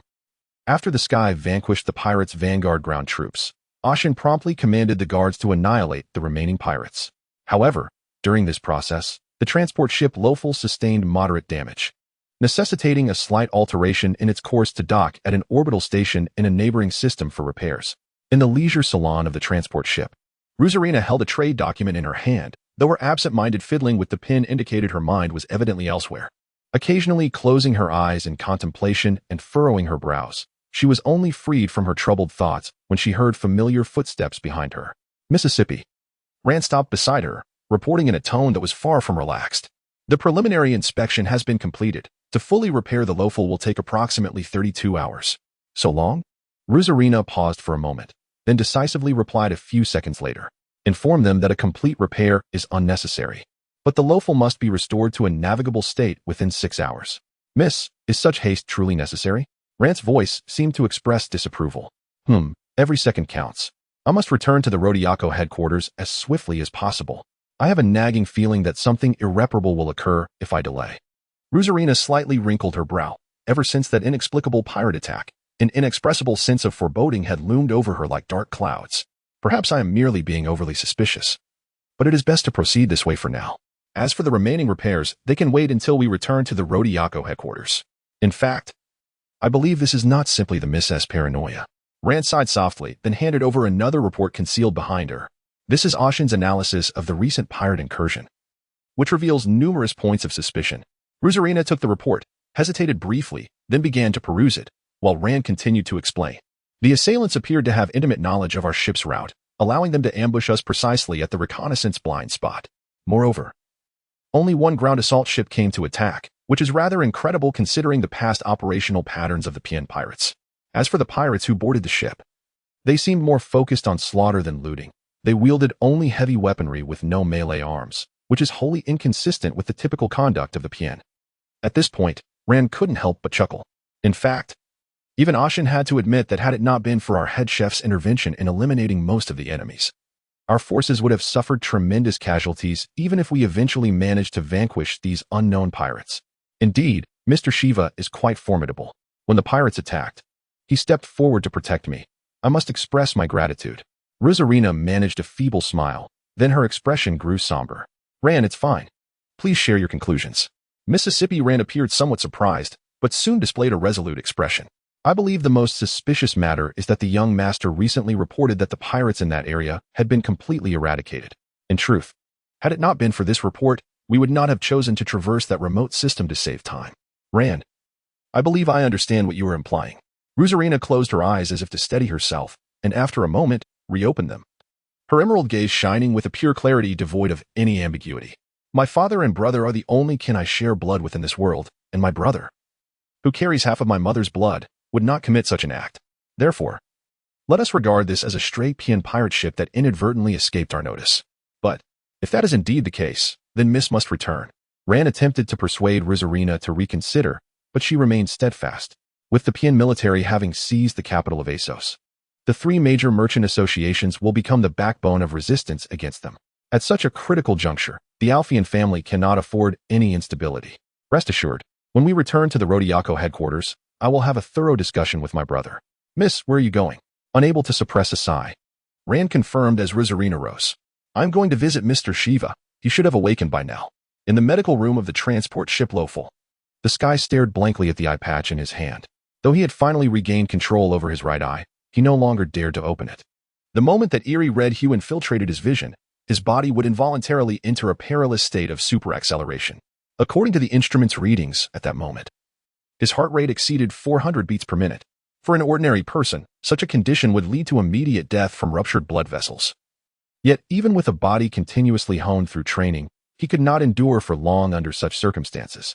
And once he closed his right eye to alleviate the superacceleration state, the result was often either complete exhaustion or, more directly, immediate fainting. Am I to wear this for the rest of my life? The Sky sighed in resignation, then tied the eye patch around the back of his head before cautiously opening his right eye. This time, the dreaded crimson hue did not manifest within his field of vision, prompting him to exhale a sigh of relief. At that moment, a gentle knock resonated at the door of the medical room, accompanied by a melodious female voice. Mr. Shiva, it's me. May I come in? I won't disturb you for long. Miss? Sky, upon hearing this, felt a sudden flurry of anxiety. Hastily adjusting the eye mask in front of the mirror beside the bed before notifying Rosalina to enter. Yes, it's fine. Please come in. Hello, Mr. Shiva. To his surprise, Rosalina entered bearing a bouquet of fresh flowers. Gazing at her beauty, which appeared to blush shyly, Sky suddenly felt a twinge of uncertainty. Miss? You are not injured, are you? Although I'm not quite clear on the situation afterward. I merely had a minor cut from some debris, but it has mostly healed now. Despite Rosalina still being clad in her usual attire that concealed her entirely, she raised her left hand for him to see the faint red mark on her pale palm. Then she approached the cabinet beside the bed, retrieving a vase from the drawer and arranging the flowers into an elegant, artful display. I had no idea you possessed such floral arranging skills. Sky couldn't help but whistle in admiration. Well, it is a requisite skill for women of the Mufer. Rosalina lowered her head, using the bouquet to shield her face from his gaze, then placed the vase on the cabinet beside him. May I ask, Mr. Shiva, how is your health? The medical practitioner mentioned that you fainted due to fatigue, but are you feeling any better now?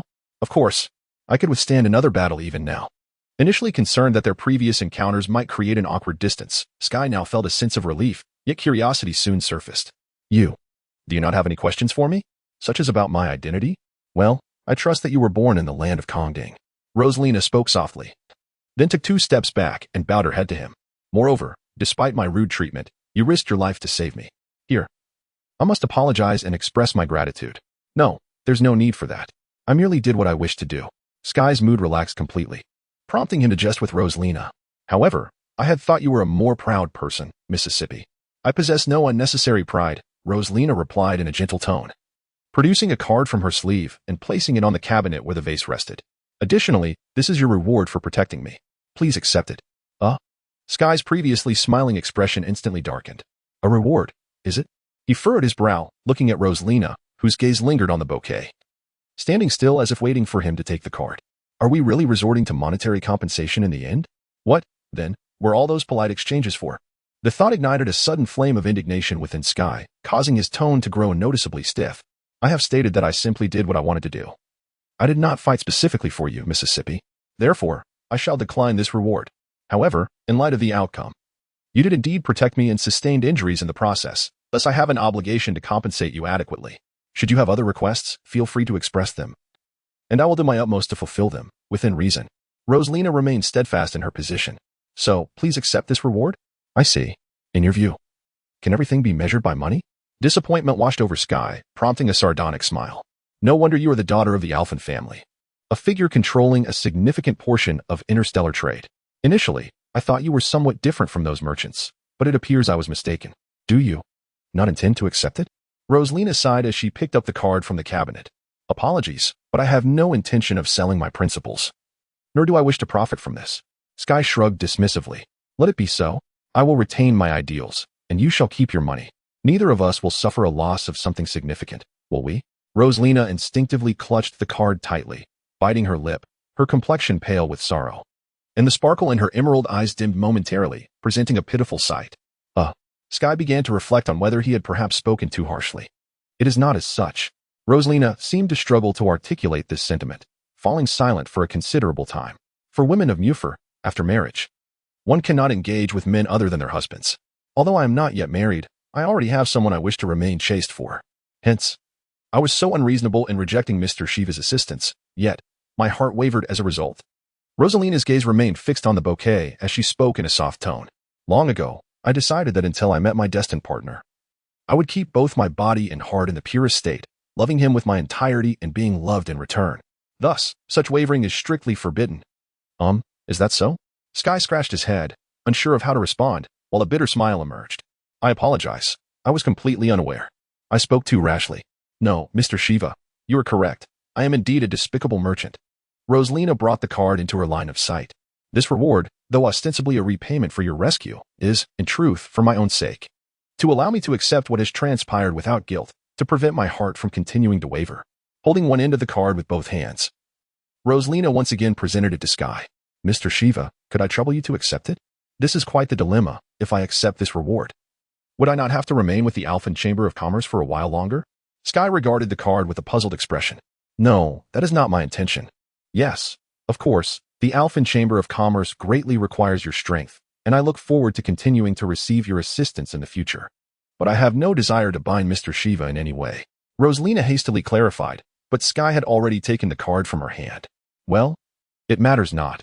As a mere mercenary, I have no special plans ahead. Sky toyed with the card in his hand, then smiled at Rosalina. Let us consider it a commission for my future protective duties. I shall accept it, if that is agreeable. This is the first time I've had to ponder how to spend money. Rosalina chuckled softly, yet accepted this compromise. Mr. Shiva, you are quite a proud individual. Are all men from Kongding like you? No, occasionally, some peculiar individuals do emerge from that vast land. As he recalled a certain former friend who had succumbed to villainy, Sky furrowed his brow slightly, but upon noticing Rosalina's worried expression, he forced himself to redirect his attention to other matters. Speaking of which, miss, you seem quite akin to the women of Kongding. Is that so? Rosalina's face lit up with joy at his words, prompting her to inquire further. What are the women of Kongding truly like? Indeed, men wield power and courage, while women embody kindness and gentleness. Such is the custom of the land of Kongding. Sky offered a brief explanation before shrugging and reaching a conclusion. However, in my view, compared to the women of Kongding, miss, you possess a certain allure. Really? Truly? Rosalina appeared increasingly delighted, only to quickly realize her indiscretion, and she flusteredly began to explain. No, what I meant was, it's because that person also hails from the land of Kongding. So, it's not about Mr. Shiva. I understand. I am already aware, so there is no need to elaborate further. Feeling a pang of wounded pride, Sky managed a faint smile. If I had stayed in Kongding, I might have had the chance to court a woman such as this, as such thoughts unwittingly surfaced in his mind. Sky could not help but chuckle softly. Have I truly become nostalgic for a past that has slipped away? It has been 4 years since I arrived in the Empire, and Yoya is already 3 years old. If I continue to yearn for what has been taken from me, it would surely be an unpardonable betrayal to them. A love of loyalty. Sky turned his gaze to the lovely lady beside him and spoke gently. I believe I can somewhat comprehend your sentiments, Mississippi. At Rosalina's behest, the transport ship Loyafar underwent basic repairs in a mere 6 hours before departing the orbital station. setting its course for the Alphean Merchant Guild's central star system. As for Sky, whose body had fully recovered, he had left the medical bay an hour prior to the ship's departure, returning to his first job. Henceforth, 2 salaries would be deposited into his card each day. One from his position as head chef in the ship's restaurant, and the other from his role as a first-class mercenary in the guard. However, despite possessing a salary enviable to many, he still maintained his carefree demeanor, much to the annoyance of the hungry patrons waiting impatiently. By the second day after setting sail, Loyafar was merely 4 hours away from the Rodico star system. In truth, they only needed to pass through one final gate to return to the central government. Yet, at that moment, they found themselves in a peculiar state of stagnation. Rin, what has transpired? Rosalina inquired immediately upon reaching the bridge. Well, miss, actually. Although Rin initially appeared ready to explain, he ultimately sighed and shook his head, bringing up the screen instead. On it, they could see nearly 10,000 merchant ships densely clustered before the gate, all exhibiting a restless demeanor as they adjusted their thrusters. This is... Rosalina gazed in astonishment at the scene reminiscent of a refugee crisis. As you can see, miss, Rin sighed once more. The ships at the front were attempting to retreat, while those behind sought to enter, resulting in utter chaos. Loyafar could barely approach the gate. What on earth has happened at the gate? Rosalina inquired directly. It remains unclear, but Ashin has gone to investigate. The mercenary organization possesses more accurate intelligence. If we manage to contact them, we should uncover the truth, Rin reported with a tone of resignation. I see. Rosalina furrowed her brow slightly. But she held her tongue. The two did not wait long. Approximately 5 minutes later, Ashin appeared at the bridge entrance, followed closely by Sky, who wore an expression of curiosity. Rodico has been occupied by the Fian army. Without waiting for Rosalina to ask, Ashin dropped this bombshell, shaking the collective consciousness of those present. After a brief pause to catch his breath, he continued his explanation under the weight of dozens of stunned gazes. On the Rodico side, the Fian fleet has sealed the gate, which is why we find ourselves in this chaotic predicament. The central government star system has been occupied. How is that possible? Rosalina shook her head, struggling to recover from the shock. The Fian army has just seized the Asos capital. How could they possibly have the resources to deploy here so quickly? Moreover, the guild still has the escort fleet. It cannot be that simple too. I initially thought the same, which is why I confirmed it 3 times with the mercenary guild, but they showed me this footage, which appears to be from the last merchant vessels fleeing the central government star system. Ashin shook his head and stepped forward to adjust the input terminal. The screen shifted, revealing a mixed fleet during their pursuit. Half of the ships were painted in red, belonging to the Fian fleet, while the other half bore the blue and white colors of the Alphean Merchant Guild's escort vessels. The 2 starkly different warships formed a single group, seemingly led by the Fian vessels. Even without additional commentary, the image conveyed everything. How can this be? In the suffocating silence, Rosalina gasped involuntarily. Miss. Could it be? Rin, with a look of concern, voiced a hypothesis that even he found hard to believe. The Fians have captured the Lord at Asos and are threatening the young master with his life, forcing him to comply? I received a letter from my father just yesterday, stating that everything was well. Rosalina's forced smile was tinged with sorrow. Thus, the likelihood of that is quite slim. Or perhaps Yulam acted on his own accord and summoned the Fian army to the central government star system. Ashin proposed his viewpoint. At least, given the current state of this mixed fleet, the number of Fian forces in the central government star system should be rather limited. Perhaps that is the case. Rosalina murmured softly, her eyes closing gently. What on earth is my brother thinking to commit such an act? Do not concern yourself with what he thinks. Once we drive these Fian pirates away, we will have ample time to question him, Ashin declared with bravado, gesturing grandly. Given the current situation, since the number of Fian warships in the central government star system is not overwhelming, the escort fleet should possess sufficient capability to eliminate them. With your influence, miss, once we infiltrate the central government star system and rally the troops, I believe most of them will heed your command. I apologize for dousing your enthusiasm. Sky interjected suddenly with a tone of resignation. However, I believe such an endeavor would yield no fruitful outcome. It would be wiser not to court unnecessary danger. Mr. Shiva? Rosalina cast him a puzzled glance, yet Sky continued unabated. Those red Fian ships belong to the elite fleet, known as the Crimson Blades. In terms of sheer combat capability, they are undoubtedly beyond what the escort fleet can contend with, even if they have a numerical advantage. A hasty engagement without meticulous planning would likely transform them into an example of failure. How do you know this? Ashin regarded him with suspicion. Furthermore, if I were a Fian, I would assume that the commanders loyal to the guild within the escort fleet have already been dismissed or imprisoned, or perhaps even eliminated entirely.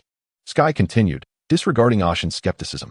Moreover, and perhaps most importantly, this may not be an impulsive decision made by that young master. Originally dissatisfied with his attitude, Lan could no longer contain herself upon hearing this. She stepped forward, only to be halted by someone grasping her sleeve. Mr. Shiwa, your speculation must surely be grounded in some evidence.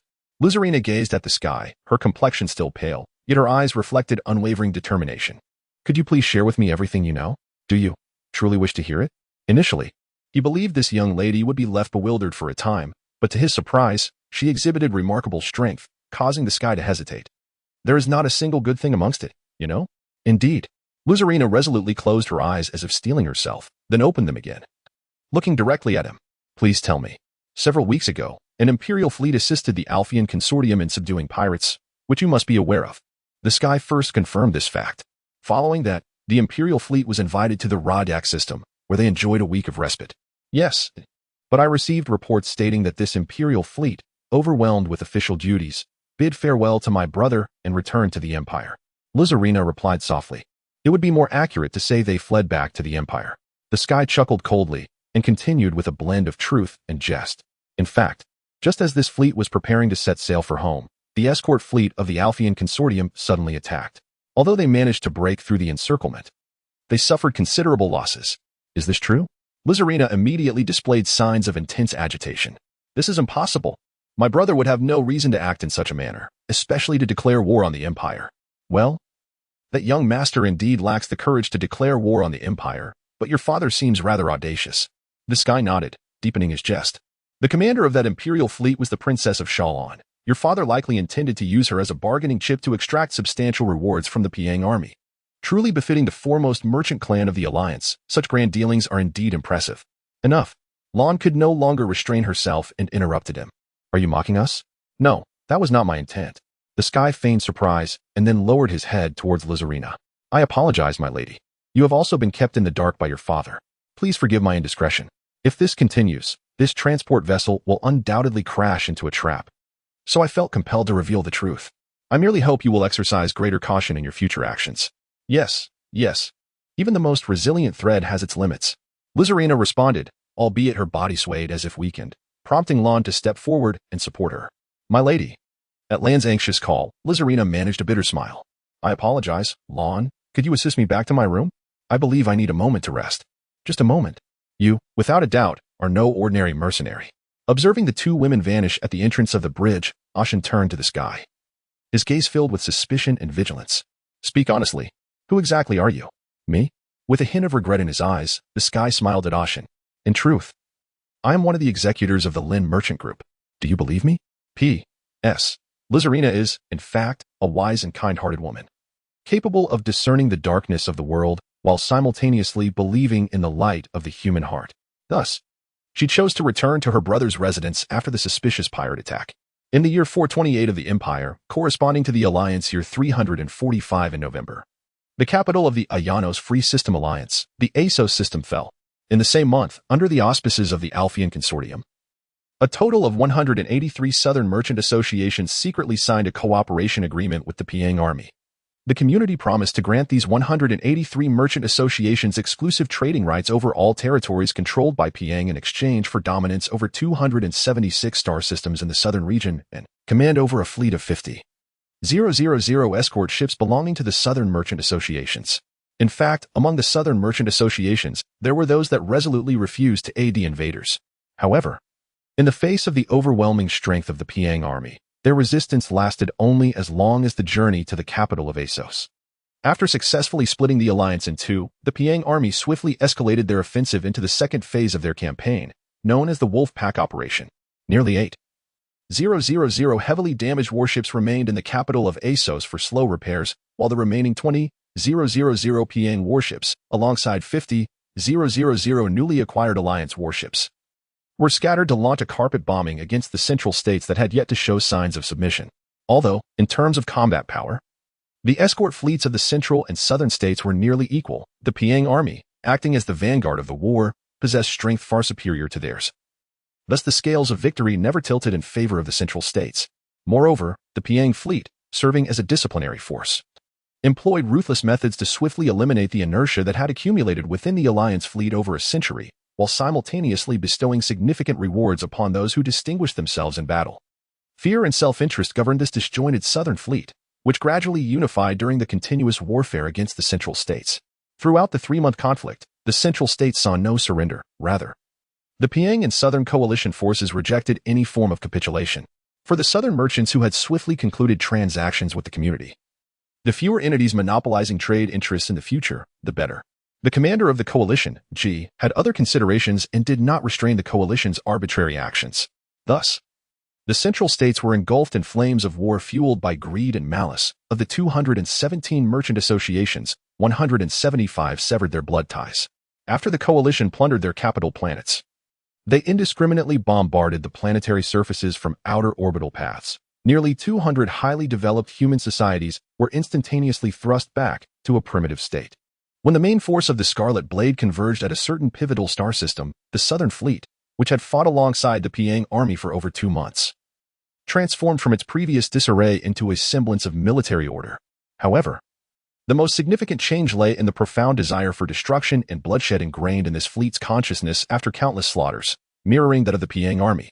It seems the integration process has yielded satisfactory results. Observing the orderly and menacing coalition fleet in the void, Gene nodded in approval, then confirmed with his deputy. This should be the last returning detachment, correct? Indeed, aside from 2 detachments that lost contact on the way back, all 68 detachments have assembled. No one replied in a calm tone. 326 star systems, and it took 87 days to conquer all 70 detachments. G sighed. While integration is inherently a time-consuming process, this speed exceeds my expectations. However, the resulting integration effect is quite commendable. No one responded. Although we are fortunate that the Empire has yet to show signs of deploying troops against the Alliance, we will inevitably face them in battle. If we do not swiftly consolidate a considerable amount of military strength before that, we shall certainly suffer a crushing defeat when the Celestial Army formally launches an offensive. It felt akin to the sensation of setting a trap outside a tiger's den, oblivious to when the fierce beast might spring forth. G could not help but let out a bitter laugh. By the way, has the fleet dispatched to the Jola system successfully taken over the border fortress? Yes, with the assistance of our allies. A peculiar smile appeared on Noan's face. The border fortress had merely served as a symbolic decoration, with only 3,000 troops stationed there, allowing our fleet to complete the takeover in a remarkably brief period. Of course, to the Allied forces stationed at the fortress, they were merely reinforcements sent from the capital. Is that so? G seemed to exhale in relief. We must ensure the fortress is operated effectively, although it can hardly be deemed secure. It is the sole chain capable of restraining that ferocious beast for now. Indeed, Noan nodded, then turned serious. However, my lord, have you not yet abandoned the intention to recruit the 20,000 warships of the Kasark Trading Alliance? If it were you, would you so easily relinquish such a pursuit? G offered another bitter smile. You saw their performance in the last offensive and defensive battle, did you not? Unlike the other disorganized forces of the Alliance, those 20,000 warships possess combat capabilities comparable to our own. In the event of a conflict with the Celestial Army, they might prove even more useful than the 50,000 Southern Fleet. Nonetheless, is it feasible to incorporate them smoothly? Noan appeared somewhat skeptical. The Kasark family is a staunch faction opposing our forces. Even though the 2 commanders of that family are currently absent from that system, their resistance remains fiercely unyielding. 2 commanders? G paused momentarily. One of them is the Supreme Speaker of the Alliance, Raymond, whom our allies are striving to apprehend. But who is the other? It is the commander of the Allied forces who escaped before the Gate of Venus. He is the son of Supreme Speaker Raymond. At this point, Noan gently furrowed his brow.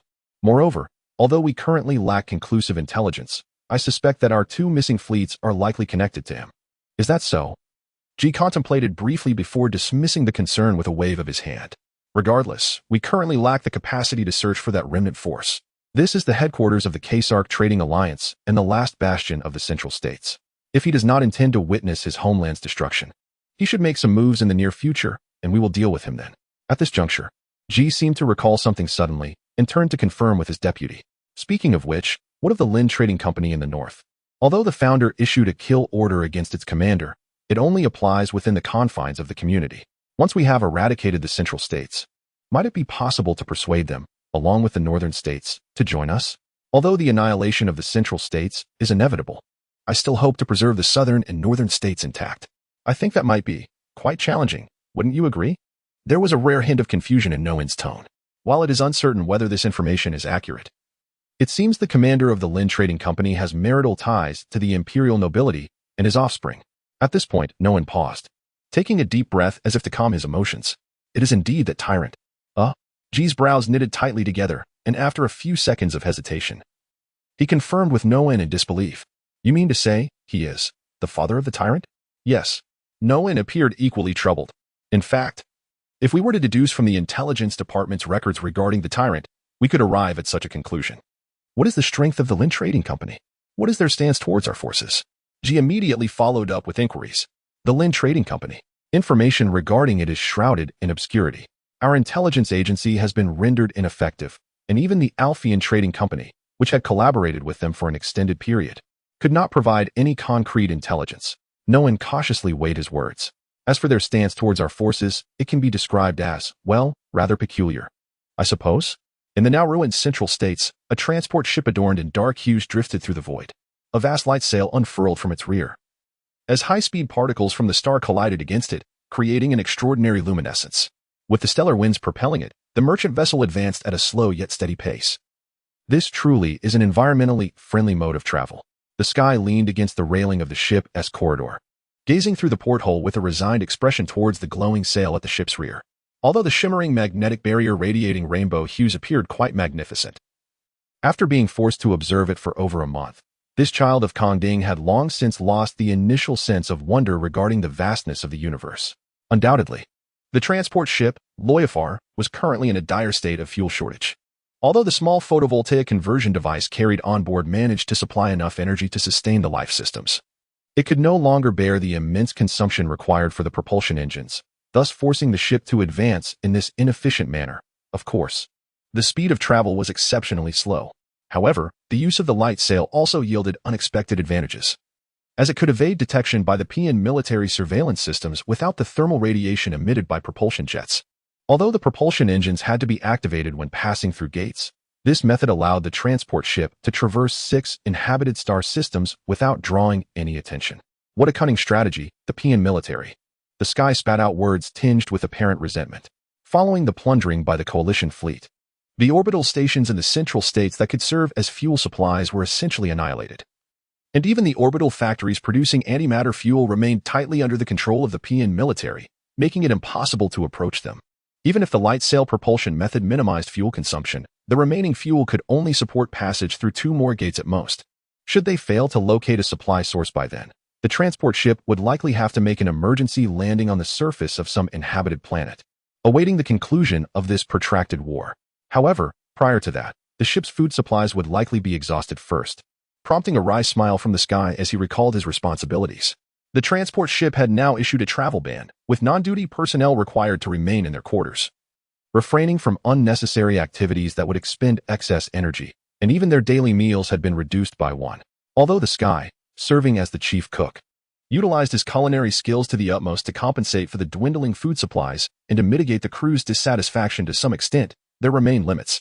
In truth, only the culinary expertise inherited from Kongding could maximize the utilization of such scarce provisions. Must we truly resort to an emergency landing on a planetary surface? The sky furrowed his brow. The transport ship Loyafar is not designed for casual entry into atmospheric layers. If an emergency landing procedure were to be executed, most of the ship's structure would incinerate due to friction with the atmosphere, leaving only the core habitation section intact. This implies that, without a stroke of good fortune, one might never again have the opportunity to return to the cosmos. The sky's gaze unconsciously roamed the void, eventually catching sight of a peculiar light point at the edge of the porthole. Its brightness did not resemble that of meteoric bodies reflecting starlight, and its trajectory of movement appeared quite distinctive. A vessel? His curiosity was answered a few minutes later. The peculiar light swiftly approached, magnifying into a colossal vessel that advanced in parallel with their ship. Although the naked eye estimation may not be accurate when considering the vastness of the void, the magnitude of this giant ship was at least 3 times that of the Loyafar. Its sleek contours bore resemblance to the patterns of the Kongding dragon, with numerous engravings adorning its exterior. Were these totems? Sky was astonished to discover that these engravings closely mirrored the artistic style of his homeland, Kongding, and he was inevitably ensnared in a web of bewilderment. Could it be that, during my years in the Empire, Kongding's shipbuilding technology has advanced to such a degree? No, that cannot be right. The Bien army should have sealed off the central states. Why then can these ships traverse unhindered? Or perhaps the Chungzhou star system has already submitted to Bien. If that is the case, it would imply that even the northern states we intend to visit. Time slipped away unnoticed until the sound of docking reverberated within the ship, awakening Sky from this sudden chaos. It seems that having an abundance of information is not always a boon. Sky shook his head with a wry smile and then, with a flick of his fingers, made a decision. Very well, since the young lady has resolved to proceed, I shall follow this path. After all, the worst fate is still preferable to drifting as a desiccated corpse in the void. Though the final sentiment lacked conviction, Sky hastened towards the docking port, where a considerable number of others shared his sentiments, resulting in a fervent atmosphere upon his arrival. Indeed, these individuals are quite spirited. Gazing at the throng before him, Sky promptly abandoned the notion of squeezing through the crowd, instead employing the lightness of his 8 steps to chase the cicada technique. Deftly stepping atop the undulating heads to soar inside. Encircled by the crowd were a pair of individuals clad in simple garments with green scarves.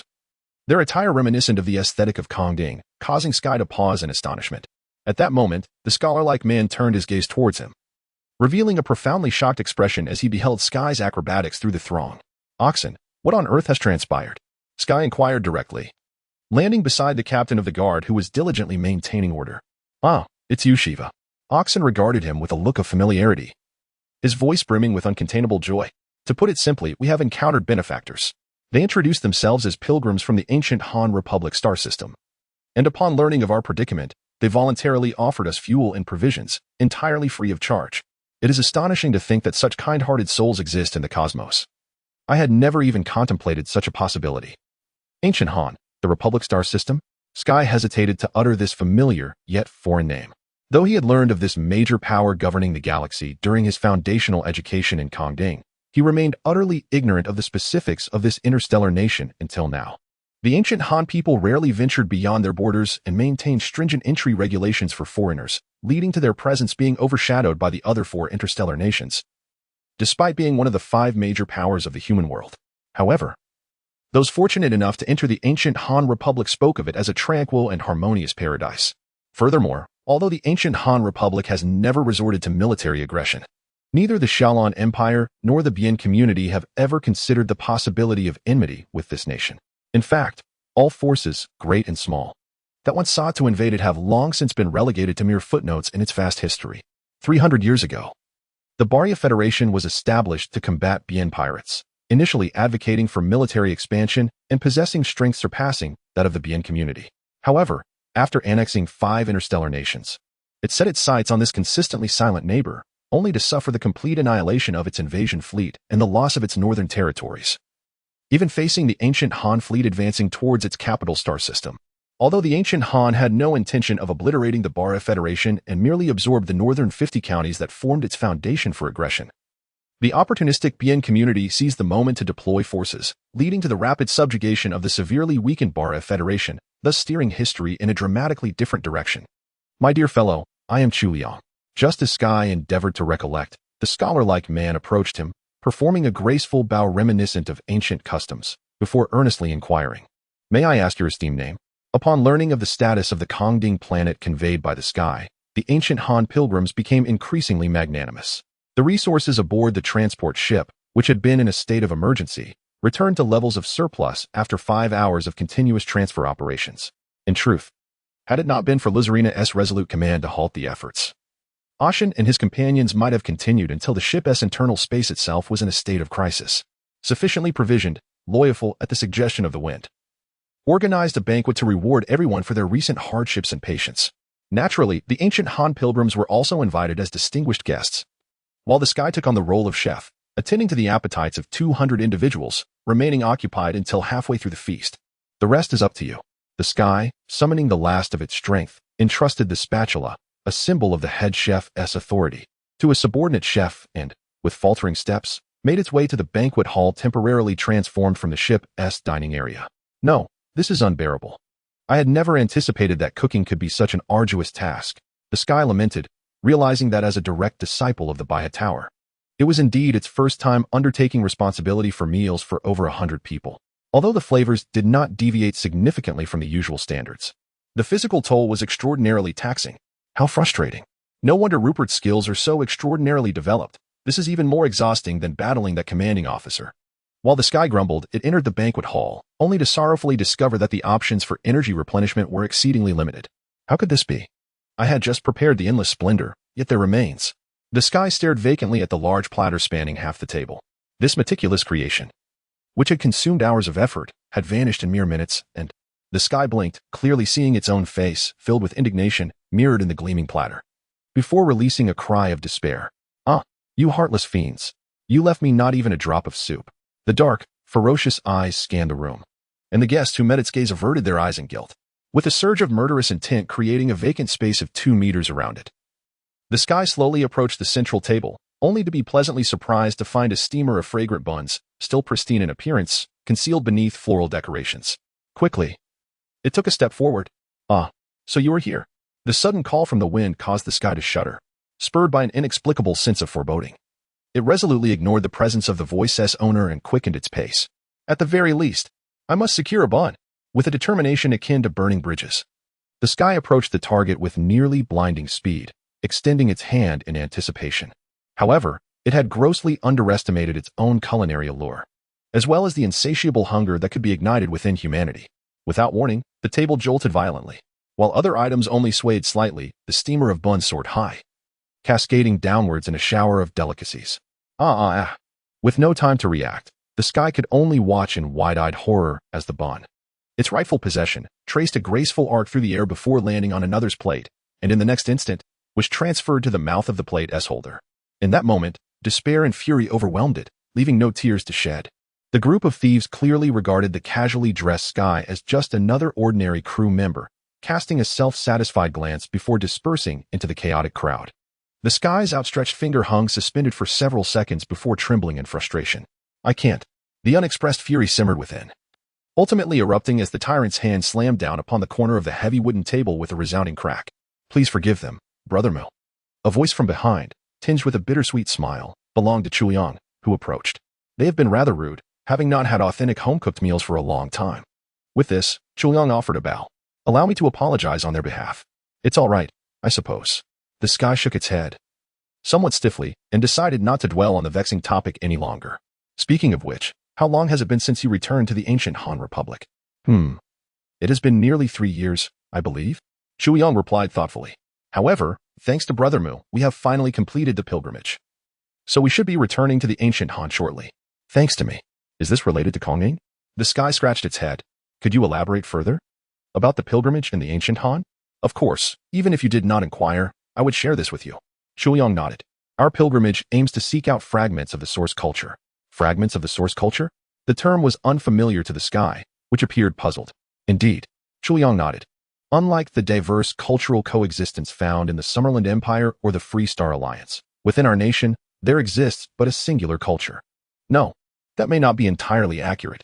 Perhaps it is more precise to say that the various foreign cultures that have gradually integrated into the Republic have all merged into the original culture of the ancient Han, thus presenting only a singular culture today. We refer to the original culture of the ancient Han as the source culture, an interstellar nation constituted of a singular culture. For some reason, the sky was reminded of the Pian community. The source culture is one of the earliest indigenous cultures to emerge in human history, and it remains the only existing indigenous culture after countless millennia, enduring even into the Golden Galaxy era, much like an evergreen tree. Chuliang spoke with pride and a sense of accomplishment. However, as the dimensional quake severed the human world, the seeds of source culture were scattered throughout the galaxy, and our ancient Han was merely one of those seeds. "I see." The sky nodded, beginning to take an interest in the conversation. "Since you have developed from the source culture, why do you specifically seek those so-called fragments?" "What we have inherited from the ancient Han is but a minuscule part of the source culture, and in the subsequent process of integrating other foreign cultures, we have lost its original form. Indeed, we can no longer discern how much of the present ancient Han culture belongs to the source culture. At this point," Chuliang smiled wryly, "we have longed to restore the entirety of the source culture, which is why we dispatch several groups of pilgrims each year to various corners of the galaxy in search of fragments of the source culture, hoping to compensate for the missing elements of our own. Thus, the mission of our pilgrims is to discover these seeds of the same origin and bring them back to the ancient Han." It all seems somewhat incredible. The sky scratched its head, seemingly unable to comprehend. Culture is not a tangible existence that can be quantified, of course. There are similarities among cultures of the same origin. However, the notion of compensation is not something that can be easily achieved, is it? Furthermore, even cultures from the same origin will develop unique characteristics after hundreds of years. How do you discern which parts belong to the source culture? The fleeting span of mere centuries cannot possibly undermine the essence of the source culture, which has been meticulously refined over millennia. Regardless of how its external forms may transform, the source culture remains steadfastly itself. Chu Liang continued to elucidate. Thus, I merely need to bring back the seeds of the source culture to Gahan, and its core will naturally integrate into Gahan culture, further replenishing what we have lost of the source culture. Suddenly feeling parched, the Sky reached for a glass of juice from the table, only to find her stomach even emptier, compelling her to divert her attention elsewhere. So, you plan to head to the Kongding planet next? Yes, we shall depart immediately after this banquet concludes. Chu Liang nodded slightly. The Chengzhou star system is located in the northern region of the Alliance. To reach there, one must traverse the strategic star systems blockaded by the Bian army. What are your plans for the journey? The Sky paused before inquiring further. In truth, I have harbored this question since our meeting. All the central states should be under the blockade of the Bian army. How can you move freely in and out? Moreover, it seems you are not at all concerned about supply issues. That is Chu Liang's expression darkened as he prepared to respond, but noticed Aoxin approaching with an anxious demeanor and turned to him instead. Mr. Aoxin, is there something amiss? Yes, my Lord Chu. Aoxin halted before the two, glancing around cautiously before lowering his voice to report. Our ship has just detected a small Bian squad approaching this way. If we maintain our current speed, they will make contact with us in approximately 43 minutes. What? The Sky furrowed her brow, taken aback by the coincidence. Although this ship's performance should allow us to evade them at full speed, the lady wishes to confirm whether your ship requires assistance. If possible, we are willing to provide cover for your escape. Aoxin continued. I appreciate Miss Lizarina's kindness, but I must respectfully decline. After a brief moment of contemplation, Chu Liang refused. The Bian army will not act against Gahan. If you are willing to believe that, it would be best for your ship to remain. They will not harm friends of Gahan. Why? Aoxin's face displayed disbelief, while Chu Liang simply explained. During a crisis faced by the Bian people, Gahan extended a helping hand, and it seems they still remember this favor. Indeed, as she watched Aoxin hastily depart, the Sky nodded, seeking confirmation from Chu Liang. Is the Bian also a seed of the source culture? No, not exactly. Chu Liang frowned, as if pondering how to articulate his thoughts, yet ultimately sighed and revealed the truth. Over 300 years ago, when we first encountered the Bian, they had just been defeated by the rising Shaolin Empire, their nation teetering on the brink of extinction. Having lost nearly all of their own culture in the war, we assisted them in settling within a certain star system and attempted to influence them with the source culture, hoping they could break free from the shackles of hereditary factors. Did it fail? The Sky quickly guessed the outcome. Indeed, it was an unsuccessful endeavor. Chu Liang replied with a wry smile. They did not delve into the core of the source culture. They merely absorbed a minuscule fraction of it, resulting in the emergence of an exceedingly radical culture that is. The Sky hesitated before voicing her thoughts. A culture centered around warfare? Yes, that culture rationalizes war entirely, integrating it as a core value that unifies national development, rendering it a rather perilous culture. In fact, the subsequent explosive growth of the Bian human community can be attributed to this war culture. Chu Liang expressed guilt. Regrettably, Gahan did not recognize the dangers of such a culture at that time and adopted a laissez-faire attitude, thus losing the opportunity for correction. I see. It feels akin to a teacher who has raised wayward students. The Sky nodded. However, it is not too late to rectify the situation now. Does the Gahan Republic not harbor intentions to amend this erroneous mindset? With your influence, you should be able to mitigate the harm posed by the Bian community to some extent. No, it is impossible. Chu Liang shook his head. The Bian have now perfected their culture, leaving no room for Gahan's intervention. Moreover, our perspective has evolved. Evolved? The Sky tilted her head in curiosity. Yes. After a brief silence, Chu Liang posed a question to the Sky. Brother Mu, can you envision a scenario where the entire human world exists under the dominance of a singular culture? Are you suggesting the Sky's mind conjured images of stark uniformity? The clashes between different cultures are what compose the vibrant history of humanity. Should the human world be painted in the same cultural hue, progress would stagnate. This is our conclusion. Chu Liang spoke in a mild tone. Thus, in this sense, the existence of the Bian is indeed necessary, regardless of right or wrong. They have embarked on a new evolutionary path, akin to the Shaolin people.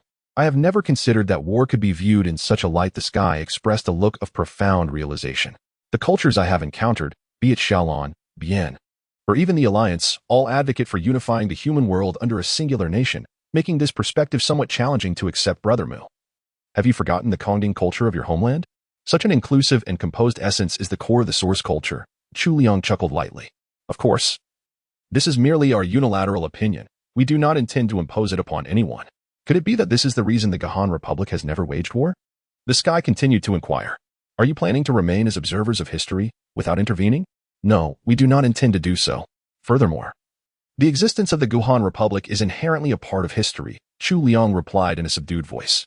It is merely that, over the long course of time, some cultures will be born while others will perish, and the existence of the source culture, which has endured since the inception of humanity, should be able to exert a beneficial influence on these processes. At least, that is what we believe. Are you implying that the reason for the existence of the Gahan Republic is the Sky attempted to encapsulate her feelings, simply to perpetuate the source culture? Indeed. Although the sequence may be somewhat reversed, it can be understood in that manner, Chu Liang answered with a wry smile.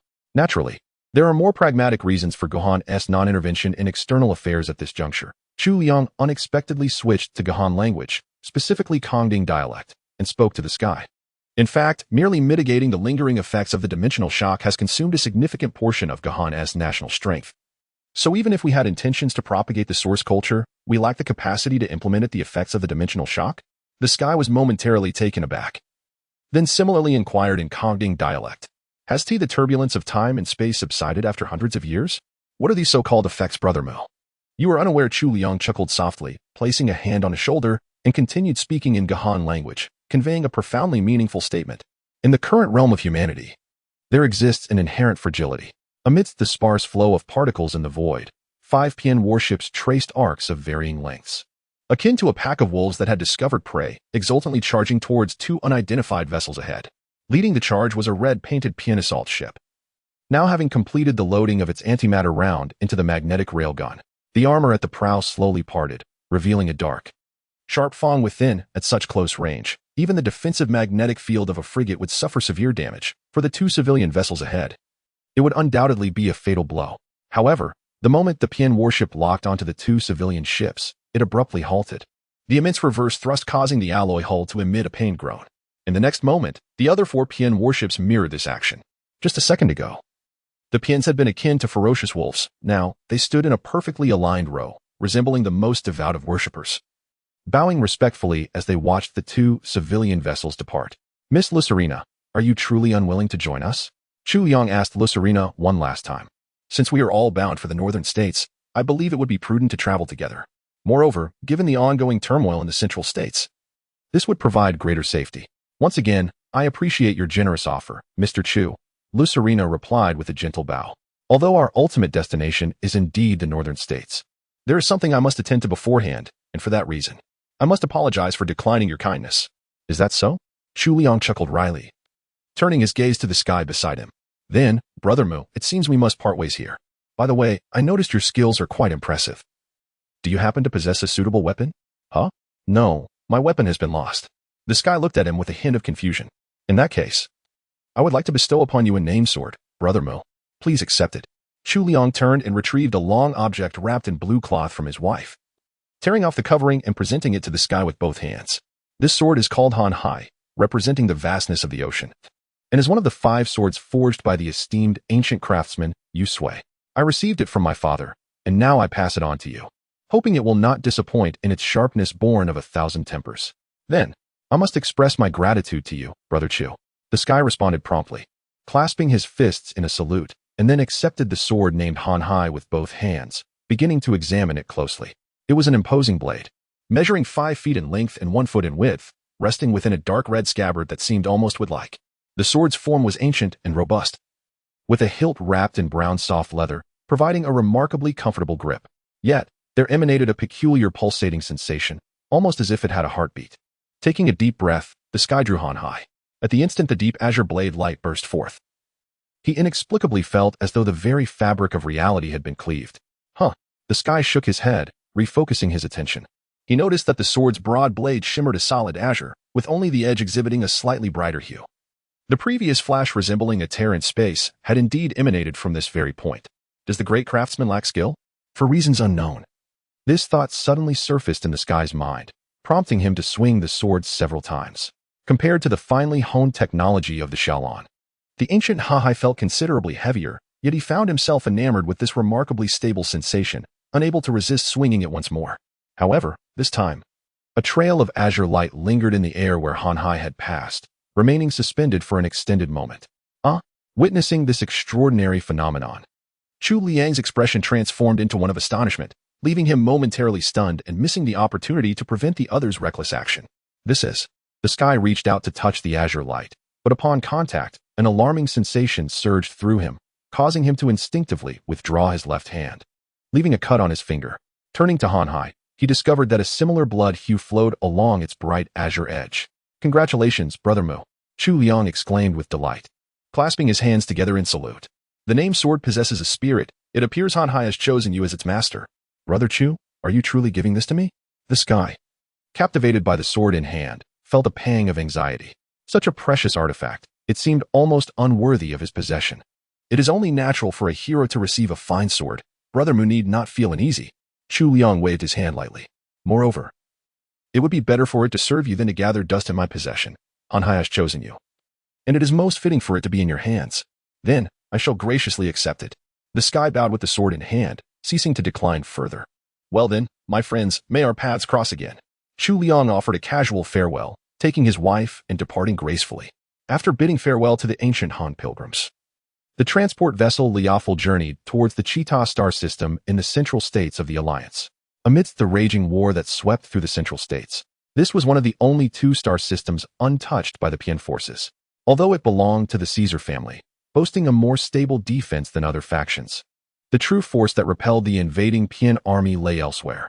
Despite having severed ties with the Alphian Trading Company, the Liafel crew could no longer leverage their former intelligence network. However, the Mufa Trading Company, under Lucerina's absolute authority, operated as an entirely independent commercial entity. Consequently, when Lan attempted to establish contact with the Mufa Trading Company, they promptly acquired the desired intelligence. According to the information, it was the remnants of the Alliance forces, who had narrowly escaped during the last defense of Venus, that had decimated the fleet of the coalition on its way. They were still under the command of the young Alliance commander, who was also the heir of the Caesar family, Osos. Thus, Lucerina declined the invitation to travel with the ancient Han pilgrims, preparing to meet the Caesar heir before heading to the northern states, hoping to persuade him to ally with the Lin Trading Company to jointly resist the Pian army's incursion. However, she was met with immediate opposition from her two subordinates. Regardless of her personal intentions, Lucerina was perceived as the daughter of the Alphian Trading Company's leader, the very architect of selling the alliance to the community. Moreover, the opposing faction bore a long-standing grudge against the Alphian family, which had recently been exacerbated by a heavy blood debt. To travel alone in a transport vessel might render her a target for revenge, potentially costing her life. Both Aoshin and Lan unanimously opposed Lucerina's decision, and their arguments were quite reasonable. Yet, Lucerina exhibited a rare determination. Just as the situation reached a stalemate, the Sky, participating in the decision-making meeting as a Lin executor, assumed the role of arbitrator, siding with Lucerina to convince the others. "While your concerns are valid, the intelligence we have is somewhat lacking as a basis for judgment." The Sky confidently flicked his fingers, articulating his opinion. Unlike the young master of the Alphian family, the heir of the Caesar family is a person of discernment. He would not resort to violence without first meeting, and afterward, perhaps still harboring resentment about the Sky's concealed identity as a Lin executor, Lan's demeanor remained unfriendly. "Naturally, I shall ensure her safety," the Sky replied with a gentle smile, as if it were the most natural thing in the world to promise. "Since I have accepted an additional reward, I must fulfill my duty to perfection. I hereby assure, under the name of the executor, that not a single hair on the young lady will be harmed during this journey." Such unwavering confidence left the two in awe, for they found themselves powerless to dissuade Lucerina from her resolute course. Consequently, the transport vessel Loyafar, amidst a chorus of resigned sighs, redirected its course toward the Zeta Star system. Having secured ample resources from the ancient Han flagship, Loyafar finally retracted its magnetic sail, engaging its counter-thrust engines for rapid submersion. While the speed of travel increased significantly, it also generated enough heat to alert detection systems. Fortunately, the enemy had not invested effort in maintaining these desolate territories, allowing Loyafar to navigate cautiously and arrive safely at the Zeta Star system. However, their stroke of luck ended abruptly. The moment Loyafar emerged from the portal, it found itself ensnared within the encirclement of the Kaisak fleet. Faced with this foregone conclusion of battle, even the most radical advocate, Ozan, had no choice but to cease operations and surrender. Just as Lyserina prepared to announce her identity, the skies intervened, proclaiming instead the executor identity of the Lin family.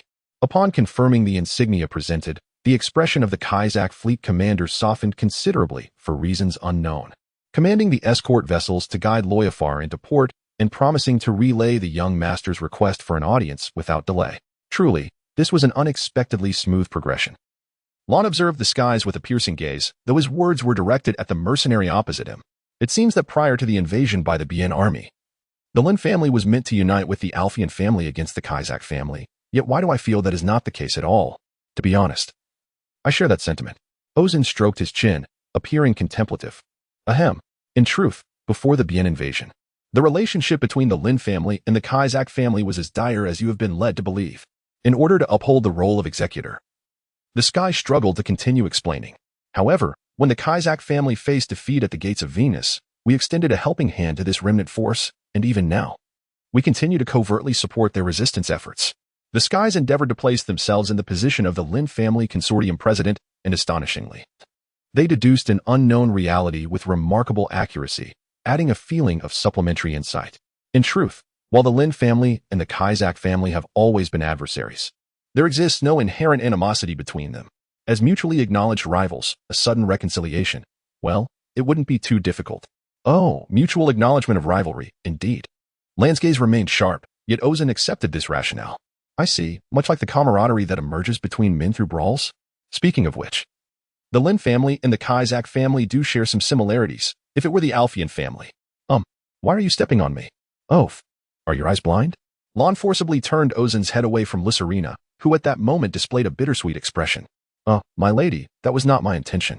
Ozan hastily explained, yet Lyserina had already regained her usual composed demeanor. It's all right, my father and brother indeed committed unforgivable acts, which is why I strive to atone for their sins. I apologize for requiring everyone to indulge my caprices. At this point, Lyserina's expression darkened. However, before my mother passed away, the Alfian family was not like this. Yes, we all once benefited from the lady's kindness. Lan's expression also grew somber, while Ozan appeared guilt-ridden and at a loss, ultimately shifting his pleading gaze to another companion. Someone is approaching. Having sensed his gaze, the attentive skies opened their eyes and turned to Lyserina. There are about 7 of them. They should be the young master of the Kazakh family and his guards, correct? Young lady, your performance is crucial from here on out. All right. Lyserina nodded, standing to adjust her appearance, then became as still as a statue. No need to be so tense. The skies offered a slight rueful smile. Regardless of how the negotiations unfold, I will certainly ensure your safe departure. So you may relax a little. No, I must ensure it succeeds. Yet, as she glanced back, her emerald eyes revealed no trace of wavering or weakness. Instead, they emanated an unyielding resolve, steadfast as a rock amidst a tempest. I must concede to you, your strength is truly remarkable. As if struck by an unseen force, the skies shook their head in disbelief, a smile inexplicably curling at the corners of their mouth. Thus, as a tribute to your unwavering spirit, I pledge this. If you can persuade the Kazakh family to assist, then... The skies paused, adopting a tone of firm resolution. Before the Bien army is expelled from the entirety of the alliance, I shall become your sword, severing all obstacles in your path. The northern realms of the Free Planets Alliance have been part of the Ayanos Accord for the past 2 centuries, due to their prolonged independent evolution. They represent the region with the most pronounced isolationist tendencies within the alliance, with the Changzhou star system as a prime example. This status quo persisted until the arrival of a man named Lin Hong. Regardless of his character, he possessed a commercial acumen beyond that of ordinary individuals. Centering on the pivotal star system of Illit, he persuaded 27 neighboring star systems to establish a trade network, leveraging the alliance government's willingness to provide low-interest loans. The alliance government, long hindered by the stagnation of the northern realms, found this proposal irresistible. Not only did they ease the loan procedures, but they also made exceptional adjustments to bring interest rates close to zero. The substantial funds saved from the difference between the 2 rates quietly became the seed capital for the Lin Consortium. Once the trade network was established, the Lin Consortium, possessing exclusive trading privileges negotiated in private with the realms, effectively monopolized this golden route laid at great expense by the alliance government, with immense profits cascading into Lin Heng's coffers. As assets burgeoned like an ever-growing snowball, the Lin Consortium extended its reach to the remaining star systems of the northern realms. This time, free from the need for government loans, their actions became increasingly audacious. In a mere 8 years, 146 star systems in the Northern Realms succumbed entirely to the allure of the Lin Consortium's interests. In reality, had Lin Heng not serendipitously encountered the then Princess of Heightland during a distant trade journey and decided to shift his developmental trajectory toward the Empire, even the remaining Northern star systems, including Qingzhou, would likely have been integrated into the Lin's proprietary trade network before his return to Kongding. Although 3 other merchant associations exist within the Northern Realms, they were intentionally retained by the Lin family to comply with the anti-competitive regulations of the Ayano's Accord. While the Lin Consortium refrained from intervening in their operations, the 3 associations, devoid of the liberty to choose their trade routes under the Lin's sovereignty over all orbital stations, faced considerable frustration, yet the Lin Consortium never afforded them the opportunity to falter. The benefits of monopolizing the orbital stations extend far beyond this.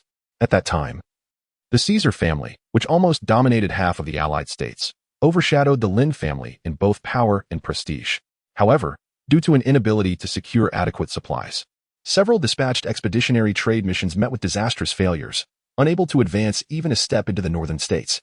They could only watch with frustration as their adversaries monopolized vast wealth, harboring a silent rage. In truth, even the formidable Payan army found it challenging to conquer the resilient northern states. There were 2 pivotal star systems connecting to the northern states.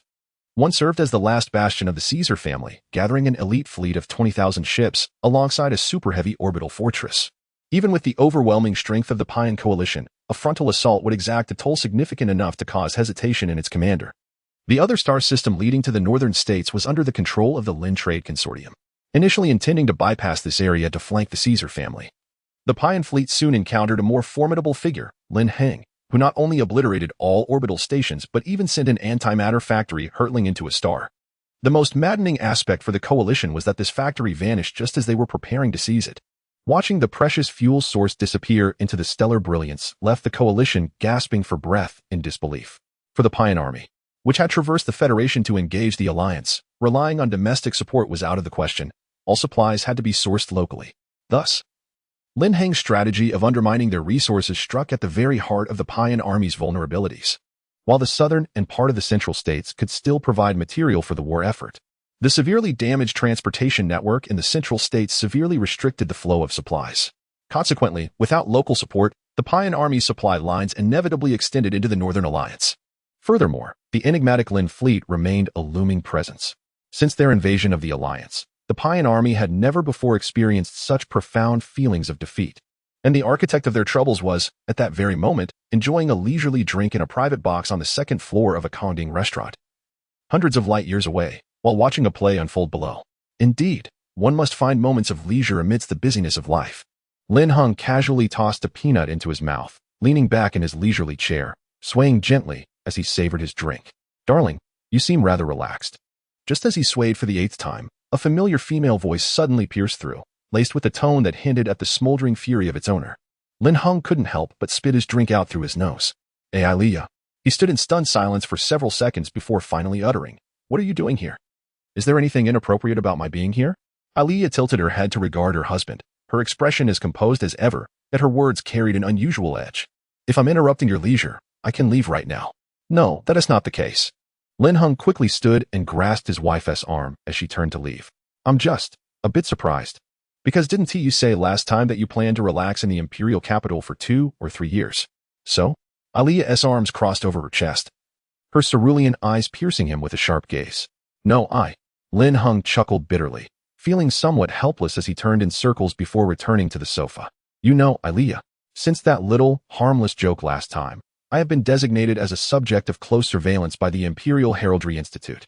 So even if I wanted to see you, I would first have to waste about a week in the isolation room before stepping into the Heiderland family palace. I think that is a consequence of your own making." Aliyah sighed, sitting beside him, her tone softening slightly. "But you can rest assured, the Heiderland family no longer cares about this matter. Of course, as the director of the Heraldry Institute, Lakashis cannot possibly keep such trifles on her mind indefinitely." "Really?" A radiant smile spread across Lin Heng's face, but his wife's next words plunged him into despair in an instant. "Well, what they care about now is the fiancée of Heiderland Root Jill Lin Tiankong, namely Lucilina." Aliyah spoke in a tone completely detached from the subject. "That child is a precious heir of the Shalon Root clan, destined to bear the weight of the Empire's future. Although the Heraldry Institute has yet to overstep into meddling in personal romances, they cannot stand idly by as the free will of the heir of the Root clan is forcibly constrained. Aliyah shot Lin Heng a knowing smile. So, dear, you are now officially on the permanent monitoring list of the Heraldry Institute. Just so you know, even if you searched the entire galaxy, only a mere 16 individuals could attain such an honor. Feel pleased, will you? Even Lin Heng, with a mental resilience that nearly disregarded any hostility, could not fully dismiss the overwhelming shock that this dreadful news brought, resulting in a rare moment of disorientation. This is too much, Aliyah. You've met Lysalina. And you even agreed to their engagement, didn't you? In the face of her husband's furious accusations, Aliyah merely shrugged indifferently. Well, I did explain the situation to them, but perhaps due to preconceived biases, everyone unanimously believes you to be the source of evil. Bias. Lin Heng sighed deeply. Aliyah, have you never tried to resolve the misunderstandings between your family and me? You know I've never been fond of futile endeavors. Aliyah shrugged. You must understand. Whether it's the Heiderland family or the entirety of the 13 Root clans, their biases against you are deeply ingrained. Huh. Lin Heng sighed heavily, resigning himself to his fate. Forget it. Ever since I became infatuated with you, I've been prepared to stand against the Empire, fearing it now as futile. I shall continue to live as the first person to gather all 13 Root clans of Shalon until my last breath. Not bad. That is the man I love. Aliyah smiled. However, dear, there is something rather uninteresting I need to confirm with you. From the immediate shift to a disheartened tone, it seemed Aliyah was not particularly interested in the upcoming topic. I arrived via the Lin Trade Consortium's ship from the southern states, and along the way, I observed that most of the Alliance's territories have been occupied by the Payan army, although they currently lack the capability to invade the northern states. Don't you plan to take any action? I find this matter far more important than the previous one. You are still as headstrong as ever, Aliyah. Lin Heng chuckled wryly. I certainly do not intend to sit idly by as the Payan army occupies the Alliance. But the Payan coalition boasts a formidable fleet of 70,000 ships, with the Lin Trade Consortium's fewer than 20,000 escort ships. Merely safeguarding the northern states from occupation will exhaust our full capacity, rendering us far from qualified to challenge the coalition head-on. Is that so? Aliyah pondered for a moment before suggesting anew. What about joining forces with other resistance factions to combat the Payan army? Although the southern states have largely surrendered to the Commonwealth, there remain several factions in the central states that could potentially unite, such as the Caesar Merchant Alliance. I have made every effort to accommodate the forces that have fled from the central states, yet even when consolidating their entire fleet, we are left with a mere 5,000 warships, which are rather disjointed. To be frank, even utilizing them as a guerrilla fleet is a struggle. I am hesitant to incorporate them into a proper fleet. Lin Heng appeared visibly troubled, tapping his fingers against the armrest. While the Caesar family still possesses a formidable fleet of 20,000 elite ships, I have extended invitations to them 3 times to join forces in the northern states. Yet have received no response. It seems that even in the absence of their 2 leaders, that family remains obstinately unyielding. This leaves us to ponder, is the Lin Merchant Group's strength sufficient merely to maintain the status quo? Aliyah nodded, then noticed her husband's fervent gaze, which caused her to pause briefly before responding with a hint of confusion. Even if you look at me like that, there's little I can do. Only His Majesty the Emperor possesses the authority to command the Celestial Army, and regarding matters of national interest, we must seek the consent of the 13 Council. Does the Empire not intend to intervene against the Commonwealth? Lin Heng inquired, astonished. If possible. The Empire does not plan to interfere in this war that belongs to the Alliance, yet it cannot remain passive while the Commonwealth engulfs the Alliance. Therefore, should the Alliance request aid, the Empire will certainly respond. However, there are issues that must be addressed beforehand, Aliyah replied with a measured tone. What issues? Lin Heng pressed. Do not forget that there exists a peace and trade agreement between the Empire and the Alliance, which stipulates that neither military force may intrude upon the other's territory. Aliyah remarked, her brow furrowing slightly. Upholding established contracts is fundamental to the foundation of Shalon, hence, as I previously stated, the prerequisite for any imperial assistance is that the Alliance government must proactively request it. However, the capital star system of the Alliance has already. Lin Heng blinked, a foreboding sense creeping in. You cannot be suggesting I establish a provisional government for the Alliance? I did not say that, Aliyah chuckled lightly. However, apart from the Caesar family, the northern states have nearly gathered all remaining resistance forces of the Alliance. Thus, forming a provisional government would not pose a significant challenge. But if that were the case, I would have to position myself at the forefront of the resistance, wouldn't I? Lin Heng laughed bitterly. You know I have a penchant for wealth, yet I harbor no interest in unnecessary power. Moreover, This would mean I have even less time to visit you and the children. That is of little consequence. After all, you have never visited us before, Aliyah replied coldly, shrugging her shoulders as she scrutinized the exquisitely decorated room, her brow furrowing. Besides, given that we are currently in a state of war, it would be prudent for you to temper your leisurely habits somewhat. If the highest leaders lack a fighting spirit, how do you intend to maintain the morale of your subordinates? Ahem. What was the second issue? Lin Hung coughed to mask his embarrassment. It concerns the fortress at the gate of Jorah. The southern merchant associations that surrendered to the Commonwealth are inconsequential. They can be eradicated alongside the Payan army as rebellious forces. However, the fortress is manned by a regular fleet still under the Alliance government, and the Celestial Army cannot engage them. The fortress is currently under the control of the Alliance's traitorous forces, and unless this problem is resolved, the Empire cannot dispatch its fleet into the Alliance. Is it not feasible to enter through the three passages? Lin Hung questioned. Well, the Empire is currently engaged in conflict with two interstellar nations simultaneously, Aliyah sighed. Although the blockade against the Commonwealth has been established, the war with the Baraya Federation has not afforded us the luxury to mobilize a significant military force. Therefore, we can only redeploy troops from the fleet stationed in the LAR system. Moreover, the Gate of Jorah is the only route to the Alliance from the Empire's western front, thus rendering this issue unavoidable. However, Jorah lies within the Central States, and both gates leading to the Central States are entirely under the control of the Payan army. Lin Hang furrowed his brow tightly. That is precisely the concern you must grapple with next, my dear, Aliyah said, rising from the sofa and gently patting her husband's shoulder. My purpose for coming here was twofold, to convey the Empire's intentions and to ascertain the child's safety. Now that I have accomplished both, I can afford to rest a little. Have you already investigated? Lin Hang's brow furrowed slightly. But the existence of the executor should be the Lin Merchant Group's utmost secret. But for you, Aliyah, there are no secrets within the Lin Merchant Group. Indeed, I did not anticipate that the child would manage to escape from the traitors so swiftly and continue to function actively as the Lin executor, Aliyah mused, her expression turning contemplative. Speaking of which, it was similar during the LAR system, from the campaign in the Nader system. He always appears at the center of the storm when tempestuous times arise, whether it be the Alliance or the Commonwealth. It seems as if a stage has been set for him.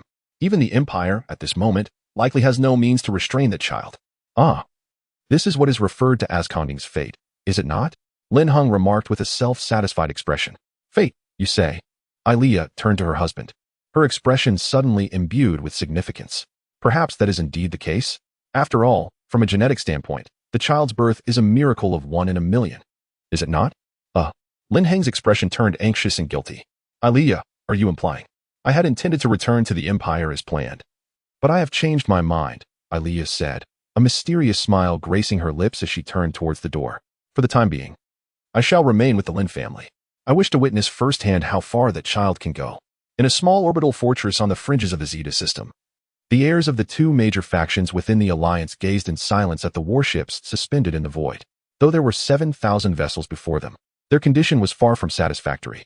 These ships, barely escaping the grand annihilation orchestrated by the Payan army from the Venus system, had endured several battles, with many hulls appearing as though they would disintegrate at any moment. Truly tragic.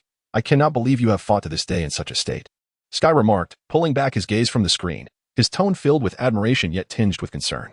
It is simply because the Payan army has not regarded us as a threat, Oso sighed wryly. While I have endeavored to bolster morale, we have nearly reached our limit. In fact, I would not be surprised if we suddenly fell apart in the next battle. I feel utterly powerless. You need not be so self-deprecating. I have heard that at the start of the battle, the Alliance fleet inflicted considerable damage upon the Payan army. Had it not been for the pirate fleet's ambush disrupting the Alliance's formation, the Payan army would not have emerged victorious so easily, Sky reassured, patting the shoulder of the young Caesar, who responded with a bitter expression. Nevertheless, given the current state of the fleet, it is indeed difficult to withstand another engagement. By the way, how are preparations coming along? Preparations? Although the maintenance team under the Zeta government is exerting every effort to repair these warships, the complete cessation of supplies has rendered even spare parts unattainable. Consequently, they can only temporarily reinforce certain damages to the hulls, rendering any restoration of combat capability utterly unrealistic. Even so, do you still intend to venture to the Noatar star system? Tian Kong furrowed her brow, her tone revealing strong opposition. Do you truly believe that this fleet can break through the blockade of the Pian army? I know it is exceedingly difficult, Othos said with unwavering resolve. However, the people of the Caesar family are still fighting valiantly there. As the heir, I could never abandon them and retreat alone to the northern realms. This was made abundantly clear during our discussions. Indeed, I distinctly recall that and promised to welcome the 20,000 fleet into the coalition of the northern realms. Tian Kong nodded. Yet now, upon further reflection, I cannot help but perceive this as nothing more than a grand act of self-destruction. Self-destruction? Othos's face turned an unnatural shade of pallor. In truth, I should have perished when we were defeated at the Gate of Venus. Yet I have been clinging to life until now. The timing of my demise has become of little consequence. If you wish to die, I shall not deter you, Tian Kong spoke in a calm tone. However, with the loss of 2 guiding leaders, it is highly probable that the Caesar fleet will surrender to the Pian army. Thus, this is one event that I shall not allow to transpire under any circumstances. Or, perhaps you would care to test the waters? Tian Kong's left eye, unobscured by her blindfold, gazed at him with a dark pupil that seemed to consume all light, tranquil as the sea, although she made no overt move. Othos found his nascent fighting spirit inexplicably wilting under an invisible pressure, rendering his body almost paralyzed and unwilling to act. You indeed possess a strength that I lack. Lord Heightland. It felt as though he were being pressed back by an unseen force, causing Othos to involuntarily take a step back. However, even with such power, you cannot alter the course of this war, can you? No, I certainly can. Though her tone remained flat and devoid of emotion, it exuded a solid confidence. If you are willing to assist, I can certainly transport you and your fleet to the Noatar star system. You are indeed a perilous individual. Should you be deemed an enemy, Othos remarked, his expression complex as he scrutinized Tian Kong, eventually relaxing his shoulders. Fortunately, we currently find ourselves on the same side. Please share your strategy with me. If it is indeed feasible, I am willing to obey your commands. I have no intention of usurping your command. Tian Kong gently furrowed her brow. No, under any circumstances, there should only be one voice within the army. This is an unalterable principle, Othos insisted. If your military prowess truly surpasses mine, then it is only natural for you to command the fleet. Of course, I, as a member, shall comply with your orders as well. Very well, that is acceptable. Tian Kong nodded slightly and began to elucidate her plan. Firstly, we shall streamline the 7,000 warships down to 5,000. Severely damaged vessels can be dismantled to serve as spare parts for others, thus alleviating the scarcity of resources. Once the warships are fully repaired, the morale of the fleet should also be restored. Though not to soaring heights, the upcoming battles are expected to be brief, so it should not pose a significant issue. Tian Kong spent 10 minutes outlining her plan, yet it took Othos over 2 hours to fully comprehend it. In the year 346 of the Alliance calendar, the Pian coalition, having swiftly captured 60% of the Alliance's territory, finally saw their momentum stall at the gates of the northern realms. The Noatar star system, serving as the last bastion of the Caesar family, was, of course, an obstacle they could not bypass. Moreover, even the other pivotal star systems under the Lin family's control had effectively deterred the supply-deprived coalition with a thorough scorched earth strategy. Over the past 3 weeks, the Pian coalition launched 56 small-scale incursions against Noatar, yet the Caesar fleet managed to withstand them all. Growing impatient, the Pian army ultimately abandoned their attempts to subdue this formidable force and began mobilizing troops for a decisive strike to annihilate the remnants of the Alliance's military strength.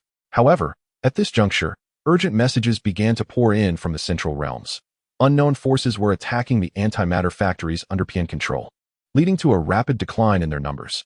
During their assault on the central realms, the Pian army executed an extremely harsh extermination strategy to sever the potential for united resistance between the star systems, effectively obliterating nearly all orbital stations and leaving only a handful of fleets to oversee the antimatter factories, supplying their production directly to the front lines.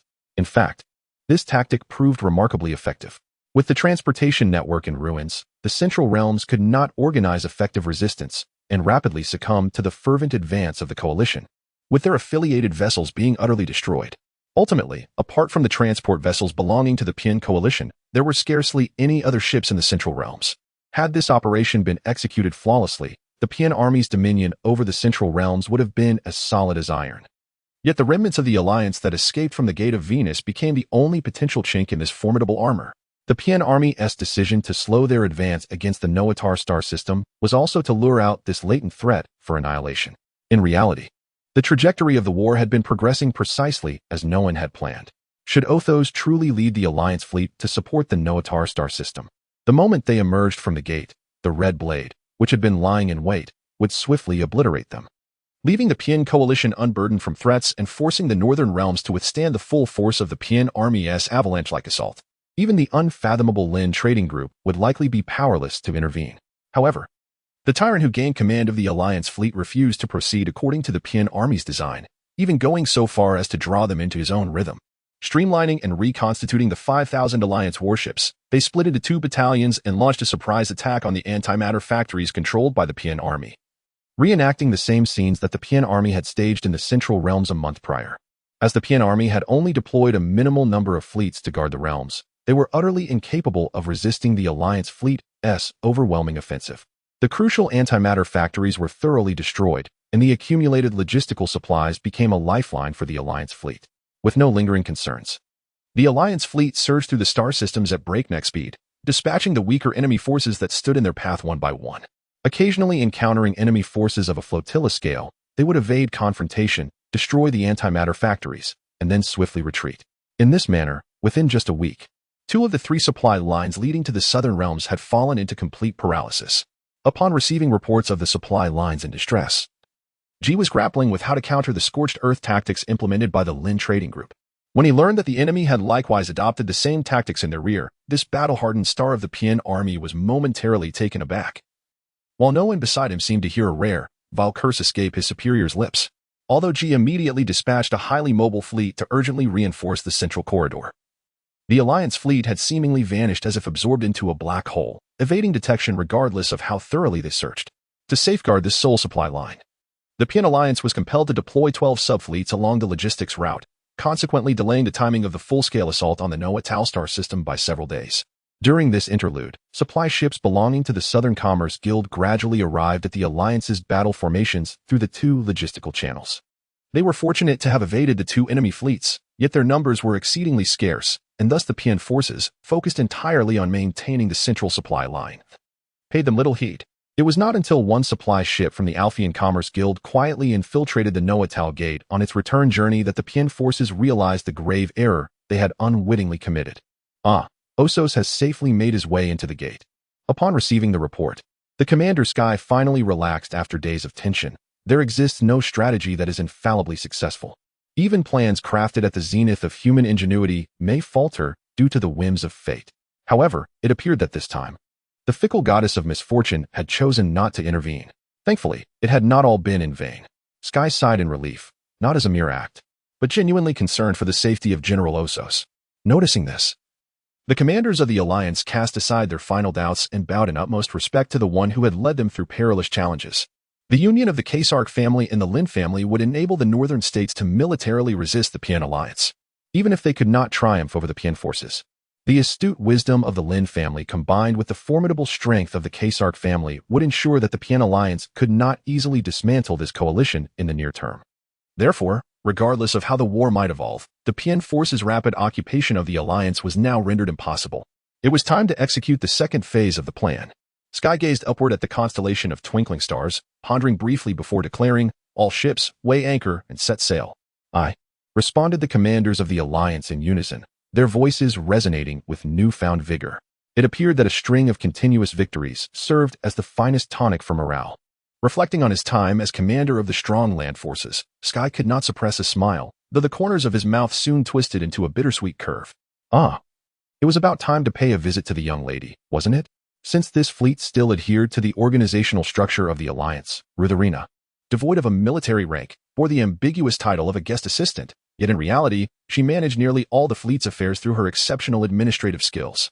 It was thanks to her adept management that he could focus solely on commanding the battle without concern. From the standpoint of the fleet's commander, he felt deeply grateful. Yet, as Sky approached the guest room, his steps felt as sluggish as if traversing Mercury, and an involuntary surge of timidity welled up within him as he neared the alloy door. In truth, since that meeting with Osos, the two had not met outside of official duties. One reason was the considerable time consumed by fleet operations, while the other was his own unintentional avoidance of Rutherina. Although it was unavoidable that Osos recognized his voice at the end of that meeting, he wondered if Rutherina had also discerned his identity as the heir of the Heffron family, despite the lack of necessity to conceal his identity at this point. For reasons unknown, Sky was reluctant for this kind-hearted woman to discover that he had once deceived her. This feeling is reminiscent of Sister Yaji. Sky could not help but recall the sorrowful yet gentle gaze that had always scrutinized him whenever he erred, leading him to chuckle softly. How could that be? She is already engaged and devoted to her fiancé. Yet, to claim I hold no envy for that fellow would indeed be a lie. Standing before the guest room door, Sky took a few seconds to bolster his resolve before raising his hand to knock. May I ask, who is it? From the intermittent voice, it seemed Rutherina was engaged in a rather demanding task. Miss, it is I. The executor of the Lin family. Initially intending to reveal himself as Mu Shiwa, Sky hesitated and opted for one of his true identities instead. Mr. Shiwa? I apologize. Could you please wait a moment? The voice from within the room eased Sky's nerves. Clearly, Osos had not disclosed his identity to Rutherina. He silently expressed gratitude and responded in as steady a voice as he could muster. That's quite all right. I am in no hurry. Please take your time, Mississippi. However, this well-mannered lady did not keep her guest waiting for long. Just as Sky counted to 50, the guest room door swung open, revealing Rutherina in casual attire. Offering him an apologetic smile.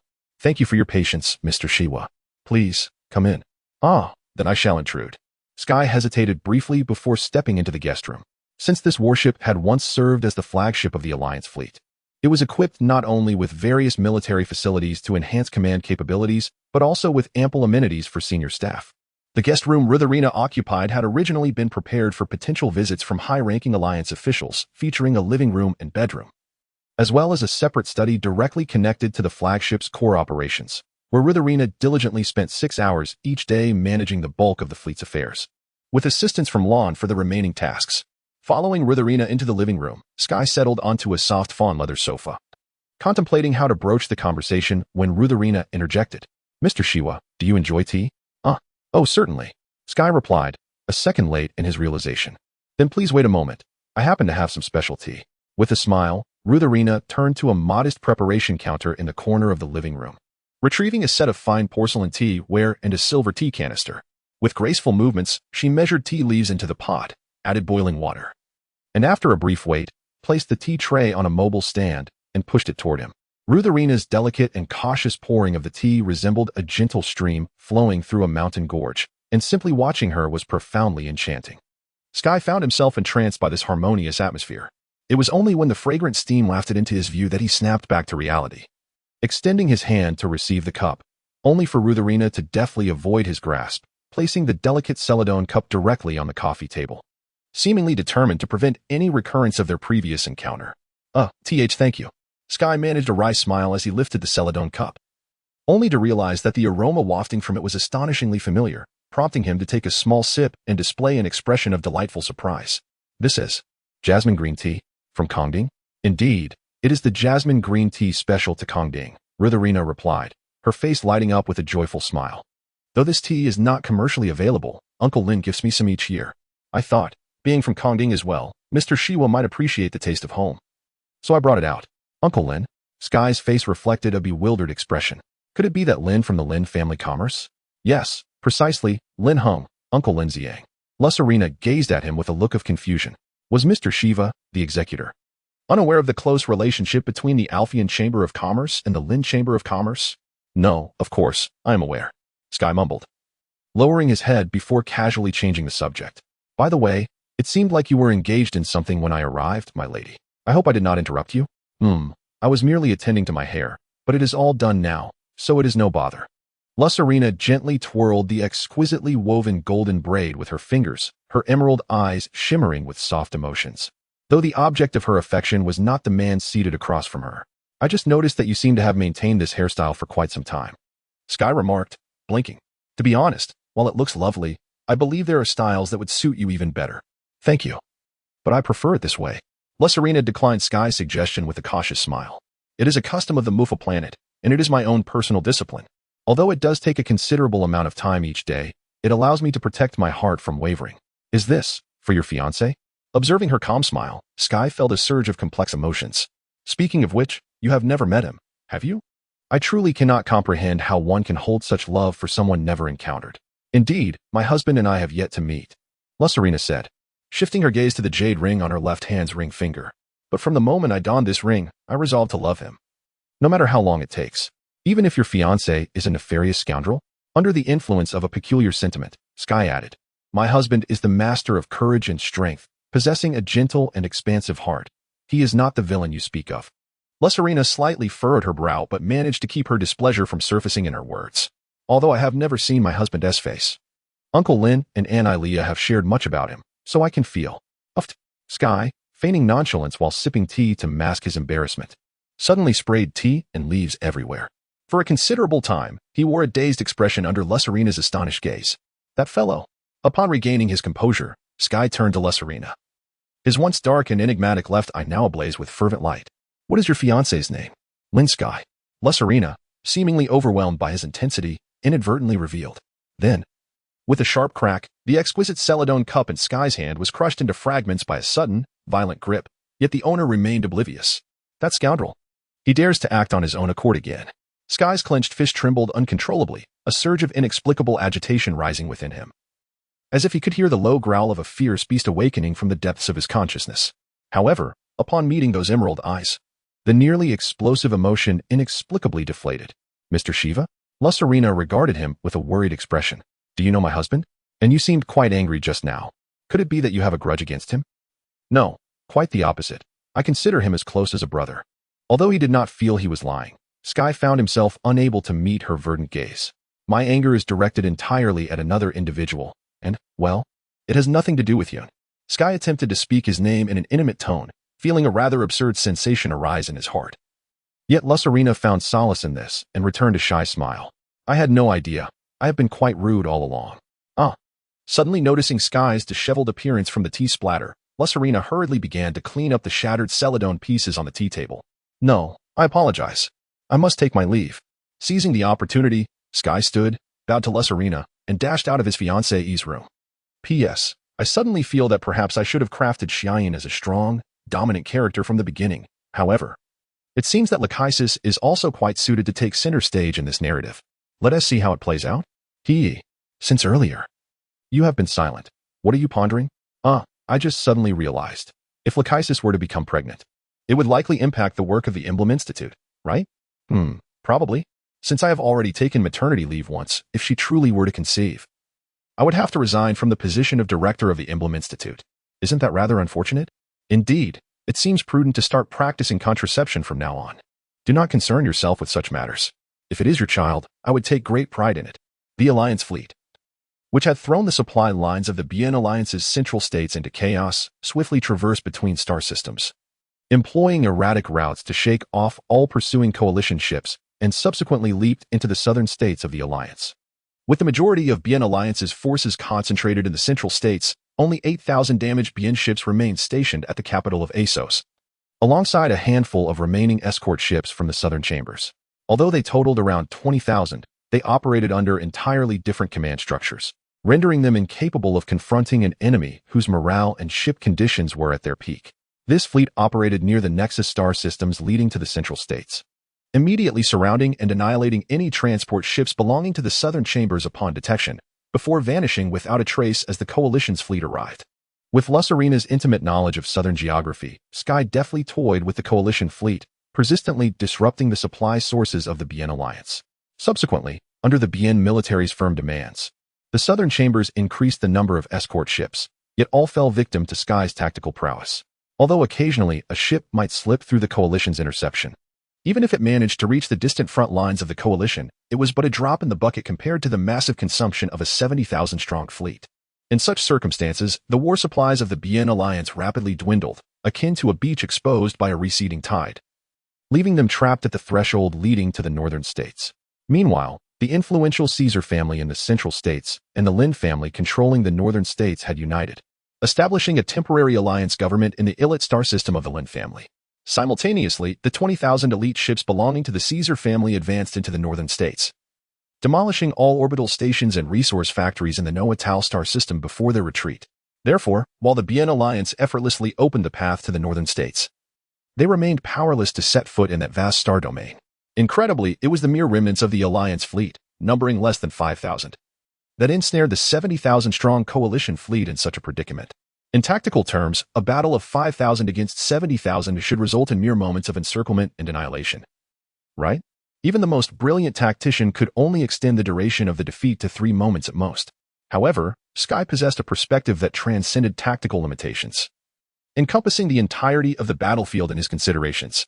From a strategic perspective, The actions taken by the Bien army in their invasion of the Alliance have thus far proceeded according to plan. Their only misstep has been the failure to adequately address the presence of a weakened enemy force lingering in their rear.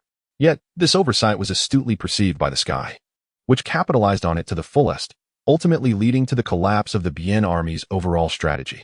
In the confines of his study, the commander of the Alliance fleet gazed silently at the star map that adorned the wall, a depiction of the latest intelligence relayed by a recently arrived liaison ship. Though the journey from the Central States had rendered this information 2 days late, it still provided a considerable basis for assessment. Indeed, still hesitant to advance? At the location of the Noatar star system on the map, a vibrant crimson glow continued to gather, unchanged since a week prior. However, within the northern states, 2 slightly dimmer azure points of light were swiftly moving, one gradually unfolding before the Noatar system, while the other hastened towards the second hub system leading to the Central States. A division of forces, perhaps. Due to various reasons, this fleet had yet to establish a unified intelligence system with the northern states. Thus the Sky could only rely on the information provided by Lusarina to gauge the war situation, though he surmised it with considerable accuracy. The fleet unfolding before the Noatar system was likely the Lin fleet. However, would they truly dare to challenge the Bien army head-on? No, at this juncture. Such an action was entirely unnecessary. Furrowing his brow slightly, the Sky shifted his gaze to the other rapidly moving point of light, then smiled with delight. Oh, so it is a feigned attack, then?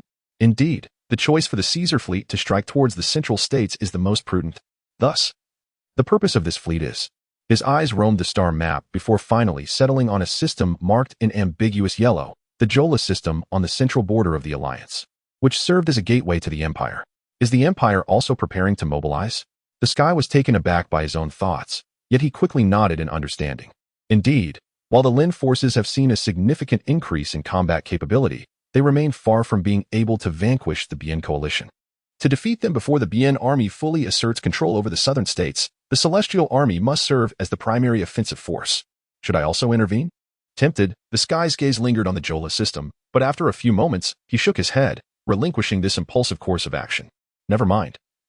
Having already assisted the Alliance to such an extent, I shall now watch that fellow perform. Let us hope he doesn't falter. Retrieving his gaze from the star map, the Sky stretched and left the study, heading to the living room in search of something to satiate his hunger, only to be interrupted by a knock at the door. Who could it be? Focused on rummaging through the pantry, the Sky casually inquired without turning. Mr. Shiva. A striking lady's visage emerged in the void. I am Lusarina. May I have a moment of your time?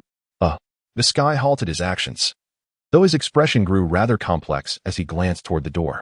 It was undeniable that Lusarina was an exemplary candidate for a spouse, and having grown up in a conservative environment, he possessed an inherent fondness for such graceful and virtuous women. In truth, just the thought that Lusarina's previous aloofness and rejection stemmed from her longing for him filled him with a peculiar sense of joy, knowing that in a realm unbeknownst to him, there existed a woman who held such affection for him was an unparalleled surprise for any man. However, the moment he associated Lusarina with the embodiment of misfortune that had repeatedly meddled with his fate, a wave of mixed revulsion and anger surged within him. Although he was fully aware that Lusarina bore no responsibility for this, he found it difficult to straightforwardly accept her feelings, at least, not at this moment. Miss Lusarina, please, come in. Through the screen, the Sky used remote sensing to open the door, and Lusarina stepped inside. She still wore her exquisite golden hair braided intricately, cascading alluringly over her left shoulder, shimmering like the fading light of dusk. The Sky forced himself to divert his attention from the braid, striving for a steady tone as he asked, Miss Lusarina, is there something you wish to discuss? Well, I have a matter I would like to consult with Mr. Shiva. Lusarina tilted her head towards the sofa behind him, her beautiful features reflecting a hint of confusion. If you are busy at the moment, I can always return another time. No, of course it's no trouble. Please, make yourself comfortable. The Sky hurriedly ushered Lusarina to the sofa, then rushed to the coffee station to prepare 2 cups of instant coffee, placing them before each of them. Gazing at the swirling steam rising in the air, the Sky took a moment to calm his racing heart. Meanwhile, the lady opposite him patiently focused on the deep brown liquid in her cup, quietly awaiting his words. Apologies, it seems I only have this. Perhaps tea would be preferable? Not at all. It's a delightful change to sample other beverages occasionally. Lusarina smiled without a hint of discontent, though after a moment, her expression turned slightly hesitant. After a silent moment of resolve, her jade-like eyes reflected the Sky's face. Mr. Shiva, Lusarina began with a tone that was somewhat serious. prompting the sky to adopt a more solemn demeanor. May I inquire how this fleet intends to proceed? Will it remain near the hub system to disrupt the Coalition's supply lines? Taken aback by the nature of Lucerina's question, the sky hesitated for a moment. Well, every strategy has its limits, especially considering we've already compromised the Coalition's supply routes to such an extent. If they wish to invade the northern states, they must first concentrate their forces to eliminate us. Recently, the Coalition has been steadily increasing the number of search fleets, so a formal sweep won't be far off. Therefore, I plan to have the fleet remain concealed for a time. After a moment's thought, he added, rest assured, the Bien Army's offensive is nearing its climax. And with the alliance with the Caesar family, the Lin forces have acquired sufficient strength to challenge them. Once the Empire formally intervenes in this war, the Bien Army's defeat will merely be a matter of time. I see. Lucerina fell silent for a moment. Then, if there are no military actions in the near future, I would like to temporarily leave this place. Is that permissible? During my absence, Lon will manage affairs in my stead, so there should be no impact on the fleet's efficiency. Of course, that's perfectly fine. The sky nodded. Besides, Miss Lucerina, you are not strictly a member of the Alliance. It's unnecessary to seek permission. Well, I suppose I'm not a member of the Alliance either. Yes, that is true. Lucerina chuckled lightly. Yet the sky noticed a hint of unease and confusion lurking within her jade eyes, compelling him to inquire. If possible, could you share where you intend to go? Although I may not be of much assistance, I might offer unexpected suggestions. No, Mr. Shiva. Your focus on unifying the fleet is already a significant task. I cannot burden you further. So, Lucerina stood as if to bid farewell. I shall take my leave now. Thank you for your hospitality. Wait. Your words have only heightened my concern. The sky stood up, casting a worried glance at her. Surely, the destination you intend to visit is not a perilous one? Please share more detailed information. Otherwise, I shall find it difficult to allow you to depart. After all, you are the fiancé of Yun, and if anything were to happen, I would struggle to explain it to him. Lucerina listened to the sky with a composed demeanor until the mention of her fiancé caused a slight tremor in her graceful features. I understand. After closing her eyes in contemplation for about half a minute, Lucerina reopened them to look at the sky, her tone tinged with melancholy. I wish to go to the Radiaka star system to persuade my father and brother to cease this senseless war. Persuade? The Alphean Consortium? The sky paused, a bitter smile creeping onto his lips. Even after all they have done? Indeed, family is not something one can easily forsake. If this continues, the demise of the Payan army will also lead to the obliteration of the Alphean family, the true culprits. A veil of dull mist clouded her emerald eyes. Perhaps there is still time to bring my father and brother back. I see. The sky nodded. With Lucerina's benevolent nature, it was inconceivable that she would turn a blind eye to her kin's descent into ruin, disregarding her own safety in her desire to save her family. Yet, even actions stemming from noble intentions often encounter insurmountable challenges. The Southern Consortium, led by the Alphean family, has committed unforgivable sins in the Central States, leaving them with no path of retreat. This was evident when the newly established United Government formally denounced the Southern Consortium for treason and issued a permanent warrant for their arrest. Miss Lucerina, the sky spoke with difficulty. Although I do not wish to strip you of hope, the overwhelming desire to ensure your safety compels me. Even at the risk of inciting your resentment, you must understand that from the moment the Central States were annihilated, the Alphean Consortium forfeited any possibility of forgiveness from our allies. Following the Payan army to its demise is their only option. Thus, while it is indeed regrettable, you ought to abandon this pursuit. Losing the consortium is inconsequential. I merely wish to preserve my father and brother's lives. Yet, Lucerina gently but firmly shook her head. I am aware of the unforgivable transgressions committed by the Alphean family, yet I too am a member of the Alphean lineage. Should my husband grant his consent, I would willingly devote my life to atoning for the sins of my family. What if my friend disagrees? The sky instinctively posed the question, revealing that he had somewhat acknowledged his role as her fiancé. Lucerina closed her eyes, her face reflecting a struggle of indecision, and after a moment, she spoke with a sense of despair. If my husband truly wishes it, I shall comply with his will. No, in truth, Yun is not entirely unreasonable. Overcome by a sudden surge of guilt, the sky became flustered. Moreover, I shall assist you in persuading him, so there is no cause for concern. Rest assured. Mr. Shiva. The emerald eyes, once dulled by mist, quickly regained their luster as Lucerina expressed her deep gratitude to her fiancé's friend. I cannot thank you enough. Ahem. However, there is one condition. The sky coughed lightly, forcing his attention away from her swan-like neck.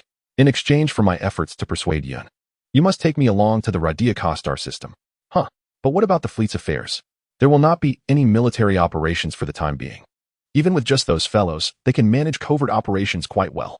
The sky shrugged, signaling that there was no need for concern. Furthermore, my presence may significantly enhance the chances of success. Oh, Lucerina looked at him in confusion. Have you forgotten my identity? If I, as a Lin executor, assure the safety of the Alphean family, your father should make a wiser choice under such circumstances. Perhaps we could even win over the entire Southern Consortium to our side. If that were the case, we might resolve the Payan army situation without the Empire's intervention. The sky's optimism seemed exceedingly bright, yet at times, it is necessary for individuals to convince others of things they themselves do not fully believe. Mr. Shiva. The misty haze returned to her emerald eyes, though it shimmered with a different brilliance this time. In a certain location within the southern states, by a coastline shimmering with glimmering waves, a black-haired maiden sat in the shade of palm trees, gazing rather listlessly at the horizon where the sea met the sky, before shifting her gaze to a distant companion. He was a youth with a cold demeanor, cloaked entirely in a white mantle.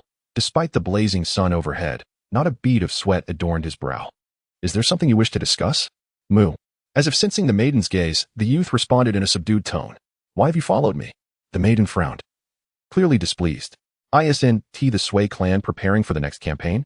As its progenitor, you should not be absent at such a time. Do not concern yourself.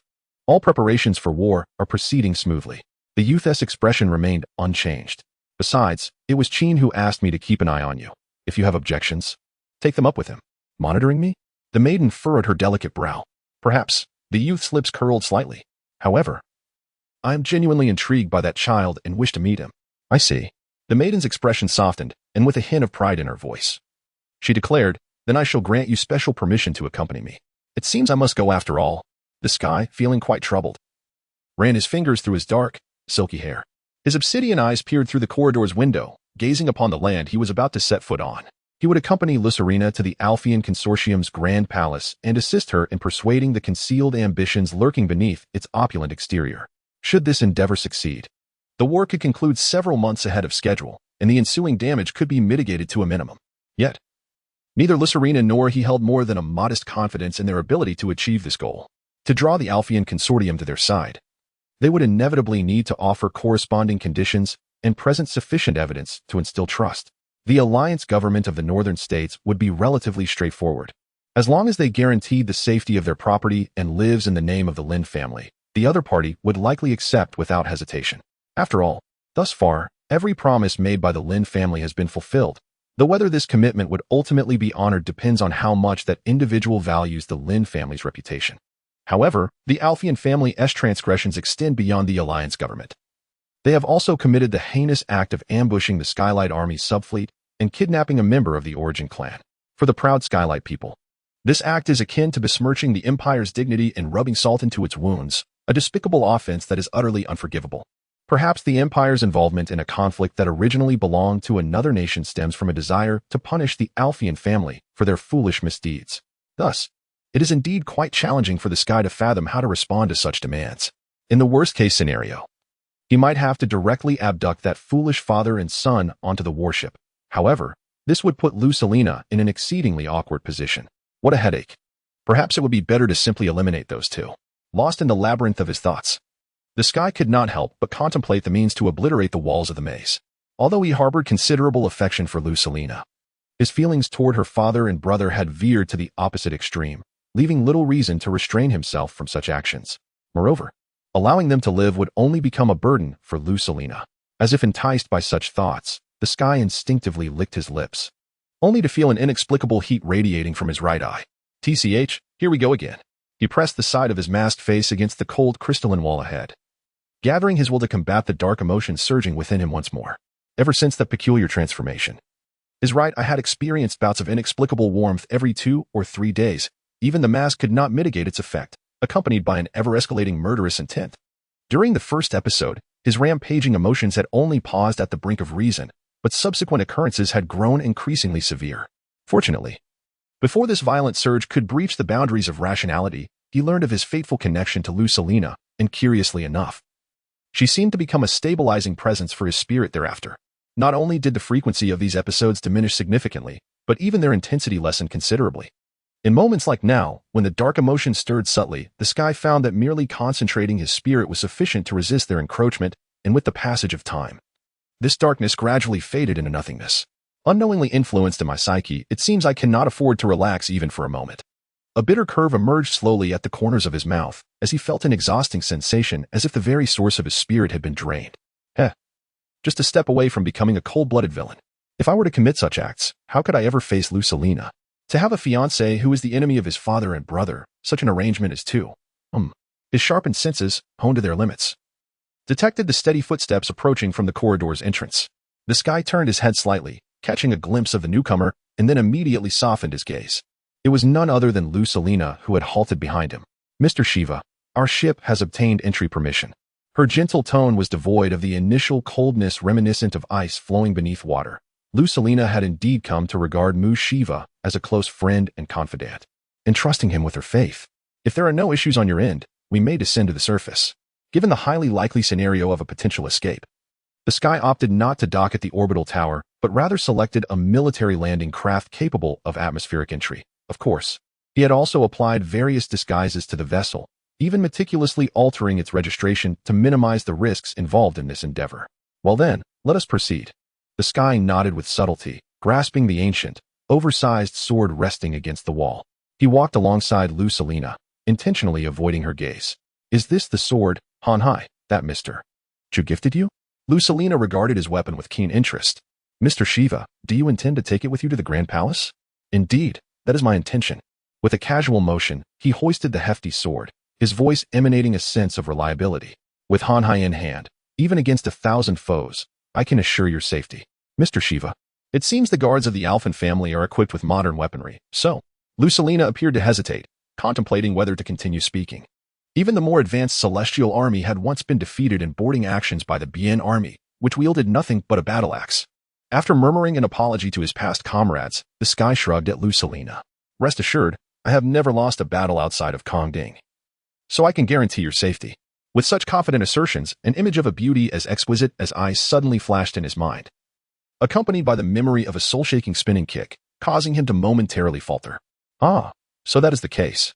Lucelina gazed at him with admiration, yet a wave of curiosity as his fiancée surged within her. Mr. Shiva, have you, ever sparred with your husband? Realizing the impropriety of her question, Lucelina immediately displayed a look of regret. However, the subject of her inquiry possessed an unexpectedly open-minded disposition. The sky merely chuckled softly and shook his head, as if carefully weighing his words. Well, with Songyun, one could say we are evenly matched. Although we have fought numerous times since childhood, I have never bested him, nor has he ever gained the upper hand against me. You and your husband have been fighting since childhood? Lucelina looked at the sky with incredulity. Even so, you and your husband have become as close as brothers? Ah, men are truly curious creatures. Though it sounded filled with pride and boastfulness. Beneath this bravado lay a lament akin to a cry without tears. No, this is getting increasingly exaggerated. How will I ever explain this to her in the future? No, perhaps no explanation would suffice. Lucelina, with her gentle and placid nature, treated others with kindness and approached matters with moderation. While such individuals seldom became angry, when they did, their fury was not something easily endured. At this moment, the sky finally comprehended why the virtues of gentlemen were revered in his hometown of Kongding, though it seemed to be a little late. Indeed, ensnared by the pure smile radiating from her beauty, the sky found himself momentarily envisioning Mu Shiva, stepping closer to the abyss ahead. He must save that father and son after all. In the deep blue night sky, the stars shimmered, and the eyes gazing up at them from the earth were equally profound in color. Mu silently stared at the vast expanse covering the land, his cold gaze sharp enough to pierce through the infinite depths of the mist. My son. Mu seemed to reach for something, extending his hand toward the heavens, softly calling out to the child. Although Qin appeared to harbor some peculiar expectations for the child, those sentiments had nothing to do with her. She had set aside the affairs of the Mu clan to come here solely to see the child connected to her by blood. This longing continued to accumulate, filling her heart to the brim, yet she could never find an opportunity for release, thus solidifying into a hard stone within her, making her at times feel breathless. A shooting star?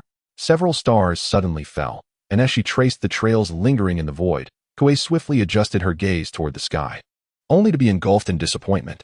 She had heard that in certain human cultures, there existed a unique custom of making wishes upon shooting stars. However, those were not true meteors. When the ship breached the atmosphere, the prolonged deceleration rendered the trajectory more enduring. Yet it paled in comparison to the brilliance of stars consumed by the atmosphere. A gentle sigh escaped from the lips of the one who commanded billions of beings. And the object of her call approached her from behind with the stealthy grace of a female leopard. Has the intelligence from no one been confirmed? Yes, it has been confirmed, replied the Grand Envoy, the one possessing the highest military power within the community, in a respectful tone. The Allied fleet recently active in the Southern Territories is indeed led by a member of the Lin family, yet at present, we cannot ascertain his name. I know who that child is. Remarkably, the voice was imbued with pride and pride alone. With merely half a fleet, he has managed to disrupt the entire strategic plan of the Payan army. Only that child from the Lin family could achieve such a feat. He is certainly in the Southern Territories now, perhaps closer to us than we expect. If that is the case, a hint of reluctance seeped into Aoi's voice. When Lord Noen executes that operation, Zikuin should be captured along with that fleet, correct? Do you wish to confront him again? Mu, having easily discerned her thoughts, turned to observe his subordinate with keen interest. Or perhaps, do you desire to obtain his genetic legacy? My lord, I do not. Aoi's face revealed a slight hint of embarrassment, adding a touch of warmth to her ice-like beauty. You are truly easy to read, Aoi, Mu chuckled lightly. There is no need to conceal it. I understand that it is the call of that child's lineage, the blood of the strong that beckons you. You long for his offspring. Aoi turned her head away, as if to mask her expression, yet Mu's next words drew her gaze back. Fear not. Should that child truly arrive in Payan, I shall ensure that you accompany him for 24 hours, and a subtle, almost imperceptible smirk graced his lips. As long as you pledge your loyalty to him, as a reward, I shall grant you permission to request his genetic material. I humbly obey your command. This time, Aoi bowed her head deeply. After disembarking from the landing craft, Sky and Rutherina boarded an airship to the island where the Alphean family's Grand Palace is situated. Due to the necessity for secrecy, the number of participants for this journey was minimized, with even the somewhat disgruntled Raijin forcibly left behind on the landing craft by Rutherina. This island possesses a dual structure. The latter half houses the Grand Palace, thus imposing strict restrictions on entry and exit. The former half, however, is the forecourt city associated with the palace, developed primarily for tourism, which allows for a relatively relaxed regulation. Consequently, they did not expend much effort improving their identities. The city before them was vibrant and teeming with life, with travelers from other galaxies frolicking about, the mingling sense of sea and forest imparting a refreshing sense of leisure. However, Sky furrowed his brow at the enormous pseudo-European castle that loomed directly ahead. What a distasteful spectacle. Rutherina looked at him with a rather surprised expression. Gathering people from across the alliance under the guise of tourism, only to indulge in a sense of superiority from their envious gazes. It is indeed the behavior of nouveau riche. Sky suddenly noticed the despondent demeanor of the lady beside him. Well, this city is actually under my management. But it seems I cannot alter people's perceptions, can I? What I mean is, cold sweat trickled down his forehead from the embarrassment. And Sky found himself flustered as he attempted to explain. Well, it is no surprise that Miss Rutherina can manage a city that was born of such distasteful taste so prosperously. Indeed, judging by the expressions of the tourists, they genuinely seem to enjoy this city. I did not expect Mr. Shiva to have such an unexpected side to him. Rutherina continued walking, casting a detached glance at Sky, while the son of Konting, who had just realized the importance of discretion, reflected momentarily before following her, maintaining an ambiguous distance. The two proceeded through the city at a leisurely pace. Although horse-drawn carriages passed by occasionally, neither Sky nor Rutherina expressed any intent to hail them. Mr. Shiva, you seem quite familiar with this city? Rutherina suddenly inquired. Initially, she had been leading the way, but as they walked side by side, her companion often turned in the correct direction before she did. Such acute directional awareness inevitably raised questions. Well, I wandered through the city a few times when my elder brother hosted me. Sky shrugged, revealing the truth. However, you were in the south for inspection at that time. So it is rather regrettable. Your brother hosted Mr. Shiva? Rutherina's expression turned contemplative upon hearing this. But I only inspected the south recently, and at that time, the only guests were Princess Shalon and her fleet. Why would Mr. Shiva be involved in that? Rutherina's kindness was not the kind of helpless virtue common among people. It was a gentle and forgiving nature grounded in wisdom. This was evident from her adept management of 2 trading associations. Although she could unconditionally trust someone, it did not mean she would tolerate unmitigated deceit. Presently, this astute woman wore a radiant smile, subtly reminding her fiancé's friend, while Sky, who already felt guilty, found himself cornered. Despite the pressure mounting upon him, his once keen mind seemed rusty. unable to conjure up a plausible excuse as he wrestled with whether to seize this opportunity to come clean. Oof. Just then, a searing heat enveloped his right eye, and the turbulent crimson glow penetrated the barrier of his eye patch, revealing the figure standing atop the castle spire. What is this? Sky clutched his right eye, feeling the eye patch remain intact, yet the world stained in red remained vividly apparent. Finally, I have found you, Zikuin. The woman in the crimson realm gently pointed toward him, and Sky could even hear her soft murmurs. Aoi? Why? The sensation from his right eye intensified. And as he stepped back, his voice traversed the kilometers that separated them. Because I heard it, your genetic legacy is calling to me.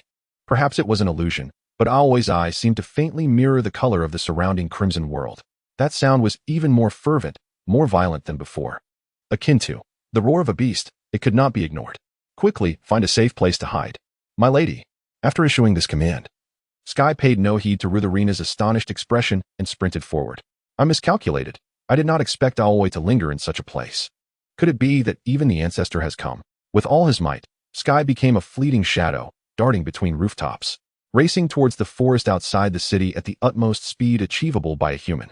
In the bustling city center, the intensity of the battle could easily ensnare hundreds of innocent bystanders. If the Alphean Guard were to intervene, the situation would become exceedingly perilous for Ruthlina. It was imperative to divert their attention elsewhere. The scorching heat in the right eye had cooled, and the crimson view was enveloped in darkness, allowing the Sky to calm and focus on devising a strategy. This won't do. The space is too confined. If my opponent is Aoi, then employing tricks will be futile. To fully unleash the power of the vast sea, I must find a more expansive arena.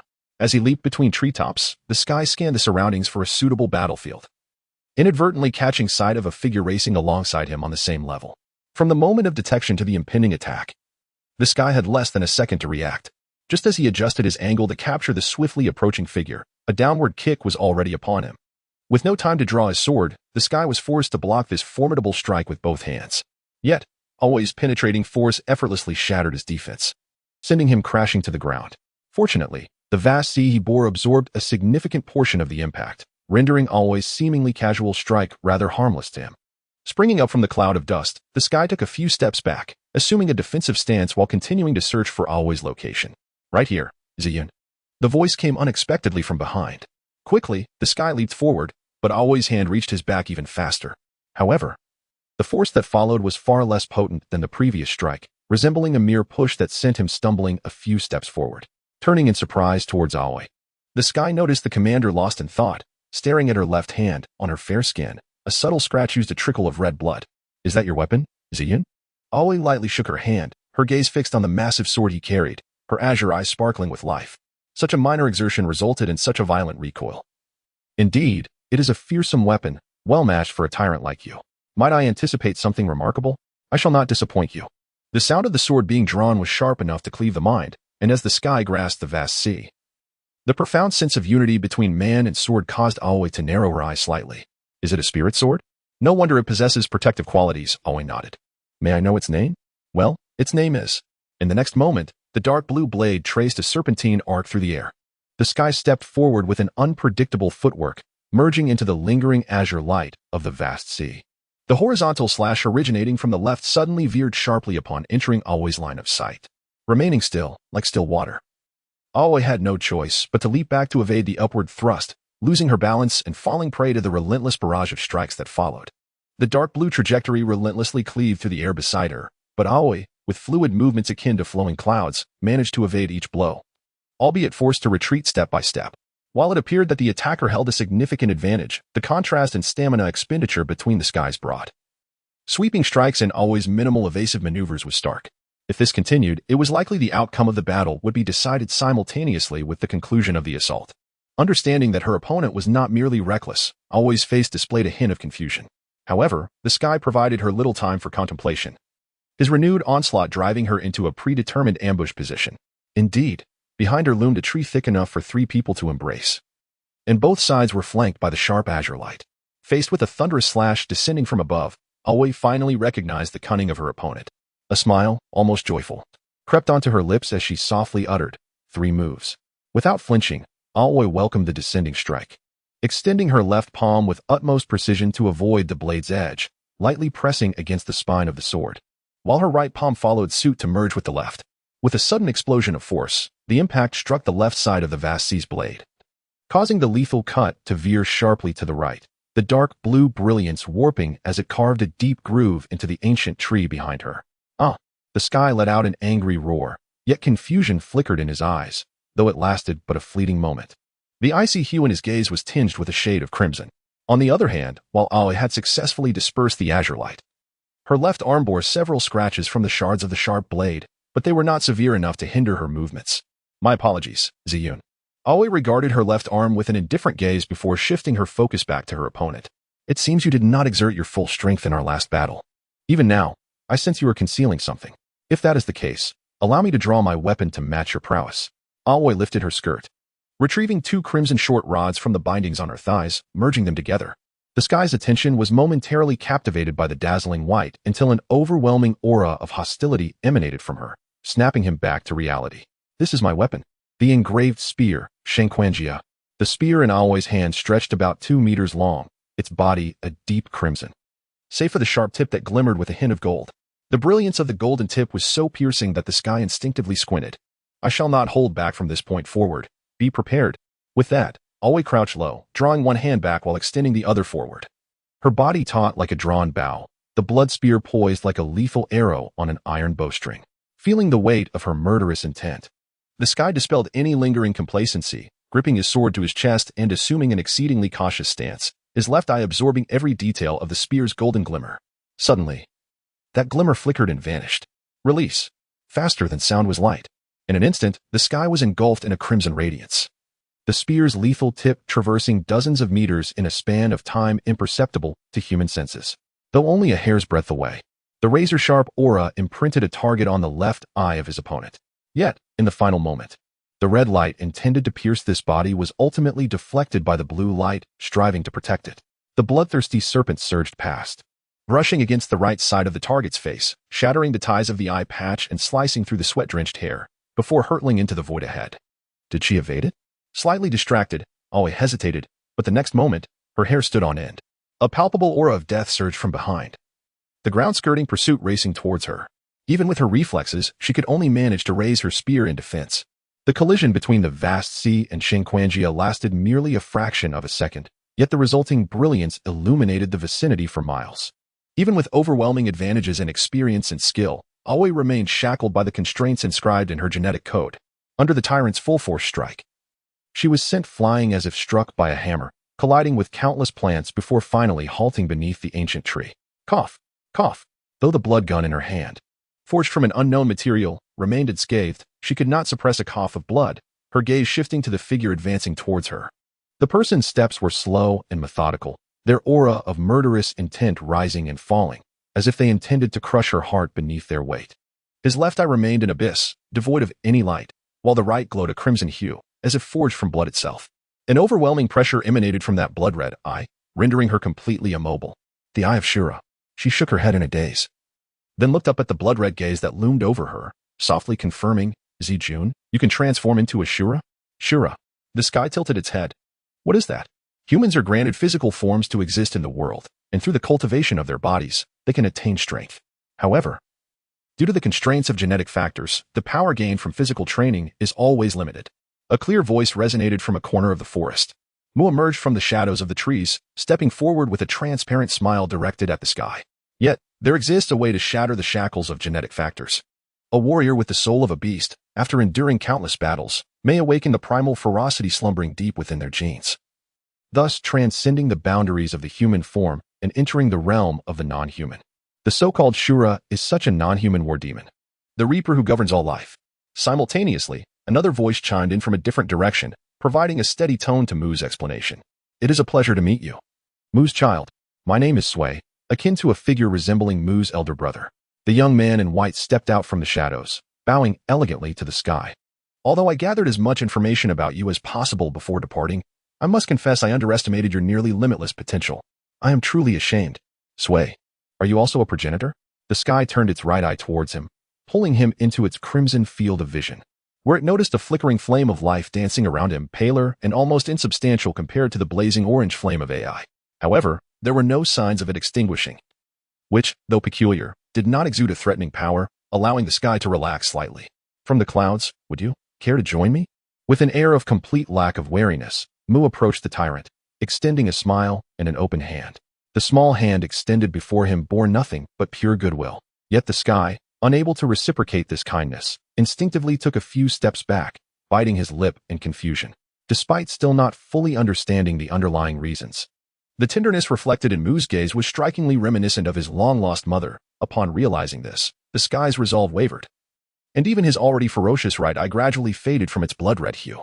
Ai and Sway silently observed this scene, as time flowed in tranquility. If this warmth were to linger a moment longer, perhaps the winds of history would forever shift in a different direction.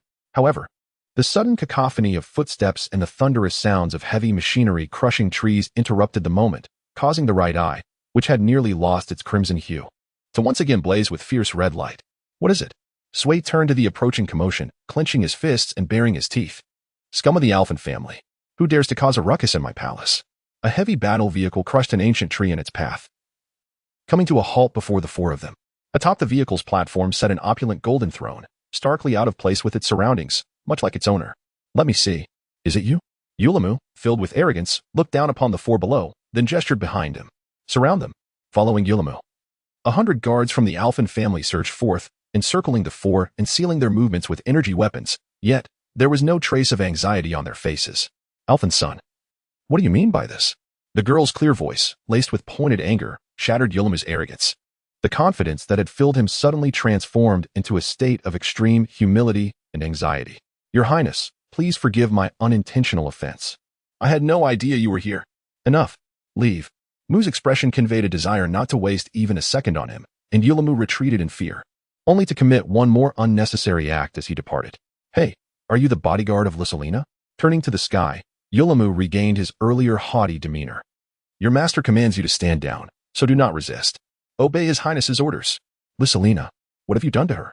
The sky's expression darkened abruptly, the overwhelming aura of murderous intent sending chills down Yulamu's spine. After letting out an ambiguous scream, he stumbled back into the ranks of the guards, dragging out a frail figure from the vehicle, aiming a gun at her, and hysterically shouting, No, don't come any closer. Brother.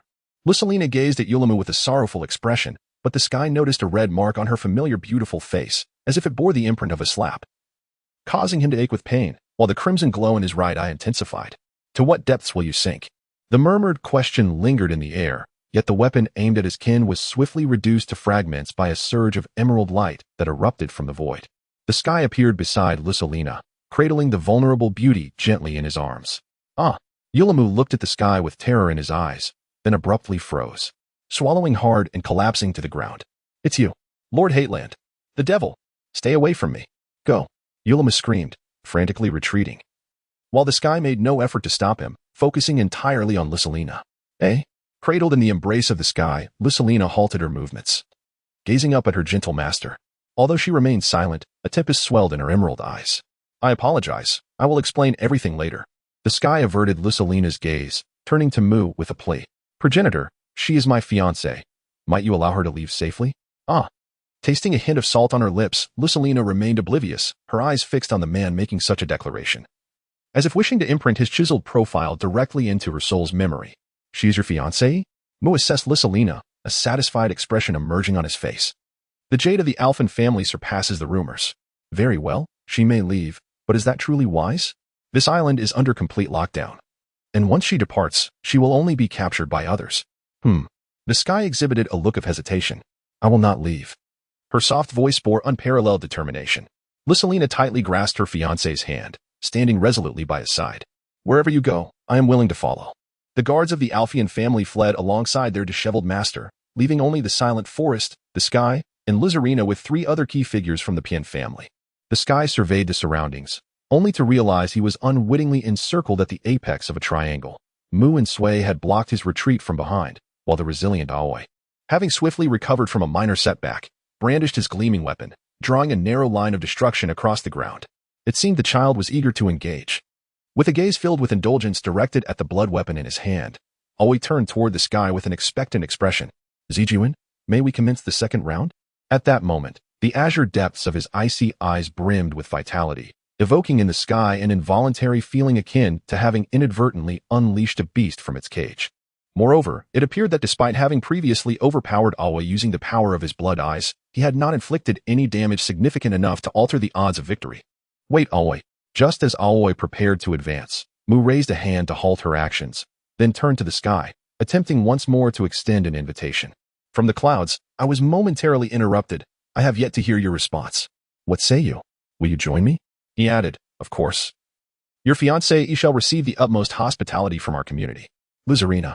The sky glanced at his companion with a questioning look. Husband. Please decide according to your heart. Luzarina lowered her head gently, entrusting her faith to him with a serene expression. I see. The sky smiled, firmly gripping the delicate weapon in his hand before addressing Mu. I apologize, but I cannot accept your invitation. Contrary to expectations, Mu did not explode in anger. Instead, he stood there, wearing an expression of perplexity akin to a mother unsure how to reprimand a wayward child. How deeply attached you are to Shalon. Can we, perhaps, take our leave? The chilling autumn wind whistled through the suddenly hushed space, swirling a few fallen leaves skyward, further intensifying the already awkward atmosphere. Indeed. It seems it cannot be. The sky sighed, shoulders sagging in defeat as he struggled to muster his fighting spirit. However, I shall not yield so easily. If you wish for me to accept your terms, let strength speak for itself. Aoi come. Very well. A single, simple phrase dissipated the sky's pent-up fury entirely. Ancestor, if Aoi were to launch an assault now, even the mightiest tyrant would likely face defeat. However, the poised general's shock mirrored that of the sky, as her icy gaze shifted to Mu, missing this opportune moment. I can allow you and your fiancé to depart, and I will assist you in halting the Alphian family's actions until you leave this star system, Mu observed keenly. However, there is one condition. What condition? The sky felt a chill creep down his spine. You must engage in a serious battle with Aoi, of course, Sway, and I will not intervene. If you emerge victorious, I will help you escape this star system. The previously composed demeanor of Mu had vanished, replaced by the mischievous expression of a child plotting something devious. But if you lose, you must agree to one thing. What is that? The sky gradually regained his composure, attempting to analyze the situation, only to sadly realize he had little room for negotiation. In truth, even if Mu had not proposed such a condition, he would still have to contend with Aoi before making his escape. Activating the blood eyes might grant him a chance to flee alone, but with Luzarina in tow, the likelihood of success dwindled to near despair. Furthermore, if the Alphian family sealed off the outer space of this planet, the odds of breaking through with a military landing craft would be nearly as slim as escaping with Luzarina from the grasp of two ancients and a general. Thus, even if Mu's demands were somewhat excessive, the sky had no choice but to nod in agreement. If I lose you, Mu hesitated before stating firmly, you must call me mother. Upon leaving the forest, Yulamu remained unable to escape the tyrant's oppressive aura. Haunted by the memories of dismembered corpses and the nightmares that encircled him day and night, Yulamu's heart grew increasingly frantic. That man, he is here to exact revenge. He will kill me, just like he annihilated that transport vessel, destroying my palace. Yulamu curled up in a corner of his private chamber, trembling uncontrollably. I do not wish to die. Please, save me, father. Luzarina. Luzarina and her husband have come to take vengeance upon me. The fearful murmurs gradually subsided, and his trembling hands clenched tightly together, the green depths of his eyes igniting with the ferocity of a wild beast. Yes, I can kill him, before he has the chance to slay me. I shall strike first. Yes, if I eliminate him, I shall be spared. Fueled by malevolent thoughts, Yulamu burst through the door, his voice brimming with fervor. Someone. With a final resounding clash of metal, the vast weapon was finally wrenched from its master's grasp, leaving an indelible mark in the void before landing upon a hapless fir tree, which was violently severed in half by the unleashed energy. Zijuan, your sword seems quite defiant, doesn't it? Aoi, unmoving with the gleaming weapon in her right hand, caught a glimpse of this scene from the corner of her eye and chuckled softly. It truly resembles your character. The delicate visage before him shimmered like a tranquil lake beneath the early summer sun, radiating a dazzling smile. Yet, the chill emanating from her throat felt as if it could freeze all vitality. The sky instinctively swallowed hard, struggling to suppress the strange sensation surging within him, managing to utter, I concede. True courage does not solely reside in recklessly charging forward. It also requires the bravery to recognize one's limitations and acknowledge the strength of one's opponent. Aoi's battle experience far surpassed the sky's, granting her an overwhelming advantage in both skill and expertise. Even the power of the blood eyes that he had relied on was effortlessly dismantled upon witnessing the transformation of her icy blue eyes into a fiery red. The sky understood that this general had consistently held back against him. Despite the prevailing belief in Kongding culture that women do not wield power, the Sky felt no shame in being bested by Aoi. Perhaps one day, he would come to cherish her as a woman deserving of protection, but for now, he could not help but respect Aoi as a formidable warrior. As his will weakened, the pain of injuries previously overlooked surged forth, intensifying as if magnified manifold, coursing through his nerves like bolts of lightning. The Sky grimaced as he examined his wounds, realizing that, in addition to nearly depleted internal energy, his body bore countless deep and shallow wounds, almost drained of life-sustaining blood. Have you surrendered? With a mixture of satisfaction and regret, Aoi sheathed her weapon, while the Sky wobbled before collapsing backward. Husband. Lusarina dashed to the side of the Sky, heartbroken as she cradled her fiancé in her arms.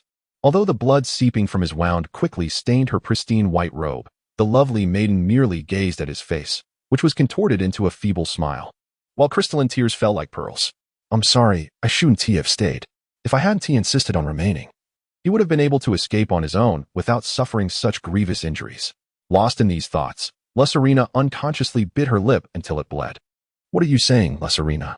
Sky replied with a pained smile, reaching out to caress her bleeding lips. If you hadn't been watching me, I wouldn't have felt the need to put on such a brave front. Perhaps I would have faced a more devastating defeat. Is that so? Her delicate beauty revealed a hint of embarrassment, yet it alleviated some of her guilt. Of course, didn't I tell you? Men are such peculiar beings. And yet, despite his calm facade shattering momentarily, Sky ultimately managed to sit up from Lusarina's embrace. These are merely surface wounds. If left untreated, they will heal within a week or two, so there's no need to worry. Left untreated, he could die from blood loss before the wounds heal. Kuei had approached unnoticed, disregarding Lusarina's wary expression as she quietly retrieved bandages from her robes to tend to Sky's injuries. With all her murderous intent dispelled, Kuei appeared serene and tranquil, as beautiful as a forest freshly blanketed in snow. Though her method was somewhat brusque, it possessed an efficiency honed on the battlefield. She swiftly completed the bandaging, and the fiery sting at Sky's wounds was immediately replaced by a soothing coolness. Wait, your wounds.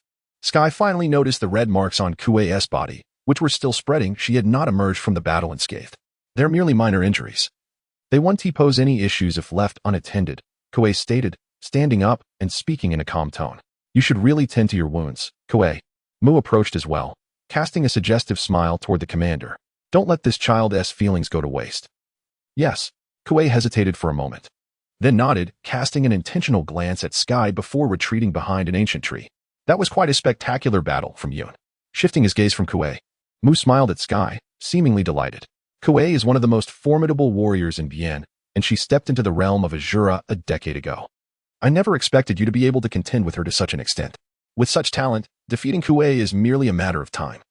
Isn't it? Is that so? She entered a decade ago. Sky's mood lightened somewhat. What level of strength might the pure-blooded offspring of two Azuras possess? All right. Mu suddenly seemed to recall something, retrieving a small white porcelain vial from within his robes. He poured 3 pills into his hand and extended them toward Sky. This is blood essence, a healing elixir that can expedite your recovery. Take it. The tiny green pills exuded a fragrant aroma that penetrated the senses. Without hesitation, Sky swallowed them, feeling a warm sensation spread in his abdomen, as if the previously empty channels of his body were slowly beginning to flow with vital energy. Is it effective? This is the highest grade healing elixir in Bien, only available to warriors of Kuei's caliber. I'll give it to you. Mu proudly placed the small vial in Sky's hand, his gaze lingering on him with a hint of ambiguous intent, his voice laced with an unsettling undertone. By the way, Yun, you lost that battle, didn't you? Yes, I lost. Sky nodded, appearing somewhat bewildered. Good. Mu nodded, his gaze on his son revealing a hint of dissatisfaction, yet he continued to inquire. According to our previous agreement, what is it you need to do? Do I need to? Do something? Sky's expression grew even more perplexed. Such an awkward personality. What on earth did Jaj teach you? Mu raised an eyebrow, pretending to strike his head, but instead, his small hand gently caressed the thick black hair. My child, call me mother, you? Captivated by her maternal warmth, the rebellious tyrant found it impossible to resist any longer. Sky shrugged his shoulders, timidly whispering a barely audible word. Mother. Before he could finish the last syllable, Mu had tightly embraced Sky. She held him so fiercely, her small frame striving to shield him, like a mother using all her strength to protect her child in the face of impending disaster. Had Kuei not hidden behind that ancient tree to tend to her wounds, or had Sky's blood loss not dulled his senses, He might have been able to sense the deadly arrow lurking within the thick foliage a mile away. Yet, neither the target nor the 4 individuals present noticed the glimmer of cold light beneath the gray sky. Only Mu, facing the sniper, sensed the imminent danger to her son at the moment of the shot, but she could only manage to position herself in front of him. Feeling the body in her arms tremble violently and then stiffen, Mu looked down to see her complexion turn pale as fear gripped Sky. And I, ancestor. Kuei dashed from behind the ancient tree, quickly grasping the situation, her icy blue eyes flashing with crimson as she vanished from sight. The next second, a heart-wrenching wail echoed through the forest. Why would you do this? The sniper's bullet struck Mu's left shoulder. The injury not severe enough to cause immediate panic in Sky. However, an inexplicable fury surged within him, and his voice grew louder in questioning. Mother, it's only natural to protect one's child. Mu, collapsing in his arms, reached out to stroke her son's head, managing a strained smile despite her pallor. Don't make that face. Don't look at me like this. I'm quite resilient. This little injury. That small hand suddenly fell limp, her once sparkling black eyes losing their focus. Mu, Sui, sensing something was amiss, rushed to her side, examining her left shoulder wound. But upon seeing it, he was left in shock. This is a virus bullet? Impossible. This was prohibited by treaty a century ago. A bullet carrying a deadly virus, once injected into the body, would instantly destroy all cellular tissue without any means of healing. This was one of humanity's darkest weapons. As early as 127 years ago, under the leadership of Shalon and Bien, the 5 nations of the galaxy signed the Troya Treaty, which completely prohibited the manufacture and circulation of such dark weapons. Yet, at this moment, the very bullet-corroding Mu's life force was indeed one that existed only in history. Yoon, the virus has already invaded the optic nerves. Mu struggled to find her son's figure through her blurred vision. Though she sensed his sorrow, she could not even raise her hand to comfort him. You, Stillhaven T, called me mother. The forced smile finally extinguished the last flicker of her life. Her eyes, fully consumed by the virus, slowly closed in a reluctant manner, appearing as though she had fallen asleep, yet forever lost the chance to awaken. This cannot be true. Sky stared blankly at the mother who had fought to smile until the very end. In the fleeting moment, a once vibrant corporeal form, now devoid of its spirit, lay as nothing more than a cold, lifeless entity. Yet, he clung tightly to this soulless body. Simultaneously, an overwhelming sorrow surged forth, as if it sought to crush him beneath its weight. Within the depths of this tumultuous emotional sea, he beheld a vision of a dark-haired boy weeping over his mother's coffin at her funeral. Mother. The heartfelt words he wished to convey could no longer reach her ears. Aki, eliminate every single person in that palace. Yes, my lord, you. A brief commotion arose around him, yet he remained oblivious to it, even as Su took Mu's lifeless form from his grasp, showing no signs of awakening from the anguish that enveloped him. The ashen sky gradually darkened to a leaden hue, as if mourning something lost, pouring down torrents of rain into the void. Occasionally, the flash of lightning would illuminate the figure racing through the darkness. Ahead lay the transportation port. Lon must have prepared for departure. The sky embraced Lesserina, seemingly unfazed by the pace of their advance. The island was now in utter disarray, providing them with the perfect opportunity to escape. My lord. A gentle touch brushed his right cheek, revealing the fragility masked by a facade of strength. Lesserina implored in a voice heavy with sorrow, please, do not endure any longer. Let your tears flow. What endurance? I have not. From his rain-soaked cheeks began to flow something distinct, discernible by the warmth it bore, unlike the cold rain. In that warmth, the ice of 14 years melted away in an instant. The sky halted before the landing ship, tracing the warmth that continued to flow unabated with his fingers, before extending his tongue to taste his fingertip, revealing an expression of disbelief. Tears. Following the alliance of the Kaiser family with the Lin family, the northern territories gained the strength to contend with the Pian army. The Pian forces, having captured the Noatal star system and opened the northern territories, subsequently ceased their movements, lingering in that star system for several weeks. The temporary government of the Alit star system was perplexed by this development, but dared not act rashly. It was only when a transport ship belonging to the Mufa Trading Company arrived at the Lin family headquarters that the temporary government learned that the remnants of the Venus War had severed the Pian's poisonous vines entwined around the alliance, leading the nation to celebrate while offering the highest respect to the Lin executor who had unified such a fragmented force. However, when that guest commander proudly proclaimed, "That is my child," the accolades swiftly transformed into a bittersweet, helpless smile, gradually diminishing.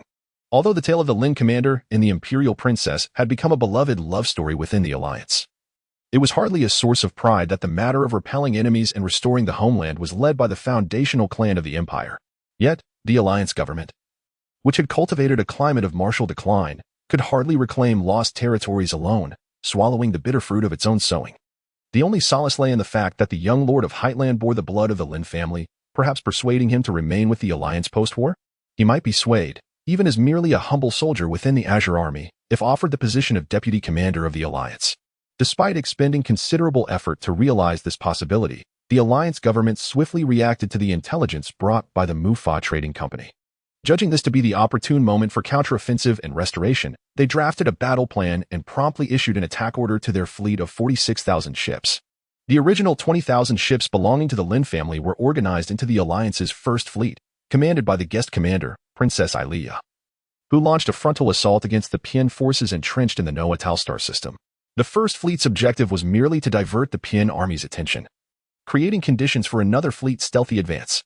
The remaining 20,000 ships from the Kaiser family formed the Alliance's second fleet, led by the youngest scion of the Kaiser lineage. The second fleet's mission was to breach the Central Territories via another key star system, swiftly assaulting the Jora star system to open the gateway to the Empire while coordinating with this formidable ally to annihilate the Pian forces. As for the remaining 6,000 merchant ships, due to their varied origins, they lacked the capacity for organized combat and thus remained near the Alit star system, serving as escorts for supply ships. In response to the Alliance's movements, the Pian army seemed to take action as well. However, under the heavy blockade of the key star system, the Alliance could not ascertain precise intelligence on their maneuvers, leaving their battle plan with significant vulnerabilities. What valiant warriors! Gazing upon the swiftly advancing enemy forces on the screen, Ilia marveled softly. Despite enduring such fierce assaults, the enemy fleet exhibited no sign of cowardice, making it hard to believe they had been mere house pets in times of peace. It seemed that the Pian forces possessed a fighting spirit unmatched by other nations. Yet, courage alone was insufficient. With this thought, Alia's lips curled into a cold arc as she quietly issued several commands, prompting a corresponding shift in the Alliance's formation. The once orderly ranks of the Alliance began to cave inward from the breach, as if unable to withstand the enemy's sharpness, with the beleaguered fleets being forced to the sides, while the remaining segments of the formation responded in kind, deepening the ranks. By the time the Pian forces broke through the final layer of the formation, they found themselves inadvertently ensnared in a metaphorical sandwich, flanked by what should have been a disbanded Alliance fleet. Gazing upon the exposed fangs of the enemy at such close quarters, a profound fear surged within them. Yet, the enemy afforded them little time for regret. Now, let us offer a tribute befitting the brave. Ilia rose from her command seat, drawing her command staff and pointing it forward with resolve. Fire at will. A torrent of destructive energy cascaded upon the flank of the Pian forces, nearly cleaving them in two. The searing light spiraled up and dissipated within the darkened sky. It was as though the immense mass of darkness collided and ground down upon the ships caught between, while the released energy transformed into a tumultuous tide, greedily devouring the surrounding metal and flesh. As the radiant dust settled, the Pian forces' vast central fleet had been reduced to ashes within that inferno of light. In a mere instant, the Pian fleet had lost over 60% of its combat strength, along with the fervent fighting spirit that had just moments ago surged within them. Though the central fleet of the Pian forces suffered catastrophic losses, their vanguard and rear guard, comprising 5,000 ships, remained unscathed. Should they choose to retaliate, the unprepared Alliance would likely pay a heavy price before achieving victory. However, in the blink of an eye, the bloodthirsty pack disbanded, the Pian forces transformed into lost dogs, fleeing in a panic, even firing upon their allies in a desperate bid for survival, only to create further chaos. The fragility of the situation was truly unexpected. Witnessing the disgraceful retreat of the Pian forces on the screen, Ilia found herself momentarily devoid of the desire to pursue. However, considering the potential troubles these scattered remnants might cause her husband, the esteemed leader of the Alliance, she reluctantly issued the order to chase. The left fleet was to pursue the enemy's rear guard, while the right fleet targeted the enemy's vanguard, quickly aligning for the pursuit. Commander. The communication officer's voice was tinged with tension, sharpening her senses. A liaison ship from the rear brought alarming news. The second fleet had encountered an ambush. 27 hours prior, the second fleet had just transitioned from the hub star system into the central states when a blood-red painted Piang fleet emerged from the dark nebula, striking with a ferocity that caught the 20,000 allied ships completely off guard. In terms of overall combat capability, the Red Blade possessed an overwhelming advantage, and the circumstances further tilted the scales, transforming what was already an asymmetrical battle into a one-sided massacre within a mere 20 minutes. The slaughter continued for nearly an hour, with the remaining 3,000 allied ships desperately retreating to the northern states under the cover of their comrades. although the Piang forces did not pursue into the northern states. The alliance's operations towards the Jora Gate had been utterly declared a failure. The ability to anticipate our movements and launch an ambush suggests that the Piang forces also harbor quite capable strategists. Their swift withdrawal indicates a preparation to abandon the northern states and regroup in the southern territories. However, does this not render the situation perilous from the other side of the clouds? After a moment of contemplation, Ilea fixed her emotion-concealing gaze upon the messenger. What directives has the military command issued for our fleet? The pressure emanating from those icy azure eyes left the messenger feeling breathless.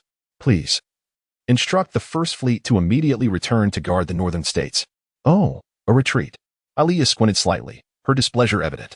It is rare that our fleet has just reclaimed the Noatar star system, and now we are being asked to abandon it and return to the northern territories. Is this not tantamount to relinquishing the initiative of the war to the Piang forces? Who issued this order? This. I am merely responsible for conveying the command. The messenger stammered, retreating a few steps under the weight of Ilea's fierce demeanor. Yes, I understand. Ilea nodded, softening her tone. However, this order was not issued directly by the Supreme Chancellor, was it? Indeed. Under the messenger's puzzled gaze, a cunning smile unfurled across Ilea's exquisitely beautiful face. Blessed by genetic factors. Then let us disregard it. Ilea proclaimed with confidence. When entrusted by her husband to serve as the commander of the First Fleet, she had stipulated that she would only be accountable to the Supreme Chancellor, thus granting her considerable discretion in deciding the fleet's operational directives. Consequently, the current provisional government S-command structure, which was effectively non-functional, could only phrase requests as commands, and without the Supreme Chancellor's signature. Lin Heng likely anticipated Ilea's rejection of this directive. While the ship's temperature remains within a comfortable range for humans, beads of cold sweat began to form on the messenger's forehead. Please, could you inform me of your fleet's next destination? The ultimate objective of this operation is to secure the Jora Gate that connects to the Empire. Given the current defeat of the Second Fleet, the responsibility now falls to our fleet to accomplish this mission, and we shall adapt our response as the situation unfolds. Yes, relay that. Why yes. The messenger bowed his head. I shall return to report. Oh, wait. Ilea suddenly called out, contemplating for a moment before instructing, if the Supreme Chancellor inquires. Please convey to him. I shall bring the child back, just like that. After bidding farewell to silence, Norn led 30,000 Piang ships back to their stronghold in the southern territories, forcefully sealing off the 3 hub star systems leading to the central states, and immediately began to consolidate control over the southern commercial leagues, which had been somewhat destabilized by the tyrant fleet's actions. Fresh reports from the front indicated a victory. The puppet government S-2000 ships, dispatched for a surprise attack on the central states, had fallen into an ambush by my First Army and were completely annihilated. The commander of that fleet, the last scion of the Caesar family, had also been reduced to particles, sinking into the abyss of the dark nebula along with his flagship. In a gathered conference of the League leaders, Norn announced the news of the Red Blade's annihilation of the First Fleet. Following a brief silence, jubilant cheers erupted into the heavens. Given the puppet government's current dwindling forces, merely defending the northern states would be exceedingly challenging, making any further military endeavors into the central states impossible, thus instilling no fear among the leaders. My Second Army is returning to the capital at your request, to eliminate the allied remnants that have been wreaking havoc in the southern territories, offering them as a sacrifice before the puppet government meets its demise, Norn elaborated. Further igniting fervor among the League leaders, the assembly growing nearly chaotic with excitement. However, the speaker maintained an impassive demeanor, coldly observing the array of performances, whether earnest or contrived. Regardless of their sincerity, having reassessed the Piang army's might, these purely mercantile individuals would undoubtedly contemplate with greater caution whether to alter their trading partners. At the very least, the situation in the southern territories had stabilized, at least until the First Army's return. What lay ahead was merely the eradication of the allied remnants, alongside another matter of greater significance. After a moment of silence, Norn rose, bidding farewell to the League leaders. To swiftly reap the fruits of victory and share the spoils with you, my lord still battles on the northern front. Therefore, I ask that you fulfill your obligations promptly. His eyes, resembling ice that exuded a chilling aura, swept across the room, and the League leaders could not help but shudder, bowing their heads in farewell before hastily exiting the conference room. My lord, how may I be of service to you? After the leaders departed, Maurice approached the still-seated Norn, offering a courteous smile. During the previous meeting, this leader of the Alphean League had indeed received a signal requesting his presence, yet he remained unaware of the underlying reasons. Alphean leader, your assistance to us is not solely driven by profit, is it? Norn spoke, his tone devoid of warmth. Your wife perished 16 years ago in a conflict with the Caesar family, and since then, you have sought revenge against them. When our army invaded the alliance, you saw an opportunity to leverage our strength to fulfill your vendetta, did you not? Indeed, you speak true. Though Morris's expression paled momentarily, he soon regained his composure. Revenge for my wife is indeed my pursuit, yet should I also gain benefits for the Alphian family, I see no reason to decline. Thus, I assure you, there are no treacherous intentions at play. No, I harbor no doubts. Norn regarded him with a gaze that bore a hint of regret. Alphian leader. Among those who were solely driven by profit, you are the collaborator I most anticipated. I had originally planned to recommend you as the administrator of the southern states following our conquest of the alliance, yet how unfortunate. Unfortunate? What? Unease coursed like an electric current down Maurice's spine, prompting him to instinctively retreat a few steps. Unfortunate that you have given birth to such a foolish son. A fierce glare erupted from Norn's ice-like eyes as he slowly drew a light gun from his breast, aimed directly at Morris's chest. Allow me to elucidate the events that transpired. Your son Yearning, that undeserving wretch who should never have been born, dared to conspire against the progenitor of the Mu clan. The sharp intent to kill bore a formidable weight, paralyzing Morris, rendering him incapable of even thought. The crimes he committed are beyond redemption, and as his kin, you too must bear the burden of culpability. Hence, perish.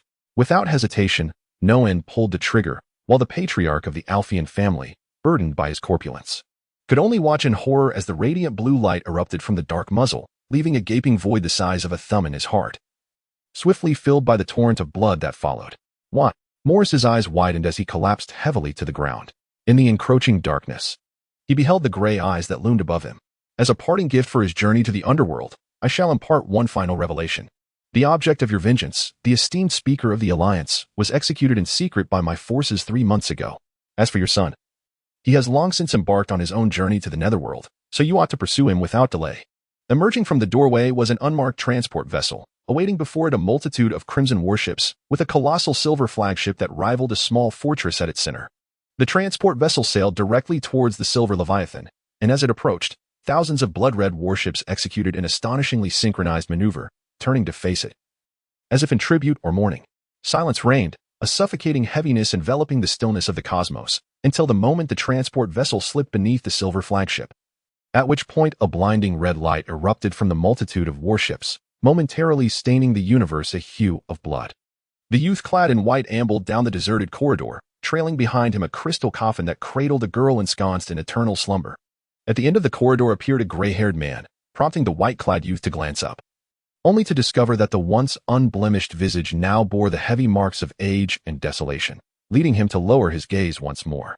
I apologize for the occurrence of such events in my presence. I am aware of the circumstances. This was Mu's own choice. And since fighting is not your forte, there is no need for you to blame yourself. Even the steps towards the crystal coffin seemed feeble and insubstantial. How many times has it been now? Sheen's voice resonated as if emerging from the void, fixating on the girl within the coffin, including the prior exception.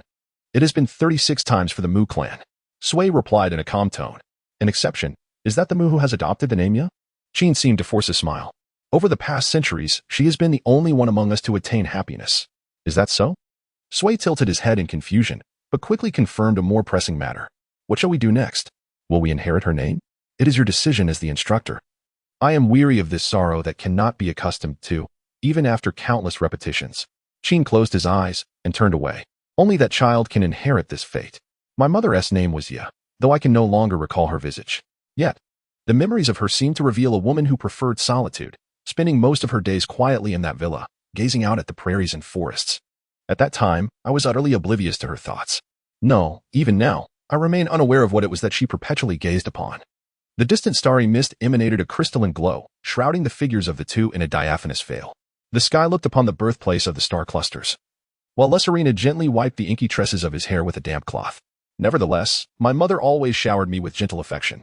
Although I have nearly forgotten all things pertaining to her, the warmth of her smile as she caressed my hair lingers, as palpable now as it was then, reminiscent of Mu's embrace. Thus, when such a mother suddenly departed from this world, I was engulfed in fear and sorrow. I remained by her side for 5 days, weeping, yet no one came to comfort me. Even at the funeral, only the Dingxin family attended. I stayed with her until the end, while my father, that man, fled, never to attend my mother's burial, leaving behind not even a word of explanation. As the sky's hair became damp, Serena returned the cloth to the silver bowl and retrieved an exquisitely crafted silver scissor from a nearby box. With her left hand, she delicately stroked the damp black locks, binding them gently before cutting them away. Hence, I cannot forgive him.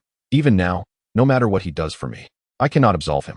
No, I harbor hatred for him. After 9 years of silence, he suddenly returns, brazenly selling my life to the Genji clan. Such shamelessness exists in humanity. Strands of black hair fell away, some landing on her cloak, others upon the ground. Despite the occasional fall of hair in her view, the voice of the sky remained steady, almost serene. Though I ought to detest the fate he orchestrated. The Heightland family embraced me wholeheartedly. Whether it be Duke Yanet, Princess Aaliyah, Sister Yaki, or the leaders of the vassals, even without uttering a word, I sensed their warmth and kindness. Eventually, I learned from Sister Yaki how to accept this love, and in turn, I found her affection in the bonds of blood that connected us. Carefully arranging her hair, Serena then extracted a frothy potion from a wooden chest, applying it to the sky's long-neglected beard with a soft brush. That mansion is my home, a sanctuary I wish to inhabit eternally, spending tranquil moments with my family. When such thoughts arose in my heart, I found myself reluctant to continue fighting. Yet, I had sworn to accompany that individual to the Jade Dragon throne, and thus I must press on, though my heart began to waver. The sharp blade glided gently along the curve of his jaw, capable of severing his lifeblood with the slightest pressure. Yet the sky relaxed, surrendering to an indescribable sense of bliss. Had I not approached battle with such indecisiveness, the Piran army's invasion of the Alliance would not have been so unimpeded. Had I utilized the Lin family's power to coordinate the Alliance at the onset of conflict, perhaps even the capital of Asos would have remained unscathed. However, in my hesitation, I squandered the opportunity, allowing the Piran to seize the advantage. Ultimately, I had no choice but to resort to the Lin family's power. Yet it only led to this outcome. A refreshing sensation graced his chin, yet the sky gazed down at his right hand, unconsciously forming a fist, then relaxing, repeating the motion endlessly. Thus, I must bear a portion of the responsibility for the devastation of the Central States. The gradually slowing cadence of his speech disseminated the weight of sorrow into the atmosphere. Yet, compared to the deaths of billions within the Alliance, I find myself more affected by the loss of a single life. Had I not been so indecisive, perhaps you would still be alive. I am sorry. It is all my elder brother's fault. The hand clutching the damp cloth trembled slightly, pausing for 2 or 3 seconds before resuming its motion to wipe his face. Serena, this does not concern you. The sky shook his head slowly yet resolutely. It is merely that Urim committed an unforgivable crime, and I failed to act when it was necessary. That is all. However, upon removing the eye mask from the right side, the once tumultuous crimson had vanished without a trace. In that serene darkness, which offered a comforting embrace, a profound emotion akin to calm seas was conveyed. Since he had sacrificed his life to atone for his sins, I would no longer harbor hatred towards him. The sky shifted its gaze back to the nebulous star that symbolized rebirth, its voice soft yet resolute, as if it commanded the very essence of time itself. No amount of regret could alter the past. Henceforth, I would cultivate a more decisive and unwavering spirit. Even if it necessitated the obliteration of the other half of humanity, I would protect what I cherished. The sky turned to the slightly dazed maiden, its tone firm and irrefutable. Rosalina, this includes you. I cannot. The flicker of joy in her jade-like eyes vanished in an instant. Rosalina lowered her head, her voice tinged with sorrow. My father betrayed the Alliance, and my brother caused the death of your kin. I am the blood relative of a traitor. Remaining by your side would only burden you. Therefore, if you wish, we shall end the engagement. This has nothing to do with anyone else. The somewhat abrupt gesture did not incite displeasure in the maiden. On the contrary, pressed against the man's broad chest, listening to the powerful beat of his heart, an unusual sense of security enveloped her. Though she contemplated leaving, she found herself utterly devoid of strength. Rosalina, you are my fiancée. Where I am is your rightful place. Do not concern yourself with others' opinions. If anyone dares to insult you, I shall swiftly send them to hell. Gazing into those mist-covered emerald eyes, the sky extended a hand towards Rosalina. Its tone more a demand than a query. Rosalina, I wish for you to remain by my side. But that would be unfair to Miss Aki. Just before grasping that hand, this kind-hearted woman recalled her fleeting moment of sorrow, wishing not to impose such feelings upon the one who had once showered her beloved with care. Aki has never asked anything of me. The sky, seemingly melancholic, retracted its hand, yet there was no longer any trace of confusion in its voice. I do indeed love Aki and desire her happiness. However, I harbor the same sentiments for you, Rosalina. Once more, the hand extended, now imbued with greater determination. I wish for my family to find happiness. Whether in the present or the future, I shall not compare these emotions. If you are willing, Rosalina, then relinquish the surname Alfane and come to the Lin family, becoming my wife. Time slipped away in silence, be it seconds or minutes, but from that delicate visage. A brilliance erupted, dispelling all darkness in an instant. Yes, my lord. Rosalina wept tears of joy, her head bowing, only to be gently lifted, followed by the fervent imprint of his lips upon hers. Ahem. A friendly reminder, the following contains adult themes. Those who disapprove may skip ahead. The initial kiss, akin to a dragonfly skimming the surface of water, sent ripples through their hearts. The subsequent kiss, however, was a merging of souls. The sky inhaled her sweet essence while infusing his own warmth into her. His left hand encircled her slender waist, while the right roamed freely across her exquisite form. The azure chi-pao, which accentuated her delicate curves, was slowly undone, revealing her soft bosom that transformed shape under his gentle touch, the blush of her skin deepening. My lord. The man's fingers glided across her luxurious skin, playing a melodious tune, as Rosalina leaned softly against his chest, seemingly devoid of strength. Yet her gaze met his with a hauntingly moist intensity. Rosalina. The corners of the sky's lips curled into a mischievous smile as he softly called her name. Shall we partake in some delightful activities? Delightful activities? Her voice trembled slightly, revealing a hint of unease. Yet Rosalina showed no intention of refusal. Just do as I instruct. The sky positioned Rosalina beside the tea table, instructing her to lean forward onto the surface. Due to Rosalina's naturally long and graceful legs, and the table's rather low height, her chi-pao emphasized her alluring attributes, elevating them as if to boldly showcase her charms. My lord, is it like this? The soft curves of her bosom pressed against the transparent glass surface, forming an enchanting shape. Yet what truly stirred the man was her delicate gasps, born from her yielding to his desires. Very nice. Beneath the chi-pao, the translucent curves were tantalizingly revealed. As his gaze traced the fabric's contours, even the sky felt his pulse quicken. Rosalina, your body is truly captivating. Really. The sudden lifting of her dress caused a gentle breeze to caress the fabric closest to her skin, prompting Rosalina to release a soft gasp. Her right hand instinctively clenched, eyes closed, awaiting what was to follow. However, when no action ensued, and the heat within her accumulated to an overwhelming degree, the dress fell back into place. Perhaps. Never mind. The sky's words bore a weight of unfulfilled resolve. Is this your first time, Rosalina? Let us proceed in a more conventional manner. All right, my lord. Rosalina rose, puzzled, lowering her gaze toward him, her voice laced with disappointment and uncertainty. Did I do something wrong? Not at all. I merely wish to provide you with a more exquisite experience. The sky gently caressed her cherubic face, bestowing a tender kiss before guiding her toward the bathroom. You may bathe first. I shall await you there. In the early morning, the light of the stars, filtered through layers of glass, danced playfully around the two serene figures below, inadvertently rousing one of them. The sky reluctantly opened his eyes, first aware of the warmth of his right hand, followed by the slightly blinding light streaming from above. Rosalina. He shifted his gaze to the delicate face resting against his chest, adorned with a smile that suggested she was lost in a sweet dream, though traces of tears lingered at the corners of her eyes. I actually requested 6 times. The man, overwhelmed by guilt for his earlier indulgence, gently kissed away the tear stains without awakening his beloved. Rosalina stirred slightly, pressing her warm form fully against the sky's chest. This movement ignited a fire within him, and a rosy hue crept across her lovely face. Oh no. Rosalina's body, soft and warm, radiated an intoxicating allure. To avoid waking his slumbering love, the sky strained to control the rising tide of passion within him, regretting his earlier lack of restraint. The struggle against his nature ultimately proved futile. Feeling the heat within him intensify, Rosalina's long lashes fluttered as she awakened from her slumber. My lord, As her eyes opened, dreams and reality began to merge, her delicate face flushed crimson. As if startled, she propped herself up, inadvertently exposing her perfectly shaped bosom to the man's astonished gaze, while the heat within her intensified.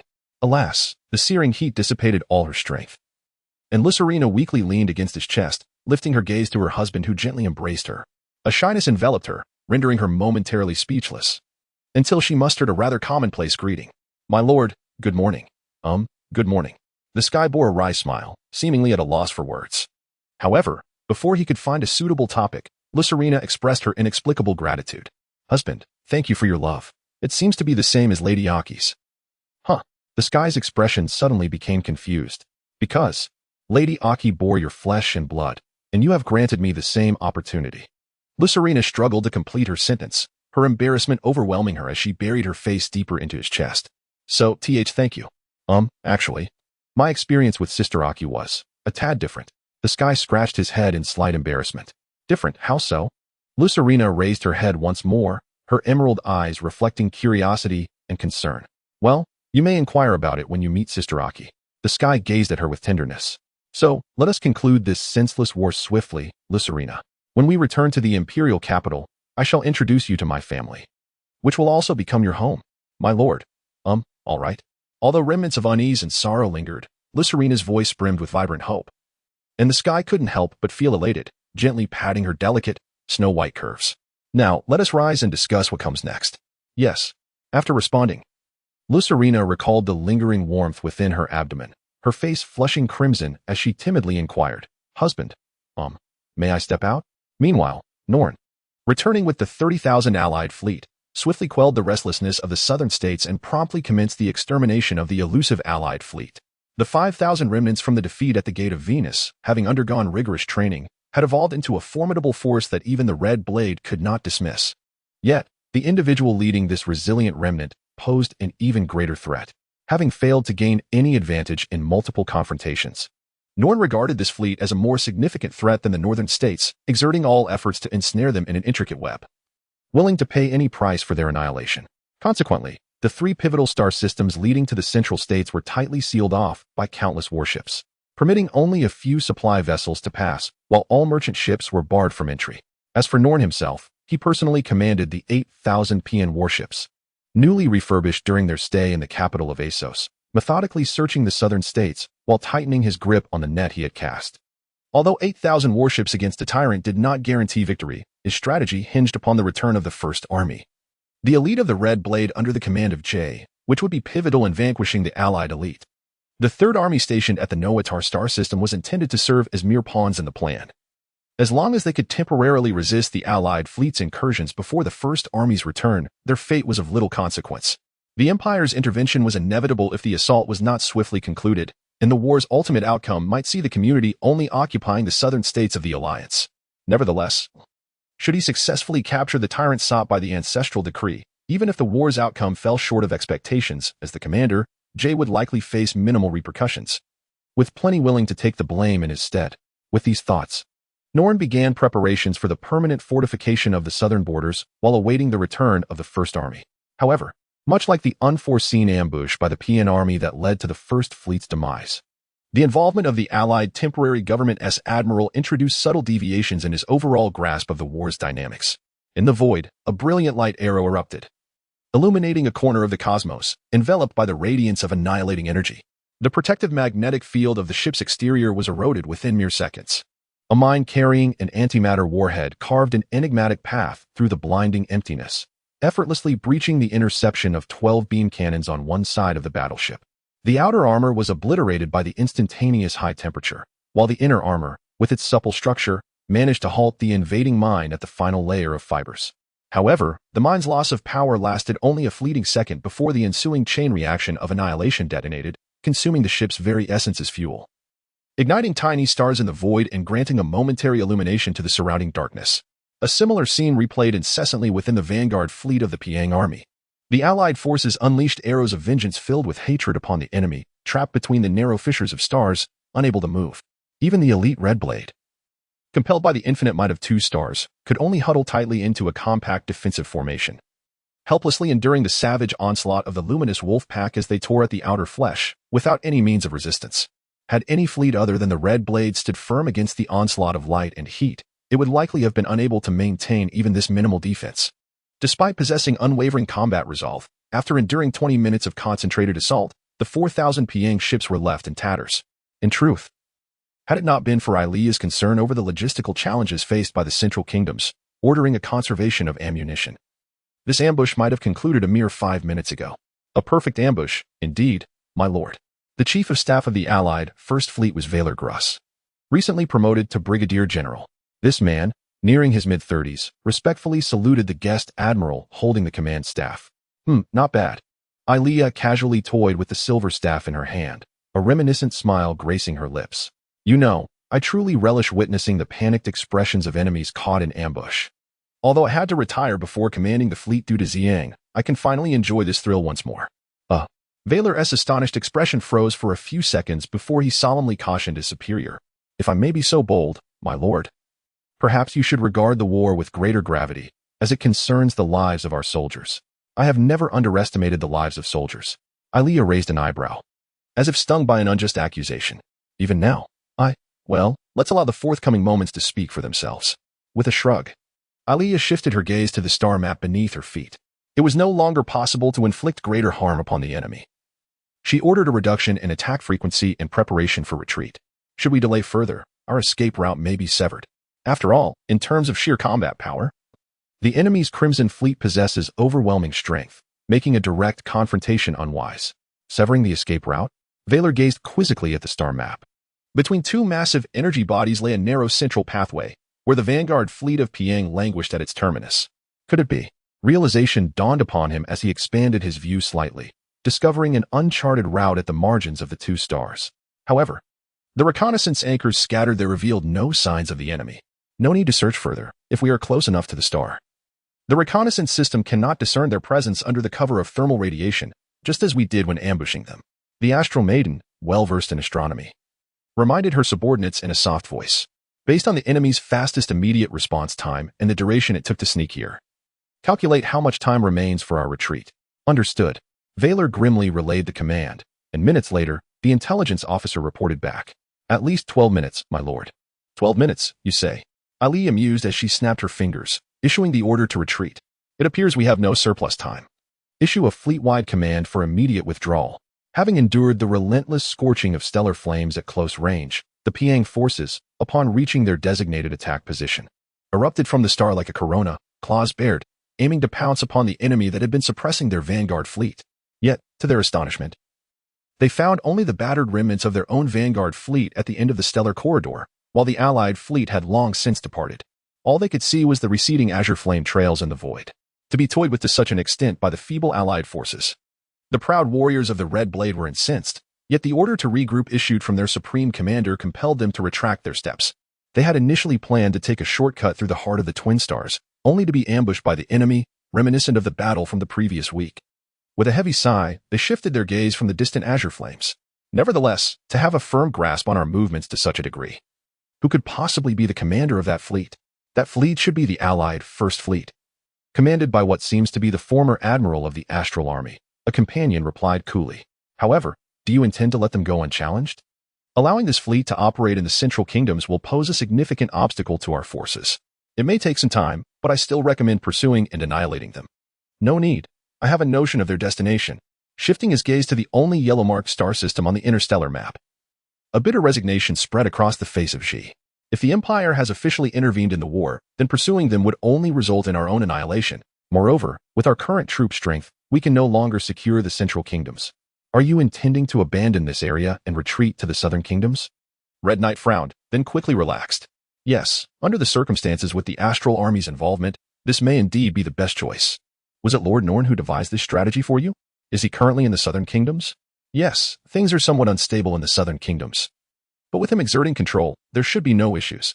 Xi slightly averted his companion's gaze. However, I did not anticipate that you would come to the Allies.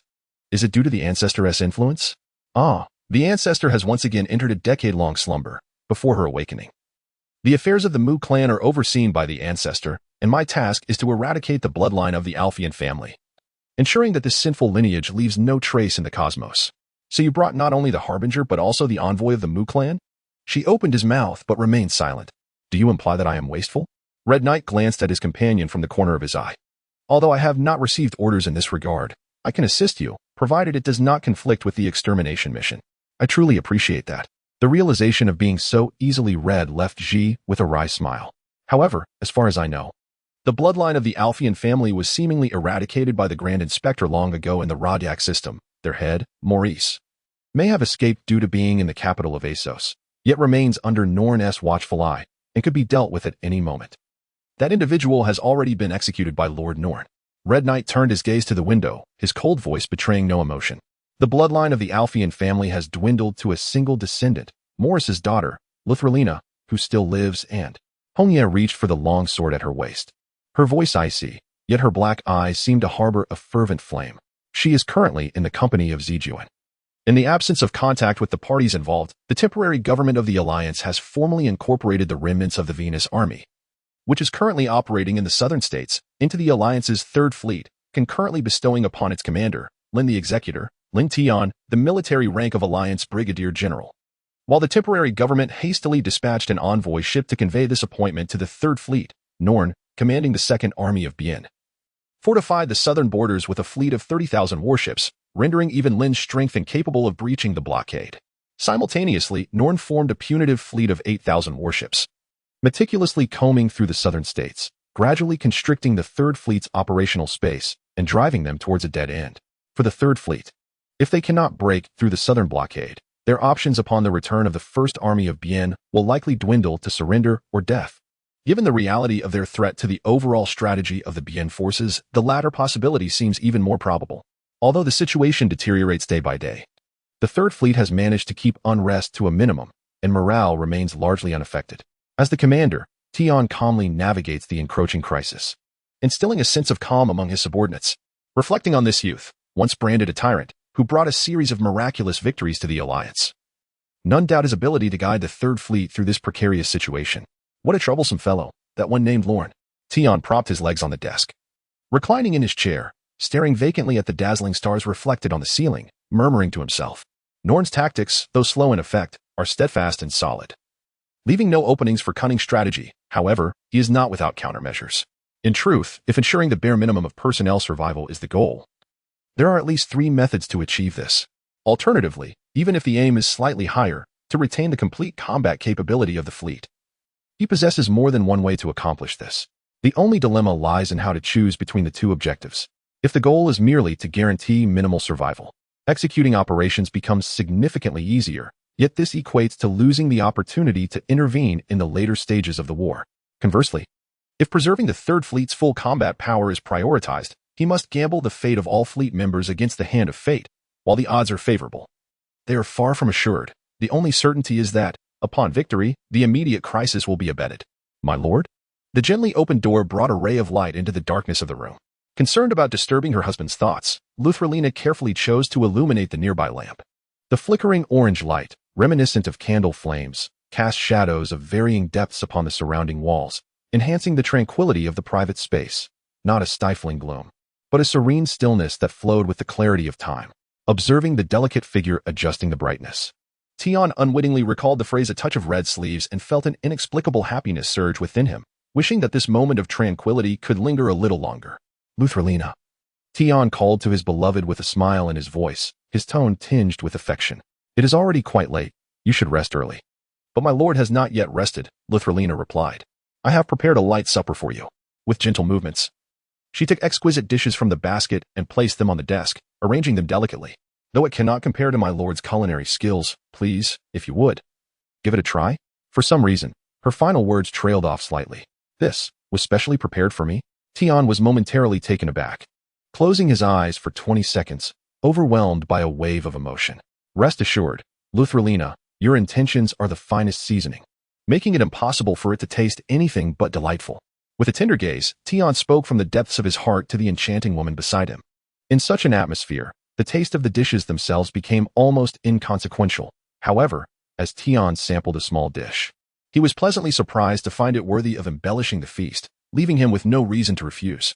I take back my earlier words, Tian said quietly, setting down his chopsticks, while Lutherlina's expression momentarily flickered with unease.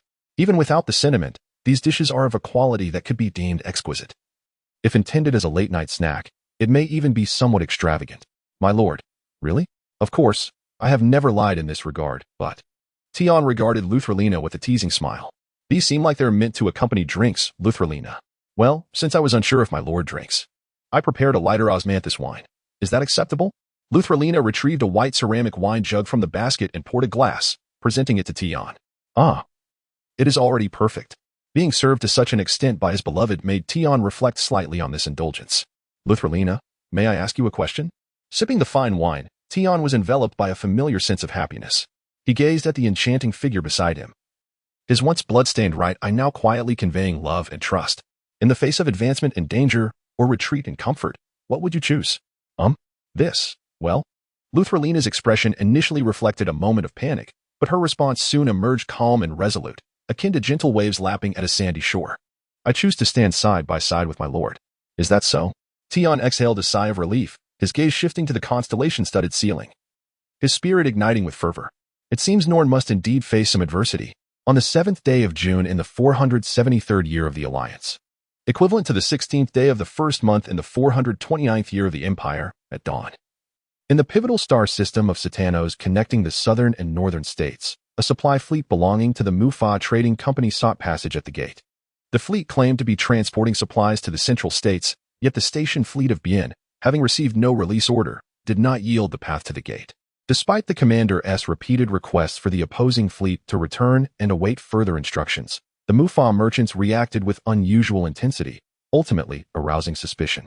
Upon inquiring with superiors, the station fleet learned that the Mufa Trading Company had already been placed on a watch list of suspicious entities. And they also discovered the peculiar nature of this transport fleet. Through the gaps in the outer armor, they could even discern what appeared to be warship armaments within. The commander of the station fleet quickly unraveled the ruse of the opposing fleet's escape, however, just before issuing a strike order. He suddenly considered a potentially simpler method to eliminate this foolish alliance fleet. He commanded the vanguard fleet to clear the path, drawing the 500 transport vessels into the center of the formation, then immediately ordered a simultaneous barrage from the entire army to obliterate them in an instant. Or perhaps resolve the issue without losing a single soldier. This was his plan, yet the events did not unfold entirely according to this script. Indeed, prior to the full-scale barrage of the station fleet, 500 transport ships had preemptively detonated their concealed armor, as if intent on expending their entire ammunition reserves within mere seconds, wildly unleashing torrents of fervent energy in every direction. Undeniably, the sudden assault of the Alliance's disguised fleet caught the Pian forces off guard. However, the inaccuracy of their strikes was dishearteningly pronounced, resulting in minimal damage. In the next moment, the Pian station fleet retaliated with a fury akin to crashing waves, completely engulfing the opposing fleet in a tempest of blinding white light. In the distance, beneath the shadow of a distant planet, an observer set down a steaming teacup, rising gracefully from the command seat. The mines ignited, the fleet weighed anchor, and the battle commenced. A delicate finger traced an unhurried arc through the air, directing attention towards the disarrayed enemy forces ahead, the voice steady and resolute despite its softness. Commence. At this juncture, the Pian station fleet in the Zetanos system found itself momentarily disoriented, unable to ascertain the situation. The recently destroyed 500 coalition transport ships had unleashed not searing heat or plasma upon detonation, but rather harmless metallic shards. The explosion's force enveloped myriad warships, arranged in a dense formation, in a shroud of silver mist in mere moments. Although a minor fraction of these shards were incinerated by residual fuel reactions, the orchestrators had anticipated this and thus overfilled the payload, ensuring that the disruptive effects of the silver mist remained undiminished. The ethereal silver fog absorbed the coalition's communication waves, plunging the Pian forces' communication capabilities into disarray. Simultaneously, their optical detection systems were compromised, rendered blind by the refraction of starlight off metallic surfaces, encasing thousands of warships in a luminous void, depriving them of most external stimuli. Nothing is visible. We're going to collide, cursed one officer. Activate thermal detection systems immediately. The enemy is upon us. The beleaguered Pian forces devoted immense energy to avoiding friendly collisions, despite the commander's reprimands prompting them to devise temporary alternatives. They had squandered crucial time, and by the time the thermal detection systems were activated, the Alliance's minefield was already bearing down upon them from the left flank, rendering escape impossible. Enduring the full brunt of the mine barrage, the Pian formation bore massive breaches, with the aftermath of explosions sending shockwaves even through the inner ranks. Chaos ensued as the commander attempted to realign the formation, issuing a series of commands that ultimately fell on deaf ears due to ongoing communication interference. Ships, acting on their own, turned toward the approaching mines from the left, leaving their unprotected flanks vulnerable to the lurking menace in the shadows. Thus, when the second wave of mines struck from the right, the Pian forces, now alerted to the danger behind them, barely had sufficient time to pivot in defense. Attack, turn. Attack again, reverse. The third fleet of the Alliance, relentless in their assault, emerged from the shadows of the surrounding planets, accelerating directly toward the Pians just as the second wave of mines detonated. With a velocity approaching 1/10 the speed of light, the antimatter warheads penetrated the unsuspecting enemy vessels, their impact creating a devastating ripple effect that ensnared nearby ships. The Pian formation, now nearly shattered, was utterly incapable of withstanding this onslaught. The third fleet advanced through the enemy lines with the ease of a hot knife slicing through butter. However, upon penetrating the heart of the enemy formation. They too were enveloped by their own dispersing light mist, losing communication and targeting capabilities. Regardless of the circumstances, advanced towards the gate. The commander's unyielding command mitigated the adverse effects to the greatest extent possible, even as the skies issued a prohibition against the use of beam weapons within the light fog. Counterattack. Forget everything else. Annihilate that fleet. The beleaguered Pian commander, now devoid of calm judgment, unwittingly completed the Third Fleet's escape plan. The beam weapons, designed for close-quarters combat, had been extensively deployed across various vessel types, including assault ships, patrol vessels, and escorts, and their usage frequency surpassed that of other armaments. Upon receiving the counterattack order, nearly all ships, save for a few maintaining composure, unleashed their full firepower against the nearby Alliance fleet. It is done. As the void blazed with brilliance in that fleeting moment, a satisfied smile crept across the sky's lips. Although the gentle starlight had momentarily transformed into a torrent of high-energy beams, the metallic surfaces dutifully executed their primordial task, infusing the atmosphere with destructive energy capable of eroding the ship's exteriors, the very energy that had originated from its initial wielder. Inevitably, the Third Fleet, caught within the light mist, also suffered from the chaotic reflections. However, the damage was minimal, as they merely grazed past. In fact, until they breached the gate, fewer than 100 of the 4,000 ships in the Third Fleet experienced exterior damage severe enough to necessitate repairs. How tragic. At the moment the flagship leaped through the gate, the sky glanced back at the Pians, still struggling amidst the searing fog, leaving them with one final parting thought. Remember, a scheme within a scheme is precisely this. Due to the ravages of the Pian coalition, the once thriving central region of the Alliance had been reduced to desolate ruins, where remnants of orbital towers and transit stations floated silently through the void. Occasionally, fragments ensnared by a planet's gravity trailed long fiery tails across the leaden sky. Yet, even if the planetary atmosphere failed to incinerate them completely, there remained no concern for harm to any surface dwellers. Moreover, the Golden Trade Route, which sustained the Empire and the Alliance's primary commerce, was devoid of the bustling merchant ships of yore. In fact, in recent months, only an unidentified Crimson Fleet had traversed it en route to the Jola system. During the ambush at the Twin Suns, Ilia commanded the Alliance's First Fleet, delivering a resounding blow to the Pians before retreating just ahead of their counterattack. To this esteemed admiral, it was strategically favorable to swiftly free another powerful ally from its constraints rather than engage in a protracted conflict with that bloodied fleet. Furthermore, compared to the former, the latter posed at least tenfold greater safety. Following the Pian's troop reduction, vigilance in the Central States waned, and the First Fleet sped along the Golden Trade Route, encountering not a single vessel of any faction over the course of a week, only the remnants of many artificial celestial bodies. The incessantly tragic scenes evoke sorrow in the noble daughter of the heavens, Ilia. Although she appears outwardly calm, the quivering of her pointed ears betrays the icy anger that courses through her heart. If Ilia's wrath, as a child of the sky, stems from the conscience inherent in humanity, then the anger of her subordinates is tainted by hatred towards the Piang people. This loathing festers quietly over time, rising like a tide.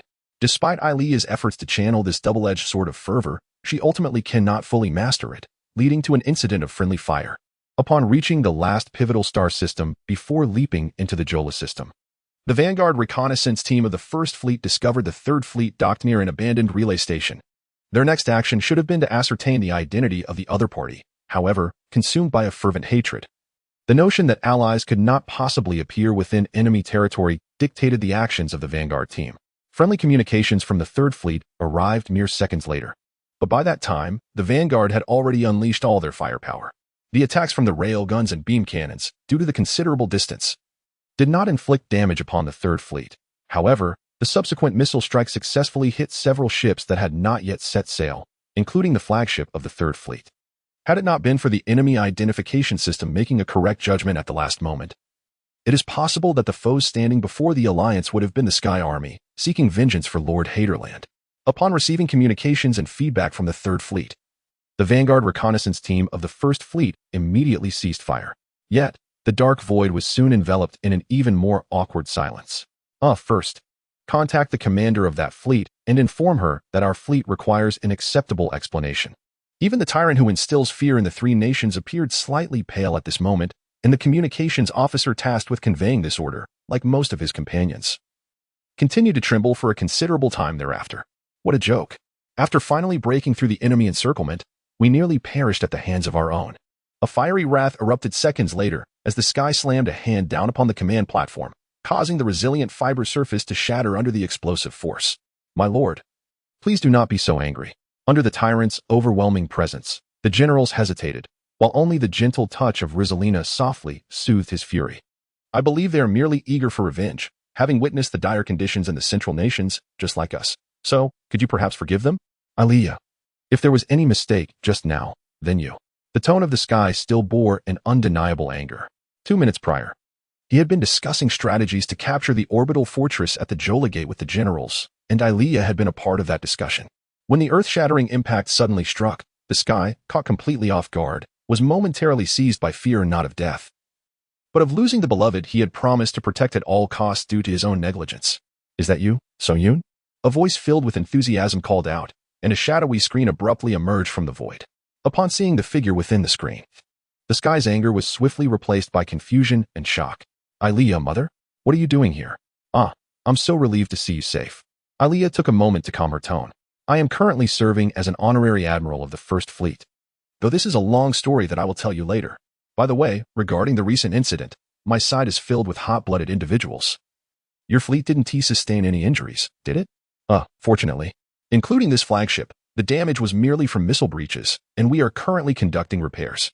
Other than a wry smile, the sky was at a loss for what expression to wear. If the repair process proceeds without any mishaps, there should be no casualties. Even the flagship. A tremor of concern flickered across Aliyah's beautiful face. After a brief silence, she resolutely stated, wait a moment. I will bring the culprit over immediately. Aliyah, mother, is the culprit him? The sky looked on, both amused and exasperated, at the sight of a muscular man bare-chested, bound with thorny branches. Before marveling at Aliyah's profound understanding of the Kanding culture, the first question that arose in his mind was where those branches had come from. This is Rosalina, similarly acquainted with Kanding culture, glanced curiously and shyly before revealing the anecdote. To bear thorns as a form of apology? Yes, he is the commander of the Vanguard reconnaissance team. You may deal with him as you see fit. Aliyah looked at Rosalina with satisfaction and then turned to the sky. Hey, is that really acceptable? There are more formal avenues, like a military tribunal, than this ancient custom of bearing thorns, the sky continued, bemused. When in the field, the commander's orders cannot be challenged. Thus, as the supreme commander, I can handle matters as I see fit. Moreover, the individual in question is willing to accept such punishment. While Aliyah's understanding of Kanding culture might have been slightly skewed, her reasoning was not difficult to accept. In the subsequent battle, the Vanguard reconnaissance team would still require his leadership, so it would not do to relieve him of his duties. However, as an expression of remorse, they may administer a punishment within the healing capacity of the regeneration chamber. I understand. The sky lightly snapped his fingers, awakening the stupor of the Third Fleet's generals. Did you hear that? Take him away to apologize, but remember, within the healing capacity of the regeneration chamber. The generals exchanged hesitant glances, confirming that their superior was not jesting, before displaying bemusement as they escorted the thorn-bearer out of the command room, leaving Aliyah, the sky, and Rosalina together. Now, let us turn to family matters, Aliyah said, easing her expression as she approached Rosalina, regarding the two with a gaze full of significance. By the way, I did not expect you to be with Rosalina. It seems you are already aware of the engagement? Aliyah, mother. Why didn't you tell me sooner? Though he had accepted Rosalina, the sky still harbored a touch of resentment. Because I never had the opportunity to speak up. Aliyah deftly sidestepped the accusation. But it seems you have already embraced this child, yes? Indeed, the sky affirmed, turning to Rosalina and nodding. I wish to welcome Rosalina into the Lin family. Oh my, this is quite surprising, Aliyah blinked in astonishment. Song-Yin, when did you become so manly? No. The sky hesitated for a moment. I have merely fallen in love with Rosalina. Husband. Rosalina tugged at the sky's sleeve bashfully. Yes, you truly dare to say that. Aliyah seemed to stroke the sky's hair in appreciation, but then leaned closer to whisper, so only the two could hear. I warn you. Song-Yoon, if you plan to conceal your relationship with Rosalina, Aki will be very upset, and Lakashis will not let you off easily. I have no intention of hiding anything. Upon returning to the imperial capital, I will take Rosalina to meet Sister Aki. The sky's voice, though soft, resonated with a determination that could not be overlooked. I absolutely will not allow them to feel sorrow. Are you truly Song-Yin? Aliyah stepped back a few paces, regarding Aiko with a gaze filled with uncertainty. What could have transpired during this period? I could scarcely recognize you. Please, tell me, what has happened? It's nothing. The sky initially struggled to contain his emotions. However, the gentle embrace of that azure warmth enveloped him, rekindling a comforting sensation that touched the tender depths of his heart. And tears began to flow unbidden. From the clouds? Witnessing Aiko weep for the first time, Alya felt a surge of panic. Continuously soothing Aiko with gentle gestures while softly inquiring, "Please, share with me what has transpired." "Moo. It is because of my indecisiveness that I have lost important family." The sky's voice, though lacking in dramatic fluctuations, carried an essence akin to a silent lament. "Thus, I have resolved to be more decisive." "I see." Alya refrained from probing into the specifics of what had occurred. Instead, holding Aiko tightly, whispering softly in his ear, "You have worked so hard until now. It has truly been a struggle, my child." "Alya Mama." As the first and third fleets of the Alliance converged, the first army of Pian had also returned to the southern states. And the intricacies of the battlefield suddenly became clear. The provisional government of the Alliance prepared to counterattack from the northern states, while the Pian coalition forces established their defenses in the southern states. Meanwhile, the central states, which had descended into chaos, saw the activation of rescue fleets dispatched by the Alliance's provisional government, tasked with locating survivors across the various star systems. With the complete withdrawal of the Pian forces from the central states, the escort duties of the rescue fleets were competently handled by the remnants of the fleet stationed in the Aelith star system. Under these circumstances, the first and third fleets could finally concentrate on the assault on the Gate of Yola. In a gesture of goodwill from Eluya, the weary commanders of the third fleet were afforded a brief respite along their journey. Simultaneously, given her identity as a member of the Celestial Army, Sky decided to entrust the command of the third fleet to Eluya, who had no such reservations, allowing the first and third fleets to officially merge into the Allied Joint Fleet. Due to the long-standing amicable relations between the Empire and the Alliance, the stationed fleet at the Gate of Yola was initially assigned a mere symbolic presence, numbering only 4,000. Moreover, the orbital fortress was nothing more than a semi-military base resembling a fortified city, constructed from asteroids with limited armament. Even with the addition of 1,000 Pian oversight troops dispatched by the southern states in the name of the Supreme Council, they posed no threat to the combined 24,000 warships of the Allied Joint Fleet. Nevertheless, Eluya, recognizing the serious lack of assault ships in the fleet composition, did not intend to storm the fortress city with her current forces, primarily comprising assault and patrol ships. Although a full frontal assault was not out of the question, the potential casualties would far outweigh the value of any gains. Furthermore, the presence of 1 million civilians within the fortress necessitated careful consideration. Thus, Eluya contemplated leaving the fortress issue to her former colleagues to grapple with while she bypassed it entirely and entered the Gate of Yola, provided they could eliminate the possibility of the enemy launching a surprise attack on their flanks. The relative strength of their own forces made it relatively simple to blockade the fortress. She arranged 10 patrol subfleets to maneuver outside the fortress's armament range and 5 assault subfleets to guard the flanks at the entrance, leading the Allied fleet. Eluya proceeded into the gate before the eyes of the enemy. The 5,000 enemy troops within the fortress, having attempted a sudden assault, were immediately bathed in the crossfire of the 10 patrol subfleets, retreating in disarray after leaving behind hundreds of damaged ships, and dared not move again. As the Allied fleet infiltrated the Gate of Yola, they traversed the dimensional river connecting the Empire and the Alliance in 52 minutes and 17 seconds. Upon emerging from the Odiwis Gate, they were met by a subfleet adorned with blue flame motifs etched on their hulls. Upon seeing the winged serpent, I had a premonition. Eluya boarded the contact vessel and arrived on the alien warship that showcased the peculiar taste of the Samuel family, immediately revealing her unvarnished skepticism towards its commander. Yet, even upon witnessing it firsthand, I found it hard to believe that you were appointed as the commander of the Resonant String Fleet, Lord Ward. For some reason, Eluya's words were rather curt. Has the long-standing wisdom of your lineage finally waned? I had assumed that such a crucial military operation would be commanded by the steadfast Lord Eustace. Indeed, as you say, Your Highness.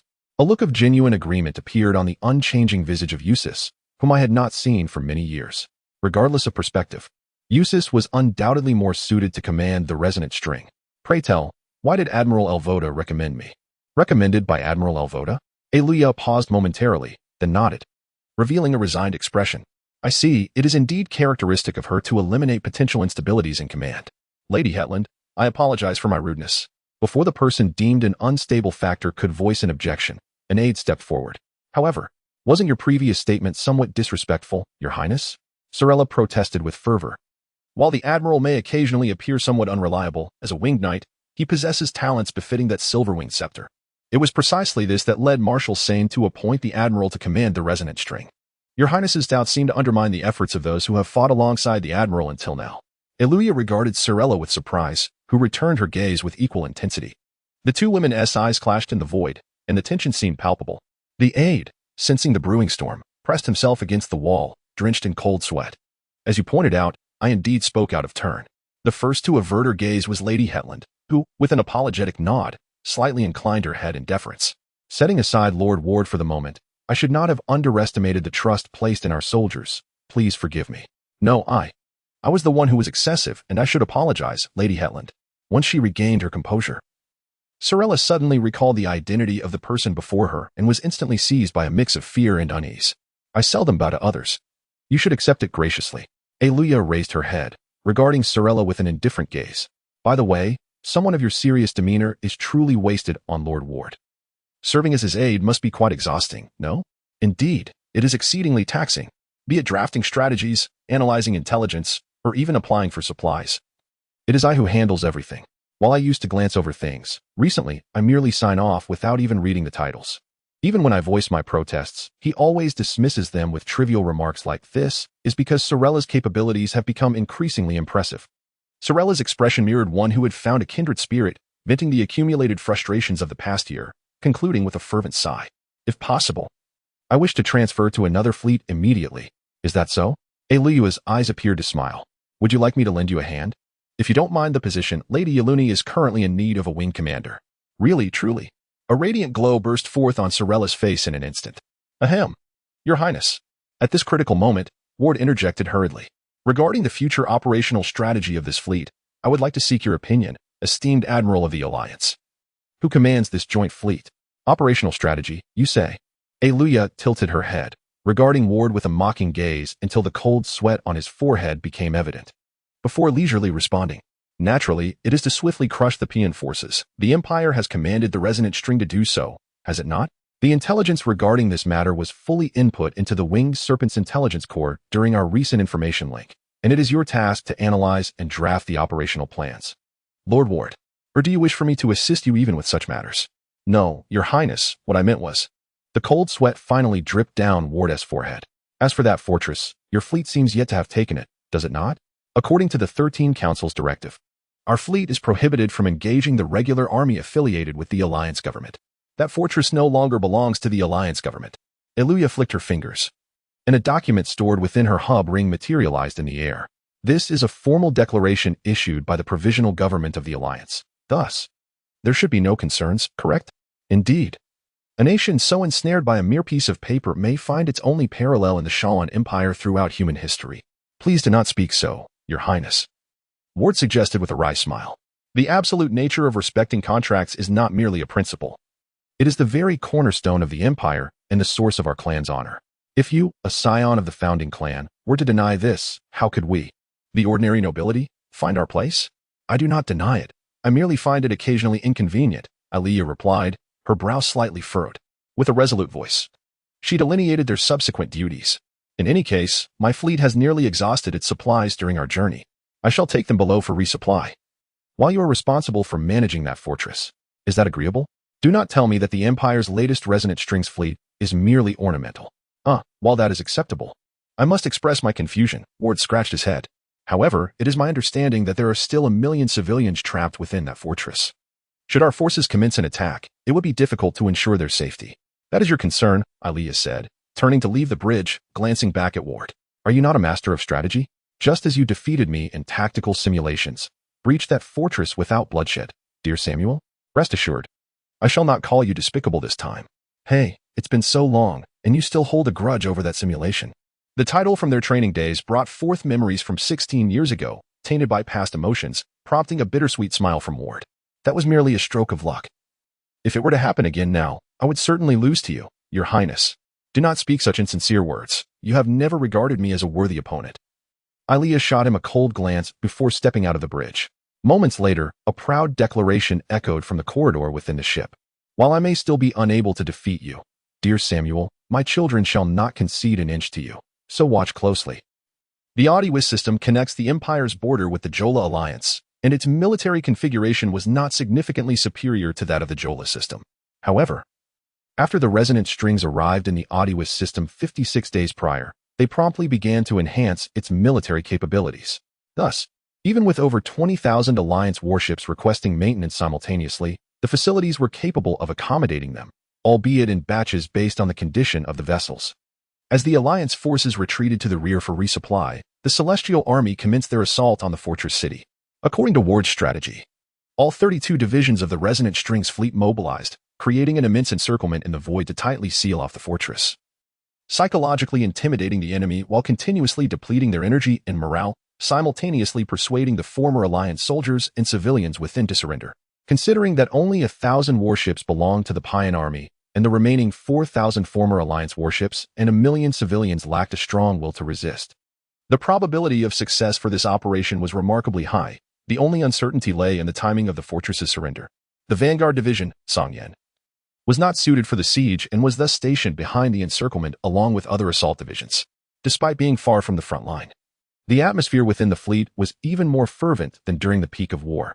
3 months prior, due to the conspiracy of the Alphean Trading Company, Songyan had faced imminent destruction. Yet it was the individual who stepped forward and risked their freedom to ensure the safe withdrawal of the entire fleet who had returned to Songyan once more. Although the battle was still ongoing, a grand welcome banquet was already being planned with the tacit consent of Rear Admiral Fainbird. How exaggerated this is. Sky glanced at his tattered Alliance uniform, recalling the excessively enthusiastic welcome ceremony upon entering Thunder, and could not help but smile wryly. Could it be that they disapprove of this uniform and deliberately messed it up? Is this Alliance uniform so precious to you?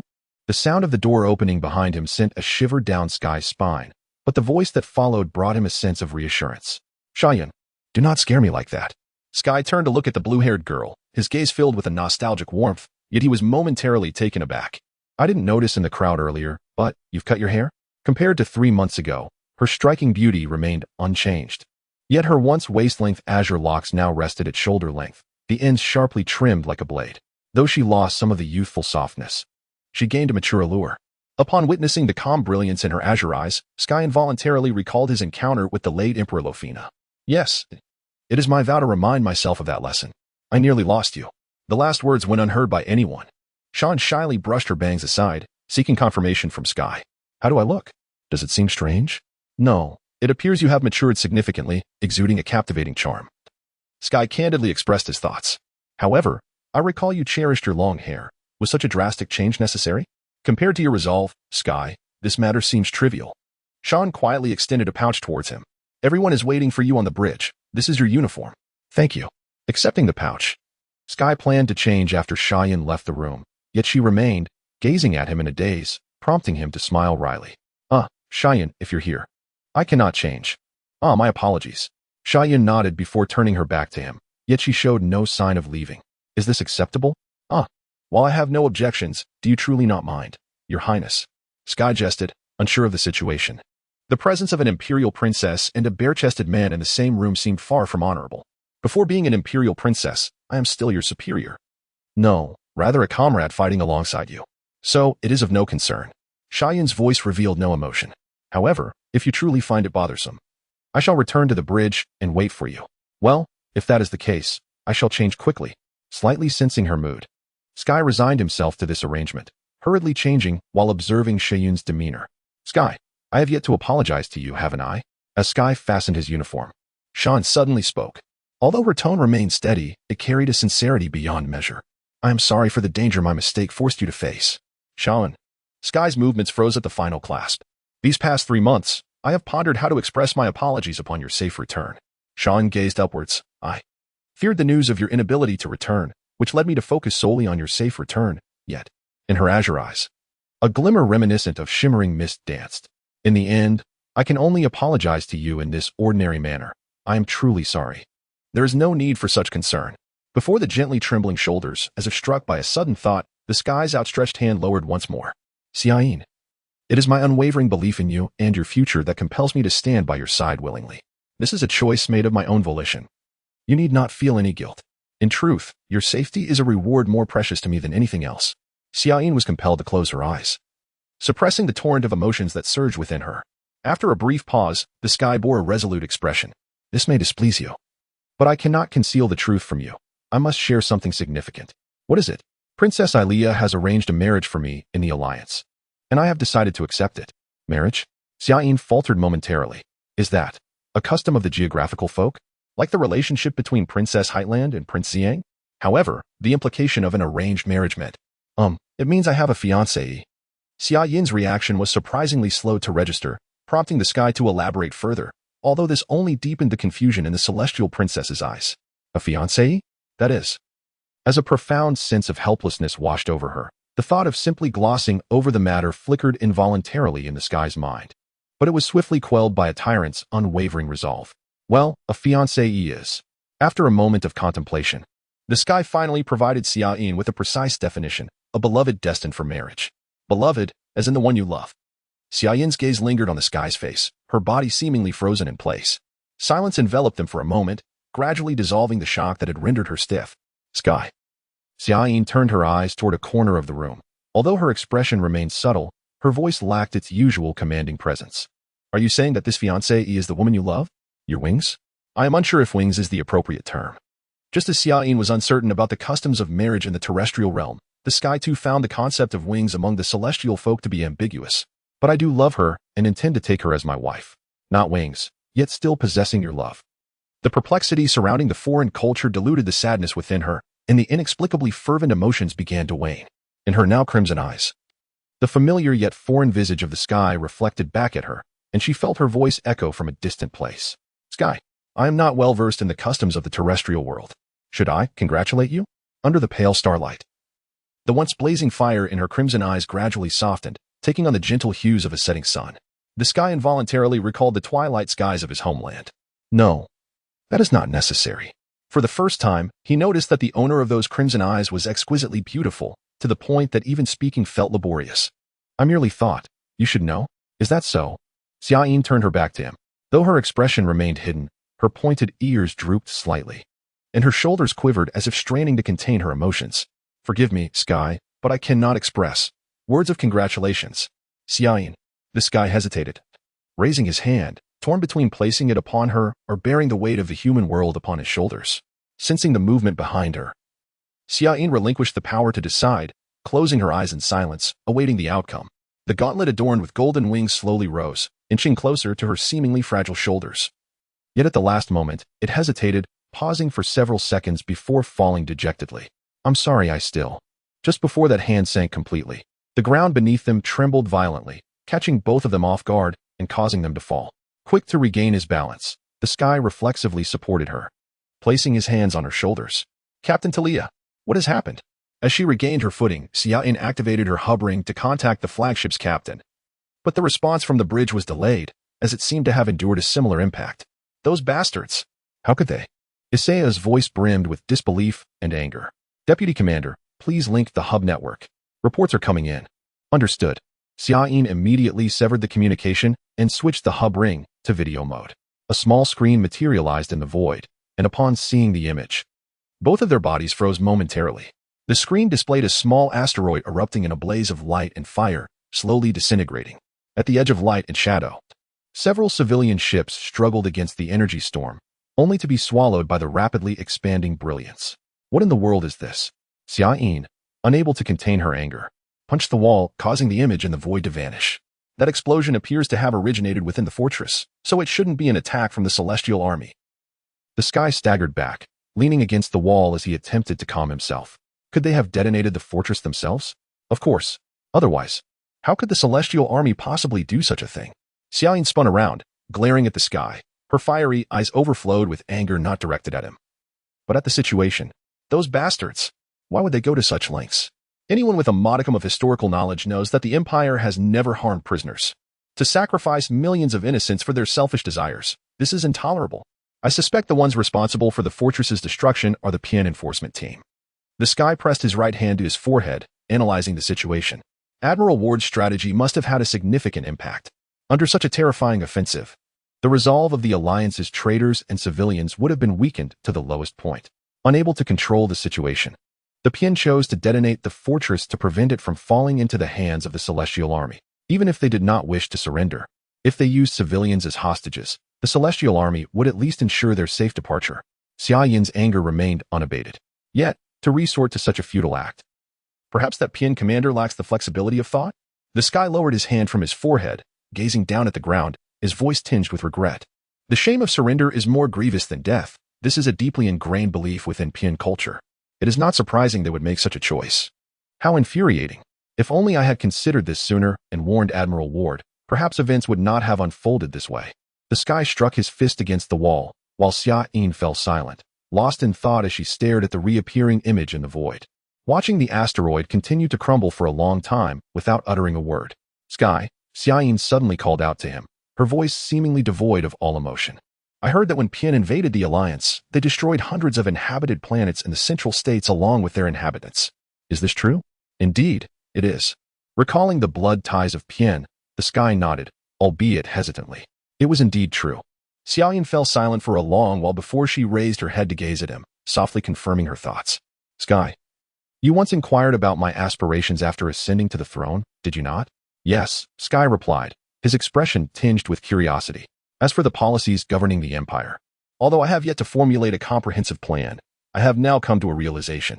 Her fiery red eyes, ablaze with righteous fury, gazed into the distant void, penetrating the expanse of thousands of light years to encompass the formidable calamity that loomed far away. Bien. The nation that perpetuates countless tragedies across the galaxy, the nightmare of humanity, shall never be allowed to persist in the realm I govern. Sky silently contemplated the profile of Xia, her features etched with a blend of anger and determination, embodying the truest essence of humanity's enduring quest for justice. Xia's indignation was devoid of any selfish motive. It was undoubtedly both rightful and precious. From a human perspective, Sky found no grounds to question her convictions. Yet, history has long demonstrated that justice is not the sole truth. Even when rooted in noble ideals, divergent paths often lead to mutual confrontation, resulting in the obliteration of that which one sought to protect, a phenomenon observed throughout the ages. Sky had never doubted the steadfastness of her will, yet for the first time, he felt a pang of concern regarding her resoluteness. However, he could not ascertain whether his anxiety was tainted by personal bias. Her kinship made it difficult for him to wholly reject Bien as Xia had done. Though he opened his mouth, words eluded him. From this moment onward, I shall strive towards this goal with all my might. For that, I require your assistance. Sky. Xia returned her gaze to him. While her eyes still burned with fervor, they conveyed a deep and steady trust. Regardless of whom you love or who loves you, I wish for you to stand beside me on the path to the Azure Dragon Throne, Sky. She extended her hand towards him as if inviting him to join her. Are you willing? Just as I once proclaimed, my princess. After a brief pause, Sky took her delicate hand, bowing slightly to place his lips gently upon it.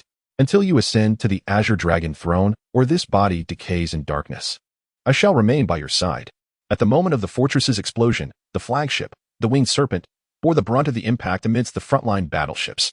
Despite the dynamic thrusters distributed across its 8 auxiliary wings, which granted it superior stability compared to conventional heavy cruisers, the bridge was tossed about violently by the sudden shockwave.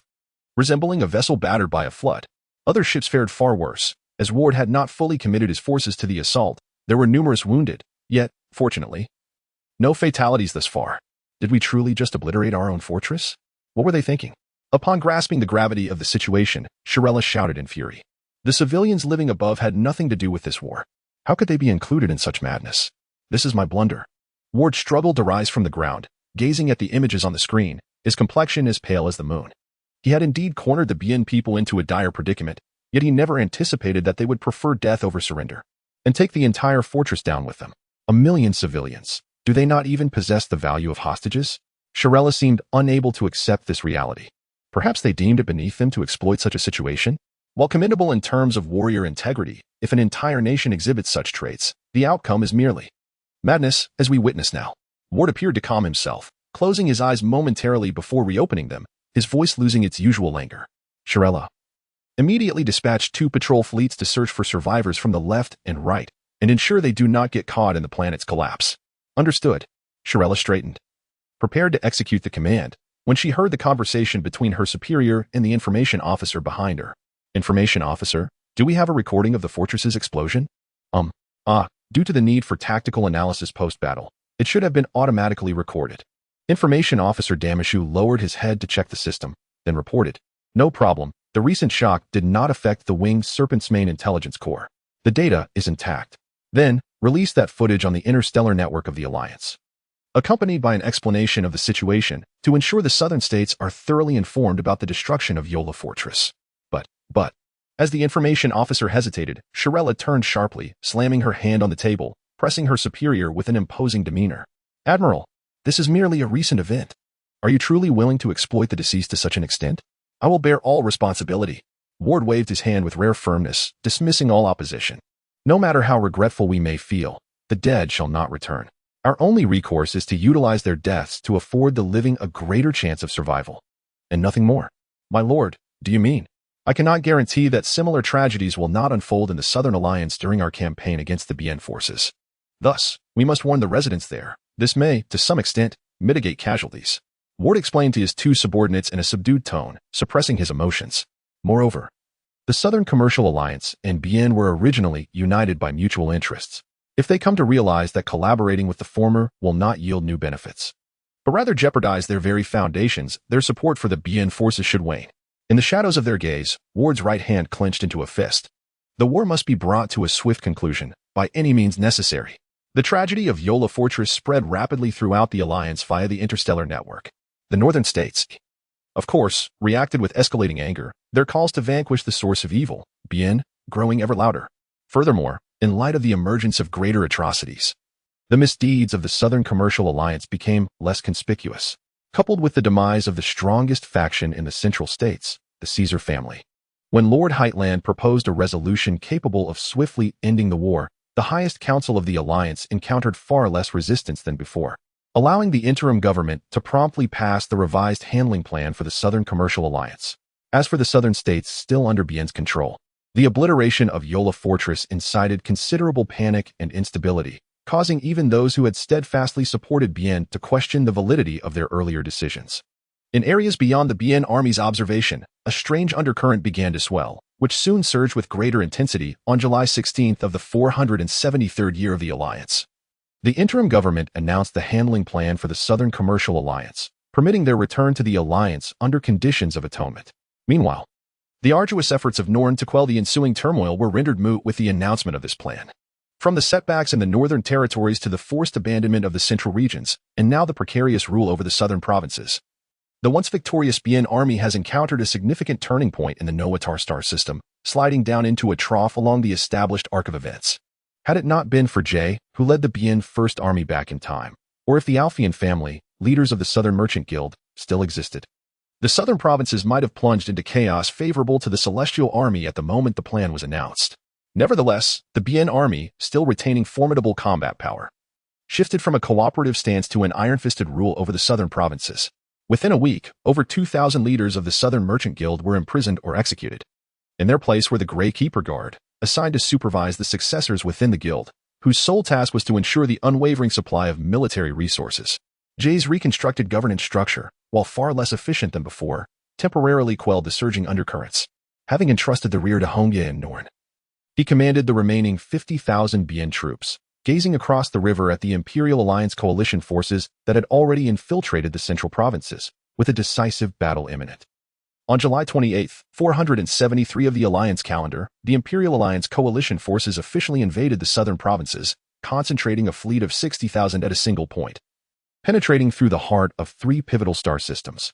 In the face of such overwhelming disparity in combat power, Norn's painstakingly constructed border defenses collapsed in an instant. While the coalition fleet, virtually unscathed, surged through the 3 forefront dual-gate star systems to reach the Valina star system, which served as a temporary base for the Bien army. Before the morale-boosted coalition fleet stood the Bien fleet, poised and ready. 50,000 warships lined up in formation before the orbital fortress, their imposing silence seemingly harboring a terrifying potential for attack. The morale of the coalition fleet plummeted in that moment. Indeed, the Bien army should not be underestimated. Observing the shadowy fleet resembling a pack of wolves on the screen, even Warda felt a chill run down his spine. Instinctively scratching his head and voicing a half-hearted complaint. If only the military had provided me with double the forces back then, I could have at least toyed with some strategies. But now, it's just a straightforward confrontation with the Bien army. Isn't it? How frustrating. As this is precisely the kind of combat I am least adept at. Are you suggesting that your skills in subterfuge surpass those of a tactician? Although it wasn't the aide's duty to listen to the superior's complaints, as usual, Shalera found it hard to resist the temptation to retort. Furthermore, While I perhaps need not remind you, you should be aware that the Empire is currently engaged on two fronts. The effort to assemble such a resonance fleet has demanded considerable exertion from the Imperial Finance Department and the Unified Operations Division. If you continue to be dissatisfied and demand more, I fear that the Emerald Chief and Tooth Chief may patiently elucidate to you the reasons behind the inability to reinforce your forces until you fully comprehend. After a brief moment of stiffness, Warda wiped his brow, which was not actually sweating. Shalera, you're becoming quite the intimidator, aren't you? I did not intend to frighten you, Shalera replied, slightly furrowing her brow, as if unwilling to be misunderstood. If you wish, I could perhaps appeal to the two heads of the foundational clans on your behalf. They would likely be amenable to your request. No, that is entirely unnecessary. As a proud member of the glorious Celestial Army, I completely understand the Empire's predicament. Warda's expression hardened, his voice imbued with an undeniable fervor. Shalera, if you have the opportunity, please convey my heartfelt gratitude and utmost respect to the Finance Department and the Unified Operations Division for their diligent care of our fleet under such challenging circumstances. Your performance seems to have improved as well, Shalera concluded after a careful observation, while the silent observer finally spoke up, rescuing the nearly unraveling atmosphere of the command deck. While I appreciate being granted the chance to witness this rare scene, it's about time we returned to battle mode. Wouldn't you say? Alia's image materialized from the void, casting an exasperated glance at the two. Shalera, I never anticipated you would be influenced by Warda to such an extent. Apologies. Shalera quickly lowered her head in profound shame, noticing the ambiguous glances from the crew on the bridge. Moreover, Warda, while your performance did indeed alleviate the tension on the bridge, our opponent is the Bien army. If we do not retain even a modicum of seriousness, the battle could become equally challenging, Alia remarked, turning her gaze to Warda, her tone not harsh. Ah well, Warda scratched his head, a shy expression crossing his face. It's just that Shalera is so amusing that I inadvertently went overboard. I see, this child is indeed excellent material for training. The gaze directed at her from that cerulean figure, accompanied by a peculiar smile, sent a shiver down Shalera's spine. To dispel this inexplicable anxiety, she forced herself to concentrate on the star map. Sir, the enemy forces have begun to mobilize. How should we respond? As the distance between them shrank to 5 to 2. 7 light seconds, the Imperial Alliance coalition, hereafter referred to as the Alliance, and the Bien army ceased their advance, deploying their fleets into formation, quietly confronting each other in the void. The Alliance positioned its strongest 30,000 Imperial ships at the center, while the relatively weaker 30,000 Alliance ships formed an erratic line behind the Imperial fleet. Alia seemed intent on compensating for their fleet's inferiority in combat power through exquisite and meticulous tactical command.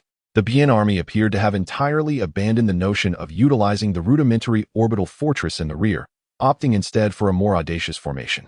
At the heart of their formation stood nearly 30,000 of their strongest national fleet, while the remaining 20,000 former Southern Merchant Guild escort ships flanked the central fleet on either side. Despite the escort fleet's combat power not matching that of the Crimson Blade, their fighting spirit and experience surpassed that of the Alliance fleet. The two armies remained locked in a standoff in the void for 3 hours and 27 minutes, gradually closing the distance like some marine cephalopod extending its tentacles. Just as both sides were on the verge of entering firing range, the Bien Central Fleet suddenly accelerated, charging straight toward Warda's Imperial fleet. Impatient fellows, diving straight into the decisive phase from the start, Warda managed a wry smile.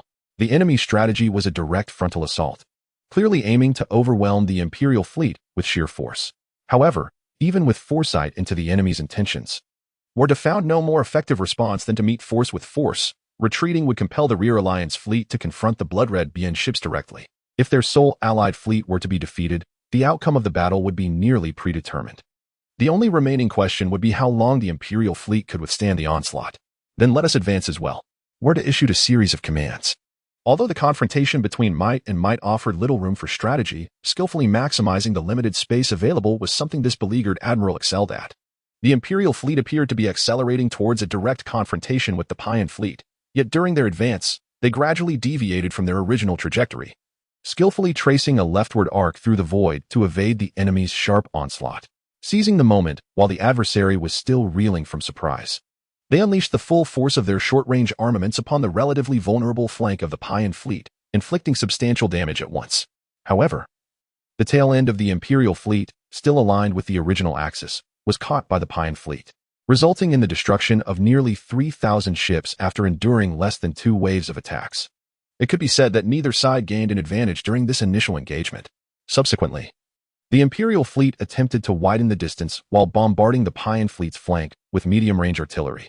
Yet, by this time, the Payan fleet had already realigned itself, with numerous antimatter warheads launched via magnetic railguns either being destroyed by the escort vessel's beam weapons or drawn into the endless void. After successfully evading the initial wave of attacks, the Payan fleet surged forward, matched in speed by the Imperial fleet's retreat. The brilliance of the exploding magnetic railguns illuminated a long trajectory in the dark void. The assault ships of the Zhangqiang army, armed primarily with magnetic railguns and equipped with the defensive capabilities of escort vessels, further enhanced their close combat prowess after being fitted with impact ramps. In terms of individual combat effectiveness, the assault ships undoubtedly represented the most formidable class among all vessel types. The 3 assault squadrons belonging to Zhang Yin were positioned ahead of the continually retreating Imperial fleet. In truth, only this battle-hardened ironclad fleet could withstand the furious counterattacks from the Payan fleet for such an extended duration. The ceaseless explosions of destructive energy illuminated a corner of the cosmos, and bathed in the radiance of light and heat, Zhang Yin displayed no signs of faltering, methodically dismantling the advancing foes with precise and concentrated strikes while steadfastly holding their defensive line in the direction of victory. Another Payan squadron approached from the 2 o'clock position. The report, though urgent, conveyed no sense of panic, and the cautious smile hidden within suggested trust and anticipation towards the reported subject. Compared to the intelligence analysis of the patrol squadron, the mention of the patrol squadron elicited a sigh of relief from Xiaoyin, leading to careful and decisive subsequent commands. The unified command system, optimized through the miraculous efforts of the technical advisors, seamlessly coordinated the flagship's orders, allowing the actions of the 3,000 vessels to flow as one. Thus, the patrol squadron, having barely broken through the barrage, was immediately met with a concentrated volley of magnetic railgun fire, 3 times its own number, resulting in a dazzling annihilation reaction that eroded away much of its structure. Even the small remnant that survived was soon engulfed by the advancing barrage. Of course, during the brief moment when Zhang Yin concentrated fire to eliminate the patrol squadron, the defensive barrage in front inevitably weakened. At this moment, cover mines from the rear fleet surged through the gaps between the assault ships, racing towards the advancing vanguard of the Payan fleet, showcasing the exquisite timing of its commander. Thus, it was evident that the commander, as a tactician, possessed the skill worthy of the emblem on their chest, a fact that even the frustrated Cyrilla had to reluctantly acknowledge. A mine equipped with a small cloaking device pierced through the barrage of scorching air and thermal radiation, bringing the Payan vanguard fleet into view. Information collected within seconds was analyzed and compared at the core nucleus, and upon confirming the attack target, navigational adjustment data was fed back to the propulsion system. In the next instant, the mine rapidly corrected its course, heading straight for the nearest Payan warship, named Nio. The heavy assault ship served as the flagship of the Payan vanguard fleet, commanded by the valiant Yazuki, a figure deeply trusted by Jisun. This robust brown-haired man stood resolutely at the forefront of the battle alongside his flagship, maintaining the high offensive morale of his fleet with a firm and resolute hand, frequently causing considerable trouble for Zhang Yin. A mine is heading towards our ship, due to the cloaking system's shielding effect. The Nio only detected the deadly projectile when the exhaust flames at the rear were nearly visible to the naked eye. The artillery officer's near-screen report momentarily left everyone on the bridge breathless. It's too close. There was no time to shoot it down. Stay calm. Concentrate all energy on the defensive field. The commander's powerful shout brought everyone back to their senses. The engineer, regaining composure, pushed the throttle to its maximum. In the next instant, the defensive field surrounding the Nio shimmered with a visible azure glow, almost tangible. Enveloped in the azure radiance, the crew of the Nio remained tense. While the defensive field could indeed mitigate the impact of energy strikes, its effectiveness against a mine or a magnetic railgun, projectiles of significant mass, was rather limited. Perhaps they could only pray that their allies might take advantage of the moment the mine was momentarily halted by the defensive field to shoot it down. Yet even then, the residual explosion would still inflict insurmountable damage upon the Nio. In fact, the mine never truly made contact with the Nio's defensive field. In the next second, escort vessels rushing from either side interwoven beams of light into a net of firepower before it. The high-energy beams, skimming perilously close, melted the mine's exhaust nozzle, yet it stubbornly continued forward, propelled by its own inertia. At such a close distance, the mine activated its internal magnetic field neutralization system according to its preset protocol. At that moment, a companion vessel named Yongjin charged in with a self-sacrificial spirit. In what seemed like slow motion, the mine, along with the delayed annihilation